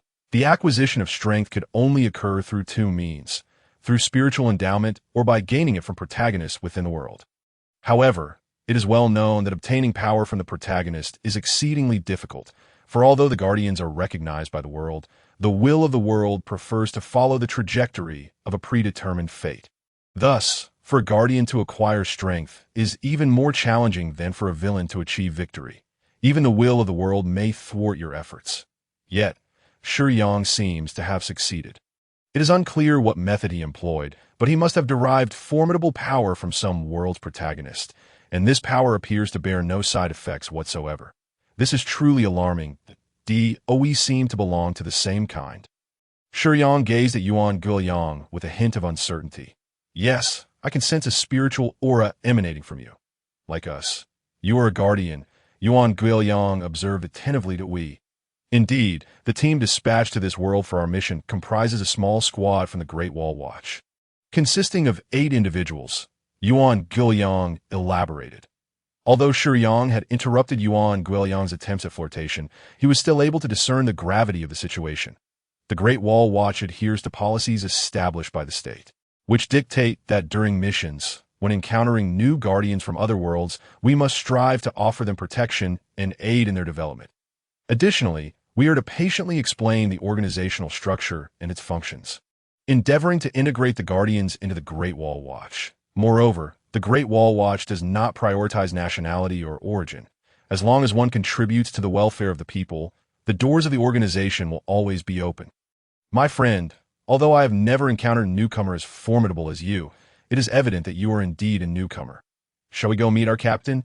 Yuan Guoyang, not particularly adept at conversing with newcomers, especially one as powerful as Shiyang, was hesitant to assert himself. Therefore, taking Shiyang to meet the captain seemed the most prudent choice. "Perhaps another time," Shiyang replied, glancing back at Mitsai on the ground, declining Yuan Guoyang's invitation. The name Great Wall Watch was one Shiyang had heard for the second time. Previously, it had been mentioned by Che Jingzhou. Shiyang was not disbelieving. Since guardians were not unique, it was only reasonable that there existed an organization to manage them, particularly in Huaxia. However, Shiyang was not accustomed to dealing with official organizations, as he had grown used to his solitary existence. "No, my friend," Yuan Guoyang attempted to persuade Shiyang once more that I did not refuse, merely stating that Mitsai requires protection. Does she not? Shiyang's words made Yuan Guoyang feel somewhat embarrassed. Although Shiyang did not intend to mock him, he was undeniably far more reliable than he had been previously. "Very well then, how about I take your number, my friend?" Yuan Guoyang ceased to press the matter further. After providing a local contact number, Shiyang accompanied Mitsai to the hospital. Mitsai's long eyelashes fluttered slightly, and her eyes gradually opened. Shiyang stood at the window of the pristine hospital room. The window was ajar, allowing the evening breeze to sway the white curtains, while the stark light of the bulb cast a bright glow upon the immaculate fabric. Somewhat blinding. Yet, everything felt so tranquil, as if the terrifying monster had never existed. "You are awake?" Mitsai nodded. "How do you feel?" "Quite well." Mitsai gazed earnestly at Shiyang, expressing her gratitude. "Thank you. You have saved me once again." "It is my duty," Shiyang replied without a moment's hesitation. Ordinarily, if Mitsai were aware of the underlying circumstances, she would understand that Shiyang's statement was indeed accurate. However, The issue lay in the fact that she was oblivious to the responsibilities that guardians bore. Upon hearing Shiyang's words, Mitsai initially felt disbelief. Her beautiful eyes sparkled like stars, and she appeared somewhat flustered, her cheeks flushing as she regained her composure. What does he mean by it is my duty?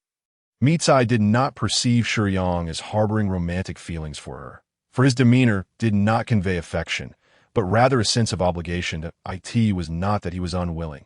Instead, it felt as though he were compelled by external forces to protect her. Yet, the more she considered this, the more favorable her impression of Shiyang became. For, combined with Shiyang's behavior prior to Mitsai's fainting, it seemed as if he had been quietly safeguarding her. Whenever danger arose, he would instantly be by her side. This sense of security was something that no ordinary person could provide. Mitsai had a rather aloof disposition. Prior to Shiyang's arrival, she had spoken coldly to everyone. Following her parents' separation and her father's tragic accident, she had grown even more distant. However, Shiyang's presence, which demanded nothing in return, merely a small sum of money, inconsequential to Mitsai, was a mere trifling cost for such extraordinary protection. Listening to Shiyang's words, it seemed he would continue to safeguard her, which was a notion that would undoubtedly resonate with a girl starved for care. Ironically, it was Shiyang's nonchalance, politeness, and subtle distance that instilled in Mitsai a deep-seated belief that he harbored no ulterior motives. A feeling that touched her profoundly. "Master, what have you done?" Xia, AI, suddenly interjected, visibly astonished. "What do you mean, what have I done?" Shiyang was perplexed by Xia AI's surprise. The level of affection.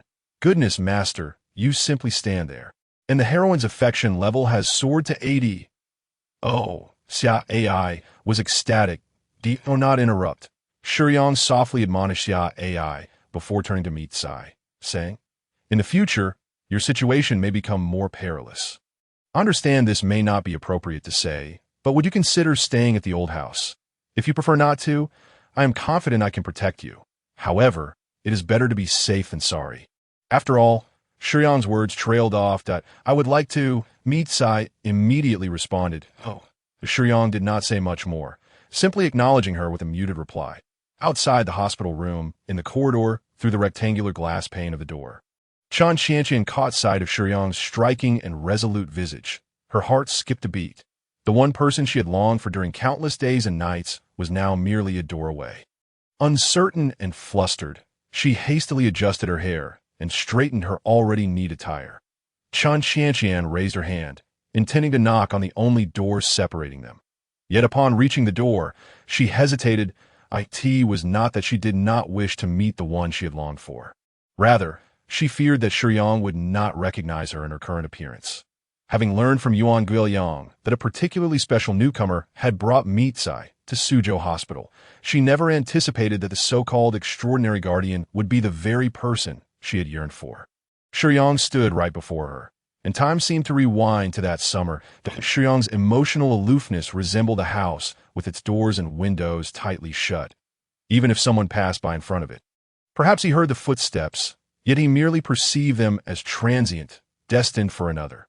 Until one day, those footsteps paused at his door, and the doorbell rang. Regrettably, Shiyang had only uttered an apology to the other party. Parents, these two figures had never graced Shiyang's life. He was not born from the cracks of stone, yet throughout his growth, the one who played the role of companion, mentor, and caretaker was an elderly gentleman with silvery hair. She was a kind-hearted woman, always adorned with a warm smile, akin to the gentle sun.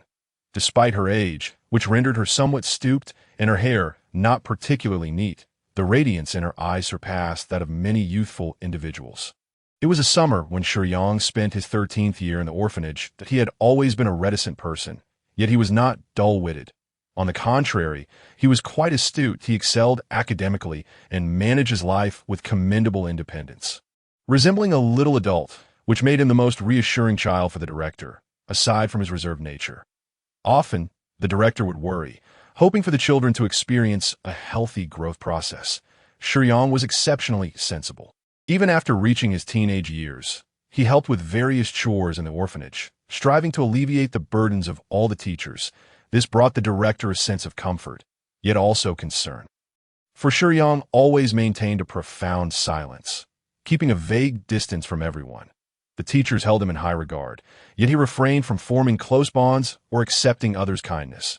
Should we consider transferring you to the junior high in the county? There are many children there. Perhaps you could make friends. After careful consideration, the director resolved to gently convey her thoughts to Shiyang. Both she and the teachers desired for Shiyang to become more outgoing. Thus, the decision to transfer him was unanimously agreed upon after discussion, that if you all believe I am suited for it, then I shall go.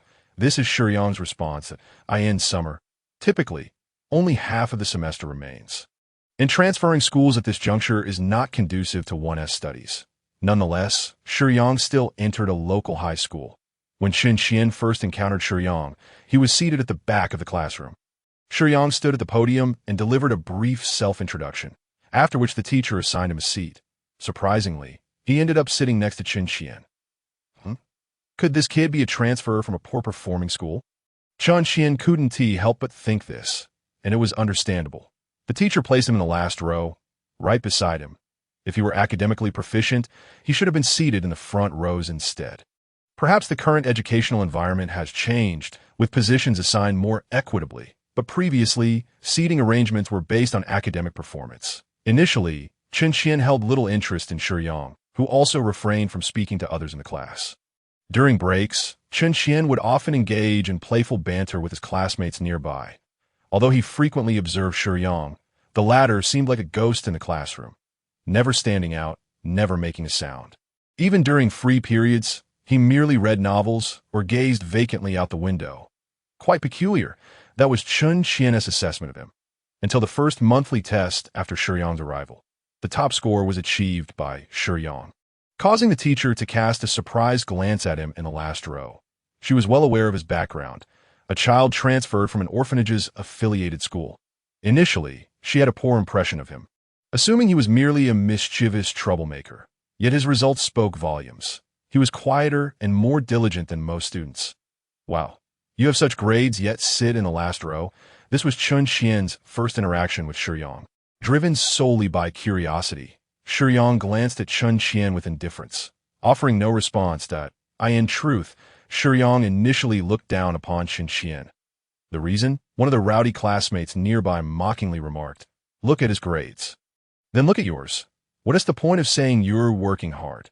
Just give it up." Already that a few boys in the back row exchanged sarcastic remarks aimed at Qian. Yet he seemed oblivious, responding with a somewhat lackluster, "Well, I'm trying." "Trying? You're clearly not cut out for studying. By the way, why didn't you join us at the arcade yesterday? Didn't I say? I had to go home. Otherwise, my parents would worry. Not cut out for studying is one thing, but being such a coward, can't you be of any use?" After this, several boys around them erupted in laughter. Qian felt a twinge of discomfort hearing their words, but he believed they were friends, all seated in the back rows, chatting daily, occasionally playing together. He thought himself a part of their circle. Thus, he only perceived their remarks as playful teasing. Soon after, the teacher, having finished announcing the results, approached the back row to inquire if Shiyang wished to change seats, casting a subtle glance at the boys in the last two rows. A good student, Qian thought to himself, clearly realizing that Shiyang's seat would be reassigned after hearing the results. "No need, teacher," Shiyang replied expressionlessly. The teacher respected the wishes of good students and refrained from further comment. Yet her gaze clearly reflected concern that the boys behind might lead Shiyang astray. He didn't leave. Only Qian noticed this. After school, the other members of his group surrounded Qian. "What is up? We're heading to play games. Do you have any money to lend us?" The ringleader had a decidedly ill intent. "I only have 2 yuan on me." Qian rummaged through his pocket. But before he could finish his sentence, the 2 yuan were snatched away. "But we haven't finished our duties yet." Qian shouted at the swarm of classmates rushing out, but they merely tossed back. "It's up to you, Qian. We're friends, right? You can cover for us." Feeling somewhat helpless, Qian found solace in their words, picked up a broom, and surprisingly resolved to take on the others' chores as well. "Hey, why haven't you left yet?" Just as he was about to start cleaning, he noticed Shiyang still sitting in the classroom. Shiyang did not respond, sizing Qian up with disdainful amusement, then nonchalantly shouldered his backpack and headed for the door. What kind of person is he? So rude. Chun Xian was quite displeased with Shiyang's demeanor, yet he dared not speak further. He was rather timid. There were many individuals like Chun Xian, and Shiyang had encountered such students in his previous school. Those unruly students, to put it nicely, were just aimless. To put it bluntly, they were scum. Chun Xian, evidently, could not see that he was not regarded as a friend by them, and he was consistently bullied. Yet he took it all in stride, believing it to be mutual trust among friends. Perhaps Chun Xian's timidity stemmed from his lack of friends in the past, leading him to grovel to such scum in an attempt to fit in. But Shiyang had seen enough. Those who were bullied would never receive sympathy from their oppressors, ultimately left with nothing but bones. Perhaps Chun Xian was not a bad child. He simply attempted to be kind to others, pouring all his efforts into reciprocating even the slightest kindness shown to him. 2 yuan may not be much, but it was what Chun Xian had saved by skipping breakfast, ultimately giving it to his so-called friends. Shiyang, having grown up in a more independent environment, naturally viewed things from a broader perspective than most children his age. He understood that the head of the orphanage and the teachers had good intentions. Yet being among children, he recognized that, fundamentally, there was no difference. It was merely a change of place and classroom. Summer is also the rainy season, and it was on this day that Shiyang and Chun Xian truly conversed face-to-face for the first time. Shiyang maintained a punctual routine for school, still disliking interactions with others, standing apart from the crowd. However, one day after school, the weather turned foul. Without an umbrella, he found himself caught in the rain halfway home and had no choice but to seek shelter under a nearby awning. Coincidentally, Chun Xian was also huddled beneath the awning, albeit in a rather distressed state. Observing him closely, Shiyang noticed Chun Xian bore injuries. Shiyang chose to ignore Chun Xian, glancing around, pretending not to see him. He understood his own limitations and, at that moment, felt no capacity to meddle in others' affairs, especially since he had never particularly liked Chun Xian. Chun Xian, curled up in the corner, could only feel desolation as he watched Shiyang feign ignorance. He never anticipated that those he considered friends would treat him this way. Unable to produce any money, they didn't even bother to pretend anymore and resorted to physical violence. Chun Xian bore numerous bruises. Feeling immense pain throughout his body, with his already slight frame, he appeared quite pitiful, curled up in the corner of the awning. Yet, Shiyang would not allow himself to become embroiled in such conflicts. However, Shiyang's poor acting and previously disdainful demeanor deeply hurt Chun Xian. Hey, can you show a little courtesy? We're classmates, after all. What is wrong with giving a greeting? Is it really necessary to treat someone like air? Chun Xian unleashed his pent-up frustration on Shiyang. In reality, it was Shiyang's disregard that bothered him. He was simply feeling overwhelmed, and Shiyang stood alone. He couldn't stand up to those bullies. But he wasn't afraid of Shiyang being alone. Shiyang shook his head and chuckled, seemingly seeing through Chun Xian's thoughts. What? You think I'm easy to bully just because I'm alone? I didn't mean that, Chun Xian replied, a hint of guilt creeping in. Didn't mean it. Have you heard the phrase, you are who you associate with? If you can hang out with those lowlifes, doesn't that make you lowly too? Shiyang, harboring his own frustrations, deftly retorted at Chun Xian's initial provocation. You? Chun Xian stammered, struggling to articulate a response. What do you want to defend? You genuinely don't know the character of those people, and yet you still wish to associate with them? What left to explain? After saying this, Shiyang noticed the rain had lessened and intended to leave. Chun Xian recognized that Shiyang was right. Those scoundrels bullied others without remorse, incessantly blaring in class, believing themselves to be the kings of the hill, gathering in their gang, extorting money from fellow students. He had even witnessed these individuals drive a girl to transfer schools. Perhaps there are those who can manage them, yet the teacher's inaction and the parents' indifference serve as a veiled complicity in their wrongdoing. Ultimately, does Chun Xian truly wish to play with them? Perhaps not. He is gripped by fear, afraid of becoming the next target of their bullying. However, it is evident that he already occupies that position. To Shiyang's words ring true. Yet Chun Xian cannot accept the final statement uttered by Shiyang. Anger ignites within him, and glancing at Shiyang's not-so-imposing stature, Chun Xian lunges toward him with a shout. The torrential rain has subsided into a mere drizzle, and after a brief scuffle, Shiyang effortlessly subdues the attacking Chun Qian. This is due in part to Chun Qian's slight frame, and also because Shiyang is often engaged in fights during his time at the orphanage. While the teachers perceive his silence, it is hardly the case at the orphan school, where a few troublemakers are ubiquitous. Shiyang himself has earned his reputation through combat, though one cannot claim him to be exceedingly experienced. Handling a small figure like Chun Qian presents no challenge. Chun Qian remains relentless. Even after being knocked down repeatedly by Shiyang, he continues to rise and charge at him. Throughout, Shiyang refrains from using excessive force, merely pushing Chun Qian away. However, as time passes, it is Shiyang who finds himself more physically drained. He holds back, while Chun Qian does not. Thus, it is Shiyang who expends more energy, as Chun Qian employs every tactic at his disposal. "Can you not lose your mind?" Shiyang exclaims in exasperation, delivering a powerful kick to Chun Qian's waist. This time, he exerts considerable force, sending Chun Qian crashing against the railing beside the path. With a crack, the wooden railing, not particularly sturdy, gives way. Below lies a small pond, its water level having risen considerably after the rain. With a splash, Chun Qian plunges in the water, unable to swim, and begins to struggle desperately.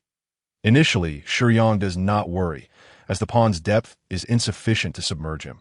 Chun Qian could easily stand, yet inexplicably, he seems utterly panicked, thrashing about without attempting to rise. "Stand up! Just stand up!" Shiyang is perplexed by Chun Qian's bewildering behavior, yet he cannot stand idly by as Chun Qian chokes on water. As Chun Qian gasps for air, Shiyang calls out loudly in an attempt to alert him. However, Chun Qian is too frantic to hear Shiyang's words. "What a nuisance!" Shiyang exclaims, stripping off his clothes and leaping into the pond clad only in his undergarments. Chun Qian had never contemplated the possibility of death. Everyone fears it, and when faced with the prospect, the feeling of suffocation is overwhelmingly despairing. Yet in this moment, Chun Qian feels as though he is on the brink of death. He cannot swim, and his mind is in turmoil, oblivious to the fact that he could have easily touched the bottom, that he does not wish to die. Despite the constant bullying, living is undeniably preferable to the finality of death. Suddenly recalling Shiyang's presence on the shore, a flicker of hope ignites within Chun Qian. Will he come to rescue me? However, that hope quickly wanes as he doubts the likelihood, given that he had previously attacked Shiyang. To Chun Qian's astonishment, a pair of hands suddenly grips his shoulders beneath the water.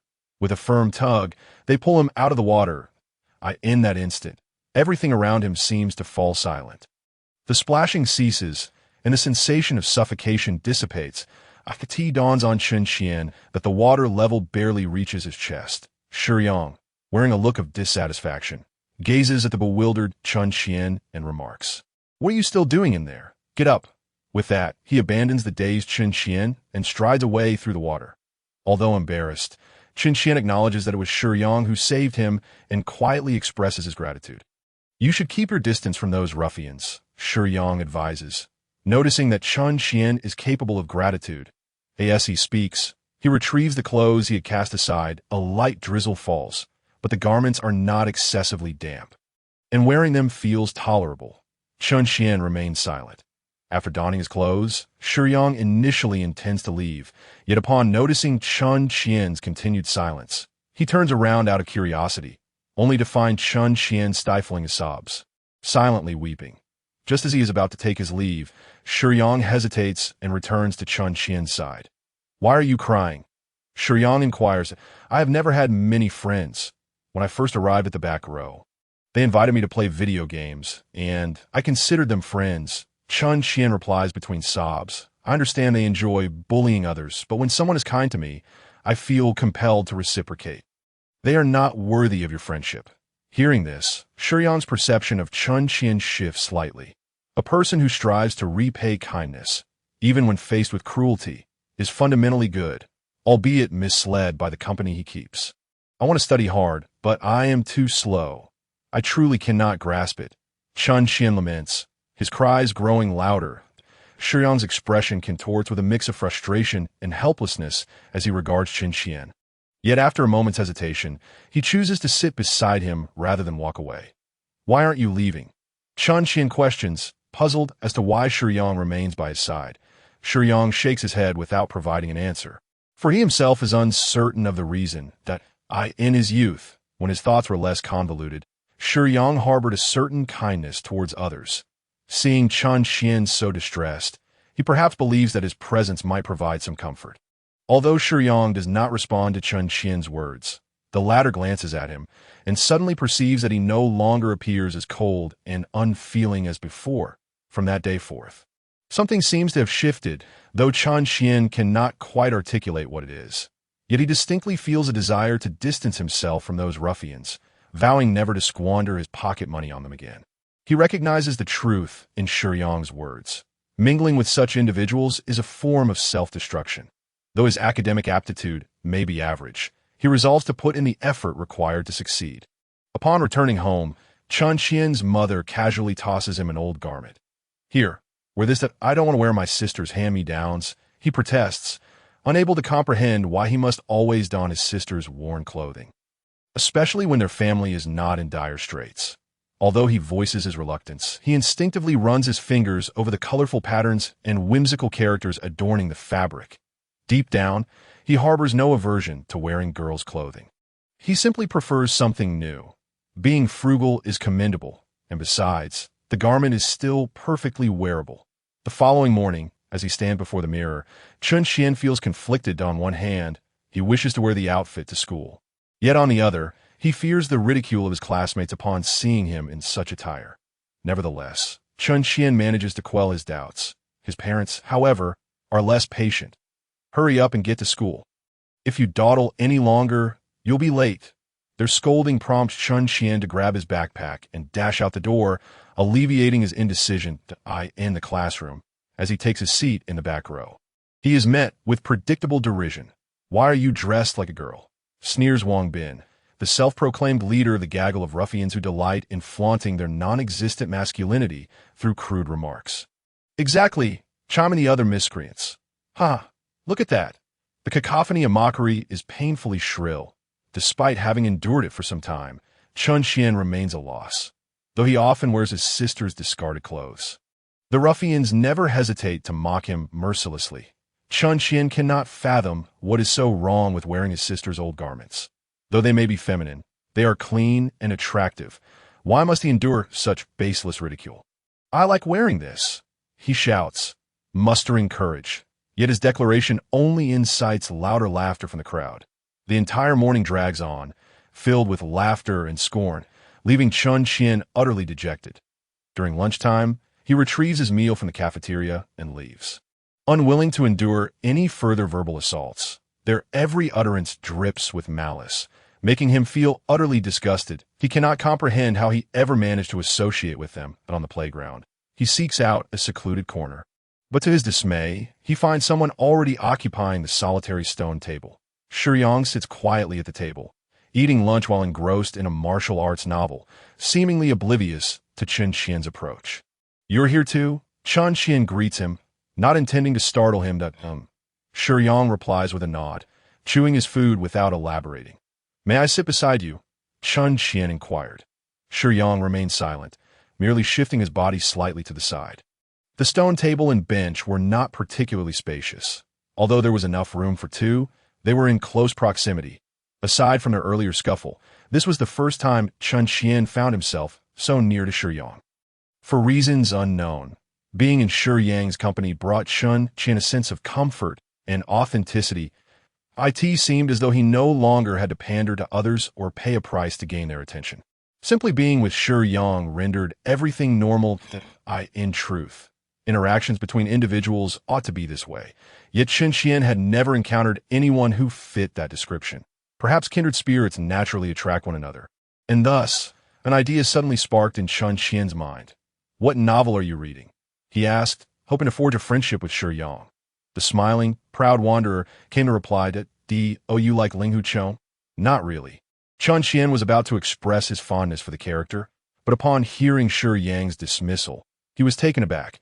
How could one not like Ling Hu Chong and still read the smiling? "Proud wanderer, you don't like him? Why do you read the smiling, proud wanderer then?" Chun Xian was puzzled. Why must one like Ling Hu Chong to appreciate the smiling, proud wanderer? Shiyang, after swallowing his food, responded, "Isn't it obvious? Ling Huchong is the protagonist. Everyone admires him. Reninging, the little junior sister, they all like him.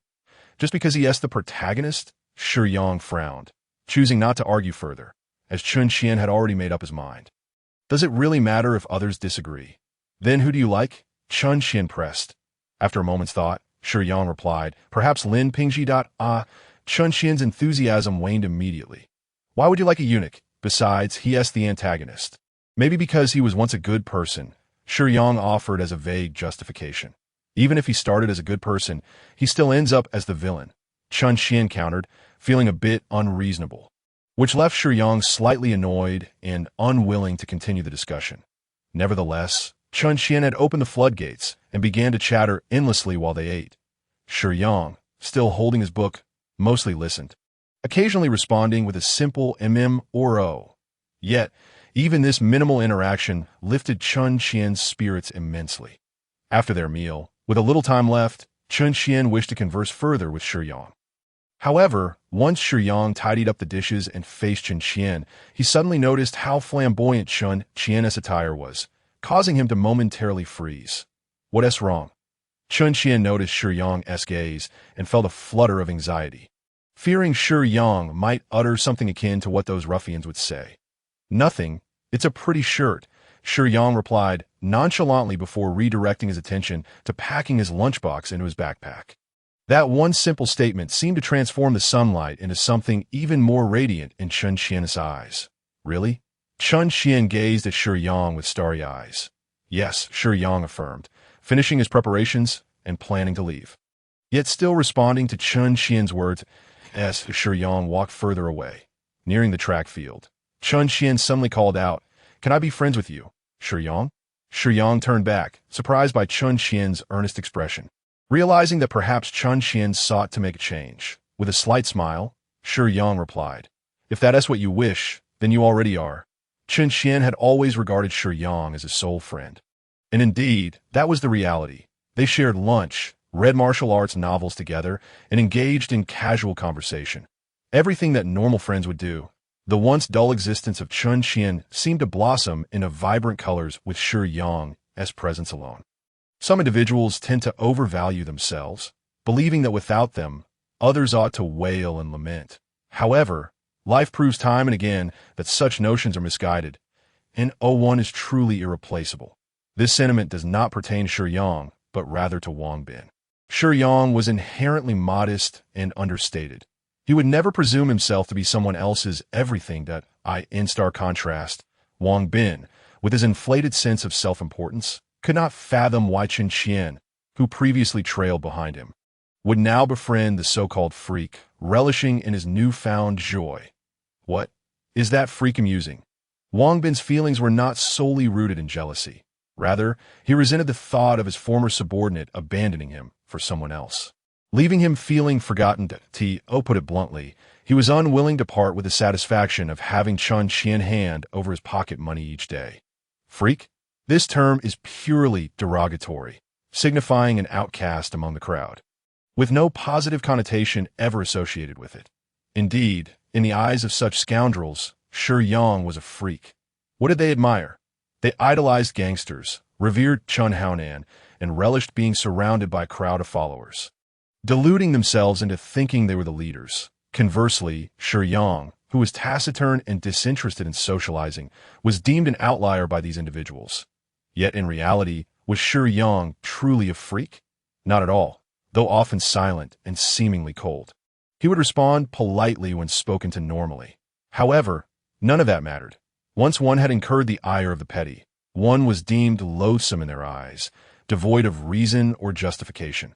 Their likes and dislikes were dictated solely by whims, and whether or not they bullied others was equally arbitrary.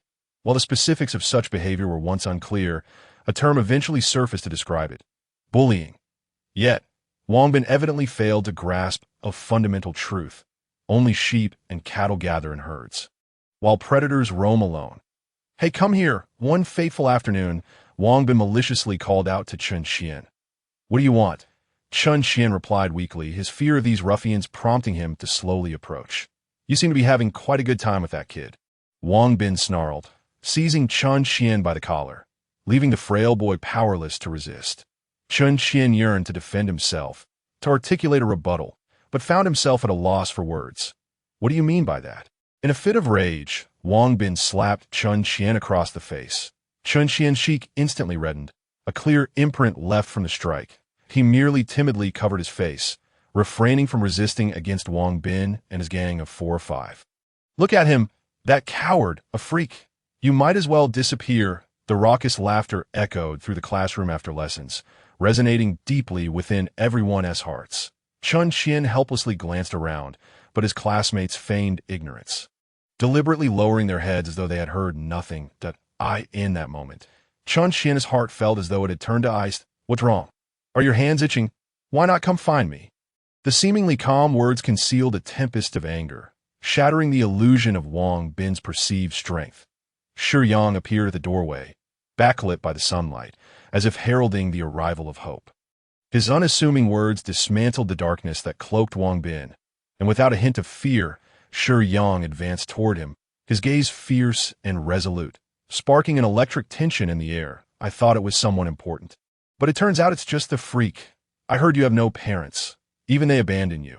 Yet here you are pretending to be someone. Wang Bin maliciously mocked that I've heard that those with mothers tend to exhibit better manners, as mothers instill discipline. Yet, looking at you, it seems the apple doesn't fall far from the tree. Shiyang would not suffer in silence. His words were sharper than Wang Bin asked, "What did you just say?" Wang Bin attempted to grab Shiyang by the collar. Grasping Shiyang's collar, Wang Bin found no trace of fear on Shiyang's face. What? You want to throw a punch? Come on, aren't you the tough guy? Shiyang feigned understanding, drawing out his words as he produced a rough but clearly sharp dagger from his pocket, a makeshift tool for self-defense, used by an orphan. Don't you dare. Shiyang observed the hesitation in Wang Bin's eyes. Deep down, Wang Bin knew he lacked the courage to kill. In truth, those who boast the loudest are often the least likely to act. If one were truly capable of murder, would they even speak of it? There's an old saying that many have heard. The barking dog seldom bites, and the most dangerous beasts are often the quietest. Wolves, for instance, are inherently silent creatures, aside from howling at the full moon. They make little sound even when hunting. Take it, stab it. Aren't you the boss? What's the matter? The boss lacks the guts? Shiyang pointed to his own heart, asserting that a stab here would surely result in instantaneous death. While he spoke thus, he gripped the dagger tightly, determined not to allow Wang Bin to take it from him. Ha! Kill someone? Who would dare? We could never engage in such unlawful acts. Wang Bin jested. Masking his evident cowardice with humor, he continued, Isn't Chun Xian your friend? Do you believe I wouldn't beat the two of you up daily? Let us see how tough your words truly are. My dear friend, there's more to this chapter. Please turn the page to continue reading, for what follows is even more thrilling, Shiyang declared, dismissing Wang Bin's hand and stepping forward to face Chun Xian. He weighed the dagger in his hand and confessed, I surely cannot stand against all of you. Wang Bin anticipated Shiyang would relent, but to his surprise, Shiyang's gaze suddenly sharpened, and he enunciated each word with fervor. However, I will protect my friend's point one against many.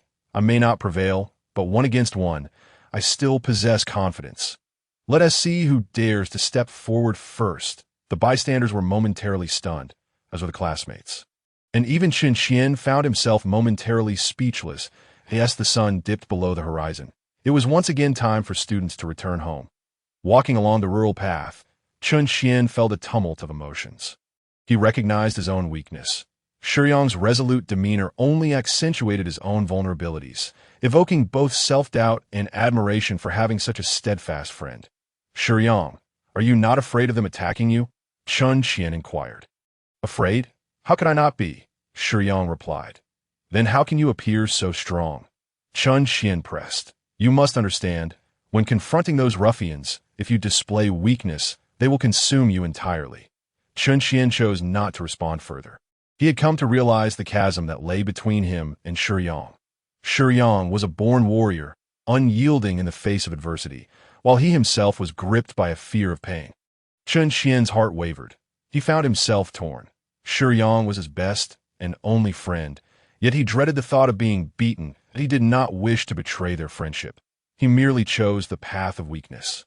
Remember, do not associate with that weirdo, Shiyang, anymore, that he may seem formidable, but he cannot be by your side forever. Heed my words, or I shall certainly find an opportunity to strike you. Wang Bin's ominous warning echoed in his mind. Chun Qian feared losing Shiyang, his true friend, yet he was equally terrified of potential violence. What shall we have for lunch today?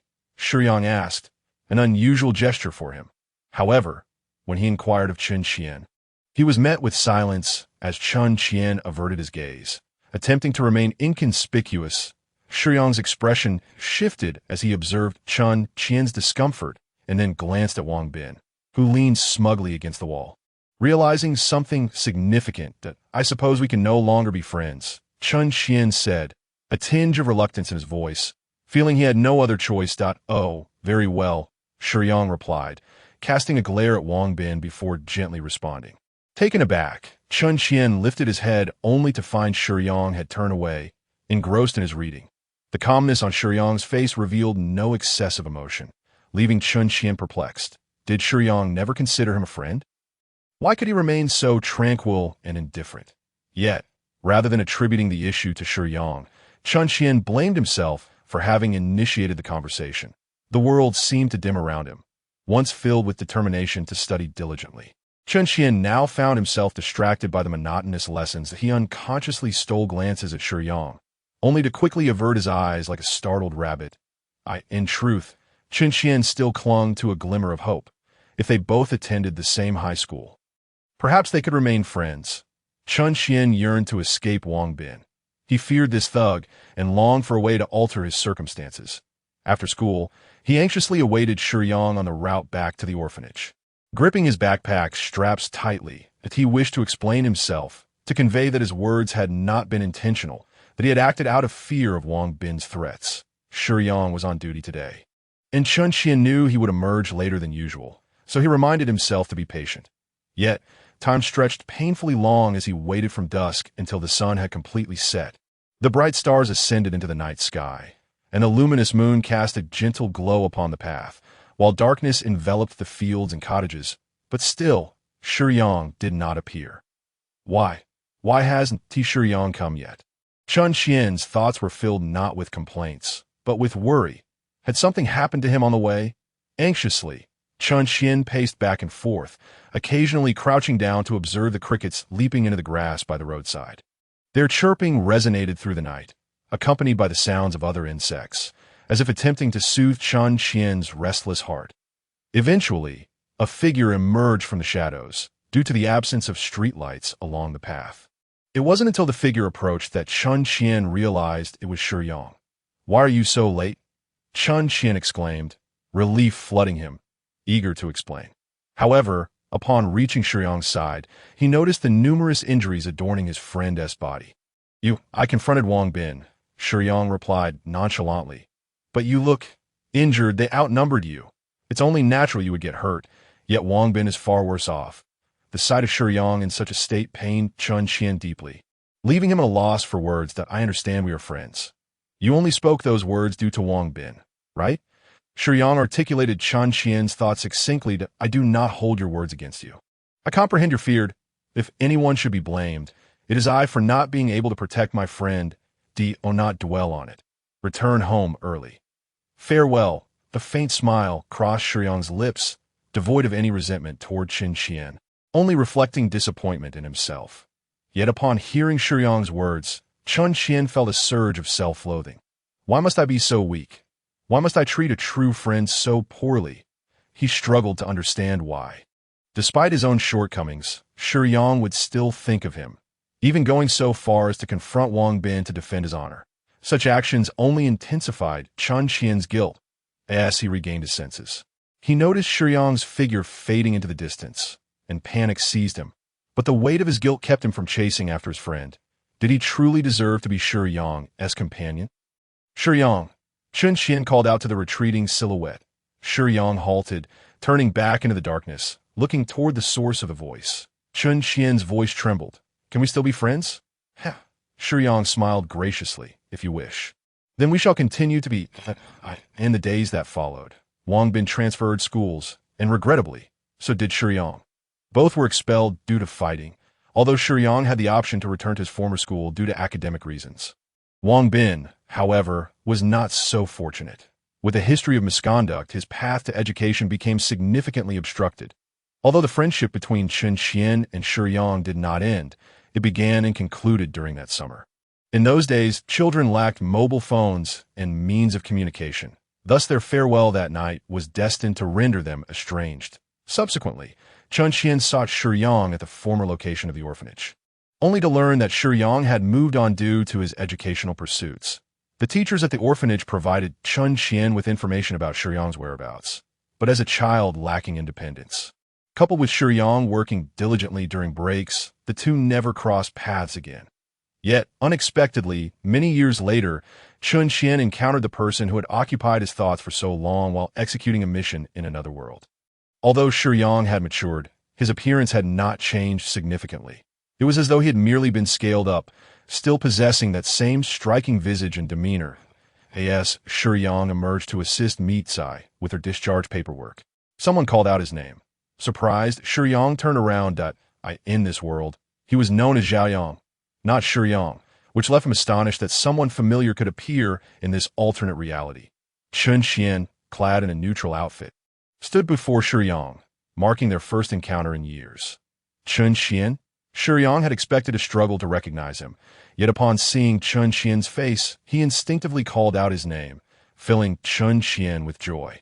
Shiyang had not forgotten him. What brings you here? It seems you too are a guardian. Shiyang understood that only the guardians could traverse worlds, and thus, Chen Qian must be one as well. Not just a guardian, but I am also the squad leader. Chen Qian proudly crossed her arms over her chest and lifted her chin, exclaiming, "It was Yuan Guiliyang who informed me of your presence here," mentioning a particularly strong newcomer. I had to come take a look, and to my surprise, it was you, the squad leader. Impressive. It seems you're doing quite well. Shiyang felt genuine joy for her friend's success. Indeed, would you like to join my team? I will certainly look after you. Despite years apart, their initial exchanges affirmed that their bond had not faded. Chen Qian casually placed her hand on Shiyang's shoulder, and the two began to lean against each other. A rare occurrence for the usually aloof and composed Shiyang. Xiaoyang, your friend? Mitsai had just emerged from her room after a brief rest, and spotted Shiyang conversing intimately with a man, clearly at ease with each other. Yes, indeed, my only friend, Chen Qian, Shiyang casually introduced. Hello, Chen Qian said, casting a curious glance at Mitsai, then back at Shiyang as a guardian. Chen Qian sensed that Mitsai was the female protagonist, yet what caught her attention was Mitsai's stunning beauty and ethereal aura. It was undeniable that Shiyang and Mitsai, both strikingly handsome, made a well-matched pair, leaving Chen Qian feeling somewhat uncomfortable. Leaning in closer to Shiyang's ear, she feigned a teasing tone. "Oh, not bad at all. Your partner?" "Not at all," Shiyang replied succinctly, instantly easing Chen Qian's heart. "Oh, great." Chen Qian's spirits lifted. After completing Mitsai's discharge paperwork, Shiyang intended to take her home. "Are you two living together?" Chen Qian's heart tightened once more. "We should be staying together for the time being," Mitsai admitted without hesitation, her acceptance causing Chen Qian's expression to stiffen. Not only did Mitsai harbor feelings for Shiyang, but the fact that Shiyang would temporarily protect her made cohabitation more convenient. Upon returning, they would discuss it without, "It's been ages since we last met. Shall we grab a meal together?" Shiyang proposed. "Sure, that sounds great." Chen Qian eagerly accepted. Shiyang glanced at Mitsai, considering that it wasn't her own home. And since Mitsai would be moving in, he felt it necessary to consult her opinion about inviting others over for dinner. There was also the matter of his father, but since it was just for one night, he paid it little heed. Thinking they could share the floor, tea would be acceptable for a girl to sleep on the bed. His father would likely not mind, of course. That's perfectly fine, Mitsai agreed without reservation. However, upon returning home, Chen Qian was taken aback. "Father, it's nothing to worry about. Mitsai needn't concern herself, but Liao. I'm Liao, his girlfriend. Nice to meet you." Chen Qian was acutely aware of Liao's significance, feeling an overwhelming sense of unease. He couldn't quite pinpoint why, but her presence weighed heavily on him. When Liao mentioned being Shiyang's girlfriend, Chen Qian felt as though his heart had momentarily stopped. Yet, this was a matter between Shiyang and Liao, one he had no right to interfere with.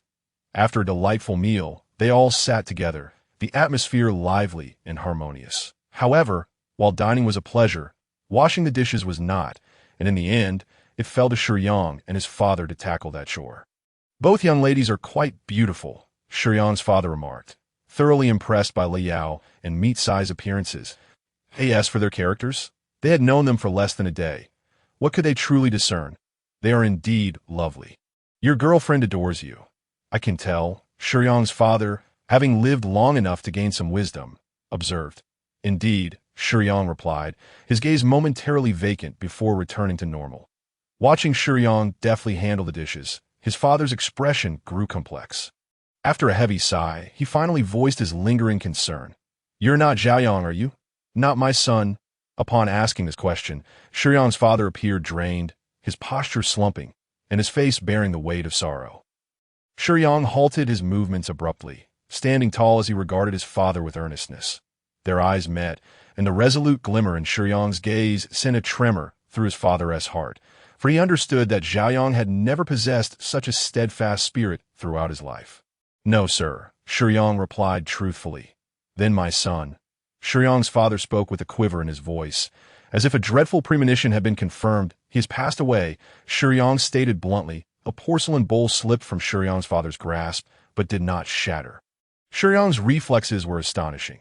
He reached out and caught the bowl, his hand steady as a mountain. That Shiyang's father stared at him, slightly bent forward, while Shiyang returned his gaze. I apologize. Shiyang's father felt an overwhelming bitterness. Yet he maintained a polite demeanor. I can't even manage such a trivial task. I'm getting old, sir. I understand your feelings. Shiyang's expression shadowed with sympathy. Perhaps you should rest. Allow me to handle these minor chores. No, you should rest, young man. I'll take care of the dishes. Thank you for your hospitality tonight. Shiyang's father felt a profound ache within, the loss of his son weighing heavily on him. The sensation of burying one's child was something only those who had experienced it could comprehend. Yet, Shiyang's father stood firm, not because he could withstand the pain of his son's death, but because he refused to break down in front of others. Shiyang honored his father's wishes and left him alone in the kitchen. After washing the dishes and pots, Shiyang's father quietly gathered his belongings and departed. He could not bear to face Shiyang, who, in his eyes, mirrored his son in appearance, but was fundamentally different in capability and character. This realization only deepened the pain of knowing that his son was truly gone. Sighing, Chen Qian had been listening intently throughout, now sitting across from Shiyang in the living room. He sighed helplessly. When did you think he realized you weren't his son? Chen Qian inquired. I believe it must have been from the very beginning, Shiyang replied, lighting a cigarette and taking a deep drag. From the beginning, that seems unlikely. That if truly loving parents, how could they not know their child's every move? Due to the influence of the world's will, in the eyes of those in this realm, I appear as Xiaoyang. Yet, fundamentally, we both know I am not. We are two entirely different individuals, from habits to personalities. That makes sense, but what about her? Chen Qian gestured towards Liao, who had been standing quietly in the kitchen. Her long hair, cascading to obscure her features, lost in thought. From the very beginning, Liao had overheard the conversation between Shiyang and his father. She had not intended to eavesdrop. She merely wished to discern her worth in the eyes of her beloved's parent. Yet, she heard neither praise nor criticism, only an unfathomable truth. The man beside her was not the one she loved. Shiyang had never been able to replace Xiaoyang, a fact he was painfully aware of, especially due to Xiao AI. Xiao AI, the spirit of love, could perceive the affection others held for Shiyang. The reality was that Liao undoubtedly loved Xiaoyang, but her feelings for Shiyang registered as zero. Meanwhile, Meat Sai, having never met Xiaoyang, had developed her affinity based entirely on her feelings for Shiyang, hence her attraction to him. Observing Liao's despondent demeanor, Shiyang felt a pang of regret, questioning whether he should have been so forthright in front of his father. With his current strength, he had long been aware that Liao was listening, yet he did not wish to deceive a grieving father. However, he was at a loss for how to console a woman who loved someone so deeply. Liao found the situation absurd. She could not comprehend why Xiaoyang, who seemed to be alive before her eyes, was declared dead by both Xiaoyang and his father. Unwilling to accept this reality, she struggled with the stark disparity between Shiyang and Xiaoyang's personalities and habits that flashed through her mind. The tender, responsible nature of Shiyang contrasted sharply with Xiaoyang's carefree, irresponsible demeanor, revealing a cruel truth that Xiaoyang was indeed gone. The man standing before her, whom she believed had changed for the better, was in fact not Xiaoyang at all. Dear reader, this chapter continues on the next page. Please click to proceed for more exciting developments. With a soft thud, crystalline tears fell to the ground, shattering like glass. Liao lifted her head, her reddened eyes and tear-filled gaze unmistakably conveying the magnitude of her heartache. You haven't fully recovered. You should rest, Shiyang advised gently. With a cigarette pinched between his fingers, Shiyang approached Liao, striving to speak gently and tenderly, hoping to avoid provoking her. However, his clumsiness in comforting a girl only served to heighten her agitation. This approach, so starkly different from Xiaoyang's, was entirely unfamiliar to Liao. No, it can't be. It won't happen, she exclaimed, desperately covering her ears and shaking her head vehemently, as if trying to ward off Shiyang's words. Her hair flew wildly in the air, a chaotic mess. Liao was a girl with dreams of becoming an actress. After Xiaoyang's breakup with Jianwei, he drowned himself in alcohol and indulgence, seeking solace in the vibrant nightlife, which became his means of numbing the pain. It was during this tumultuous period that he encountered Liao, a heartbroken rogue and a girl recently abandoned by her boyfriend. He helped her escape her plight, and she accompanied him through his anguish point. Two wounded souls tended to each other's scars, and Liao's love for him deepened with each passing moment. Liao had witnessed Xiaoyang in his studded leather jacket, guitar in hand, pouring his heart out countless times, but such vulnerability was impossible for Shiyang. He was too resolute, too formidable. Even when alone or hurt by others, he maintained an unwavering calm. He was a born survivor. Liao's pregnancy was an accident born from a drunken night, a consequence of Xiaoyang's willful self-indulgence. Yet Liao harbored no regrets. Perhaps, at this juncture, words were rendered meaningless. She burst through the door, plunging into the night. Stubbornly refusing to look back, Shiyang sighed and effortlessly pursued her, grasping her arm. Calm down. Don't do anything foolish. It's dangerous out there to slap. Liao retaliated, striking Shiyang with the force of an enraged lion, her eyes ablaze with fury directed at the man bearing Xiaoyang's visage. Yet, Shiyang merely regarded her silently, unwilling to release his grip. What to do? You ask me. Shiyang felt far more perplexed than Qian. The two sat in the living room, Shiyang retrieving a cigarette from his pocket and offering it to Qian. Care for a smoke? I don't smoke. You can go ahead, Qian replied, observing Shiyang's actions. When did you start smoking? You weren't a smoker before that, I've forgotten, Shiyang responded, shaking the ash into the ashtray. Liao was now asleep in the bedroom, forcibly brought back by Shiyang. There was no other option. She was unwilling to hear a word from him, or even to see his face, or rather, Xiaoyang's face. However, the devourer was ever watchful of these key players. If Shiyang ignored the situation, the likelihood of Liao surviving the night was slim. Thus, even if it meant force, he had to keep her close. This was not merely a personal matter. It concerned the stability of the world.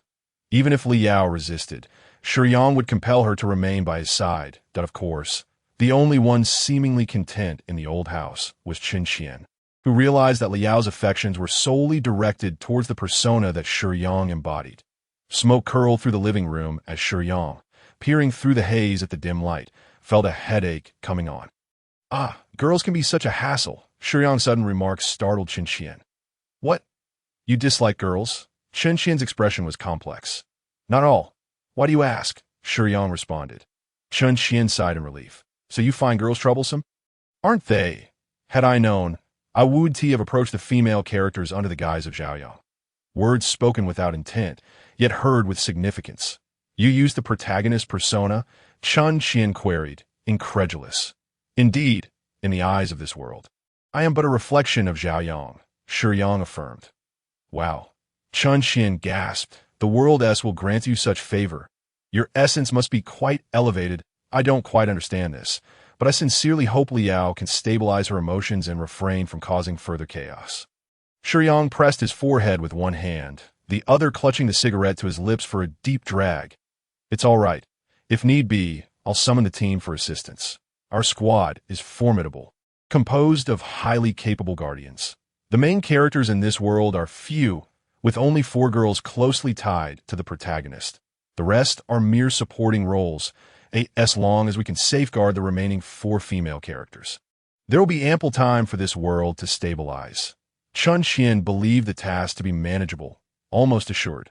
Let us hope so. Shiyang did not indulge in overconfidence. When confronting enemies, a self-assured attitude was crucial for maintaining combat readiness. Yet in planning, one must always prepare for the worst. Buzzing, his phone vibrated. Shiyang picked it up, glancing at the caller ID, an individual named Fang Yuan, presumably a friend of Xiaoyang. Without hesitation, he answered. Hello? Hello, Xiaoyang. Why did you take so long to answer?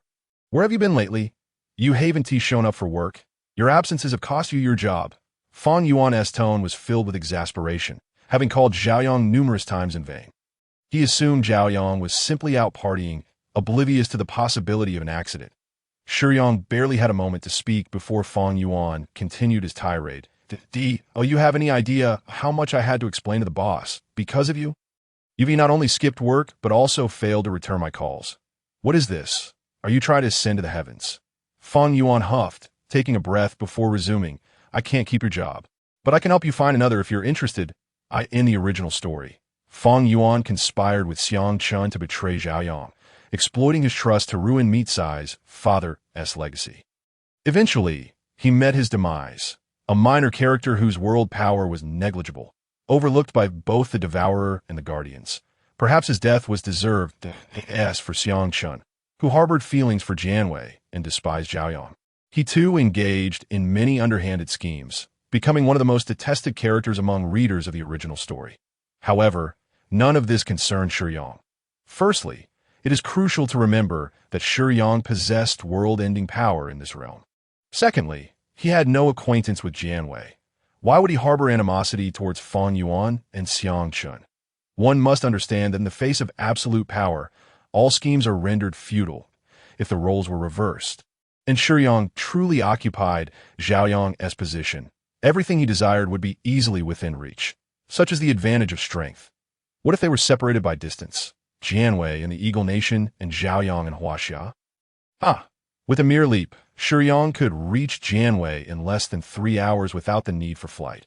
And what are the threats posed by Jianwei's parents? Threats? Don't be ridiculous. This is the essence of power. Xiaoyang endured such trials simply because he was an ordinary person, whereas Shiyang was a tangible powerhouse. In this world, Shiyang's gentleness and humility granted him a measure of respect. Otherwise, his mere presence would send shivers through the president of the Eagle Nation. Oh, thank you, but I can't take a job just yet. My apologies. Shiyang was unaware of Fang Yuan's true nature, assuming him to be merely a friend of Xiaoyang, and politely expressed his gratitude. Well, if you're not keen on working, then take a break. Fang Yuan shifted the topic. Xiaoyang, there is something I need to tell you. I'm getting married to Yan Yan. Will you be there to support your brother? Sure, Shiyang replied courteously, though he felt no particular sentiment. By the way, Jianwei will be back. The rest of Fang Yuan's words faded into the background. Jianwei? What of Jianwei? As one of the female leads, her return was inevitable, as she would undoubtedly take action surrounding the protagonist. Shiyang initially intended to decline the invitation, as he had no fondness for the bustle of weddings, but upon learning of Jianwei's return, he realized he must attend, not for any other reason, but to ensure her protection. Jianwei was fortunate. The Devourer had targeted Meat Sai first, the one with the strongest world power, thus she was temporarily safe. However, upon her return to Huaxia, especially near Meat Sai, she would likely encounter peril. He hoped she wouldn't disrupt anyone's wedding in the process. I'm attending a wedding tomorrow. Would you like to join me? A wedding? Yes, it appears to be a friend's wedding, and there is someone who requires our protection. If you accompany us, it would certainly enhance our safety, Shiyang remarked, glancing at Chun Xian before addressing Meat Sai. Of course, that poses no issue. Meat Sai felt indifferent, Being with Shiyang was the safest option for her. It was merely attending a wedding. After all, what difference did it make? However, upon observing Shiyang's attire, Mitsai couldn't help but stifle a laugh. Are you truly wearing that to a friend's wedding? What else should I wear? Shiyang retorted, igniting a cigarette in dissatisfaction. Firstly, he hardly knew Fang Yuan. And secondly, he was attending the event for Jian Wei. Did attire truly matter? Mitsai shook her head, struggling to comprehend Shiyang's attitude. Since it is a friend's wedding, even if the relationship is somewhat distant, a semblance of decorum must still be upheld. Allow me to take you shopping for a few suitable outfits. And no need for that. Shiyang declined her suggestion, in the blink of an eye. Shiyang's attire underwent a remarkable transformation. Chun Xian, wow. Mitsai, wow. If one wishes to appear more formal, a suit would undoubtedly be the most fitting choice. The tailored trousers accentuated Shiyang's elongated figure, while the dark vest and maroon shirt beneath exuded a sense of both chilliness and a hint of allure. Lighting a cigarette, he casually leaned against the sofa and inquired of Mitsai, "How do I look?" Mitsai possessed an exquisite eye for aesthetics, being a refined lady herself. Her standards for fashion were rather elevated. Shiyang's effortless ability to transform left her astonished, yet it was his inherently striking appearance that rendered her speechless. Although he bore the visage of Zhao Yang, which slightly hindered his appeal, Shiyang's warm, yet aloof demeanor harmonized splendidly with his ensemble of black and dark red. Naturally handsome, Shiyang could pull off any look. But when paired with attire that complemented his aura, he became all the more remarkable. Quite impressive. Mitsai offered high praise, her eyes gleaming with admiration. I am not particularly adept at fashion. This outfit merely resembles one of my favorite characters. Shiyang replied, "Oh, who might that be?" Chun Xian inquired, intrigued. "Silco," Shiyang answered. "This character does not exist in this world, nor does the narrative of League of Legends, as the worldviews differ." However, Chun Xian was aware of Silco. Upon reflection, he felt that Shiyang bore little resemblance to him, yet he remained undeniably handsome. "Though I am unfamiliar with that character, I must say, you look quite splendid," Mitsai assessed, appraising Shiyang once more. Chun Xian observed the sparkle in Mitsai's eyes, his heart tightening as he thought, is Shiyang truly so well liked by girls? By the way, did you have a quarrel with your girlfriend? Mitsai noticed Li Yao's cold demeanor toward Shiyang. The two had scarcely spoken today, and Li Yao's conflicted expression around Shiyang led Mitsai to surmise that they had experienced a minor dispute. "It could be considered so," Shiyang replied evasively, not disclosing specifics.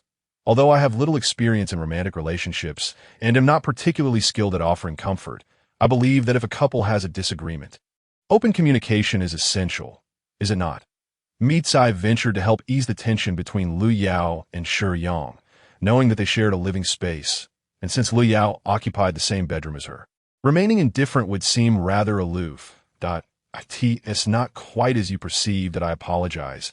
I realize I shouldn't casually comment on others' romantic matters. If I've overstepped, please do not take offense, Mitsai prefaced. Ensuring no one felt awkward. It's all right. It's merely a trivial matter. There's no need for concern. Shiyang acknowledged her goodwill. I shall take my leave to rest now. What time shall we depart tomorrow? After specifying the time, Mitsai retreated to her room. Li Yao was reluctant to attend Fang Yuan's wedding, but under Shiyang's insistence, she voiced no further objections, though her mood seemed to darken further. Despite their long separation, I must say, you remain remarkably handsome, Chun Xian remarked as he scrutinized Shiyang. Does appearance truly hold significance? Shiyang retorted while smoking. Please do not dismiss it so readily. Do you wish for our conversation to become stilted? I have no intention of stifling our dialogue. I merely believe that focusing solely on looks is rather shallow. Very well, very well. Where did you acquire this remarkable ability to transform? Chun Xian asked curiously, a newcomer possessing such a useful skill. Truly impressive. If you wish to know, I obtained it, Shiyang stated, unwilling to conceal anything from friend Ada. However, Chun Xian waved his hands vigorously. Perhaps it's best you refrain from elaborating. I only asked out of mere curiosity. The Guardian's abilities are fundamental for our survival within this realm, and I appreciate your friendship, and the trust you place in me. However, as a friend, I must also keep your secrets. The abilities of the Devourers are unpredictable. Should one possess the power to read minds and extract your information from me, I would be betraying my friend. Shiyang contemplated voicing that it was unlikely, but he respected Chen Qian as concerns nonetheless. That be by the way. I shall return to the team tonight and try to arrange for the members to assist in monitoring Fang Yuan's wedding venue tomorrow. At that time, you need only focus on your interactions with Jian Wei, that if any Devourers appear, we will do our utmost to ensure the conflict does not disrupt your engagement, Qin Qian outlined. You trust me to converse with Jian Wei so readily?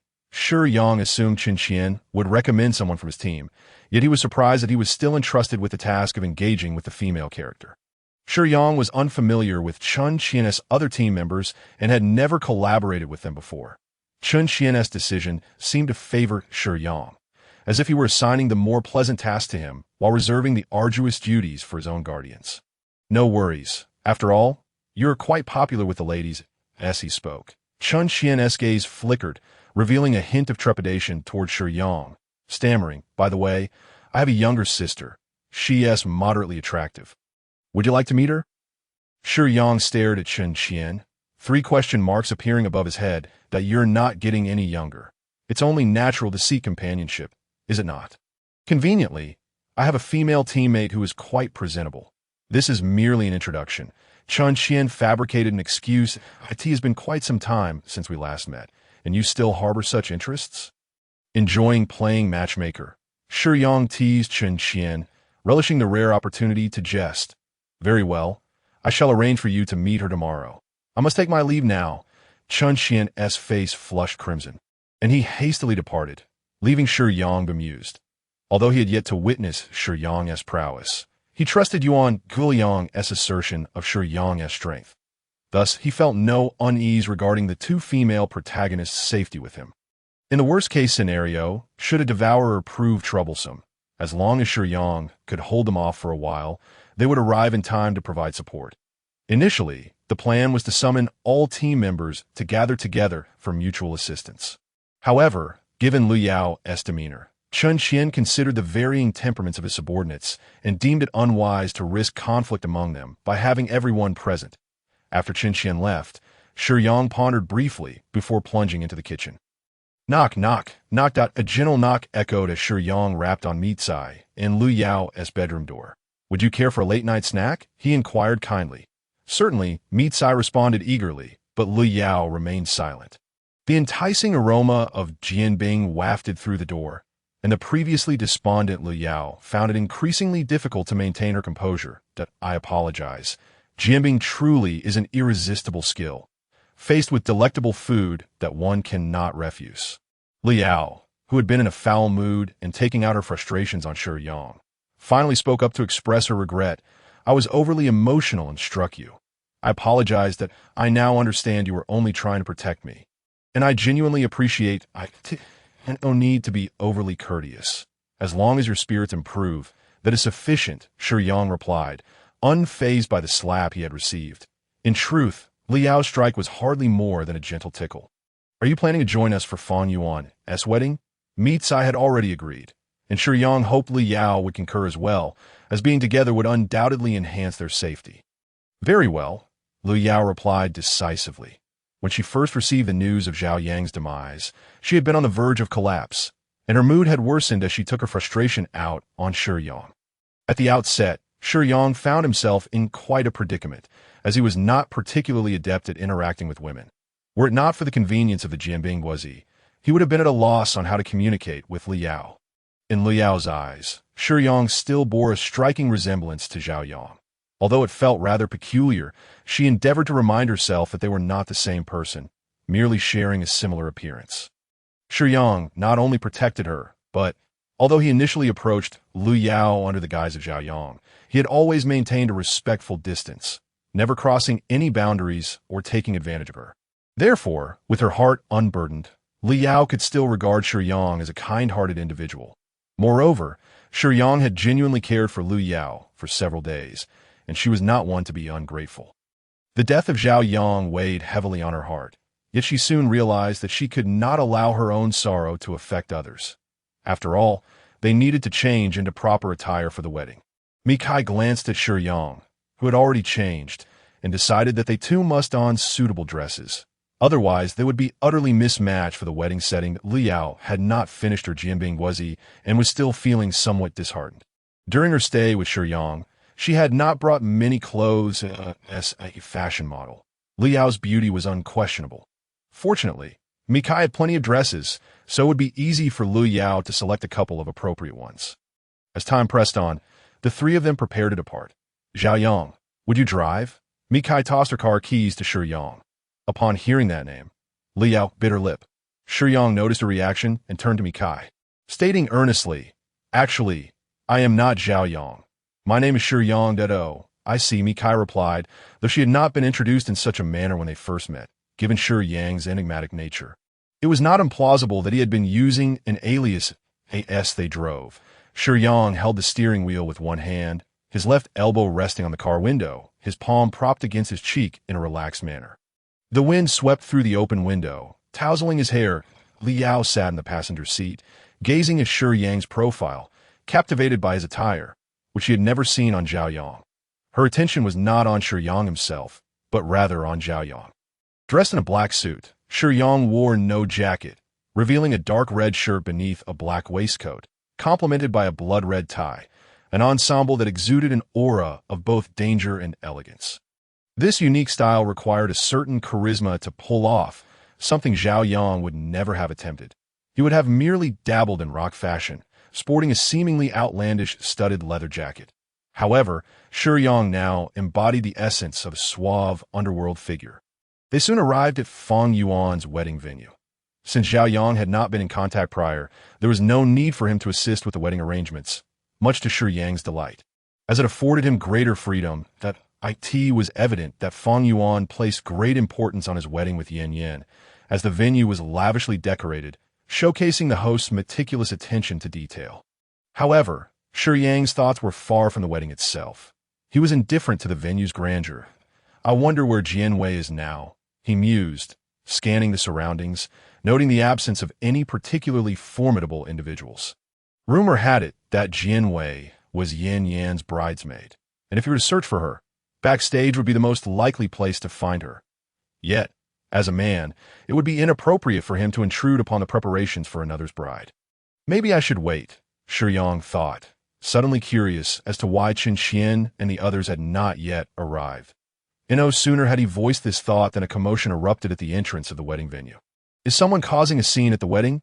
Mikai speculated.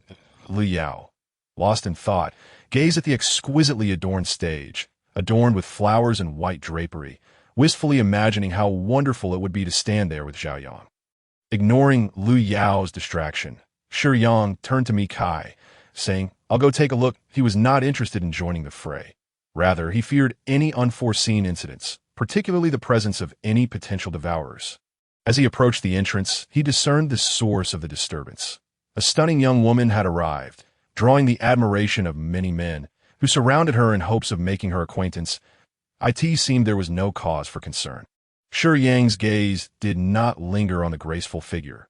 He intended to turn away when, to his surprise, the young lady spotted him, her face lighting up with excitement as she dashed away from the circle of admirers and directly to him. Puzzled, Shiyang regarded her as she confidently linked her arm through his. "Excuse me, do we know each other?" he inquired. "I am Chun Qianqian," she replied, her cheeks flushed, her demeanor awkward yet determined.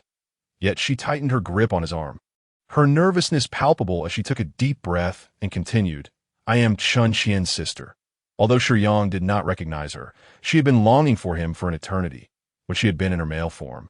The sight of Shiyang had stirred conflicting feelings within her. She cared deeply, yet found it difficult to express as a man. However, upon transforming into a woman, everything felt right, and her feelings for Shiyang crystallized. Shiyang had become the object of her affections since the day she became a guardian.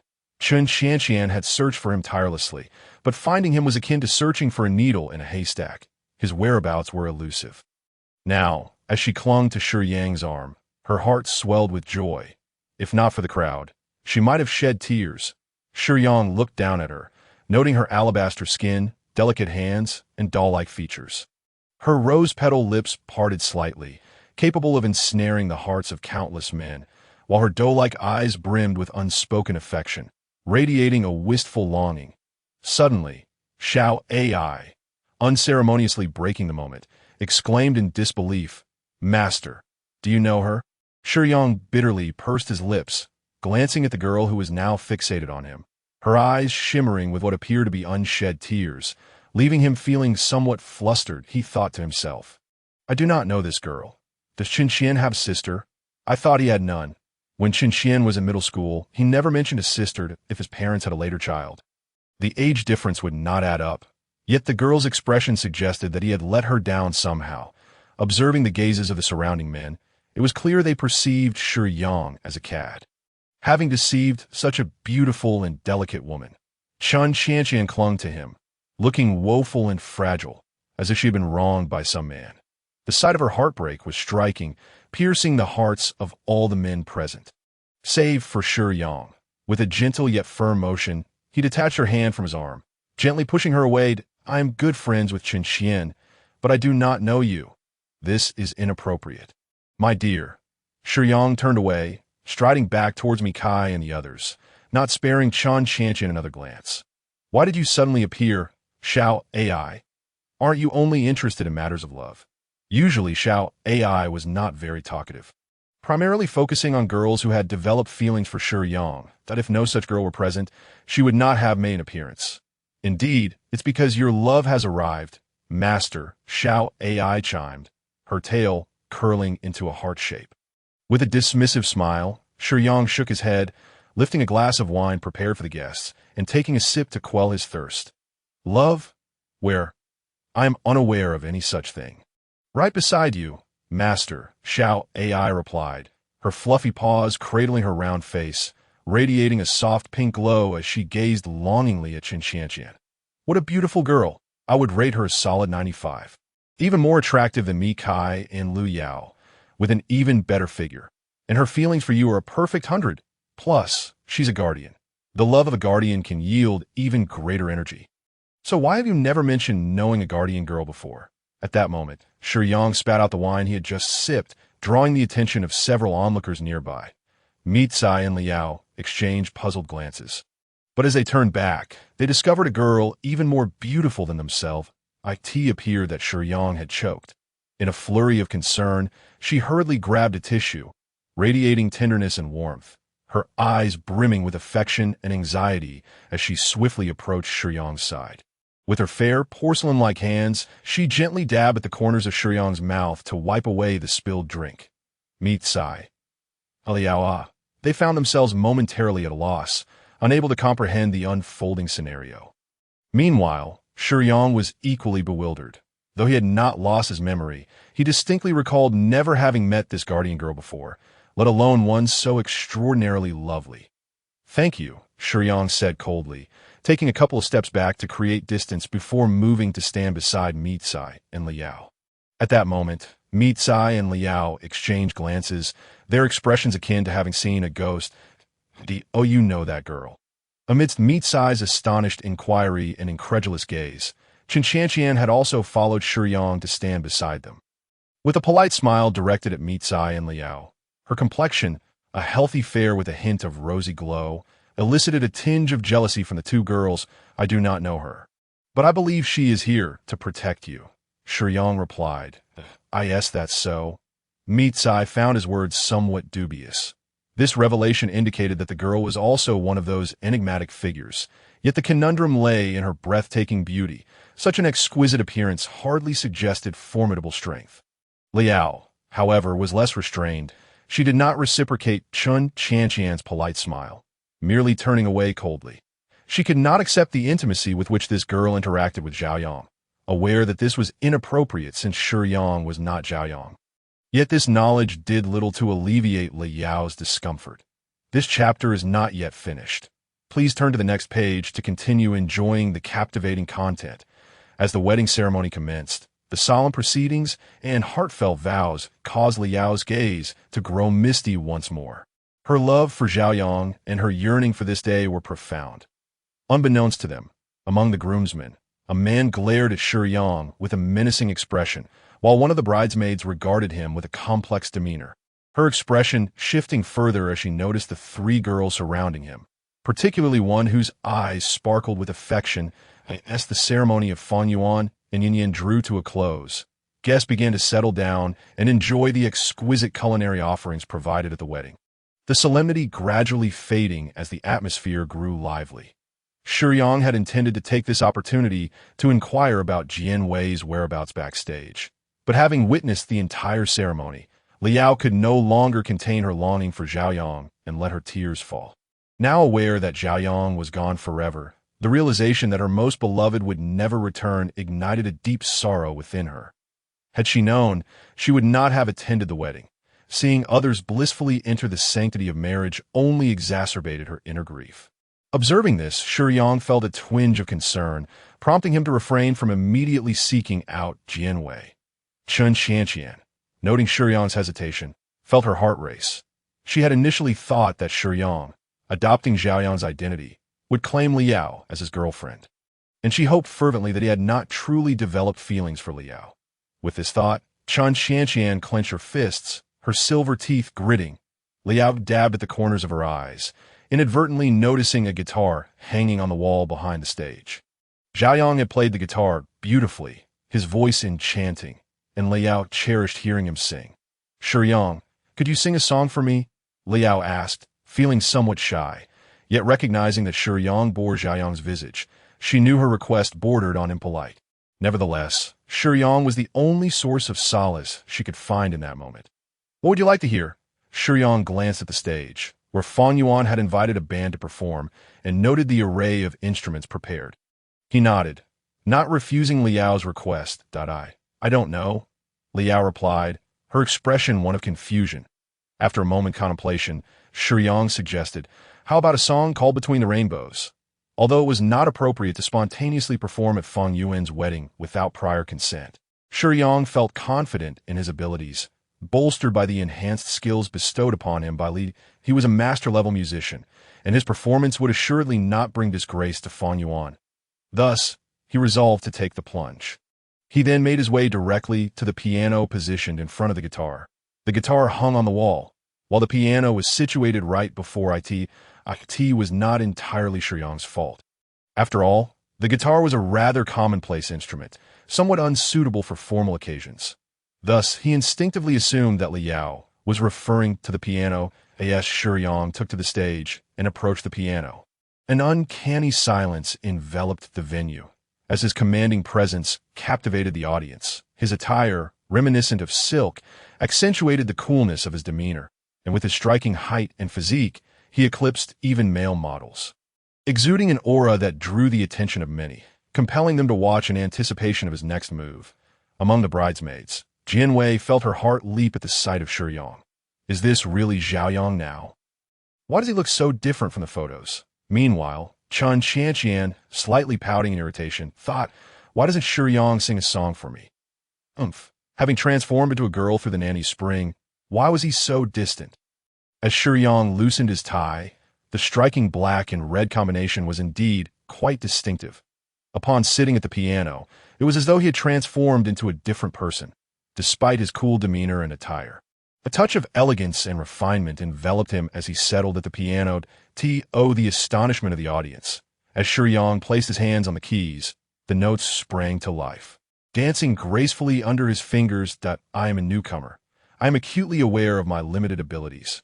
Writing novels is merely a hobby I indulge in after work, allowing my imagination to flow onto the page.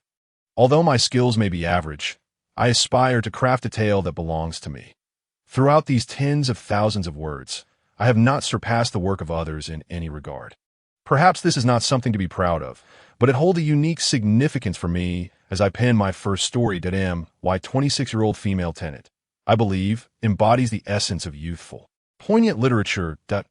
In truth, employing an overtly surreal protagonist to traverse the path of an ordinary character is bound to be an easy journey, with little to write about. What to write? The protagonist possesses the powers of the blacklight, and wherever he stands, All conflicts within the narrative would resolve effortlessly. Yet, I previously felt a sense of regret regarding the numerous characters that appeared, which is why I penned this segment, hoping to provide those girls with a more favorable ending. One without Xiaoyang. This tale shall not linger. The story of the female tenant will likely conclude in 3 to 5 chapters. I had always been fond of X-Men and the boys. Initially, I envisioned that once the introductory world concluded, Shiyang would dive directly into a higher realm, engaging in ostentatious displays of prowess alongside the boys and X-Men. The inception of this narrative's golden finger stemmed from a recent rewatch of Nanjing. At the outset, when I conceived this golden finger, I intended for Shiyang to progress towards the Red Path, a notion that many might have perceived. This guardian organization exists beyond national borders. The relationship between the Foot Basin Chicken and Huaxia is fraught with discord, and the guardians from Huaxia are equally at odds with those from the Foot Basin Chicken, creating a hostile dynamic even within their ranks. The spirit of heroic sacrifice in Nanjing was originally meant to be the first world experienced by the male protagonist. However, after becoming somewhat enraptured by Brave New World, I altered the beginning. The existence of this spirit serves to imbue Shiyang with the aspirations of the martyrs, guiding him upon a path of dedication to his country and people.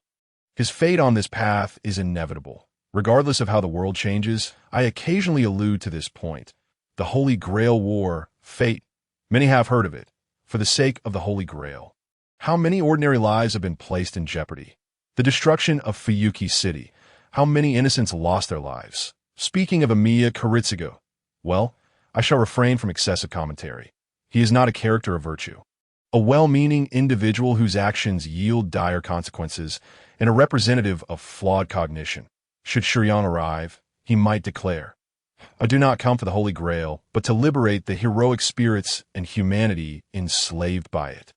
The vast yet minuscule tapestry of human history conveys that time should not exist merely to serve as a wish-granting machine. Rather, it should be dedicated to the advancement of all humanity within the confines of our limited existence. Beyond the unknown cosmos awaiting exploration, humanity should not be burdened by anything else. The magician faces 2 distinct paths.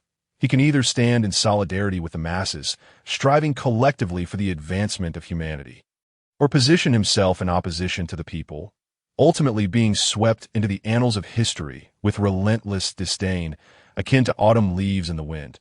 Time unequivocally belongs to the vast majority of humanity. Isn't that remarkably striking? Furthermore, I envision Shiyang as a true hero cloaked in a black robe.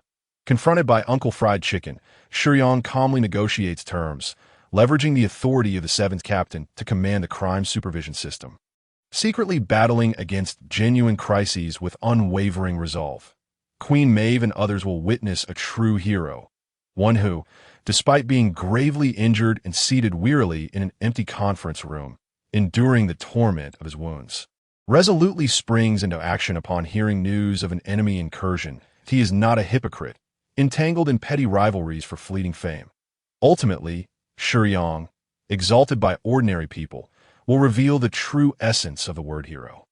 The heroes depicted in domestic animated series are excessively professional, as if in the eyes of the Japanese, heroism is merely a position rather than a noble moral standing that, in contrast, Western portrayals of heroes often lack depth, existing solely to create the archetype of a hero for the sake of it. True heroes are those warriors who, during the struggle against oppression, endure frigid conditions, starvation, and lack of weaponry and medical supplies, yet valiantly charge at the enemy despite the bitter cold and their own suffering.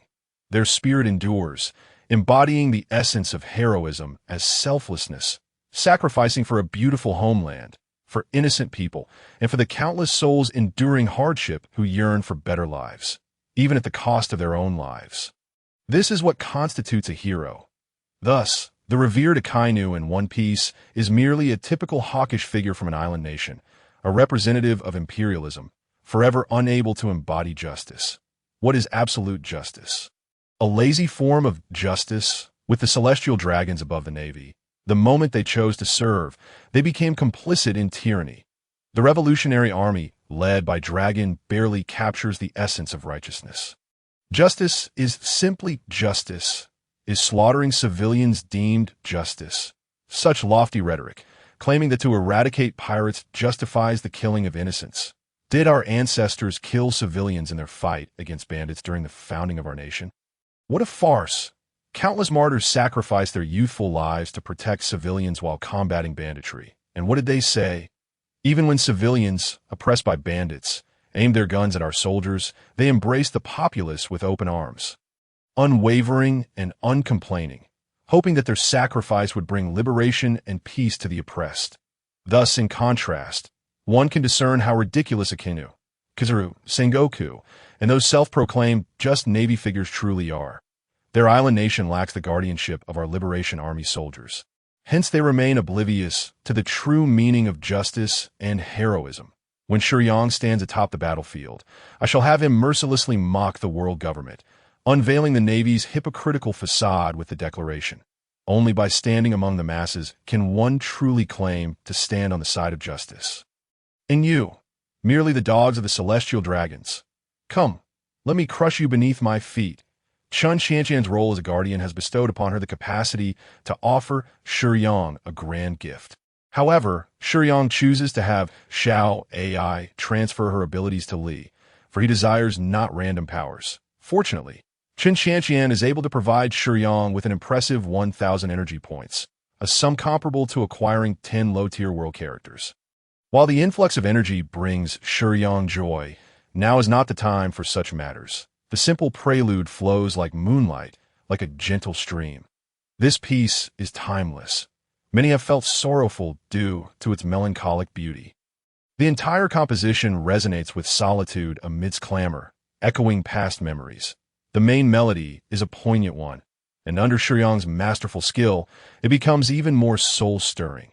Shiyang does not sing. He is not fond of vocal performance, opting instead to express through the piano. The notes cascade from his fingertips, flowing gently through the heart. Lu Yao weeps for Shiyang, bearing Zhao Yang's visage, yet revealing a truth entirely divergent from Zhao Yang. Delivers the most brutal reality to her. Even the music is imbued with regret and reluctance, piercing Lu Yao's heart. This is not consolation. Shiyang's earlier agreement seemed so resolute that Lu Yao felt moved. Yet now he has taken the stage with this unexpected turn. Lu Yao, already fragile from prior blows, finds her spirit nearly shattered by Shiyang's performance. Mikai observes Lu Yao's distress and instinctively supports her, perplexed by her overwhelming sorrow despite Shiyang's remarkable performance. How could one not be joyous with such an exceptional boyfriend? Shiyang has not elaborated to Mikai, leaving her in the dark about their specific circumstances. In truth, if not for Zhao Yang, perhaps everyone could have enjoyed a happier ending. Mikai is fortunate, having never encountered Zhao Yang, who has already passed, as has Li Xiaoyan. Throughout the narrative, without Zhao Yang, everything should have been beautiful. Yet, the most unfortunate is Lu Yao. Mikai never met Zhao Yang, while she encountered Shiyang. Jianwei once had her moment, and Li Xiaoyan never met Zhao Yang either. However, among these four girls, only Lu Yao has deeply loved the deceased Zhao Yang at this juncture. This harsh reality is known solely to Lu Yao, and how could she not suffer, witnessing Lu Yao's state? Even Chun Qianqian, who once harbored slight animosity towards her, feels a pang of sympathy, for she is on the brink of breaking. As the performance concludes, Jianwei's eyes brim with tears. She believes this piece is for her, filled with the regrets and unfulfilled love shared with Zhao Yang. The phrase "once loved alone" is enough to render one incapable of acceptance. Shiyang's performance at Feng Yuan's wedding is perceived as a tribute to Jianwei. For Yan Yan had informed Jianwei that Zhao Yang would attend her wedding, and Zhao Yang was aware that Jianwei was Yan Yan's bridesmaid. Thus, Jianwei naturally deduces that Zhao Yang performed for her. Is he trying to show me his progress? If so, I believe I've seen it. Jianwei feels an immense sense of comfort, for what she desires is a mature Zhao Yang. Focusing solely on appearances is unreliable. However, Shiyang's aura is distinctly different from Zhao Yang's, leading Jianwei to mistakenly believe that Zhao Yang has been striving to change since her departure. This masterful piano performance captivates every soul within the venue. Any discerning eye can see that Shiyang's piano skill is beyond mere proficiency. It is a mastery deserving of the title maestro. The profound emotions resonate deeply with the audience's souls. A single piece evokes memories of unattainable love buried in the recesses of their hearts. Such artistry suggests that Shiyang's future is boundless. With this skill, he could become a great artist, amassing wealth beyond measure. And this is what Jianwei perceives. It is not that Jianwei is superficial or vain.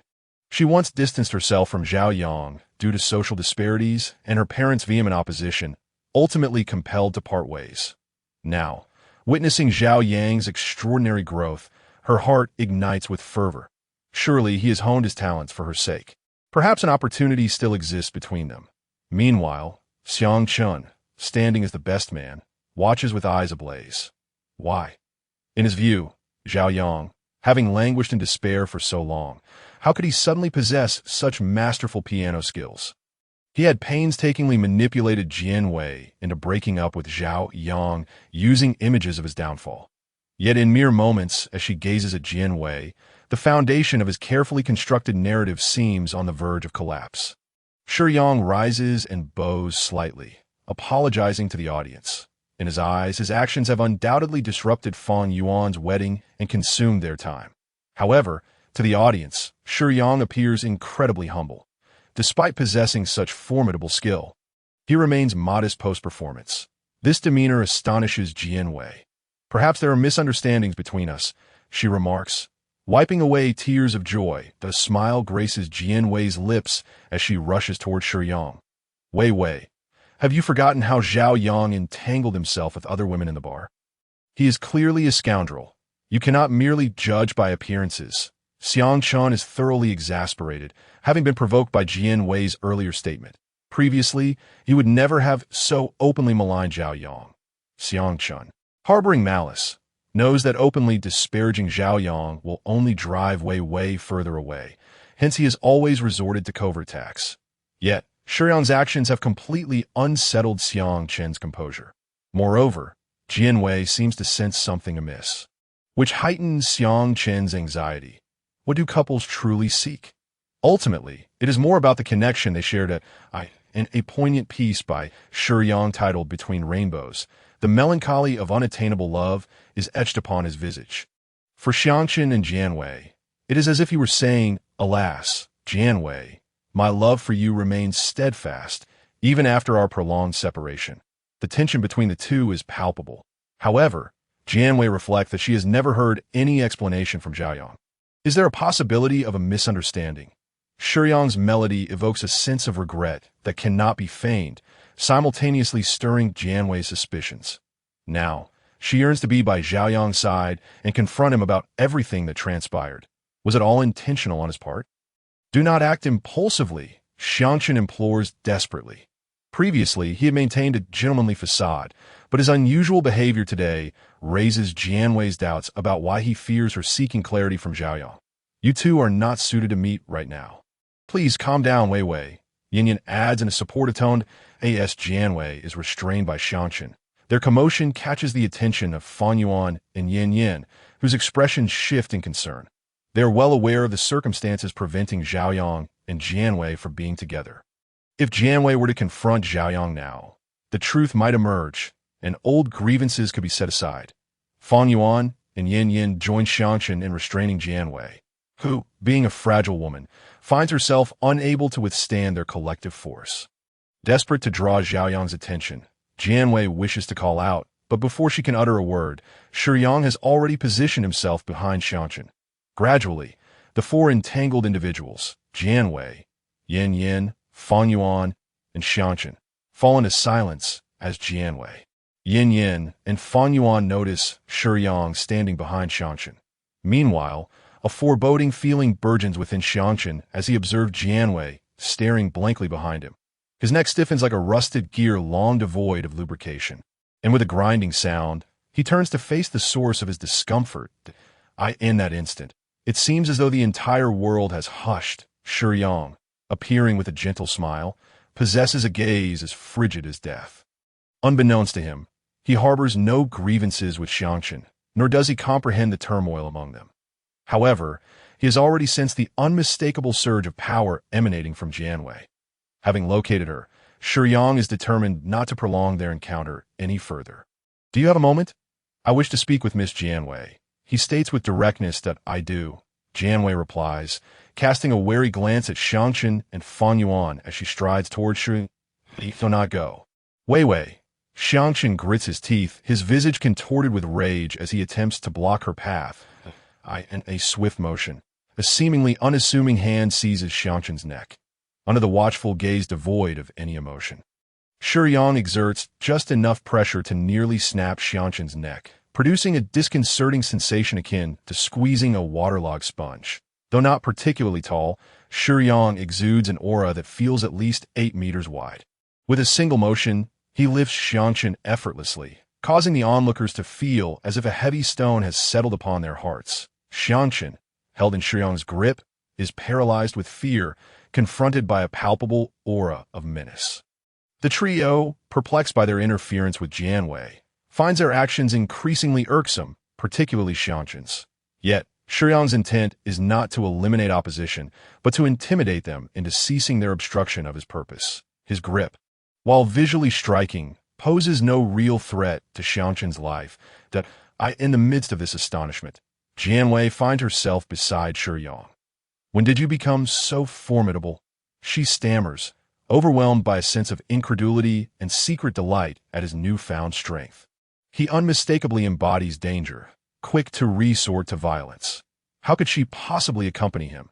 As Xiangqun collapses to the ground, he watches Jianwei walk away with Shiyang, their figures gradually receding in a fit of frustration. He shouts, his voice laced with bitterness. It is evident to all that Xiangqun's outburst is a deliberate attempt to tarnish Jianwei's reputation, having initially obstructed her path before casting aspersions on others. Jianwei had never envisioned Xiangqun as such a despicable character, devoid of both the grace of manhood and the spirit of a true gentleman. However, even as the majority discern his true nature, one individual pursues them into the throng outside, positioning himself in Shiyang's path. Chun Xianqian casts a discontented glance at the man blocking their way. "Where did you spring from?" The man disregards her. "Fixated intently on meat Sai, a friend of yours?" Shiyang inquires, recognizing the man as likely a suitor of meat Sai. His assumption is partially correct, for the individual is Wei Ran, a man who became acquainted with meat Sai in the Eagle Nation. More than just a suitor, he is a steadfast friend, always attentive to meat Sai's needs, having even taken her to meet his parents in his homeland, in a bid to shield meat Sai from unwanted advances. He diligently trained in combat, enduring countless injuries in the process, yet remaining devoted to her. In truth, prior to Zhao Yang's arrival, meat Sai had believed Wei Ran to be her destined partner. However, with Zhao Yang's untimely demise and the emergence of the celestial Shiyang, meat Sai grapples with the notion that the man she feels is suitable for marriage is not the one she loves. This dilemma intertwines with Shiyang's enchanting allure, as meat Sai, an ordinary girl, finds herself unable to resist the magnetic pull of his extraordinary presence. Additionally, having saved her on 2 occasions, Shiyang's mystique, power, and charm render him irresistible to meat Sai. Nevertheless, this does not diminish her regard for Wei Ran as a friend. Previously, during their conversations, meat Sai had confided in Wei Ran about her harrowing experiences, prompting him to book a flight back home the very same day to ensure her safety. Ironically, unbeknownst to meat Sai, Wei Ran had returned much earlier than anticipated, motivated by her expression of fear, while Wei Ran had once chastised Zhao Yang out of jealousy. He had consistently supported meat Sai amidst her struggles, embodying the qualities of a true man who genuinely loves her. Coincidentally, having casually mentioned her attendance at a wedding, Wei Ran hastily sought her out upon returning home, perhaps unwilling to let meat Sai remain in fear any longer that he wishes to protect her, just as he did in the Eagle Nation, albeit quietly. Yet upon arriving to safeguard meat Sai, Wei Ran is taken aback to find her unyieldingly close to another man, one who appears gentle but exudes an unmistakable aura of coldness beneath the surface. His directness in dealing with others and formidable strength raises Wei Ran's concerns about why meat Sai would choose to associate with such a man. Why had she never mentioned this individual in their conversations? Xiangqun's last words send a jolt through Wei Ran's heart. "Bet see you." Wei Ran hesitates, his gaze filled with distrust toward Shiyang. The latter's appearance and demeanor are far too lethal, his smile concealing a sharpness akin to a blade. As a fellow man, Wei Ran may not fully comprehend the events that transpired, but he agrees with Xiangqin's assessment that Shiyang is indeed a dangerous individual. Wei Ran, what brings you back? Meet Sai inquires, surprised by a sudden return. Upon reflection, she realizes that her earlier fears and discussions with Wei Ran must have prompted him to come back so swiftly. You mentioned feeling afraid, so I thought it best to return home early to keep you company. Wei Ran replies, glancing at Shiyang. And who might this be? I haven't introduced you yet. This is my friend and savior, Shiyang, who has been protecting me recently. Meet Sai explains. Thank you. Wei Ran expresses sincerely, genuinely grateful for Shiyang's assistance in saving Meet Sai. I will be sure to offer you a substantial token of appreciation, so please do not hesitate to ask if you have any other requests. While his gratitude is heartfelt, Wei Ran's words carry the pride of a wealthy heir, implying he intends to compensate Shiyang with a monetary gift. He does not view Shiyang merely as Meet Sai's friend. From the moment he witnessed her alongside Shiyang, he regarded him as a rival. Betsy, may I escort you home? If you are concerned about safety, I could arrange for a few people to accompany you. Wei Ran approached Meet Sai and softly spoke. Shiyang was truly exasperated with the protagonist of these tales of youthful heartache. Waving his hand dismissively as he said, "We have urgent matters to attend to. May we leave now?" Upon finishing his statement, Shiyang cast an inquiring glance towards Meet Sai, who slightly nodded in agreement. Wei Ran, we have matters to discuss. I will inform you of what transpired after this period is over. Meet Sai did not dwell on the issue, nor did she feel compelled to elaborate to Wei Ran, for in her eyes, her relationship with Shiyang was more one of protection and being protected, a tenuous bond that barely qualified as friendship. However, Shiyang's enigmatic nature rendered the act of safeguarding Meet Sai akin to a mission. Thus she refrained from divulging too much and had never mentioned Shiyang during her conversations with Ace and Whitebeard. There is more to this chapter. Please turn to the next page to continue reading. There is much more excitement to come. Yet, Wei Ran evidently misinterpreted Meet Sai's words, instinctively wondering if she was somehow constrained by Shiyang. Chen Xianqian, Shiyang, Meet Sai, Liao, and the confused Jianwei found themselves obstructed by Wei Ran for quite some time.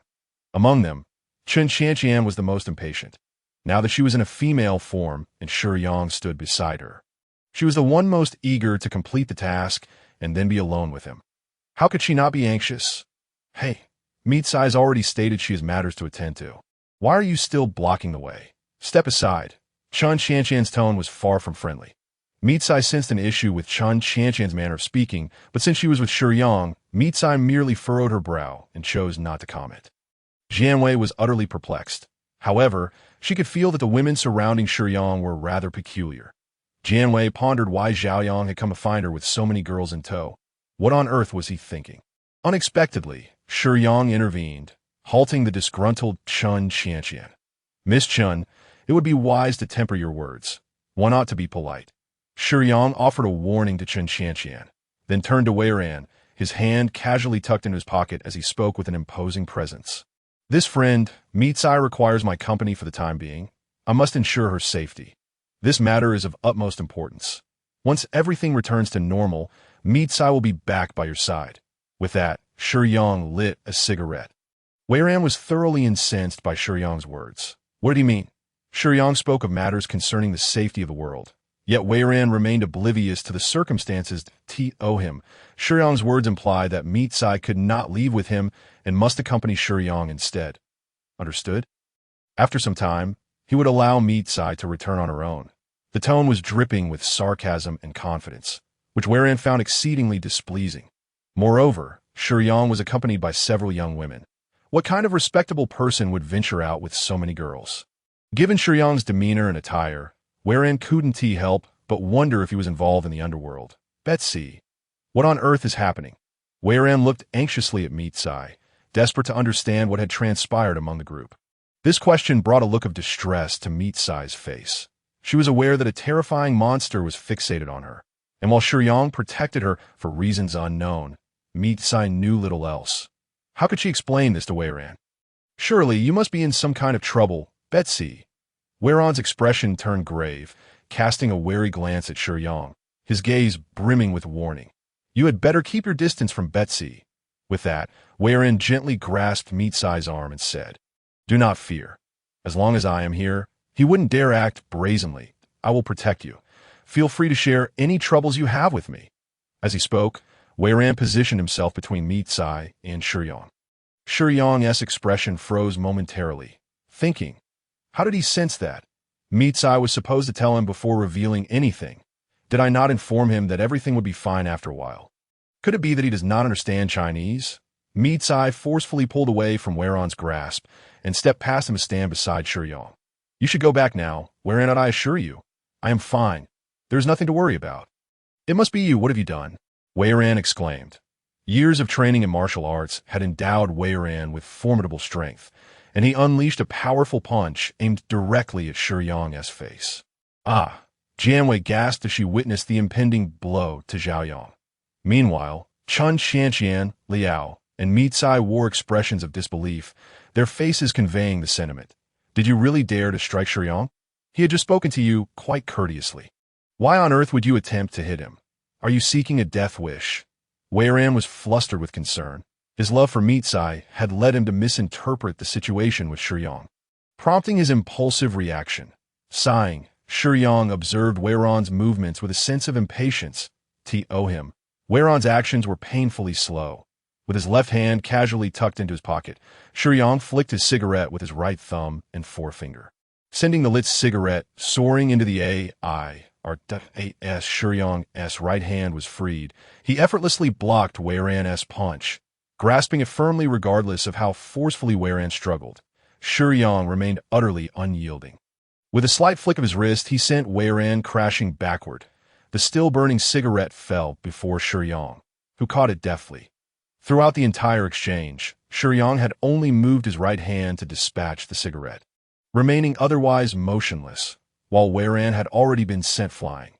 Even mid-air, Wei Ran could see Shiyang placing the cigarette back to his lips, taking a deep drag and exhaling a plume of smoke that curled like a dragon. What could Wei Ran possibly use to defend himself? What gave him the right to confront Shiyang? With a mere flick of his hand, Shiyang had dispatched him, effortlessly departing with the 4 women in tow. Furthermore, Shiyang reassured Meat Sai, Do not worry, I did not exert much force. He merely flew away and will not be harmed. Jianwei was left utterly astonished. She had never witnessed such a formidable man, so effortlessly adept at handling an attack. This was the mature Zhaoyang she had longed to see. Although he differed somewhat from her expectations, Shiyang exuded a different kind of maturity, more captivating and visually striking. Liao gazed at Jianwei with an almost starstruck expression. Having once been envious of Jianwei, her earlier calmness was now reignited by Shiyang's unexpected display. Jianwei, what are you hoping for? Zhaoyang is dead. He is not Zhaoyang. Setting aside Liao's revelation to Jianwei, a breathless Xiangqin, who had just caught up, stared in shock at Zhaoyang's evidently abnormal prowess. Is there truly a martial arts master in this world? However, he soon noticed Wei Ran, who had been unable to withstand Shiyang's strength. Clearly, they were kindred spirits, and Xiangqin resolved to join forces with this young man for one last attempt. Observe your surroundings closely. Should anything unusual occur, notify me immediately. Chun Xianqian commanded as she arranged for her team to monitor the vicinity in a dilapidated theater. The stage lay thick with dust, chairs strewn haphazardly, cobwebs clinging to every corner. And the ceiling, broken and translucent like a great tree, allowed light to filter through. This location had been chosen to avoid disturbing the innocent, as it was sufficiently remote and sparsely populated. Even in the event of a large-scale assault by the Devourers, there would be little concern for collateral damage. Liao, Jianwei, Meat Sai, and Li Xiaoyun, who was brought along by Chun Xianqian, were all present. With the 4 main female characters gathered, the remaining individuals would not significantly impact the will of the world. However, the assembly of these 4 principal characters would undoubtedly attract the attention of the Devourers, making it highly probable that they would launch a concerted attack here. This represented the Devourers' final opportunity. If they could hold out for just over 20 hours, nearly a day, the influence of the world as well on reality would be restored to its normal state. At that point, new protagonists would emerge, and the power of the world would stabilize completely. Subsequently, the remaining devourers would be repelled from this realm by the forces of the world. Thus, the assault on this heavily guarded location represented the last chance for the devourers. Initially, Jianwei had been skeptical of Liao's claims. However, after directly questioning Shiyang, she found his silence to be telling, leading her to believe that everything in this world was utterly absurd. "You are deceiving me. You must be lying." The once steadfast and stubborn Jianwei now appeared fragile, that if you no longer harbor feelings for me, you could simply say so. Why resort to such elaborate deceit? In response to Jianwei's accusations, Shiyang remained silent, continuing to smoke until her outburst began to subside. At last, he stood and slowly approached Jianwei. Under Jianwei's bright gaze, Shiyang transformed, taking on her appearance. "Initially, I had no intention of revealing the truth to you or Liao. I never meant to tell you that Zhaoyang was dead." Shiyang reverted to his original form, smoking as he spoke. "Why? You are key characters in this world. Should you perish, the rules of reality would falter, leading to inevitable destruction at the hands of monsters. You comprehend." Shiyang extinguished the burnt-out cigarette and discarded it into a nearby decrepit trash bin. "You may choose not to believe me, but that is inconsequential." Shiyang sighed. "From the very beginning, I was aware that Zhaoyang, as the protagonist, would undoubtedly become deeply entangled with several female leads. While I do not comprehend the complexities of your love and hatred towards one another, I harbor no desire to bring sorrow to others. If it is within my power, I wish for the truth to be delayed for a while longer. Sometimes, parting can be excruciating, let alone a sudden separation. Therefore, even if it is a lie, it may afford a brief respite from pain. However, if the truth brings suffering, is not the lie merely adding insult to injury?" Meet Sai, who does not know that Zhaoyang can speak with clarity as an observer. Her ability to articulate such lucid thoughts underscores her indifference towards him. No, it is the truth that wields the knife, while lies do not inflict harm. Shiyang cast a glance at Meet Sai, while Li Xiaoyan remained mostly silent, having already witnessed the other guardians' perspectives, thus placing greater trust in their words. "You have yet to fall in love with Zhaoyang. Meet Sai, your lack of concern for him allows you to maintain such an aloof demeanor, appearing so nonchalant and serene as a bystander." This marks Shiyang's first direct address to Meet Sai. Upon reflection, Meet Sai realized she had indeed been somewhat presumptuous. Shiyang contemplated the feelings of the two girls, Liao and Jianwei, acknowledging that Meet Sai's words undoubtedly inflicted deeper wounds upon them.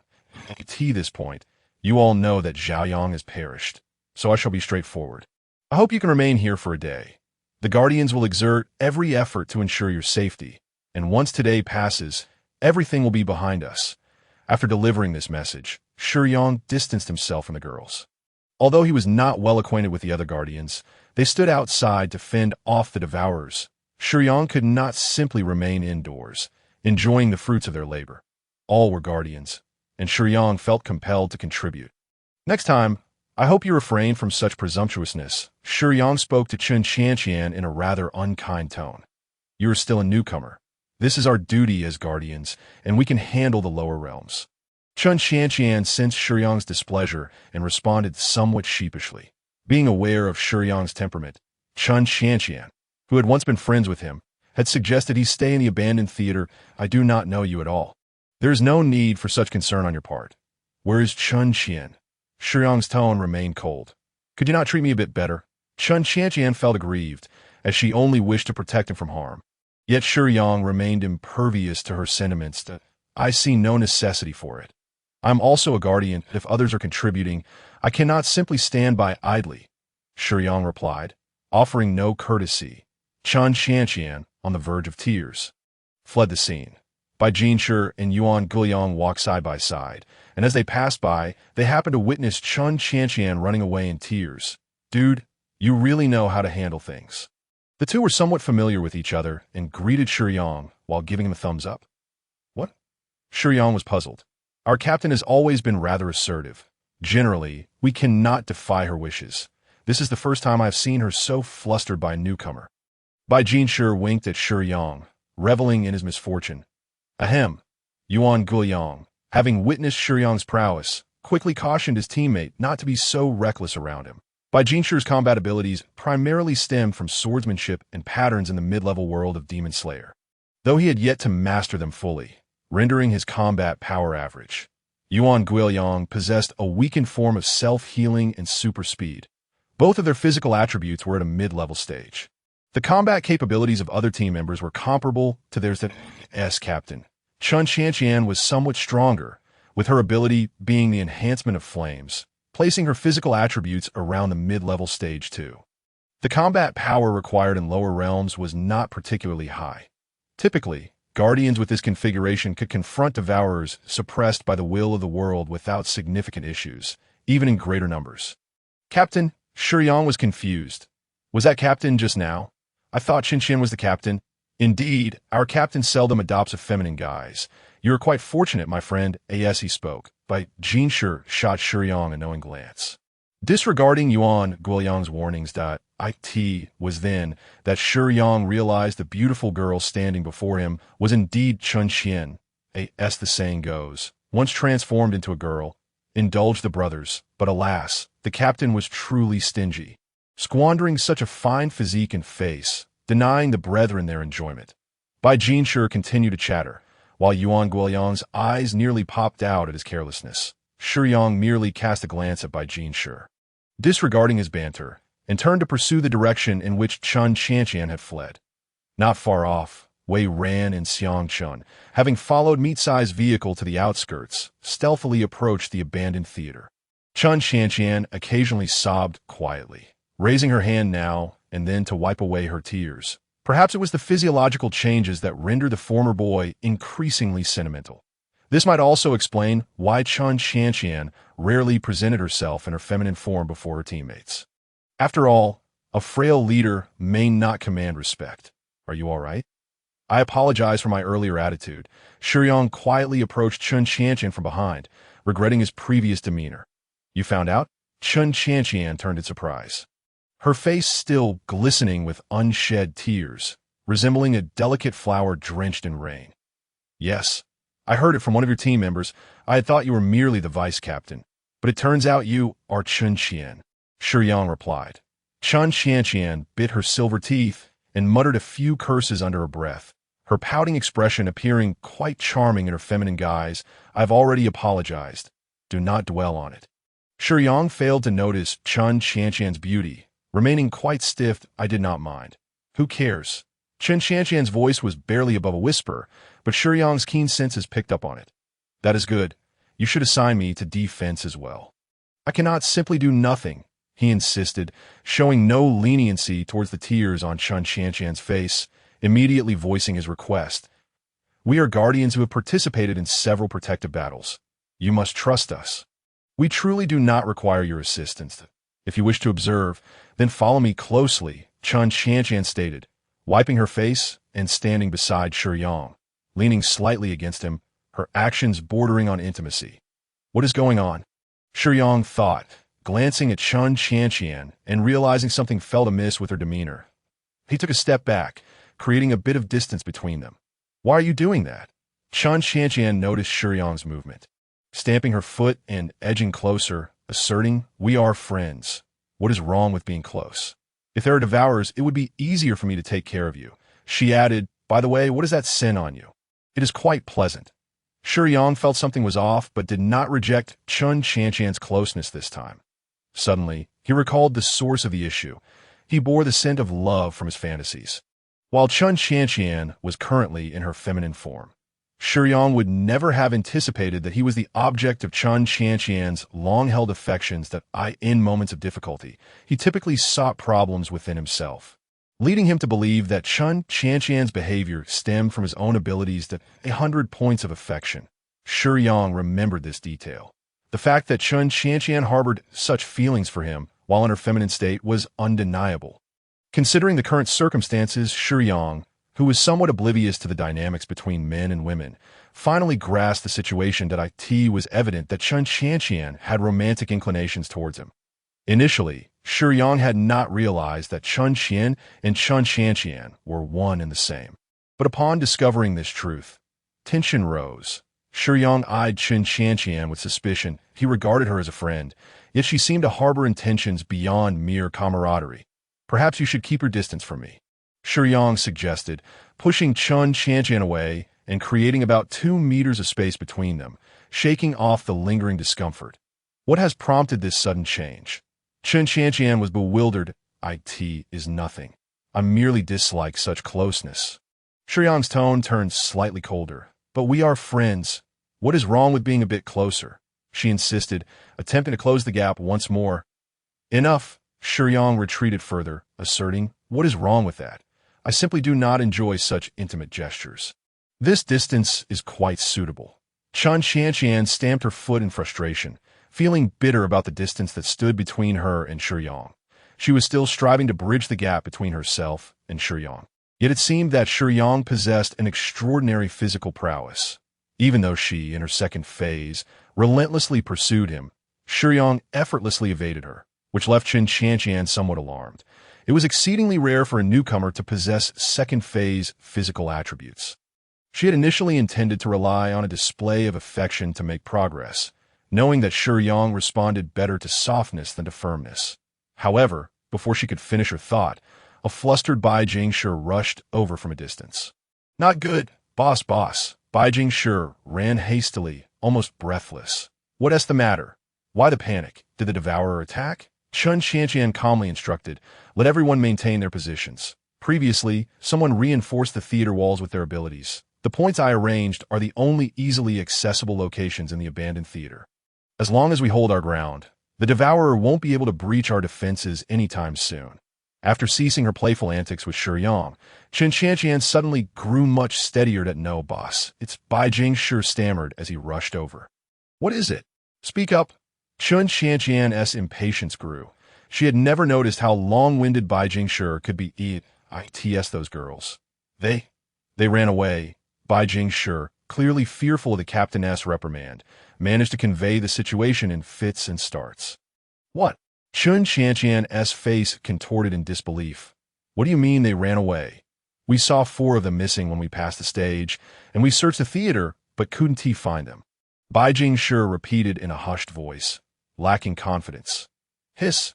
Chen Qianqian inhaled sharply, her silence reminiscent of the calm before a storm as she processed the news for 2 seconds before erupting in a furious roar.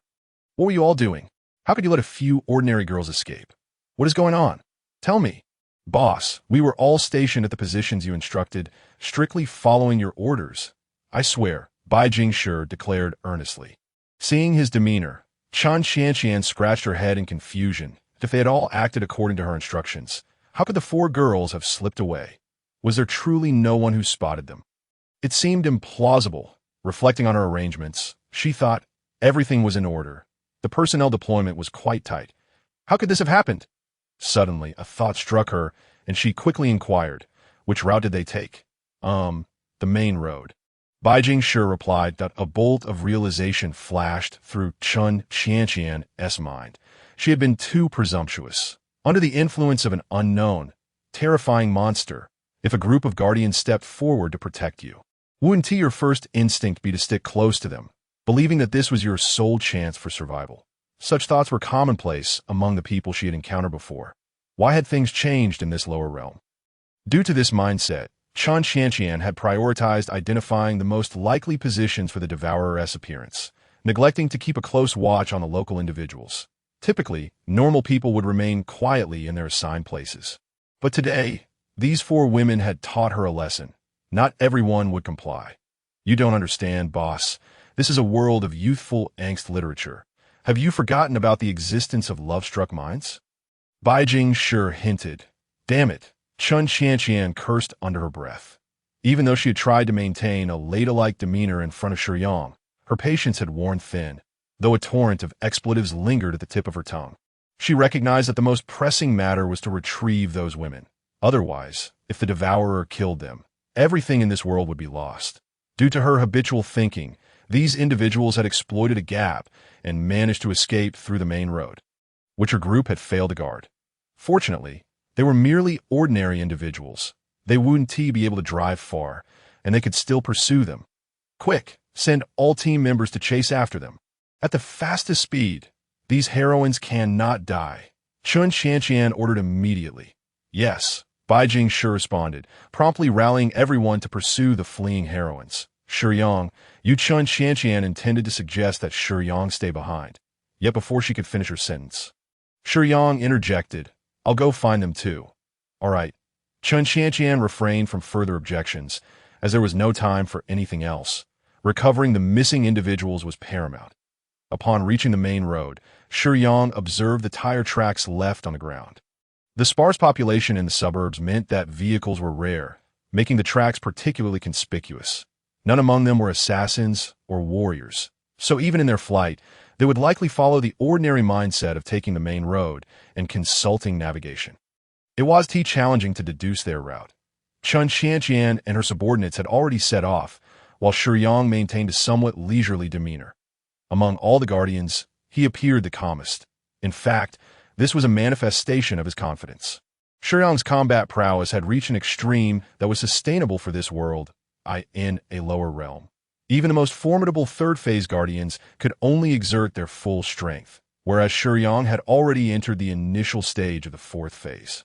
Had he not been utilizing his protagonist identity, the world would have begun to suppress his abilities. Thus, in the eyes of this world, Shiyang's combat strength was overwhelmingly superior, presenting no pressure for him. Of course, his calmness was also due to the fact that he had previously allowed Li to mark Mi Tsai and Liao, so he was well aware of their whereabouts. With a swift motion, a pair of blood-red wings unfurled from Shiyang's back, and he leaped into the air. The immense force shattered a large portion of the ground, sending shockwaves rippling outward. Harnessing this thrust, Shiyang's crimson wings flapped powerfully, propelling him like a streak of red light into the distance. The Devourers arrived as expected. Jianwei had yet to witness the grotesque visage of the Devourers, and when they swarmed the vehicles at a speed surpassing that of the cars, she was left in a daze that, it was true, just as they had said. Initially, she thought hiding inside the vehicle would offer some protection, but in the next moment, the Devourers casually tore through the car's fragile exterior with their claws and jaws. Their gaping maws exuding a sickening stench, painting regret in vivid strokes. Xiang Chun and Wei Ran had arrived at the abandoned theater, even summoning Fan Yuan and Yin Yin, with Yin Yin not even having changed out of her gown. In Yin Yin's eyes, the sole objective was to rescue Jianwei from the clutches of that dangerous individual. Xiaoyang, of course. This was merely their self-serving belief. It was said that Yin Yin considered Jianwei to be a dear friend. She had her moments, and there were times when she seemed less than human. One could only conclude that this was indeed a tale of youthful angst, where even the supporting female characters were so abstract. When the four of them seized the opportunity to enter the theater and found Jianwei, Xiang Chan exerted all his charm to persuade her to return with him. Meanwhile, Wei Ran endeavored to convince Mi Tsai to accompany him, clearly indicating that bringing the girls to such a desolate location was not the act of a good person. Fan Yuan and Yin Yin merely stood by, embellishing the tale. Mi Tsai was unwilling to comply, as she understood Shiyang's intentions. However, unexpectedly, out of jealousy, Liao incited Jianwei against her. This infuriated Jianwei, who already harbored grievances against Liao. Moreover, having yet to encounter a devourer, she, in a fit of anger, believed Xiang Chen's words. Turning to leave with him and his group, as for Mi Tsai, she was coerced by Weiren. The moment Jianwei contemplated departure, Liao suddenly recalled the genuine danger they faced, realizing she had been overly emotional. Thus, she felt a twinge of guilt and rushed to persuade Jianwei to stay, only to be swept away as well. Li Xiaoyun, with pure intentions, sought to counsel these unfamiliar girls, yet found herself unable to intervene as she was whisked away by a sudden acceleration of the vehicle. The abrupt and fortuitous departure of the four girls seemed like a cruel joke played by fate. Yet now, without the Guardian's protection, the heroines, imbued with the world's power, stood out like fireflies in the night. The Devourers, previously wary, immediately revealed their greedy, gaping maws as soon as the girls exited the Guardian's protective sphere. Only when the specter of death loomed did Jianwei realize how foolish and ignorant she had been before. Why had she, in a fit of pique, chosen to believe someone like Xiang Chun, yet refused to trust a superhuman bearing Xiaoyang's visage? Had her mind truly been muddled as the imminent danger loomed?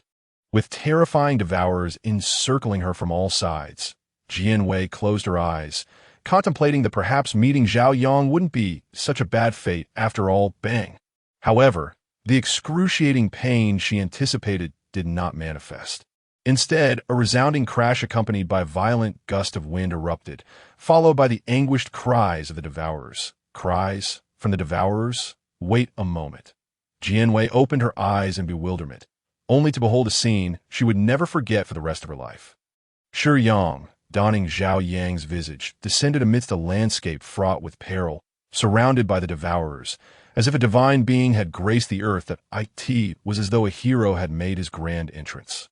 The aftershocks dispersing the multitude of devourers around him, an overwhelming sense of pressure crashing upon her blood-soaked wings unfurled behind him, and a crimson carapace enveloped every inch of his form, save for his face, where eerie tendrils of blood occasionally writhed.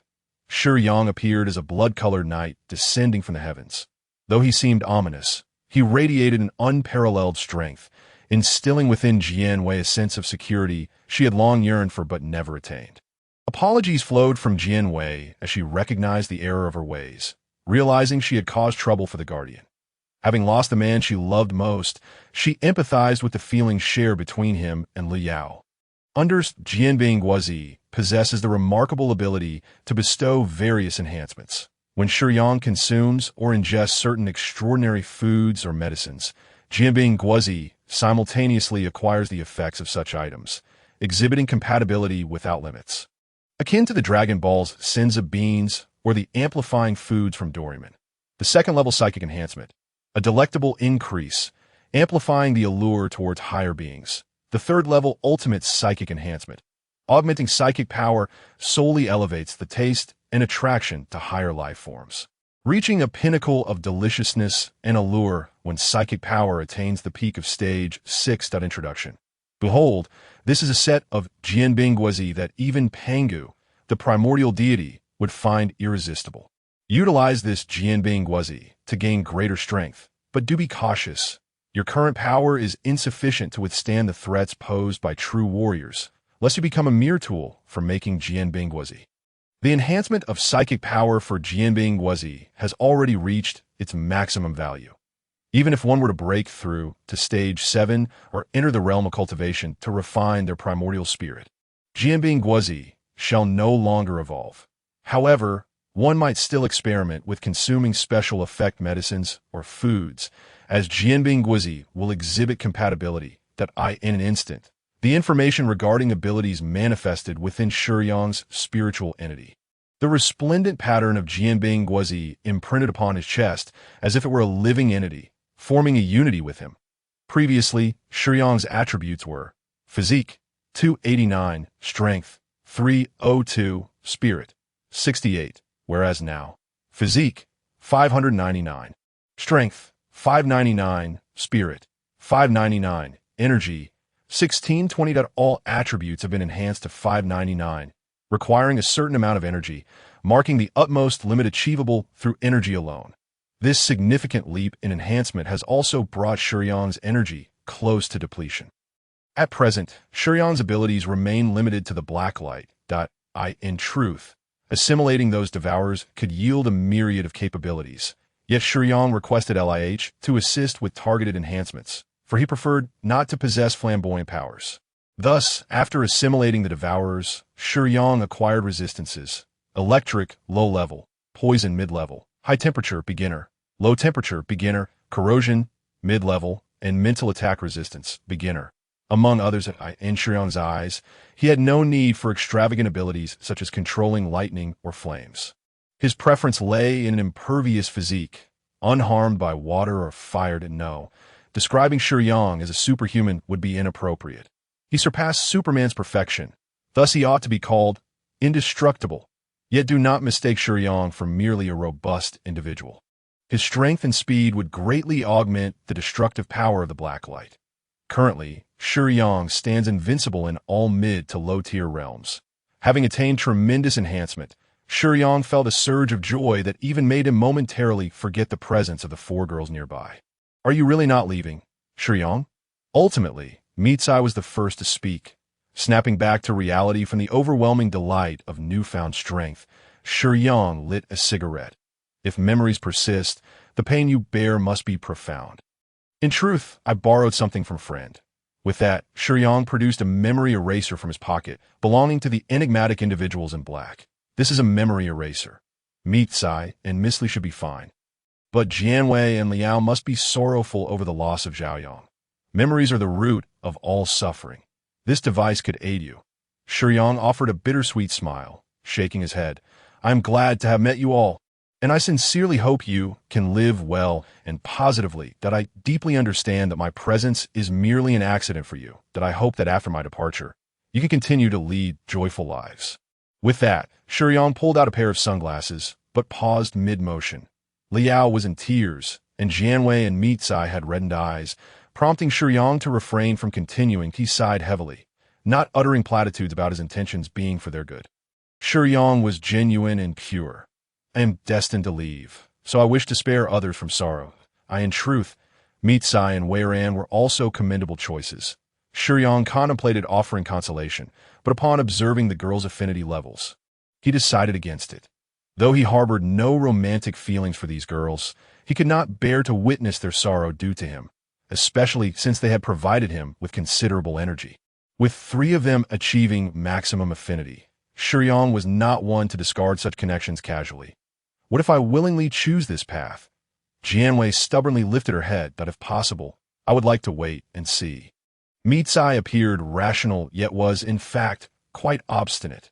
Dear Master, there is more to this chapter. Please click the next page to continue reading, for the following parts are even more thrilling. Liao's sentiments need not be expressed. While Li Xiaoyan harbored some thoughts, but remained silent. Then I shall take my leave. Take care of yourselves.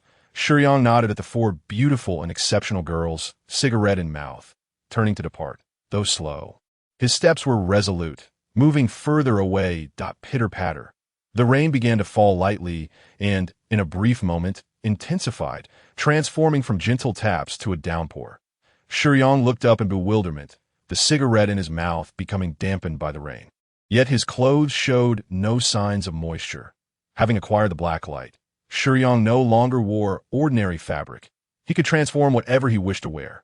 Suddenly turning around, he found that none of the 4 girls had chosen to leave. They stood rooted in place, gazing at Shiyang as he walked further away. Soaked by the rain, a chill seeped through them. The air grew colder, yet the 4 girls, despite wrapping their arms tightly around themselves and shivering from the cold, continued to gaze longingly at Shiyang's receding figure, their pitiful appearance stirring warmth in Shiyang's heart. Through the blurred vision caused by the rain, they felt a deep sense of longing, questioning why this extraordinary man had to depart. However, the rain obscured their sight, preventing them from bidding him farewell. Perhaps it was fate assisting them, rendering their tears less noticeable, allowing the torrential rain to wash away the sorrow of parting. Yet in the next moment, the relentless downpour suddenly paused. It was not that the rain had ceased, but rather that Shiyang had transformed his right hand into a large umbrella and now stood before them. Shiyang chuckled softly, relighting another cigarette. Right here by the moat. You need a ride home? Traversing through the ethereal realm, they returned to the real world.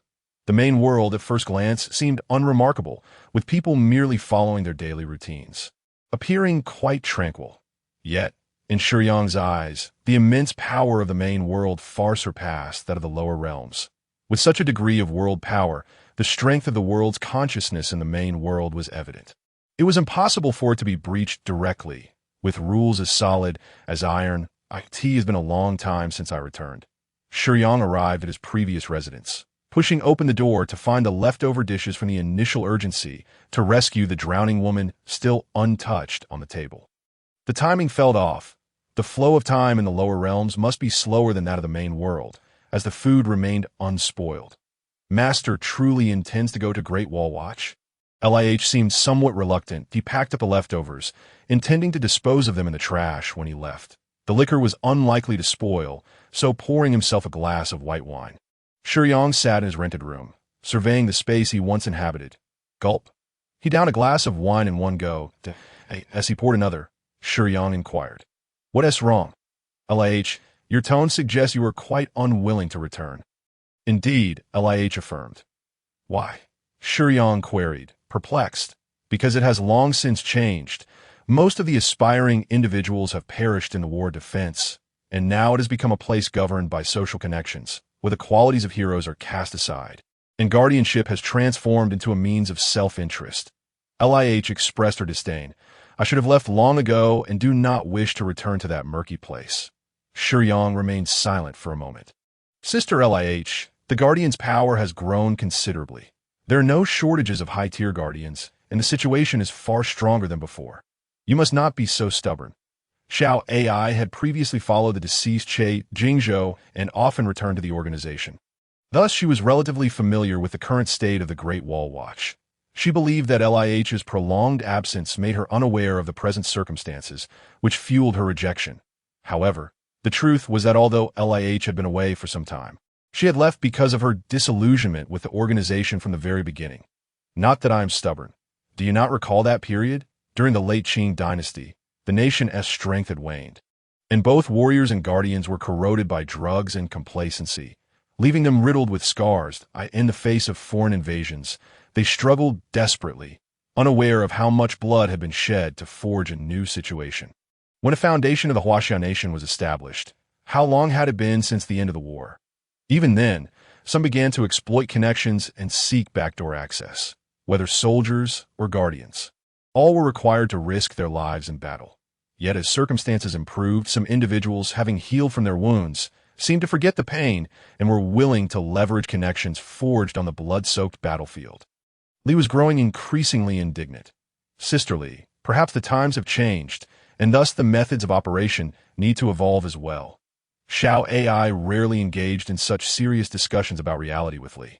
She often appeared mischievous and adorable, occasionally feigning affectation, projecting an air of indifference towards serious matters. However, in truth, Xiao AI was among the select few high-level spirits, hidden away by Che Jingzhou. Yet that did not mean she was unaware of the inner workings of the Great Wall Guardians. Change, no matter how things evolve, the bottom line must remain unchanged. Tell me, what is the reason that a brave hero who fought valiantly and sacrificed his life for the nation could not even receive a merit badge posthumously? It is simply because he offended certain officials, a group of worthless individuals who can't even face the battlefield but resort to political maneuvering, stabbing others in the back. Li exuded an aura of heroism entirely different from her usual demeanor. In that moment, she resembled a female warrior. Xiao AI fell silent, knowing she could not sway Li. If even those who bleed and sacrifice in battle, comrades, do not receive the justice they deserve after death, what significance does the Great Wall Guardians hold? Today's people merely betray the sacrifices of their predecessors. A pack of ferocious tigers has indeed brought forth a litter of dogs. What human sentiment? What bureaucratic rules? What tricks at the dining table? It is utterly laughable. Ordinary people may indulge in such trivialities, but how can guardians stoop to that level? The so-called heirs are merely a horde of parasites enjoying the fruits of their ancestors' labor.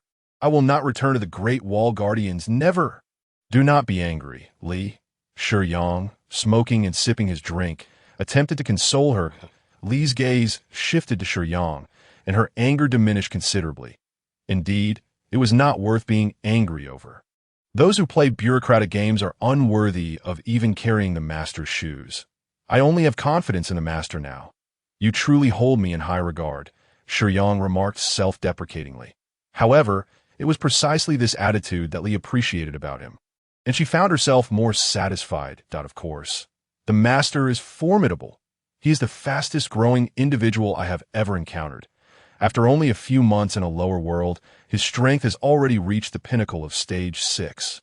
And with the enhancement of the Blacklight virus, he would be considered a competent upper-tier expert, even within the Great Wall Guardians. The conversation shifted back to Shiyang, and Xiao AI boasted about him, completely shedding the gravity she had displayed while speaking with Li, transforming once more into a playful kitten. Enough, with all this praise for me, are you not afraid I shall become arrogant? The fact that the master could utter such words proved he would not. Li retained great faith in Shiyang. No, It should be said that as long as she gained his acknowledgement, she consistently held unwavering confidence in her host. I agreed to join the Great Wall Guardians primarily because I indeed require the organization's assistance.